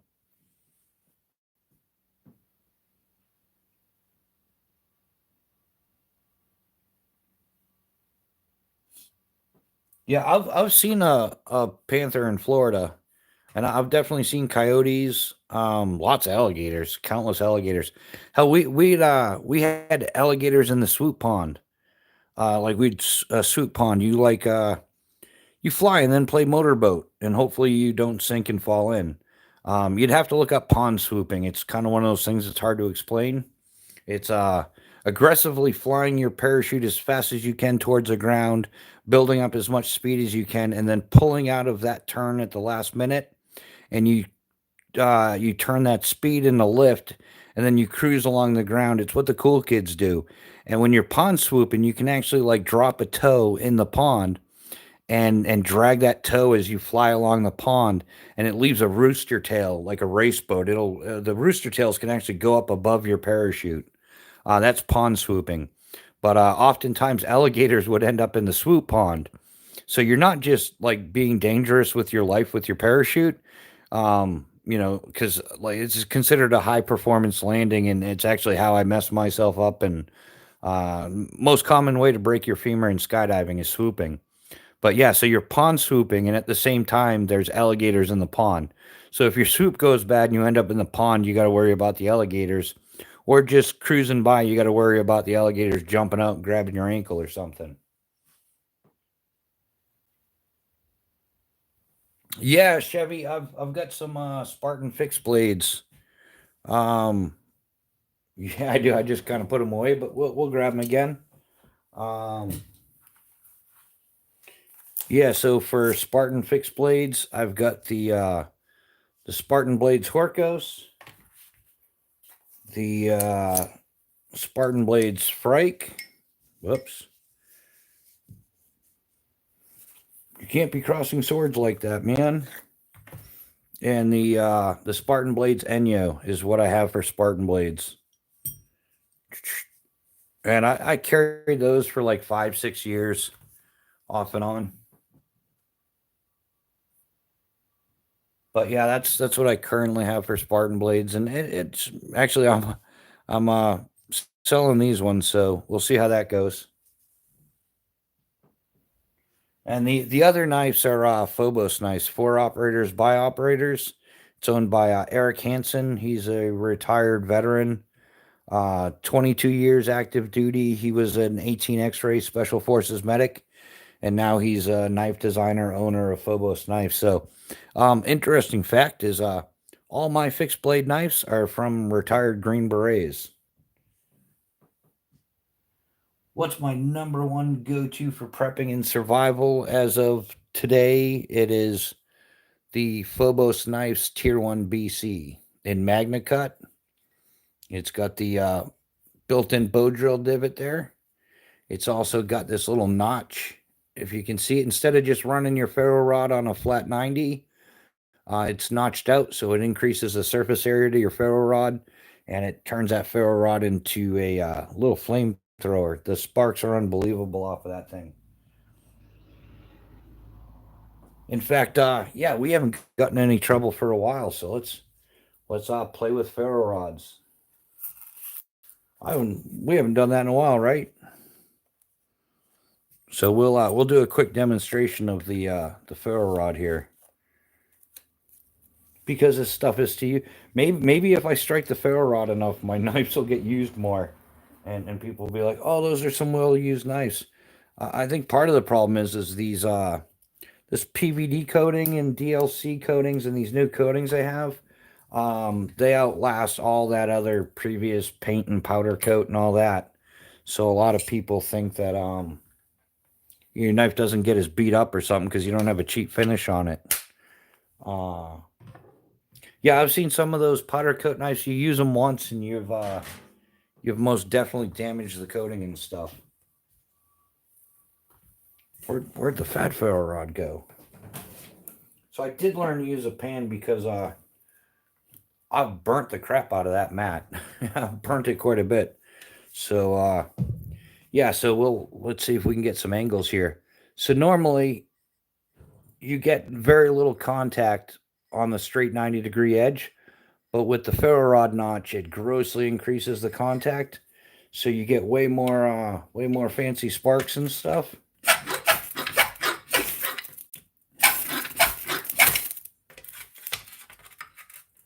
Yeah, let's see. Can you guys see that good?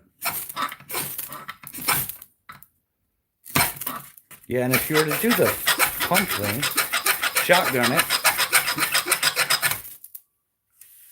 then yeah, that's a little harsh on the ears, huh? What do you guys think?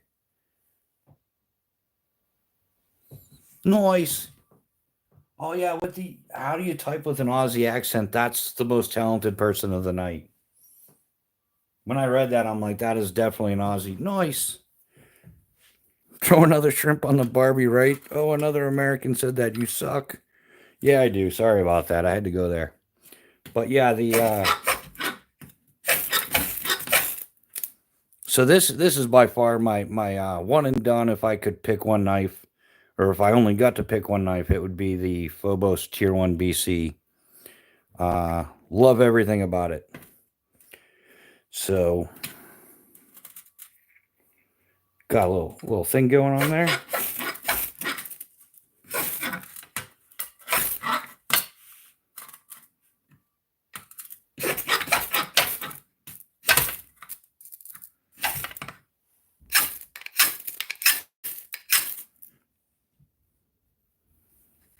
That never gets old, does it?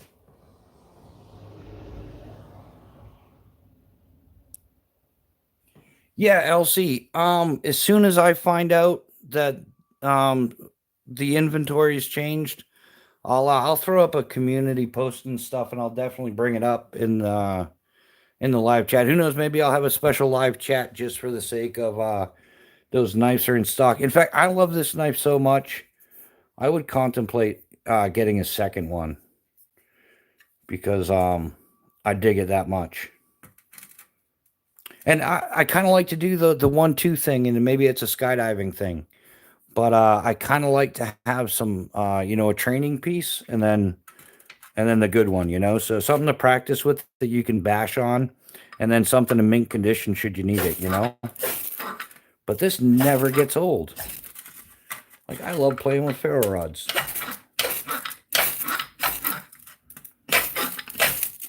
So yeah, that ferro rod notch there, that makes a huge difference.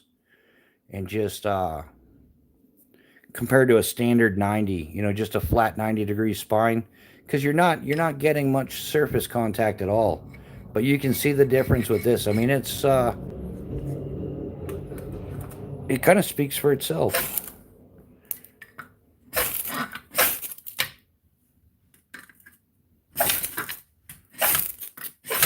I'm going to have to start a ferro rod fund or something. If anybody wants to help with replacement ferro rods, um,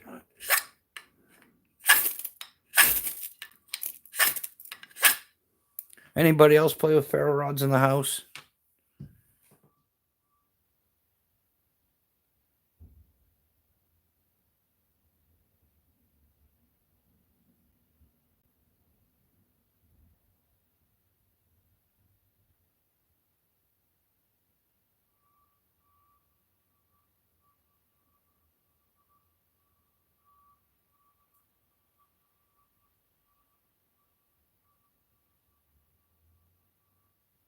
Oh, this is the first time you've seen this? Or the ferro rod?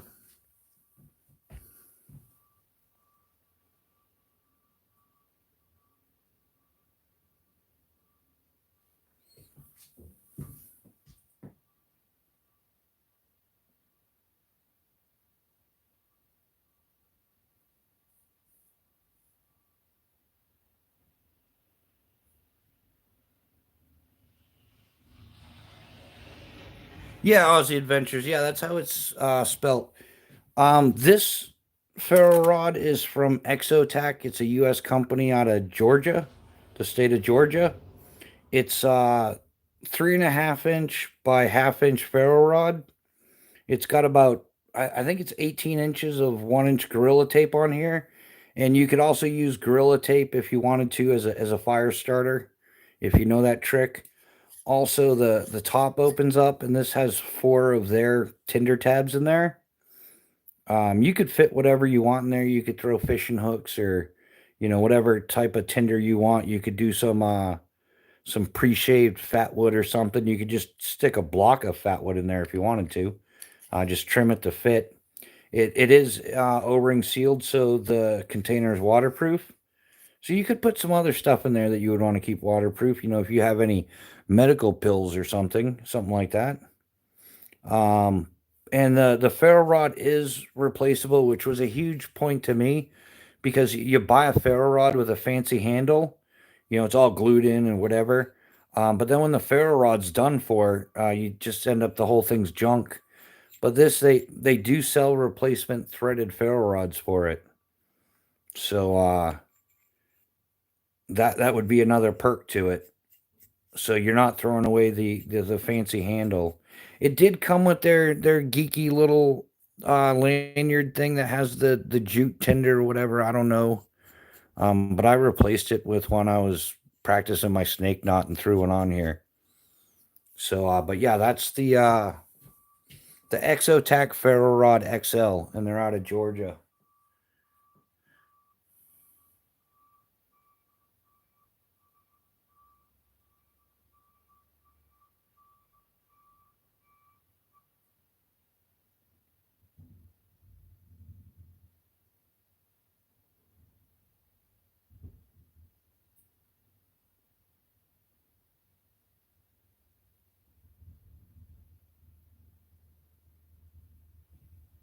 Yeah, Darcy, good luck with that, man. Let us know how that works out for you. Definitely interested to hear how it works out, and thanks for hanging out with us. You know how to find us if you click the notification bell or whatever. We're doing lives and all that good stuff Fridays and Sundays. Wow, that gets a little noisy, huh? But yeah, this really doesn't get old. So yeah, perks to this knife, yeah, and it's made out of MagnaCut, the super steel MagnaCut there. So the edge retention and everything on it's great. It does all the slicey things, I'm pretty sure.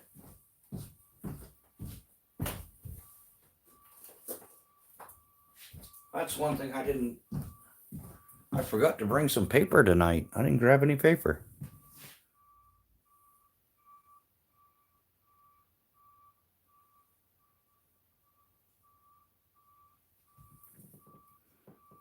So, yeah, we'll move this back out of here. I wonder if, there's a whole bunch of this stuff right here in the corner. I wonder if we can get this going. Or I wonder if that's just burnt up. I don't know, see it go?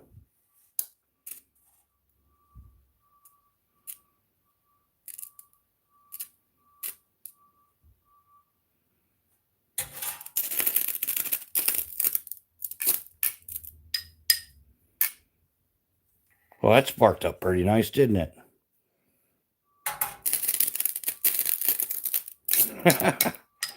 Yes, there's a whole bunch of unburnt shavings, and they're just popping off now.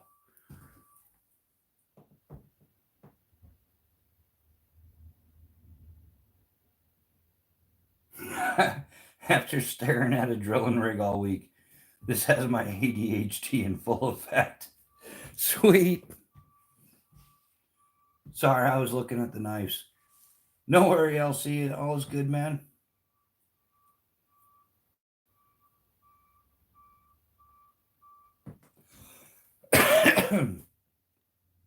That's awesome. Yeah, Darcy, thanks for hanging out with us. If you've got any questions or anything, yeah, shoot me an email or one of the guys. Ground Fog has a Discord that he's pretty active in. You could always get in touch. I also have a Discord. So yeah, if you need to get in touch, if you have any questions or something, let us know. We're always happy to help out. If you're watching, do a favor and hit the like button. Yeah, guys, if you could hook us up with a like, that'd be awesome. Trying to build the channel, get as many people going through here as we can.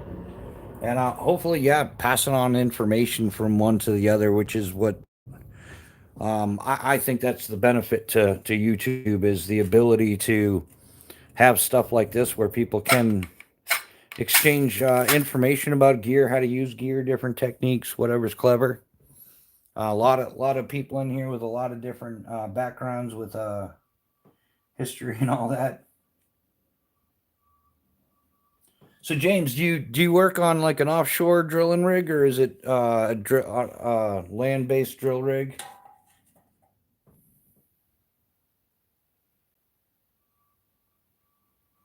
Yeah, I think yeah, some of it just didn't light up, but yeah, that was pretty interesting. Yeah, there was a nice little pile of it, and it definitely lit up afterwards.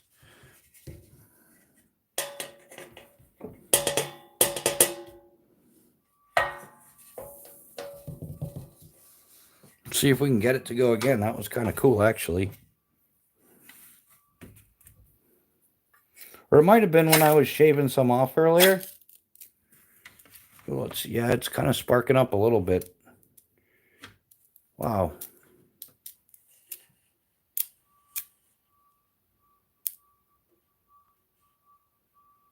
That just kind of goes on and on a little bit there, burning. I'm still kind of snap, crackle, popping.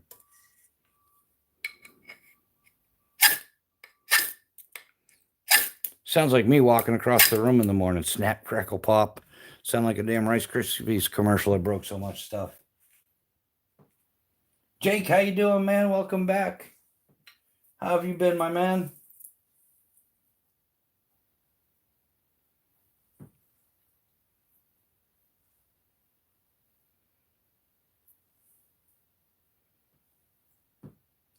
Why is that guy still backing up? Shouldn't he have already made it to his destination? Yeah, exactly right.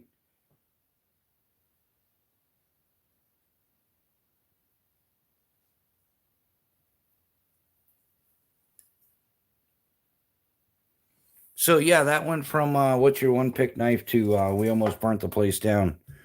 But it's always fun. We always have a good time doing it. But yeah, and that's why this is my go-to #1 survival bushcraft. I'm having a bad day knife. You could call it a fighting knife too if you wanted to, I suppose. Because I mean, a kitchen knife's a fighting knife if you want it to be. So, and yeah, there's that PVD finish that cleans up and stuff. I'm definitely digging the PVD for sure. But yeah, this is a killer combo here. The Phobos knives Tier 1 BC with the Exotac Fire Rod XL. Predominantly West Virginia, Ohio, Pennsylvania, natural gas extraction. Marcellus form. Yeah, that escalated quick. It went. What's your favorite knife? All right, let's burn the place down. I'll show you. This is why it's my favorite knife. But yeah, and it's well balanced. The ergos on it are spot on. The jimping on the Phobos knives is some next level stuff. That's kind of like his own secret little recipe. It's firm, it's strong, but it doesn't turn your thumb into hamburger or anything. Um, yeah, this is kind of like the little brother to the beast, James. Um, this is kind of like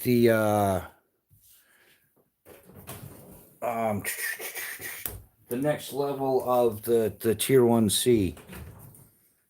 So it's slightly smaller than the tier 1C. I think the biggest difference is in the thickness.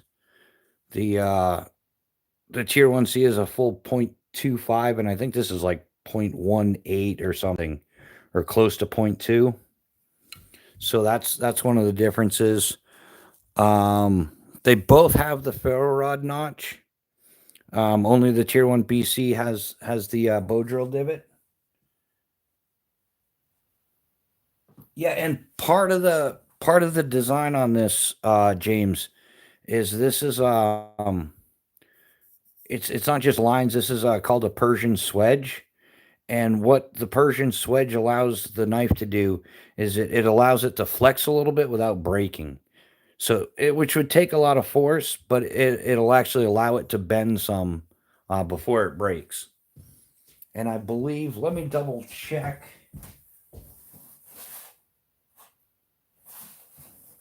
Of course, I can't find it very way.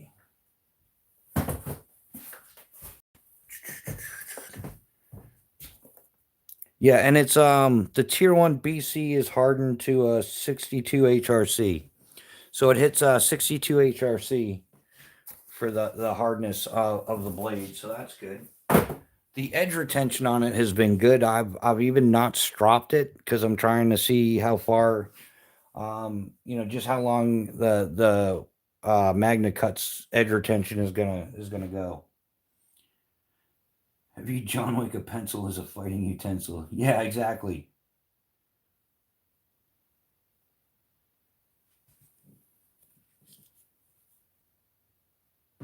Alton, this is a Spyderco, you genius.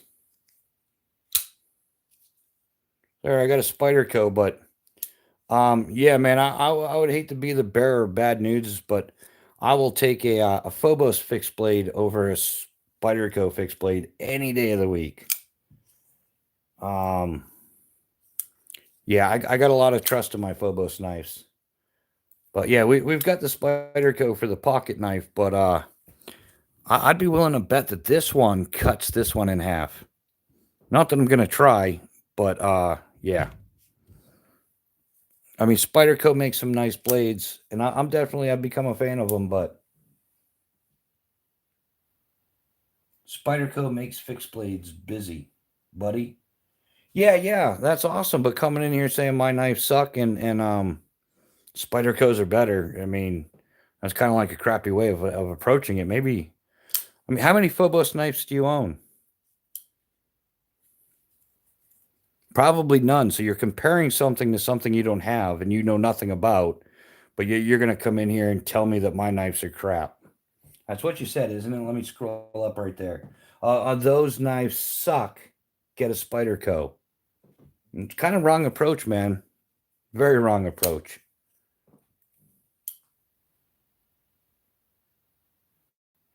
Isn't this the dude from last week? Which one? But yeah. Alton, we get it. Yeah, Spyderco makes fixed blades, but they ain't all that. Big goober status. Yeah. There seems to be some of those that come through. But yeah, man, try a different approach, man. You catch more bees with honey for sure. And your approach definitely was rude to say the least. So I'm gonna go ahead and give you the opportunity to delete that kind of nonsense if you want. It's your own comment. You can delete it. But yeah, man. You catch more bees with honey, my friend. You came in here with the wrong attitude.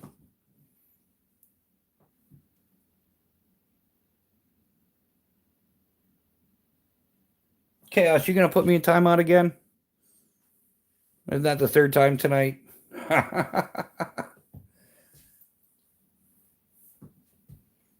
Yeah, that's okay. It's just some people just weren't taught manners.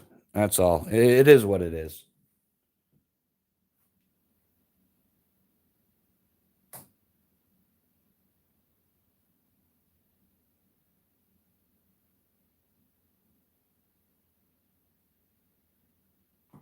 Yeah, Alton, I carry that big ass knife on me all day. In fact, I carried these two big ass knives on me all day long for the better part of like 5 or 6 years.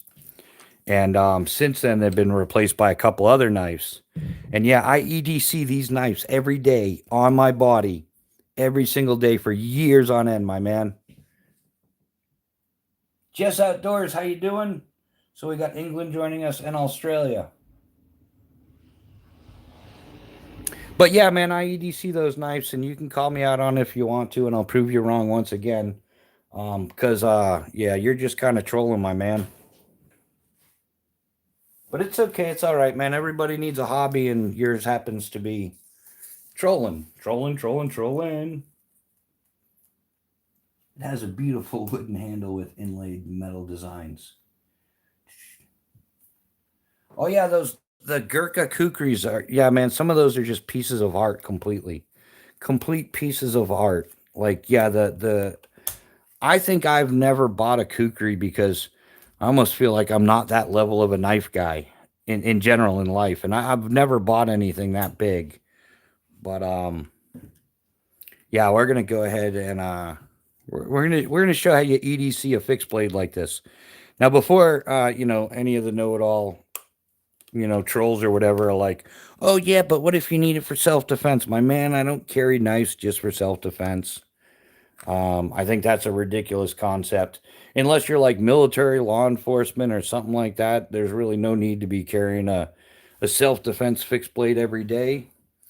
But yeah, so this is a knife set I carried for like 5, 6 years.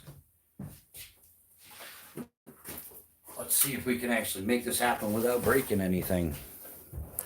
This right here is the Camelback Hog.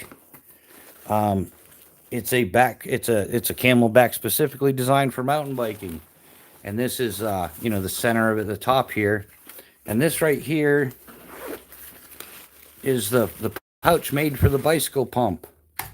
But I see no point in carrying a bicycle pump in a backpack because when I wander off from my bike, I usually so look at this right in here. This big ass knife every single day was tucked right in here. And this other knife right here, because I carry a 3-piece combo, goes in the other side. There's a little organizer pocket and stuff right here. Look at this, look at this, look at this. Oh, look at that. I just put all 3 of my knives in a backpack that I carry with me all day. Why? Because I quit driving cars like 18 years ago. I ride a mountain bike. And so a Camelback goes along with it, and it's a Camelback Hog. It's for mountain bikers and stuff like that. It's not like cupcake commandoed out with Molly and everything. So, and I look like a mountain biker, because I mountain bike. So nobody's like, oh, dude, you have a big knife in your bag. But should I like get off my bike because I got to go in the woods and take a tinkle and, oh no, I lost my way. I can't find my way back.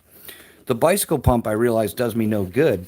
But having this big ass knife in here every day is pretty handy to have. And it fits right in there. And check this out. Check this out. Ready?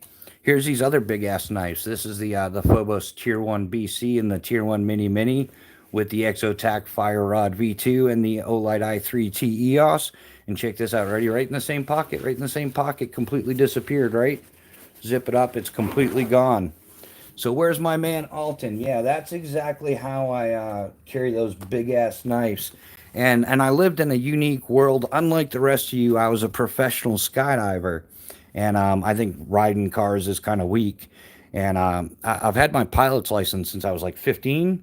So if I really need to get someplace like real quick, I just grab a Cessna 182. I take the wheels off the bike, throw it in the back, start it up, spin it up, take off, land, do it all over again. So,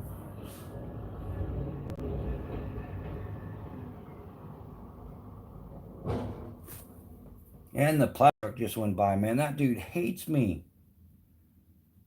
And yeah, Alton, depending on what I'm going to do for the day, yeah, my day consistently was about, depending on where I worked, it was about a 15 to 20 mile bicycle ride to work. and then I would spend the day packing parachutes and skydiving all day. And then when I was done that, I'd ride my bike back home, and in my spare time, I'd go off in the wilderness and have some fun, depending on where I was at. Like when I worked at Skydive DeLand in DeLand, Florida, which is about 10 minutes west of Daytona Beach. It's right like maybe 2 miles from the Ocala National Forest. So sometimes I would go camping out in the Ocala National Forest for like 30 days or something, depending on what I had contracted going on and everything. So completely unique lifestyle. Yeah, nobody really lived like me. I'm the only me there's ever been. But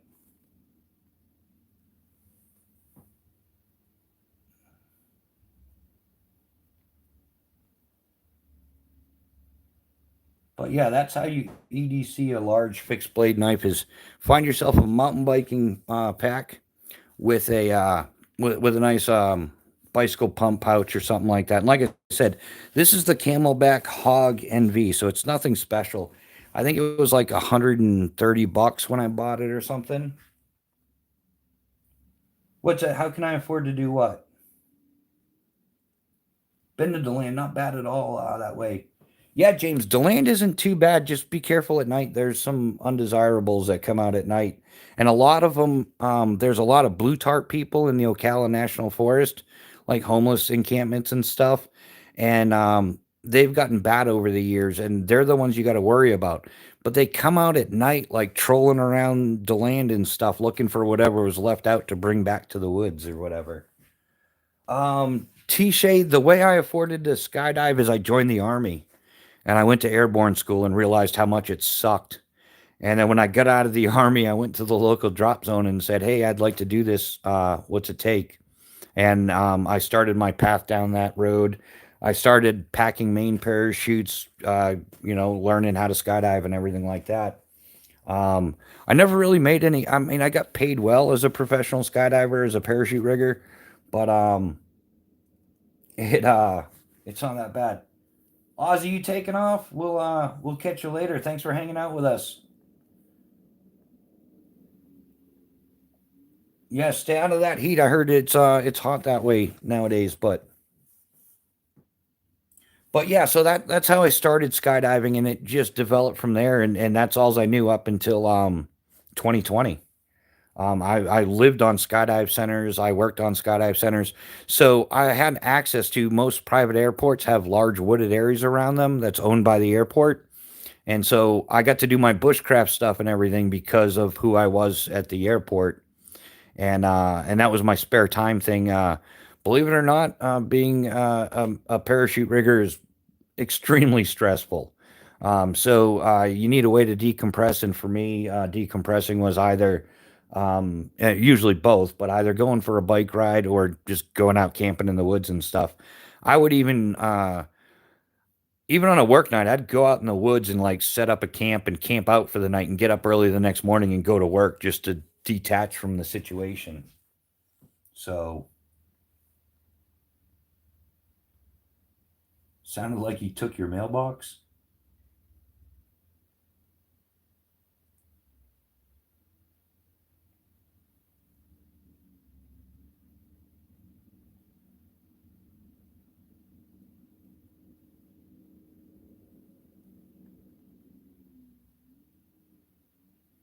Yeah, so that's how you EDC a large fixed blade knife, and you can in fact, if you wanted to put your whole survival kit in there, there's a little slotted thing back there. I used to throw a little silky saw. So now I've got a full fixed blade survival knife, bushcraft knife, whatever you call it. I've got a saw. I could make shelter. I can do whatever I need to do. But that's how you do it. And I've had a couple people say that, like, oh, there's no way that's a stupid knife. That's why we don't get into it. Yeah, you can EDC it. Maybe not in your car, but your car, I don't know how many R's I'm supposed to put on there.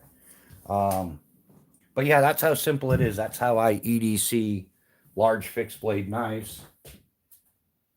And for the most part, I don't do anything wrong. I don't look for fights or anything like that. So I don't really even care what state laws are. The odds of me getting busted on my mountain bike with them saying, "Oh, you've got a ridiculous knife," is highly unlikely.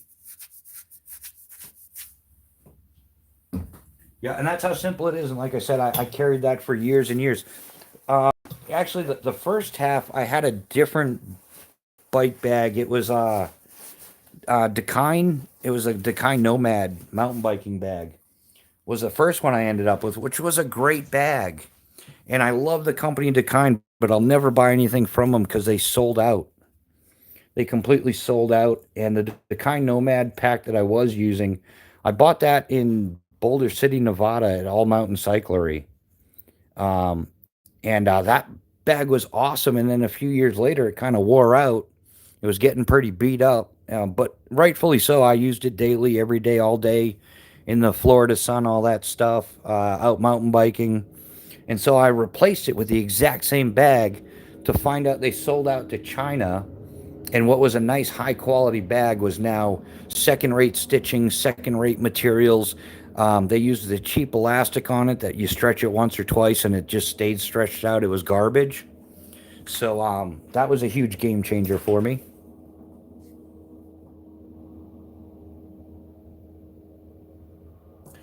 Yeah, ground fog. And I run into that more than anybody else. Most people don't want to believe that I was happily self employed as a skydiver for the majority of my adult life. I never woke up hating going to work. In fact, I would get up early and go sit out in front of work, waiting for them to open the door so I can go in and have fun all day. Um, and people just don't want to believe it. In fact, uh, Mrs. Bushcraft and I went to high school together. And when we graduated high school, we all went our own ways. I went in the army and then went on skydiving and traveled the country and did all kinds of stuff. And she ended up in New Hampshire and not much of her life changed. And we ended up crossing paths again like 25 years later. And we got to talking. And one of the first things, like, she's like, so what are you doing? And I'm like, just life. Like, she asked what I do for work. And when I told her, I'm an FAA master parachute rigger and I skydive. That's how I make a living. She had no clue it was even a job. She's like, you can make a living doing that? And I'm like, oh, yeah, yeah. Not only can you make a living doing it, you can do pretty well and you can have a blast. So, nope, didn't work. Yeah. But yeah, I get that a lot where people just, they don't want to believe it because they're just, their lives are so far from it that they don't think that that's reality. But yeah, man, there's people out there, professional skydiving and idiots like me that cycle the entire eastern seaboard 17 times. Because I had some time off in between work and I enjoy it. But yeah, pimping ain't easy. Pimping is not easy. And where'd my man go? That was like, there's no way you carry that. What did I call him on his bluff? What's his name? Alton Kerrigan, or did he just start getting sassy and being a Sally or something?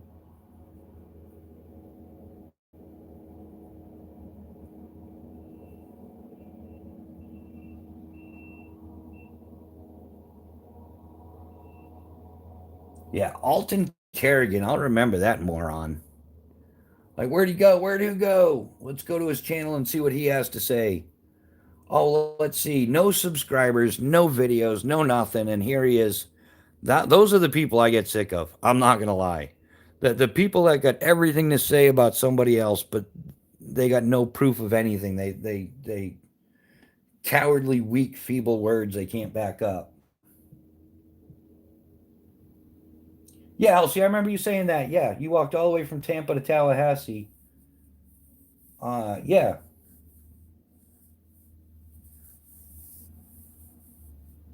they didn't bend the knees.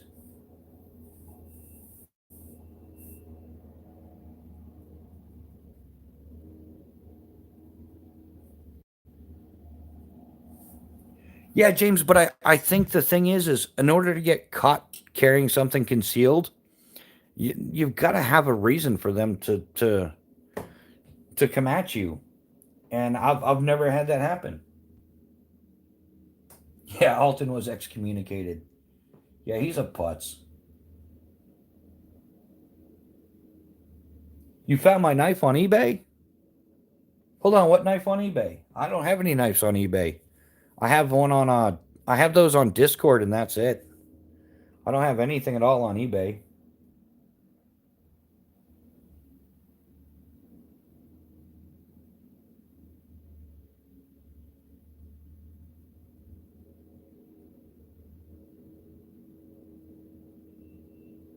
Or yeah, we're getting caught up here.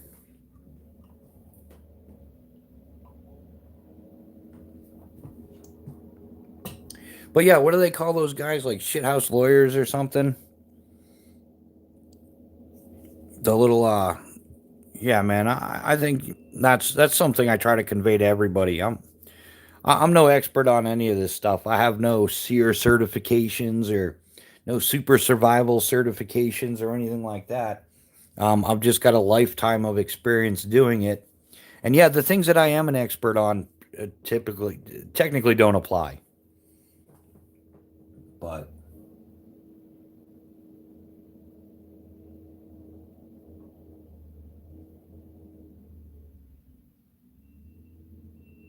oh, okay, you found.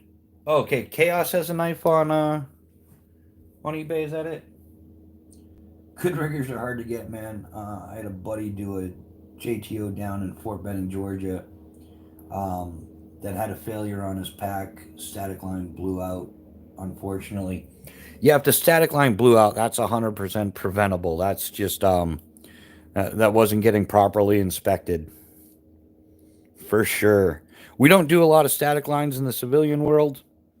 They're kind of like that's some 1960s, 1970s technology. But yeah, when it comes to any type of parachute maintenance, yeah, that's bottom line. Like it wasn't maintained properly, and or the rigger kept, like there's certain percentages, like your reserve closing loop is not allowed to be more than 10% worn. It has to be changed out. But somewhere, some rigger is going to try to save the dude $6 is the cost of a pre-made Cypress closing loop, reserve closing loop. He's going to try to save the dude $6 or something, and that's going to end up with a premature reserve deployment because somebody tried to save $6. So never know when you have to cut a mofo. Yeah, or these knives are for camping and hunting, not doing dumb crap. Yeah, yeah, I think that's what it is. I think that's something out there that people aren't using knives, so they're automatically self defense weapons, weapons of mass destruction. Nah, man. Yeah, you're gonna smash up some wood. You're gonna trim some branches or something. Oh, what's that, LC? I found that knife, Tier One BC.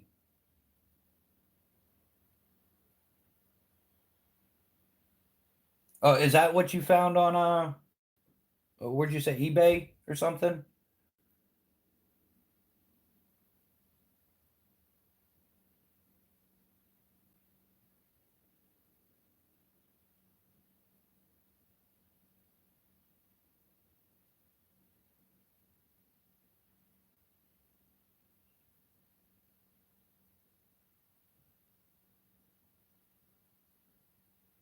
Yeah, we're um yeah, parachute riggers are. It's like the old saying, nobody loves a soldier until the enemy is at the front gate. Yeah, nobody loves their rigger until they end up with a reserve ride. Um, we're often forgot about. Not too bad. It's actually gotten worse over recent years with the young and upcomers that they're very disrespectful to their elders. Um, but yeah, parachute rigging is an extreme high stress job. And when you like some of the drop zones I've worked at, we have as many as 450 fun jumpers or so. And I'm responsible for their equipment, their harness container, keeping their reserve in date, everything like that. And it's on day one, especially in the Northeast and stuff. On day one of the season opening, the turbine starts up, the jet fuel gets going, and you start looking around, and it's like I'm responsible for every parachute system on this drop zone, the life of everybody here. Yeah, yeah, uh, that'll warrant a quick smoke break. Um,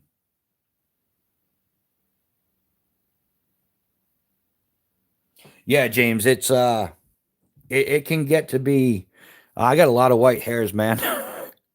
I've had my stressful days of I've like just if one thing went wrong, and knock on wood, No, I don't even have to do that anymore. I'm not doing that anymore, so I don't have to worry about it. But I made it through my entire, exactly 23 years as a parachute rigger, without one mistake.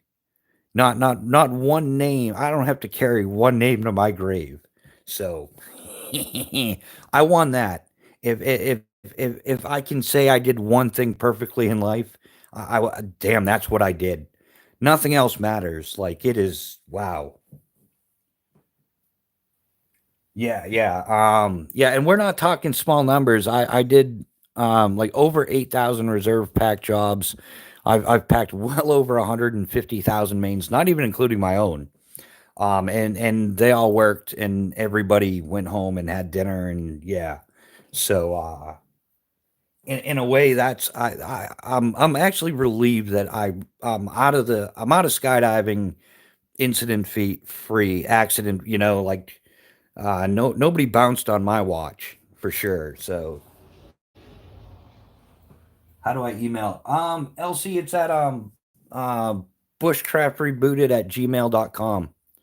If you go to the channel page, I do have my email on the channel page. So if you should be just a link or something. I think that's how that works, right, guys?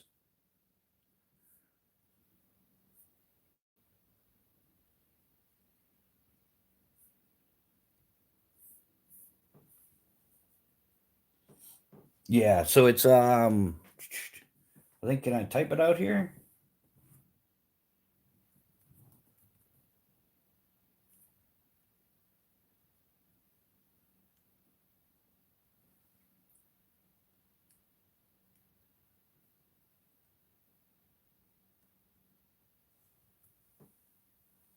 Yeah. Thanks, man. Yeah, it's kind of emotional actually. Yeah, it's a lot of stressful hours, a lot of work, um, thousands and thousands of hours of study and learning. Like 4 years to become a master rigger. You spend the first year apprenticing and getting your senior riggers rating, really learning. It's a nonstop learning fest. Once you get your senior riggers rating, I had to put in 3 years, 2,000 hours a year minimum, before I could apply for my master riggers rating. I also had to have uh, a few hundred pack jobs on different types of parachutes. Yeah. So just getting there and then maintaining that for over 20 years. Yeah, like I said, knock on wood, I made it, and fortunately, every decision I made was a good one. So, and the nice part, and it's one of those things as you can imagine. You don't just walk in there and become a parachute rigger.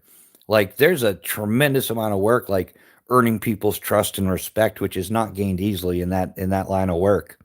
So there's a lot behind it, and yeah, and as the years went on, it just went to be like, people trusted me, and rightfully so. I did my due diligence, but yeah, it was an amazing life.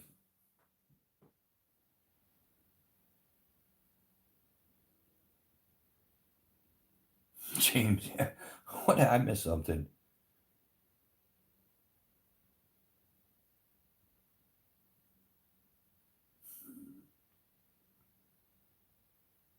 Look, one sec. What did I? Yeah, LC, did you get that? The email. Did that work out for you, or send in the paddy wagon? Yeah.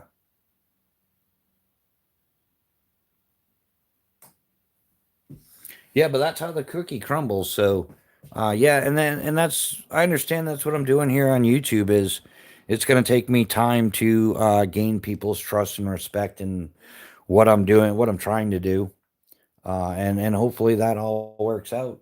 But I definitely know how it is to live in that world where you have to earn people's respect and trust. So I'm all about it.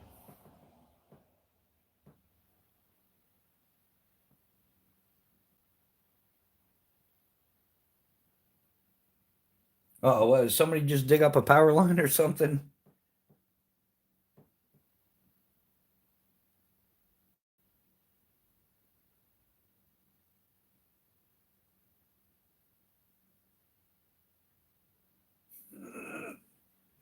Y'all getting rowdy? At least I'm not the only one.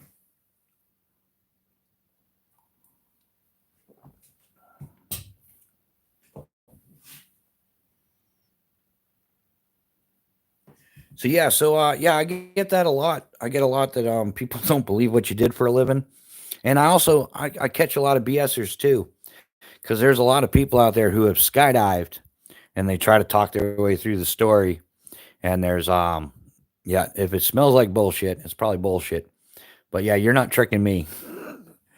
I can tell within a couple minutes, within a minute or two of talking to somebody, whether or not they've actually jumped or not. So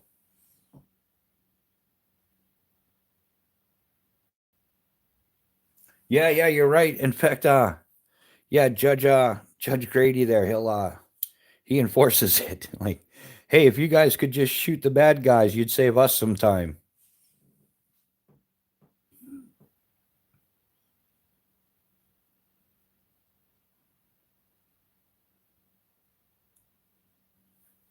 Yeah, yeah, it's not the fall that stops, it's the or it's not the fall that hurts, it's a sudden stop that kills you.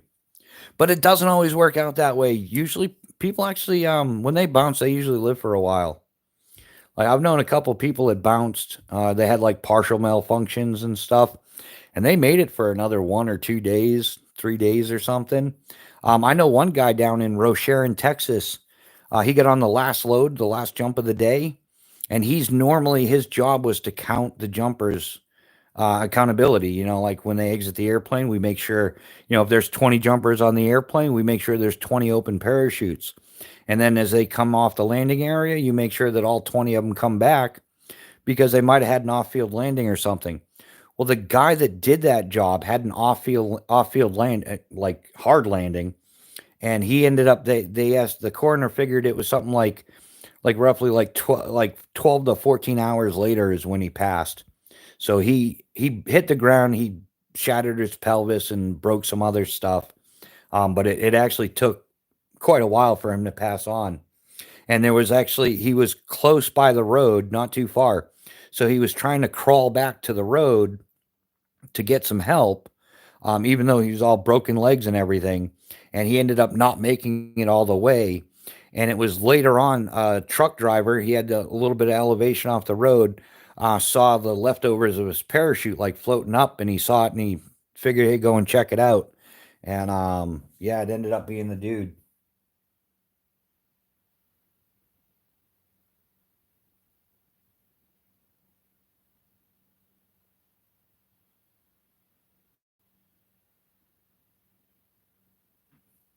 So yeah, yeah, you got to do what you got to do, chaos. Yeah, so I got lots of stories like that of unfortunate skydivers who didn't make it, and that story, that dude really broke me up bad because he had just gotten off of active duty, had done some time over in Afghanistan and stuff like that. When he got back, when he was there, he's like, the one thing I want to do is skydive when I get back. He'd like to do it. So when he got back, he ETS'd and started skydiving. He was working for the drop zone, doing entry level jobs so he could skydive and hopefully become a tandem instructor or something. And yeah, he didn't make it. So yeah, unfortunately, that is his name was Scott Bell. You could look it up. It happened in Rocheron, Texas. I want to 2007.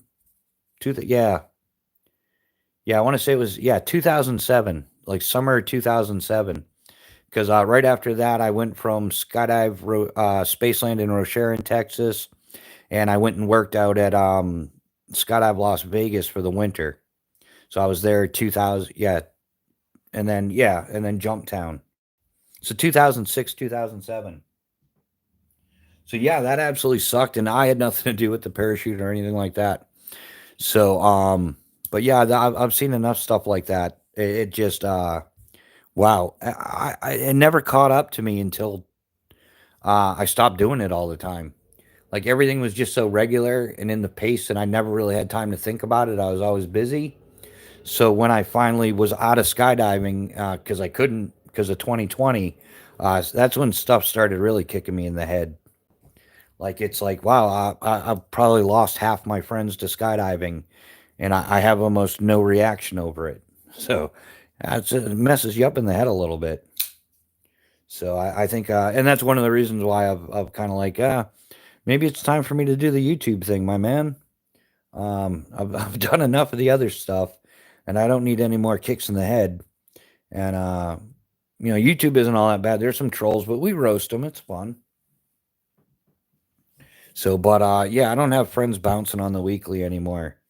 Actually, one of the most frustrating parts is I think I've talked to a few people about it, and they kind of you tend to forget details on purpose. Not like I don't like consciously forget things, but like almost subconsciously, I can't recall names and stuff like that. And it's almost like a PTSD protective amnesia thing is what the way it was explained to me. Like your brain will try to like uh hide memories from you or something. It's weird, but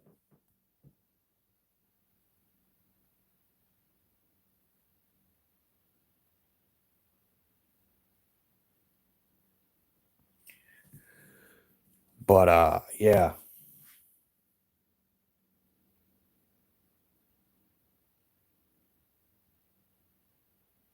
Yeah, that's the nice part about snow is you can track them. But yes, so that's how I EDC fix blades. And yeah, pretty much anything. Yeah, it all works out. I kind of miss that dude. I like it when I can be like, yeah, you don't know what you're talking about, little Mister Know It All, and show them the right way to do it.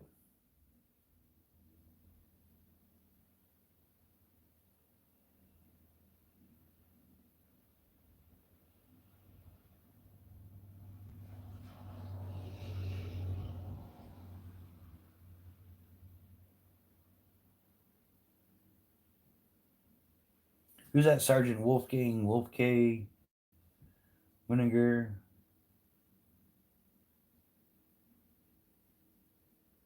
Yeah, that's the other thing too. Is yeah, when somebody goes in at the drop zone, uh, it's the best time to buy gear on sale because people just quit by the droves. Like one person bounces, like 20 people quit, and they're just like, screw it, I'm out of here. It becomes a reality check. Like it's cool to be the cool skydiver until you realize that it's a real game and people really don't make it all the time.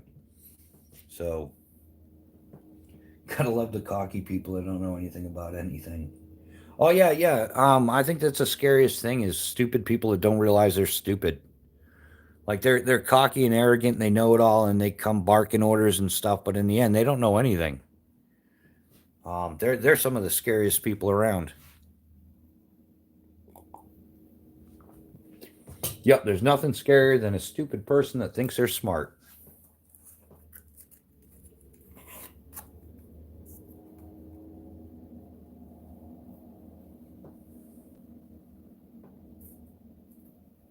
Skank Hunt 42. I don't even want to know how you came up with that. Um,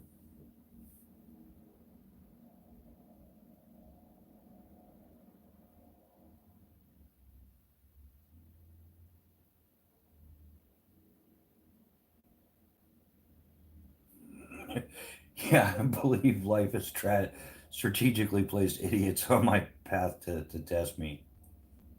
Yeah, I think that nothing but facts there. The upper right one, or oh yeah, upper right. That's Leatherman Surge, Leatherman Raptor. Or are you talking about the fixed blade on the right? The one with a ring.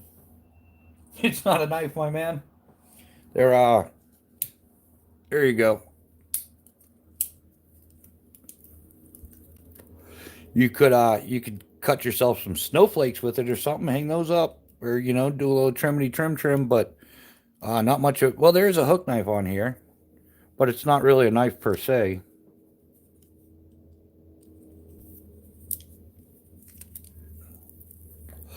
And I live in a right hand dominated world.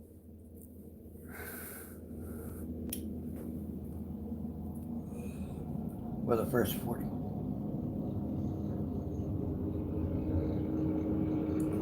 Oh, that's priceless, Ground Fog, for the first 41 success. Oh, Ground Fog, I love having you around, my man. You are always worth a barrel of laughs, my man.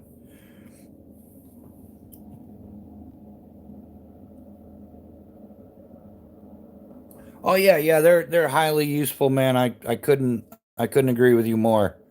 Multi tools most definitely have their place in modern society. I wonder how I lived with. I've been using a multi tool though. Yeah, since back like '93, I got like my first Gerber, the little flick out one. Flick it out, comes out the front. That was my first multi tool, and I got it on a deal at the PX or something. I'm sure.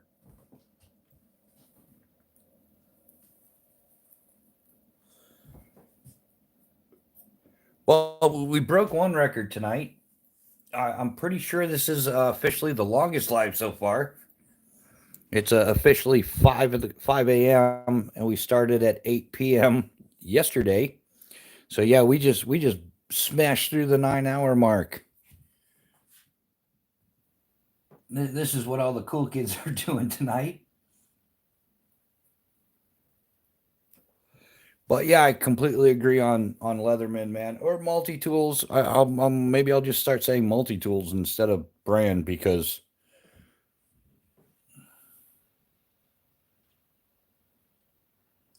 Milf Hunter used to be his jam until they found out and to switch it up.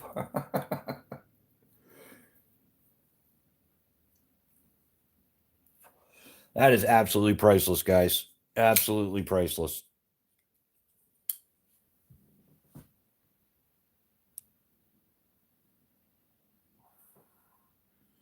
So, anybody have anything planned today? I'm sure I'm going to get a power nap in at some point.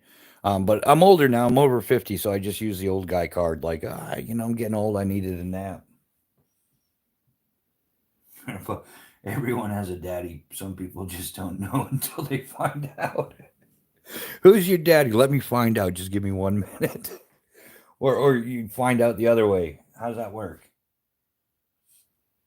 That's priceless.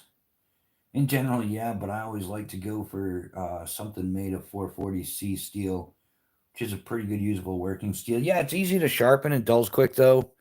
Um, I kind of left all the other steels behind once I started using my first introduction that I was aware of to super steels was the S35 VN on these Spartan blades, and the edge retention on them was like next level compared to all the other crap I've owned. I shouldn't say all the other crap because somebody's gonna be like, I used to own that knife. It wasn't crap, but you know what I'm saying. Compared to the previous knife I owned, like the edge retention and stuff on the S35 VN was like wow. And I'll never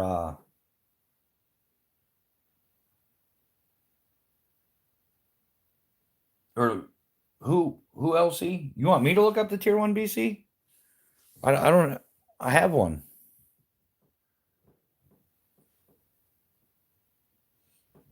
Yeah, man, but I always tell everybody, whatever fits your budget, whatever fits your style, whatever fits your needs, definitely roll on with it. But technology is technology, and um, evolution is inevitable. And I'm one. I think fortunately due to skydiving, I never get stuck in the old ways. I'm not an old school old dude. I still evolve because I was forced to evolve with the evolution of parachutes over the years and different rigging techniques and materials and so on and so forth. So I never, in skydiving, you can't get caught up in the old gear because the new gear is typically always safer.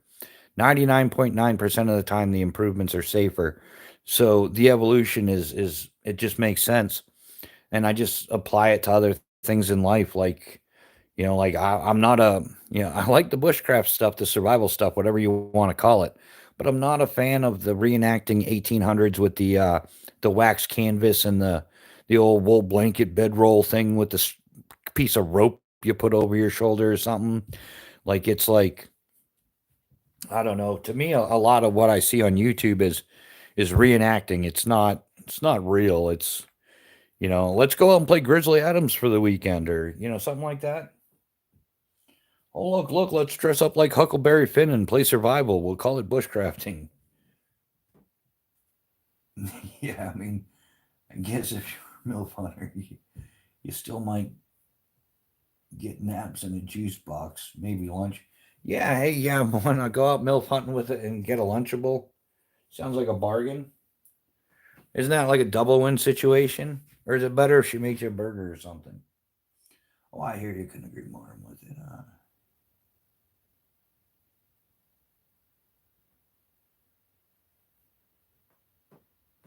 Yeah, exactly. Yeah, yeah, skink hunt. Wow. I don't know how I can say that without chuckling a little bit or being feeling a little bit weird about it. But I'm working with it, man. Man, you're definitely cool. But yeah, yeah, that's how it is. The evolution of technology and stuff like that. You kind of, and I'm guilty of that. Like I'm a total tech tard. Like everything that has to do with laptops and computers and cameras and stuff, I'm virtually clueless. Because of work, because I just yeah, they just always had me doing other stuff. The thing is like I was explaining, it takes years to get certified as a rigger and get trusted and do that work. And once you get there, you're the only person that can do it. So, and it takes years to learn how to do it. But with the other stuff, like the office stuff, like you can hire somebody and train them within a couple days to do emails and deal with companies and make phone calls and basically, do secretarial or assistive work and stuff. So they used to always hire somebody to do my emails and my phone calls and all that stuff, so that I could be in the rigging loft, getting the work done. So, so the end result is I'm a total tech tard. Like I had to learn how to set up an email just to start this YouTube channel. So I'd never had to set up an email. I hadn't set up an email since AOL, and they do that for you when you sign up. Anybody still got one of those free trial discs from AOL? I think they passed out like I don't know, like a couple dozen to every person in the country.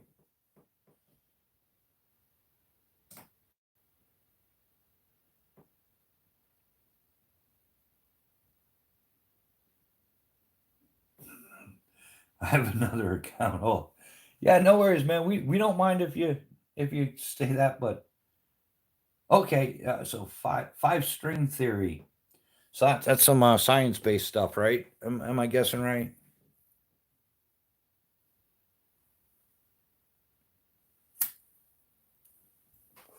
Yeah, Grandpa, you've got mail. And then but first you had to listen to the scratch and screech of the dial up, right? I kind of like dial up. It worked better. Like at least you were getting somewhere when you were hearing that noise, and then when you finally logged in, you accomplished something. Um, extreme dial tones. Yeah, yeah. I'm a bassist on a Ebony's five string and a science lever. That's awesome, man. So you can you play regular guitar as well, or do you just play bass? I have absolute respect for anybody who does that. Um, uh, in fact, the guitar is proof that you can't do anything you want to do if you merely apply yourself. Some of us just don't have that kind of rhythm, or we weren't designed to do it. Because I spent 2 years trying to learn how to play a guitar, and I could probably play like every chord known to mankind, but I couldn't put two of them together. Like I couldn't play guitar for the life of me. So we the hell are you talking about? Next tell.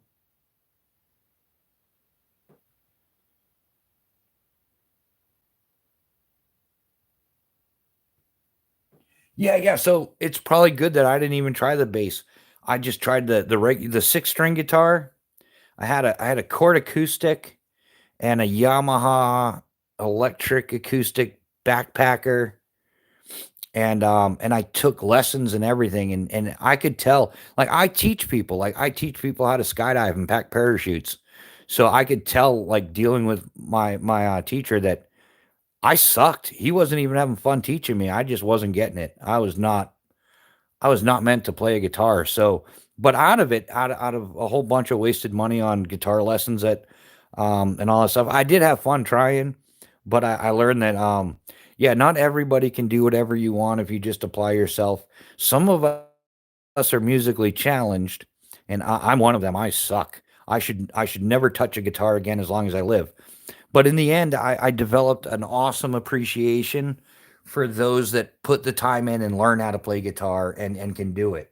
So I didn't leave from it empty handed. I left my failed endeavor of playing a guitar with an actual appreciation for music. So um, yeah, that's cool, man.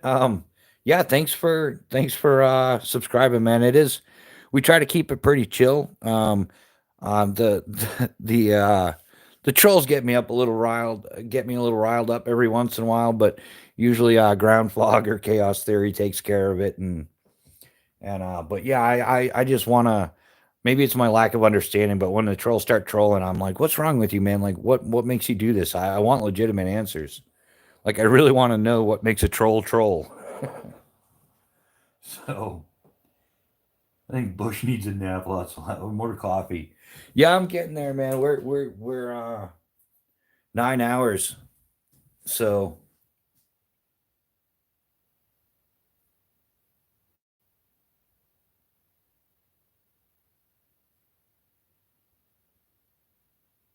what I mean, next tell. Yeah, yeah, I remember the Motorola Razor. Didn't they? Aren't they coming out with a new version of that? Aren't they making a new one?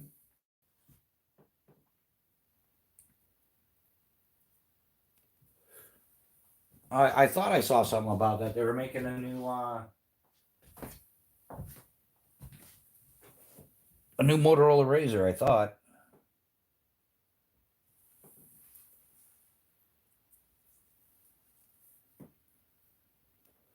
Yeah, so typically we do the live chats Friday nights. We start at 8 and we end sometime Saturday morning. And then but we do a quickie on Sunday morning just for the coffee of it. And those start at 8 a.m. and we typically wrap it up by 9:30 and then cuz a whole bunch of other cool people are doing live chats too, we try to catch.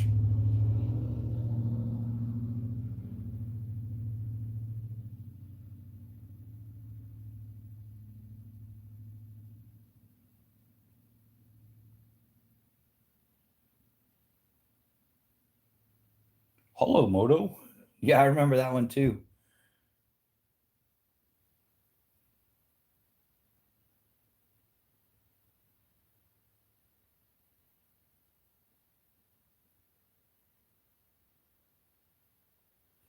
Yeah, the first like super phone I had, it was like a flip up and then it had the QWERTY keypad on the bottom with the screen on the top.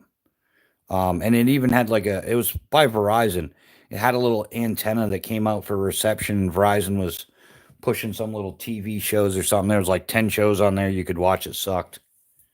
But yeah, I learned there is no real deeper meaning to trolling unless they like really threatening what I have seen too.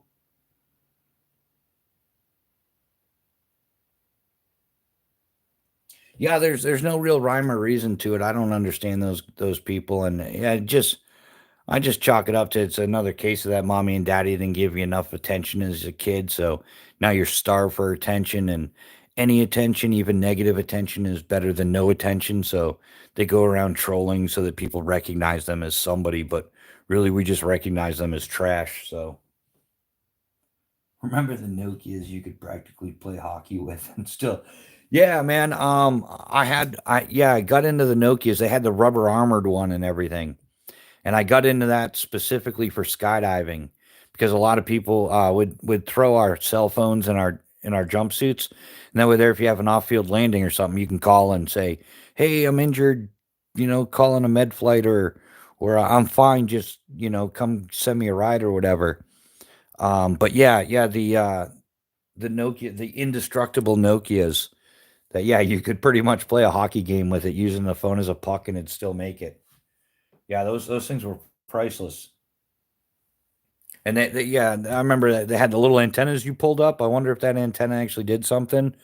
But psh, yeah, the little like 5 inch pop out, 4 inch pop out antenna or something.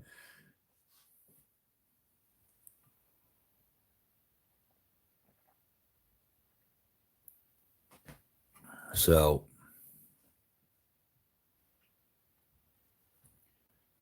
Those the old Taliban 280s were pretty rigid too.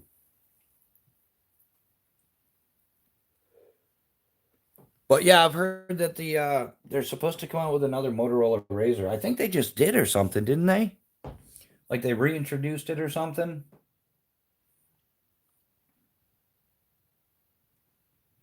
Yeah, the more trolls you get, the more popular you're getting. Yeah, last weekend we got trolled pretty hard. We must have had a couple dozen trolls come through here, or I don't know, at least a dozen or something. Ever watch the show Alone? No, I kind of Bear Grylls ruined all that for a lot of people. Along with Dave Canterbury and his buddy there. Yeah, the thing is that with those shows is they're just so far from reality. They're so fake that yeah, I don't watch them. They're just unrealistic and there's no psychology involved. Like if you're really lost, you're really lost. You don't have a camera crew. It just none of those shows really make sense to me. They're not realistic. And even you can say, yeah, well, they got satellite phones and all that stuff. So if their tummy hurts or they're not feeling good or they're just a little bit too lonely or they want to bail, they can. And in a real life situation, it's just not that simple, I think. Get the implant, make calls while you sleep.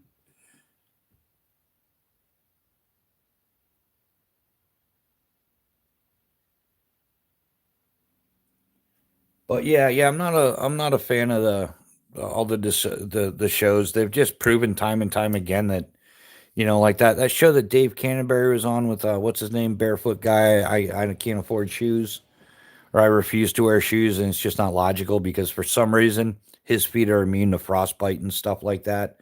Yeah, he's just causing unrealistic problems with his hippie stuff, and then yeah, it was just drama induced for entertainment value. You mean this Motorola Razr 2024? Yeah, yeah.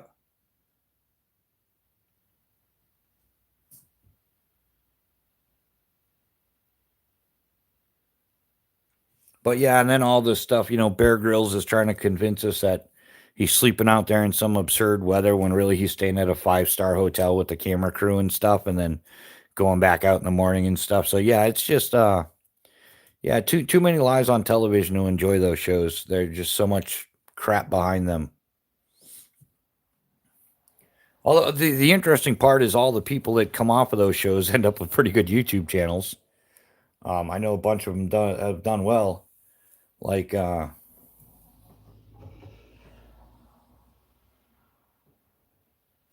what's a good knife for a decent price? Subject to way too many opinion, my man. There are tons of. I mean, do you want a good knife? Do you want a great knife? Do you want a budget banger? I mean, I don't know. In my opinion, like these are good knives at good prices. I got good deals on these.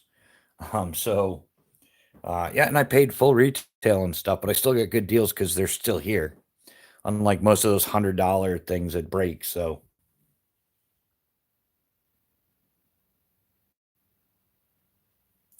yeah, chaos. Yeah, you and Moose Man, Ground Fog, I think got a few as well.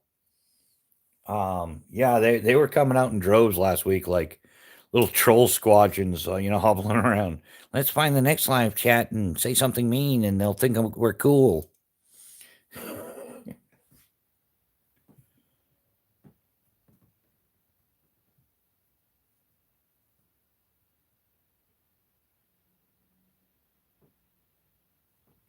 Yeah, man, I started doing like camping outdoors, like in the winter and stuff in like the 7th grade. Like I used to love snow camping and stuff. Yeah, we've even done the little survival snow holes and everything with the Civil Air Patrol. Um, but yeah, the problem with the cold weather now is I've been broken too many times, so now it's just ridiculously painful. Bring out the green tips. Yeah, the real survivors make telegraph stations with nothing more than 2 cans of Copenhagen, a rubber band, and 10 centimeters of twine. Yeah. Yeah, or what's that other one? The other thing I'm tired of is oh, what's the best way to put it? The THOTS, the tots in the bushcraft community and the knife community and stuff like that. Can't stand them. Like, go back to your OF site. We're sick of you. And yeah, I'm not a fan of girls playing the booty card for views and stuff. I caught the lung guy.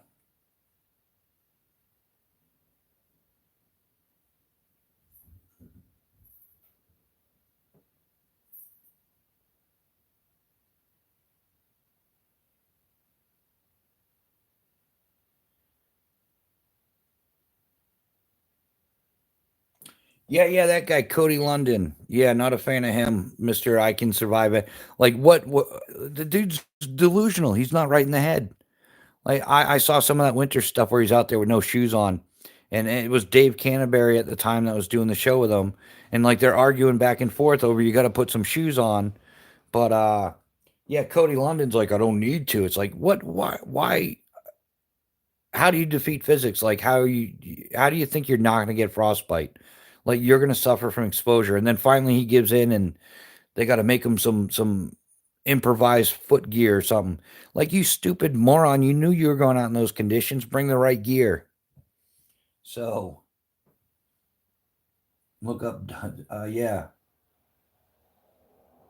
But yeah, I'm not a fan of a lot of that stuff that goes on. Who's that other one? Yeah, yeah, the women that flaunt themselves. It's crazy because women are always saying that they're being, sexualized and this and that. And we're bad for doing it. But when they do it to themselves, it's okay. Like, doesn't make any sense to me.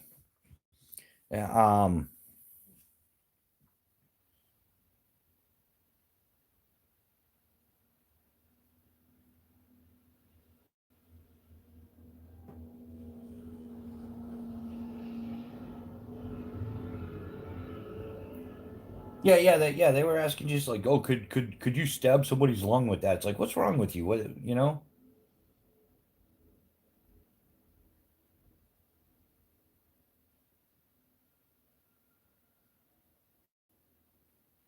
Yeah, James, there's a lot of that going on, but then there's some of them that just really they don't have an OF site, but they should because you're just set like that Melissa Backwoods, you know?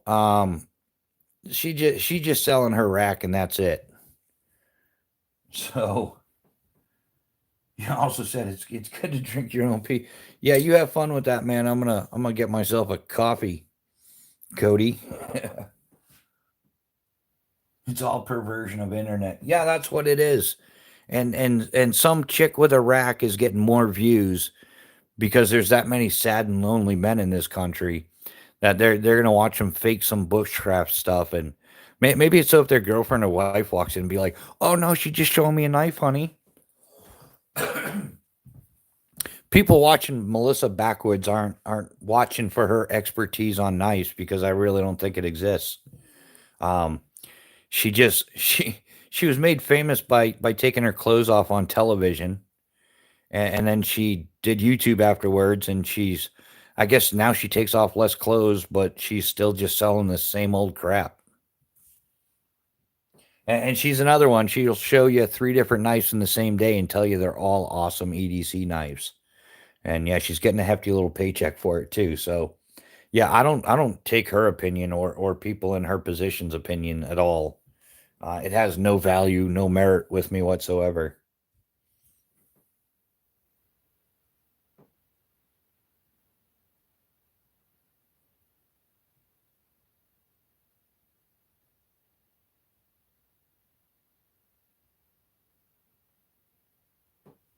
Yeah, yeah, it overloads your kidneys and stuff. Yeah, you're right. Yeah, better off sucking on sand, hoping for moisture. Yeah, you're absolutely right, my man. But I think a lot of it is a lot of modern incidents are caused by like YouTube and stuff like that. Somebody took some bad advice off of YouTube, or somebody on YouTube made it look so simple and didn't give anybody fair warning, and then now there's more people setting off unprepared. Like it baffles me every single year, and some of my New Hampshire guys here can back me up on this. But every single year, people die up in the yeah, in the White Mountains, specifically on Mount Washington. Every single year it happens, and they're all gram weenies. They're all like, "Ah, I don't need matches. I don't need a lighter. That's stupid survival geek stuff." Or, "I'm not a prepper. I'm a hiker." No, man, you're an idiot. Like, bring certain stuff, and then, but no, every year they're picking off some frozen popsicle person off of Mount Washington, Mount Adams, whatever, up in the White Mountains. It happens a couple times a year.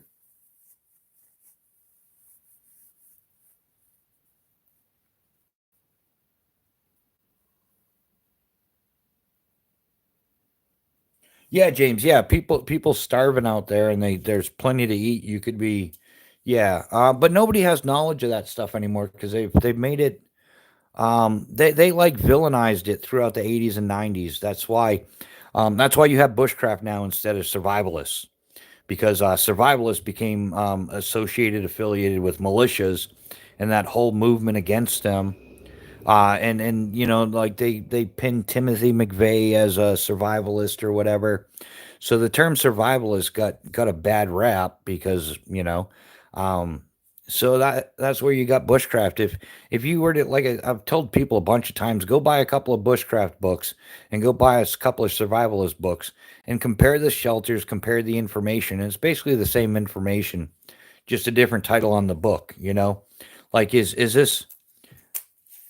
this a bushcraft knife, or is it a survival knife, or is it a military knife? Is it a field utility knife? I mean, come on, what is it really? Nobody's going to know.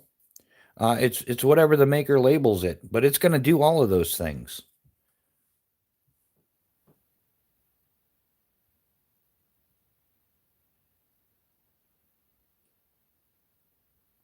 Freezes to death.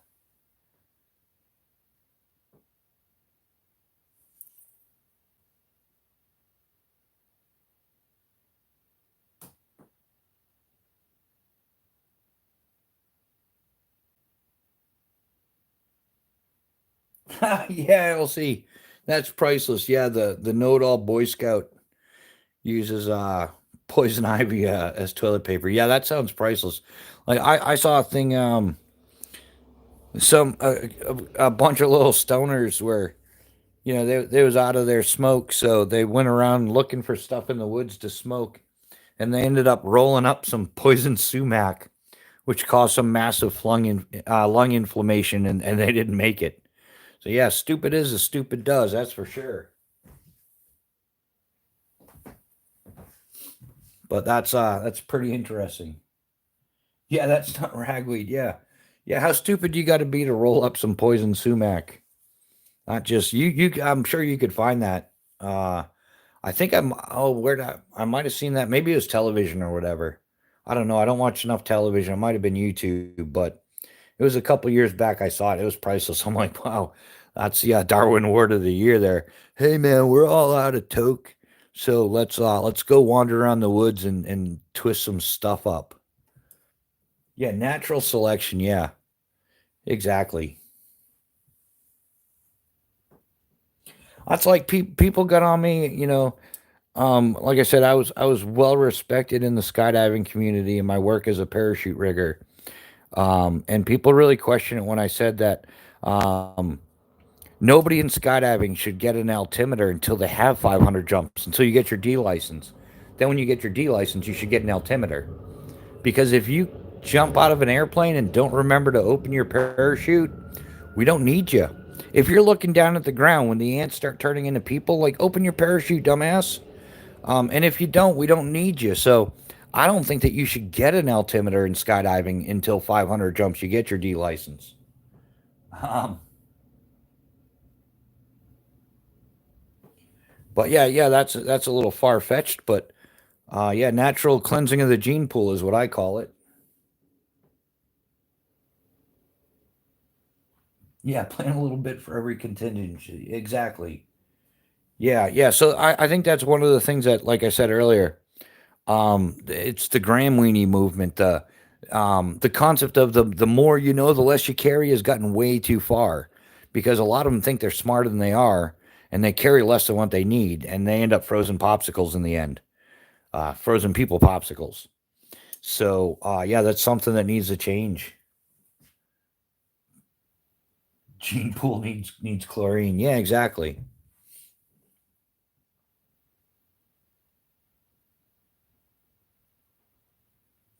Yeah, yeah, exactly. Redundancy is key.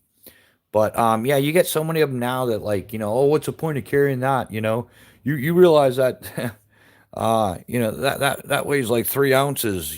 Ounces turn into pounds and miles and da da da da da. Yeah, and stupid people turn into frozen popsicles. So, have you ever seen the movie Idiocracy? Yeah, that's not a movie. That's now a documentary. I'm pretty sure it's been reclassified, but that is exactly what we're going through. Lemon awards, lemon awards everywhere. Exactly.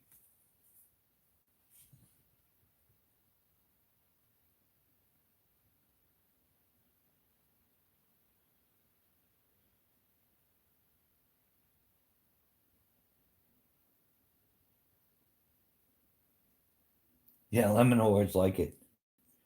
Yeah, chaos. That's yeah, the natural order of things. It all works itself out in the end. And yeah, the gene pool needs some cleansing for sure. There's a whole lot of stupid out there. And like the graduating classes for the last 3 years, um, have the highest illiteracy rate since like the 1920s.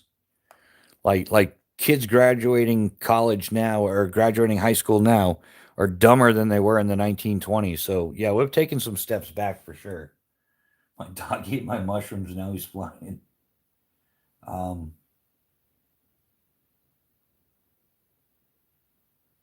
yeah, most definitely. But yeah, those are some things that need fixing for sure.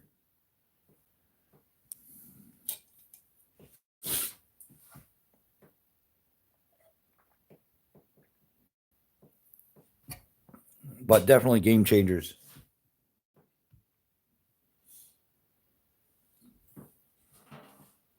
But yeah, so I don't know. I think I'm gonna get ready to wrap this up. We're 9.5 hours into this.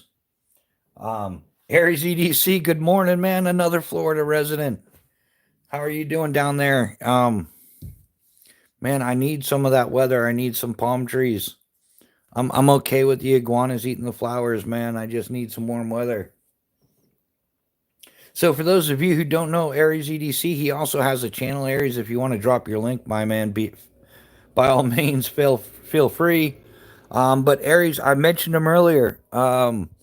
USA made knives, custom pocket fixies with some bling. Aries makes some outstanding pocket fixies. Someday I'm gonna get on his books. Maybe he can pencil me in a couple months down the road or something. I don't know. Um, oh, Aries, that didn't help any, man. I'm sitting up here dealing with the plow trucks all night. You don't know what a plow truck is down in Florida, I'll tell you. The plow truck, this is a guy that, you go out and you hand shovel your entire driveway. And right when you're done, they go by with the plow truck again and put this huge snowbank at the end of it for you to shovel out again. But yeah, the weather is perfect down there. It's always ouch. But anyhow, I digress. Yeah, Aries ADC makes some awesome pocket fixies, made to your flavor, made to your liking. He has different options for yeah, you'd have to talk to him. He has lots of different options for shape and design, for the material options for your blade, handle options. I mean, pretty much you can get just about some type of anything with Aries EDC. It's going to be a one of a kind just for you. So that would be Aries EDC. Uh, who's also down in Florida? I need to go back to Florida so bad. New Hampshire's sucking so bad. They keep. What happened to global warming? If the global warming were a real thing, I wouldn't be out shoveling snow, would I? So, oh, thank you, Aries. Yeah, man. It's just the truth. I've admired Aries EDC work. Geez, I think I was in the bottom 50 subscribers or something when Aries was starting out, and he just does amazing work. And you can watch it get done. So there's no trickery. He does live chats and videos and everything like that. So it's great. Yeah, yeah. Yeah, and he's just a dang nice guy. He really is. The only time I saw Aries kind of like it tweaked him a little bit was his stickers, man. And I hope he doesn't get upset with me for bringing this up, but I was there. It really happened. But people were putting his stickers like they weren't sure it what angle the sticker should go at, the emblem. And it was like, no, it's an Aries thing, so it goes this way. And I was like, just it was pretty funny. I guess you had to be there. Charlie, how you doing, man? You're just in time. We're getting ready to wrap this up. But yeah, it is we've been at it for 9 hours and 37 minutes. And I need to make another pot of coffee, maybe some pancakes or something to go with it. I don't know. Yeah, watch Joe Dirt.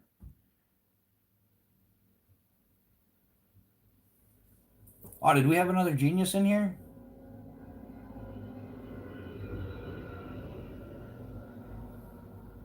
Whoops, I'm pressing buttons all over the place. But yeah, guys, so I don't know, might throw another one tonight. If not, definitely Sunday morning at 8 a.m. We're gonna we will reconvene. Oh, sorry to hear that, Charlie. Yeah, those are tough but inevitable.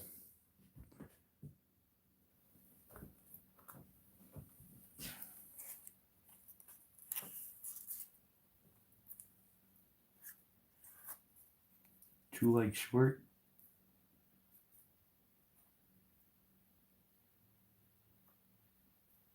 Or part two? I don't know. Yeah, I'm starting to go cross-eyed after 9.5 hours of YouTubing.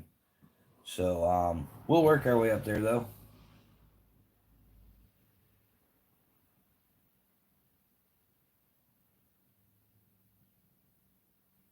Yeah, James, awesome hanging out with you guys. Yeah, like I said, I might do another live later tonight just for the fun of it. I don't know, maybe start same time, 8 p.m. or something. But if not, I'll definitely be doing the Sunday morning 8 a.m. For sure. We'll figure it out from there. But hey, thanks to everybody for hanging out. We had some fun. Traded some good information, had a blast, looked at some fancy gear. I get notifications on for you, bud. Thanks, James. Definitely appreciate it, man. And yeah, but thanks to everybody else. Thanks to our moderators for help keeping the trash out. I mean, trolls, whatever you want to call them, tomato, whatever. It's all good. And we will catch you on the next one. If you can, be kind, do something kind for somebody. Help a brother out, help a sister out. And yeah, I am definitely, we are moving on. But yeah, thanks for stopping by, everybody. We definitely appreciate it. And we will catch you on the next one. Everybody have an awesome day. We'll see you soon.